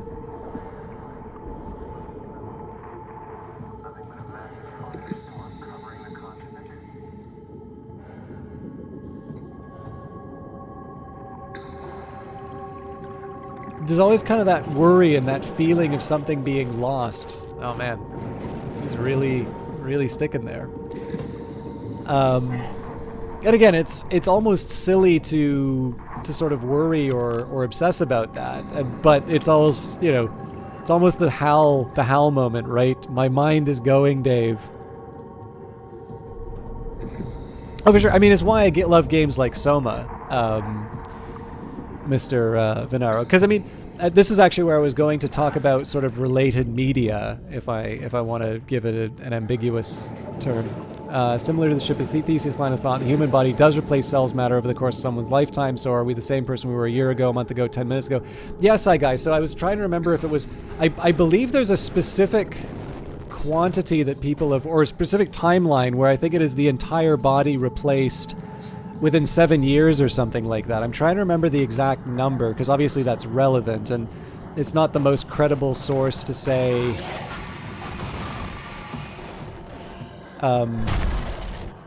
just trust me, bro.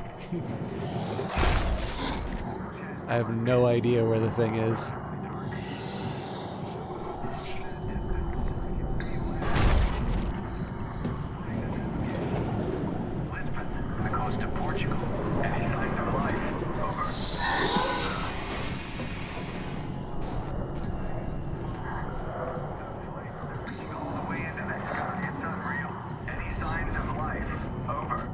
You can definitely hear it, but...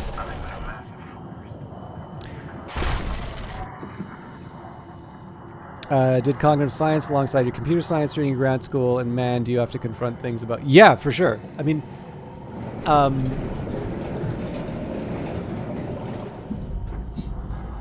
and the other thing, so again, following the Ship of Theseus line, as Saigai's bringing up, you know, this has potential implications too for things like crime, right? Because if you want to make the argument, and I'm absolutely not trying to make this argument, but if you say, well, it's not the same person with this replacement, the interesting question then is like, okay, well, if you have a... Okay, they can open doors. Nuts.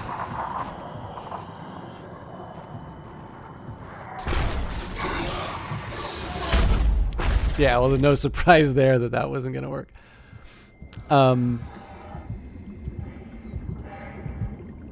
Yeah, I'm inclined to agree with you, Mr. Venero, because I mean one of the difficult implications of this is I'm really trying to resist. Oop.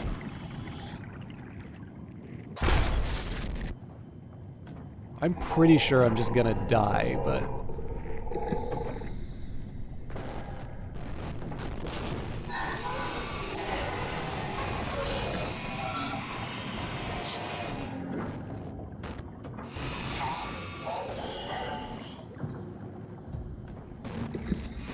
Yep.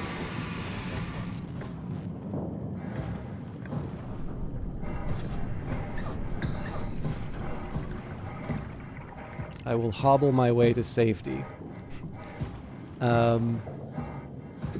This is one reason why I... Oh, this is the place I died last time. This is one of the reasons why I still like playing with the monsters. Like, the chase and the nervousness is part of the experience. It's a shame to lose it, even though I seem to remember getting kind of frustrated at this part too, because it does sort of feel like the thing sort of camps you a bit. Oh.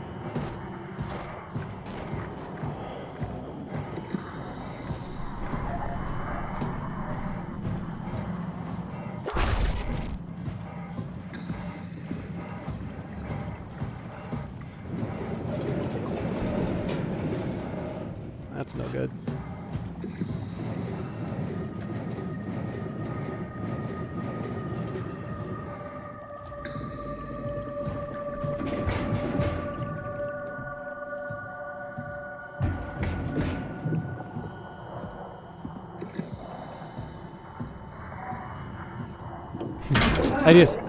I do apologize. I know I'm not finishing thoughts. Oh, I'm so dead.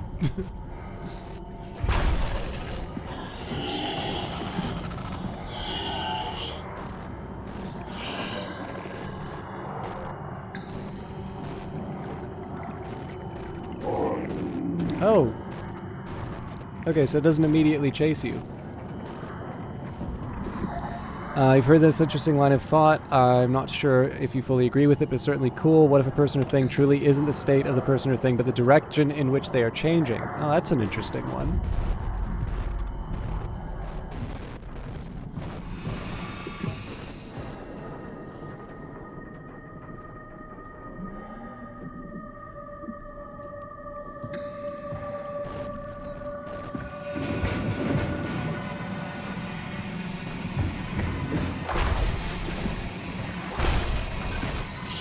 Oh, Jesus. There we go.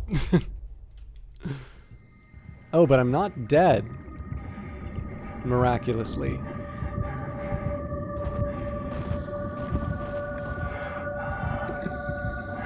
Certainly doesn't help me to be here, though.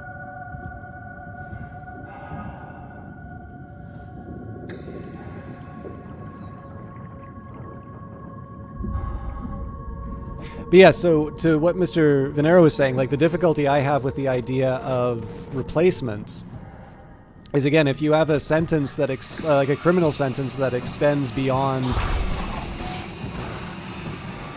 So I can't open these doors.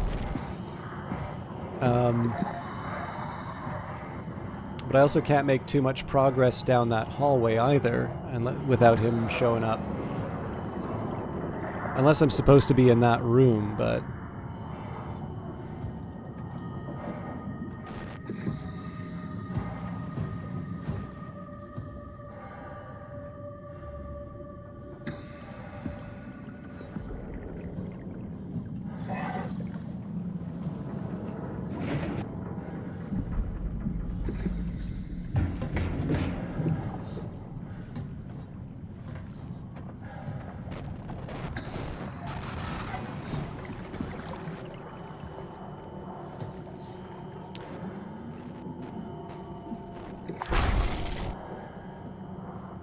Probably doesn't end well for me, but we'll do our best.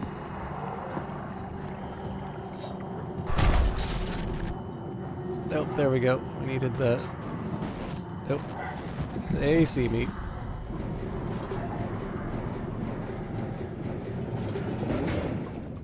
Perfect safety.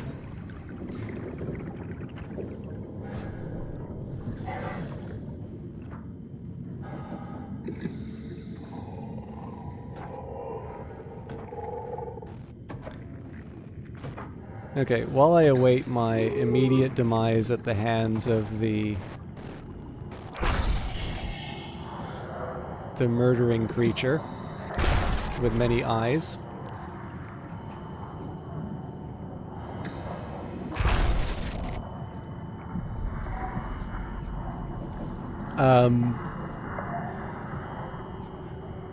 Hello, hit people guy. God, it sounds too close. I'm trying to figure out a good way for me... No!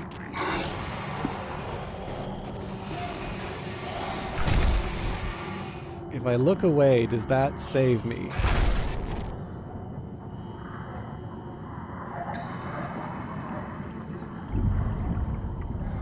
It's freaky, but it doesn't actually...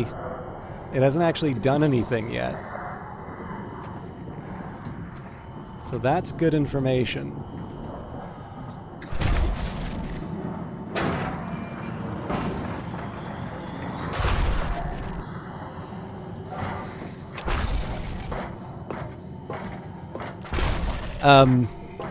Okay, so, and I know the game says don't look at it, but I for some reason got the impression that that was not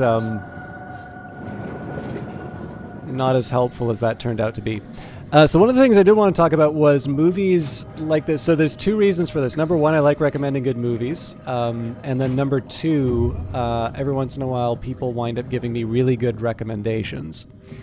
And to a certain extent, it doesn't even have to be the same subjects, but sometimes similar tone works as well. So there's an old movie, I think it's from around the turn of the century, or millennia, depending on how you want to look at it, but it's called Sunshine. And while I don't think it deals with sort of the question, you know, what is a person and so on and so forth that's dealt with in this game, yeah, I figured there'd be a few Sunshine fans in the channel. I really do think that it does a very good job, like if you think of what it feels like to be in this area, right? You know, if we believe the documents, you know, it's the end of the world. You know, we're trying to do the best we can in a very difficult situation. That's putting a lot of pressure on our ability to think straight. Definitely feel that is definitely the type of science fiction that someone who likes this game can probably. Captain speaking. The final efforts to stop the comet have officially failed.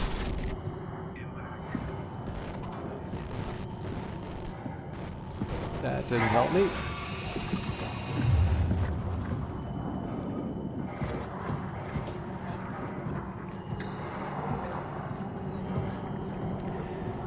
Blade Runner's probably the really good one. I mean, obviously the title of the book that it was based off of, Do Androids Dream of Electric Sheep, is certainly one of those ones. And the questions that Rachel asks Deckard, you know, have you ever put that test on yourself? Have you ever retired a human by mistake?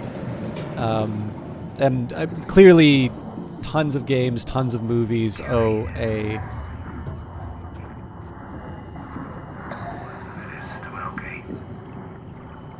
Kind of happy they can hear more of this. There's no good way to describe it. The destruction is absolute. The surface is just gone.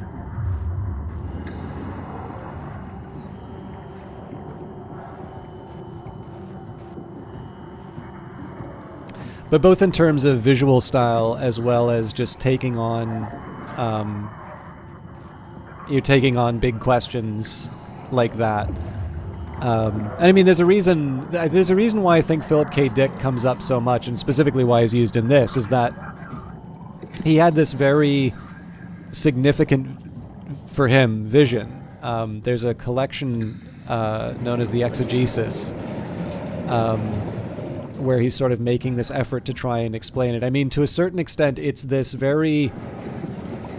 almost this idea that the vision that he was talking about, he saw we call it the Jesus fish, right? The ichthys? I never know how to pronounce it correctly.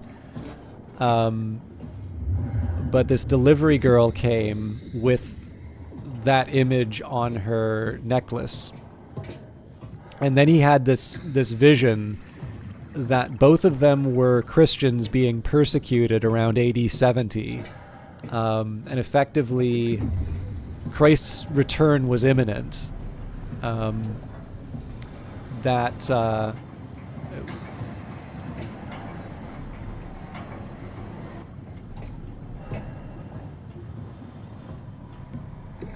They were just... and that I think the idea was that reality was sort of this trick that the forces of darkness had played on humanity to just sort of prevent the final triumph of good, right? And you can see that all throughout his different... I mean, there's science fiction story... I'm doing terrible injustice to the story, but I'm doing some of this stuff from memory, having read it a very, very long time ago.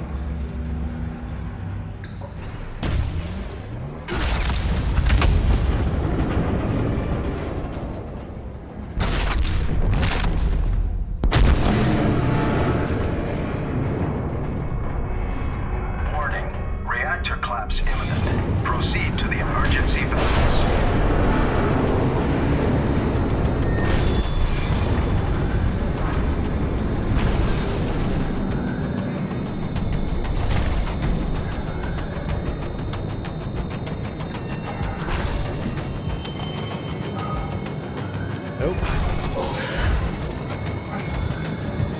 Okay, so I gotta find a way to back my way out of... Nope, okay, can't back my way out of that.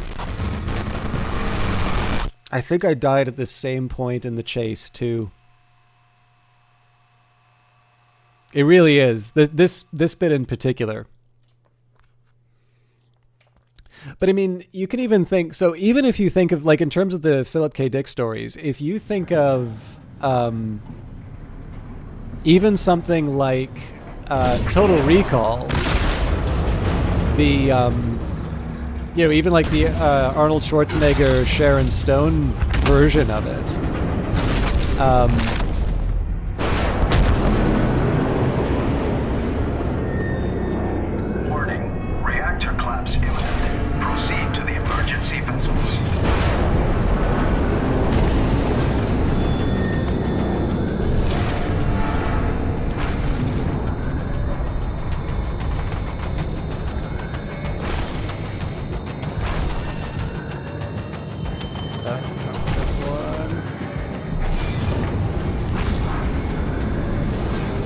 I really love the glitchy effect. I prefer the glitchy effect much more to the really grating sound. It's like the grating sound in Amnesia is deliberately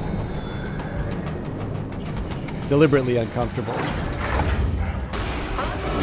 What the hell happened here? What are all these emergency... What did you do? I messed up, okay? Can you get us out of here? Yes. I just need to pump the water out and get a trajectory in place. Hurry up! Just a second. All right, taking off. Hold on to something.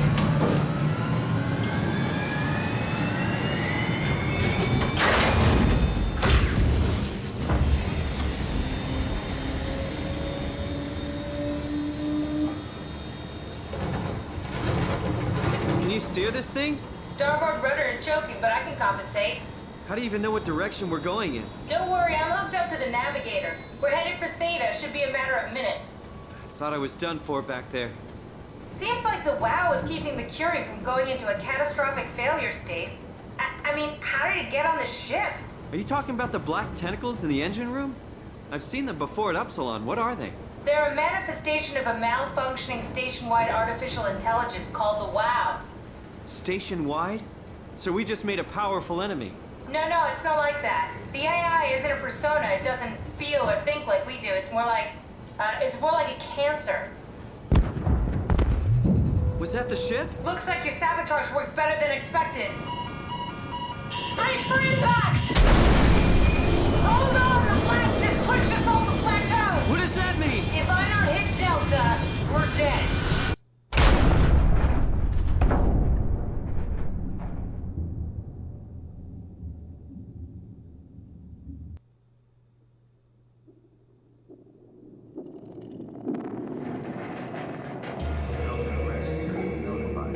Please remain seated.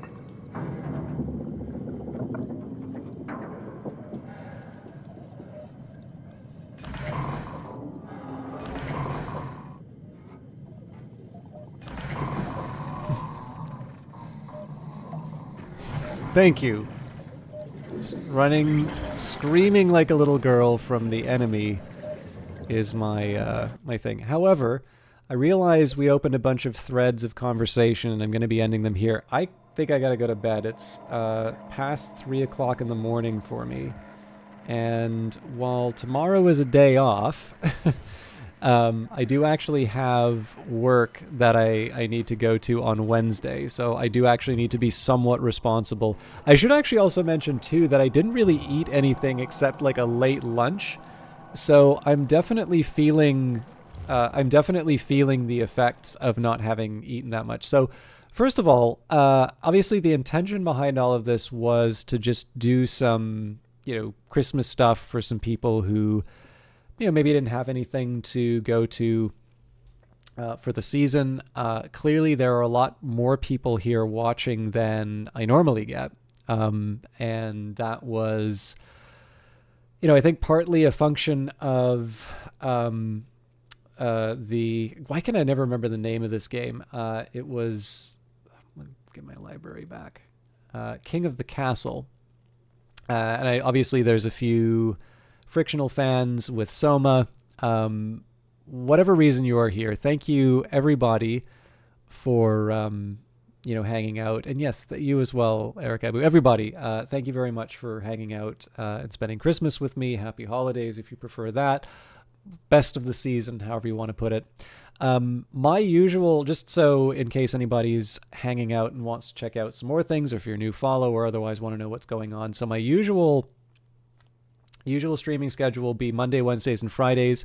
I give myself a 1 hour window in which to start. So that's between 7 to 8. We had Christmas here on the 24th because we were weird here in Europe. Thank you very much. Very, very post-Christmas to you. And thank you for your kind words about the stream. But yeah, for those of you that want to see more, so my usual hours start between 7 to 8 on most Mondays, Wednesdays, and Fridays. I will be late, but I'll be late on times, but I don't believe I have missed a stream unless it effectively is like the power on the block is out. And there was like a tornado, I think 3 years ago, That was like the first time I'd missed a stream for a while. So usually I'll be able to do it. If I start later, I end later, but I usually only go for about 3 hours. So for those of you that are expecting me around this time, I will probably wind up disappointing, except on special occasions and holidays like this. And I do fully intend to come back to Soma, particularly if, for those of you that haven't seen it yet and do want to know where the story goes. This story goes to very interesting places, and I think it's a really, really worthwhile experience to have again. So I'll probably put out on Twitter when and how I'm doing that. But as far as the regular games, Wednesday is normally left for Brace Yourself, so we've been doing a lot of Cobalt Core. We'll probably be going back to Phantom Brigade before too long, and I do also want to do Godless. And then Mondays and Fridays have normally been Weather Factory's excellent Book of Hours. We're getting close to an ending on that one, so when I get to that ending, that'll start freeing up a few days, so maybe I can do things like Soma and maybe just change it up a little while before their DLC comes out. But certainly, I wanted to do some special stuff today, and I want to thank you all for hanging out and sharing these different experiences with me. I'm going to take a minute and see who's online. I believe Kilgore Trout should be going for a little bit longer, and looks like he's going to be playing Batman Arkham Origins, which I haven't seen. I realize that is a bit of a change in terms of the... I believe that's a bit of a change in tone, but it has been a day of different games. Kilgore Trout is a member of the GOG stream team. That's how I originally met him, but he is a fellow Canadian. I believe he's based in Newfoundland and Labrador, at the very least one of the Atlantic provinces. And he tends to play a lot of classic games. His neat little hook is he plays them on original hardware. So, he'll take an old Pentium or a Celeron or something like that, and he'll play, if he's playing, let's say, Elder Scrolls, Daggerfall. Well, I mean, if he's doing the Unity one, then I'll do it on a modern computer. But essentially, he does tend to play a lot of the classic game stuff he played originally when he first played them, when they first came out. He will, when he can, play them on original hardware, which I think is a really neat way of doing it. He also has a very large movie collection. And I have no idea if he's played Soma, but he's definitely somebody who I feel good hosting, if nothing else, because if this is the hour that you normally watch streams, he's going to be much better suited to giving you a regular stream to watch. So thank you all again. This was definitely a fun cast, and I appreciate all of you hanging out and making it a special one, whether you participated or just if you just watched. But I'm going to need to probably get a snack and then turn in. So thank you. I'll see some of you on Wednesday, I guess. And have a Merry Christmas and a Happy New Year.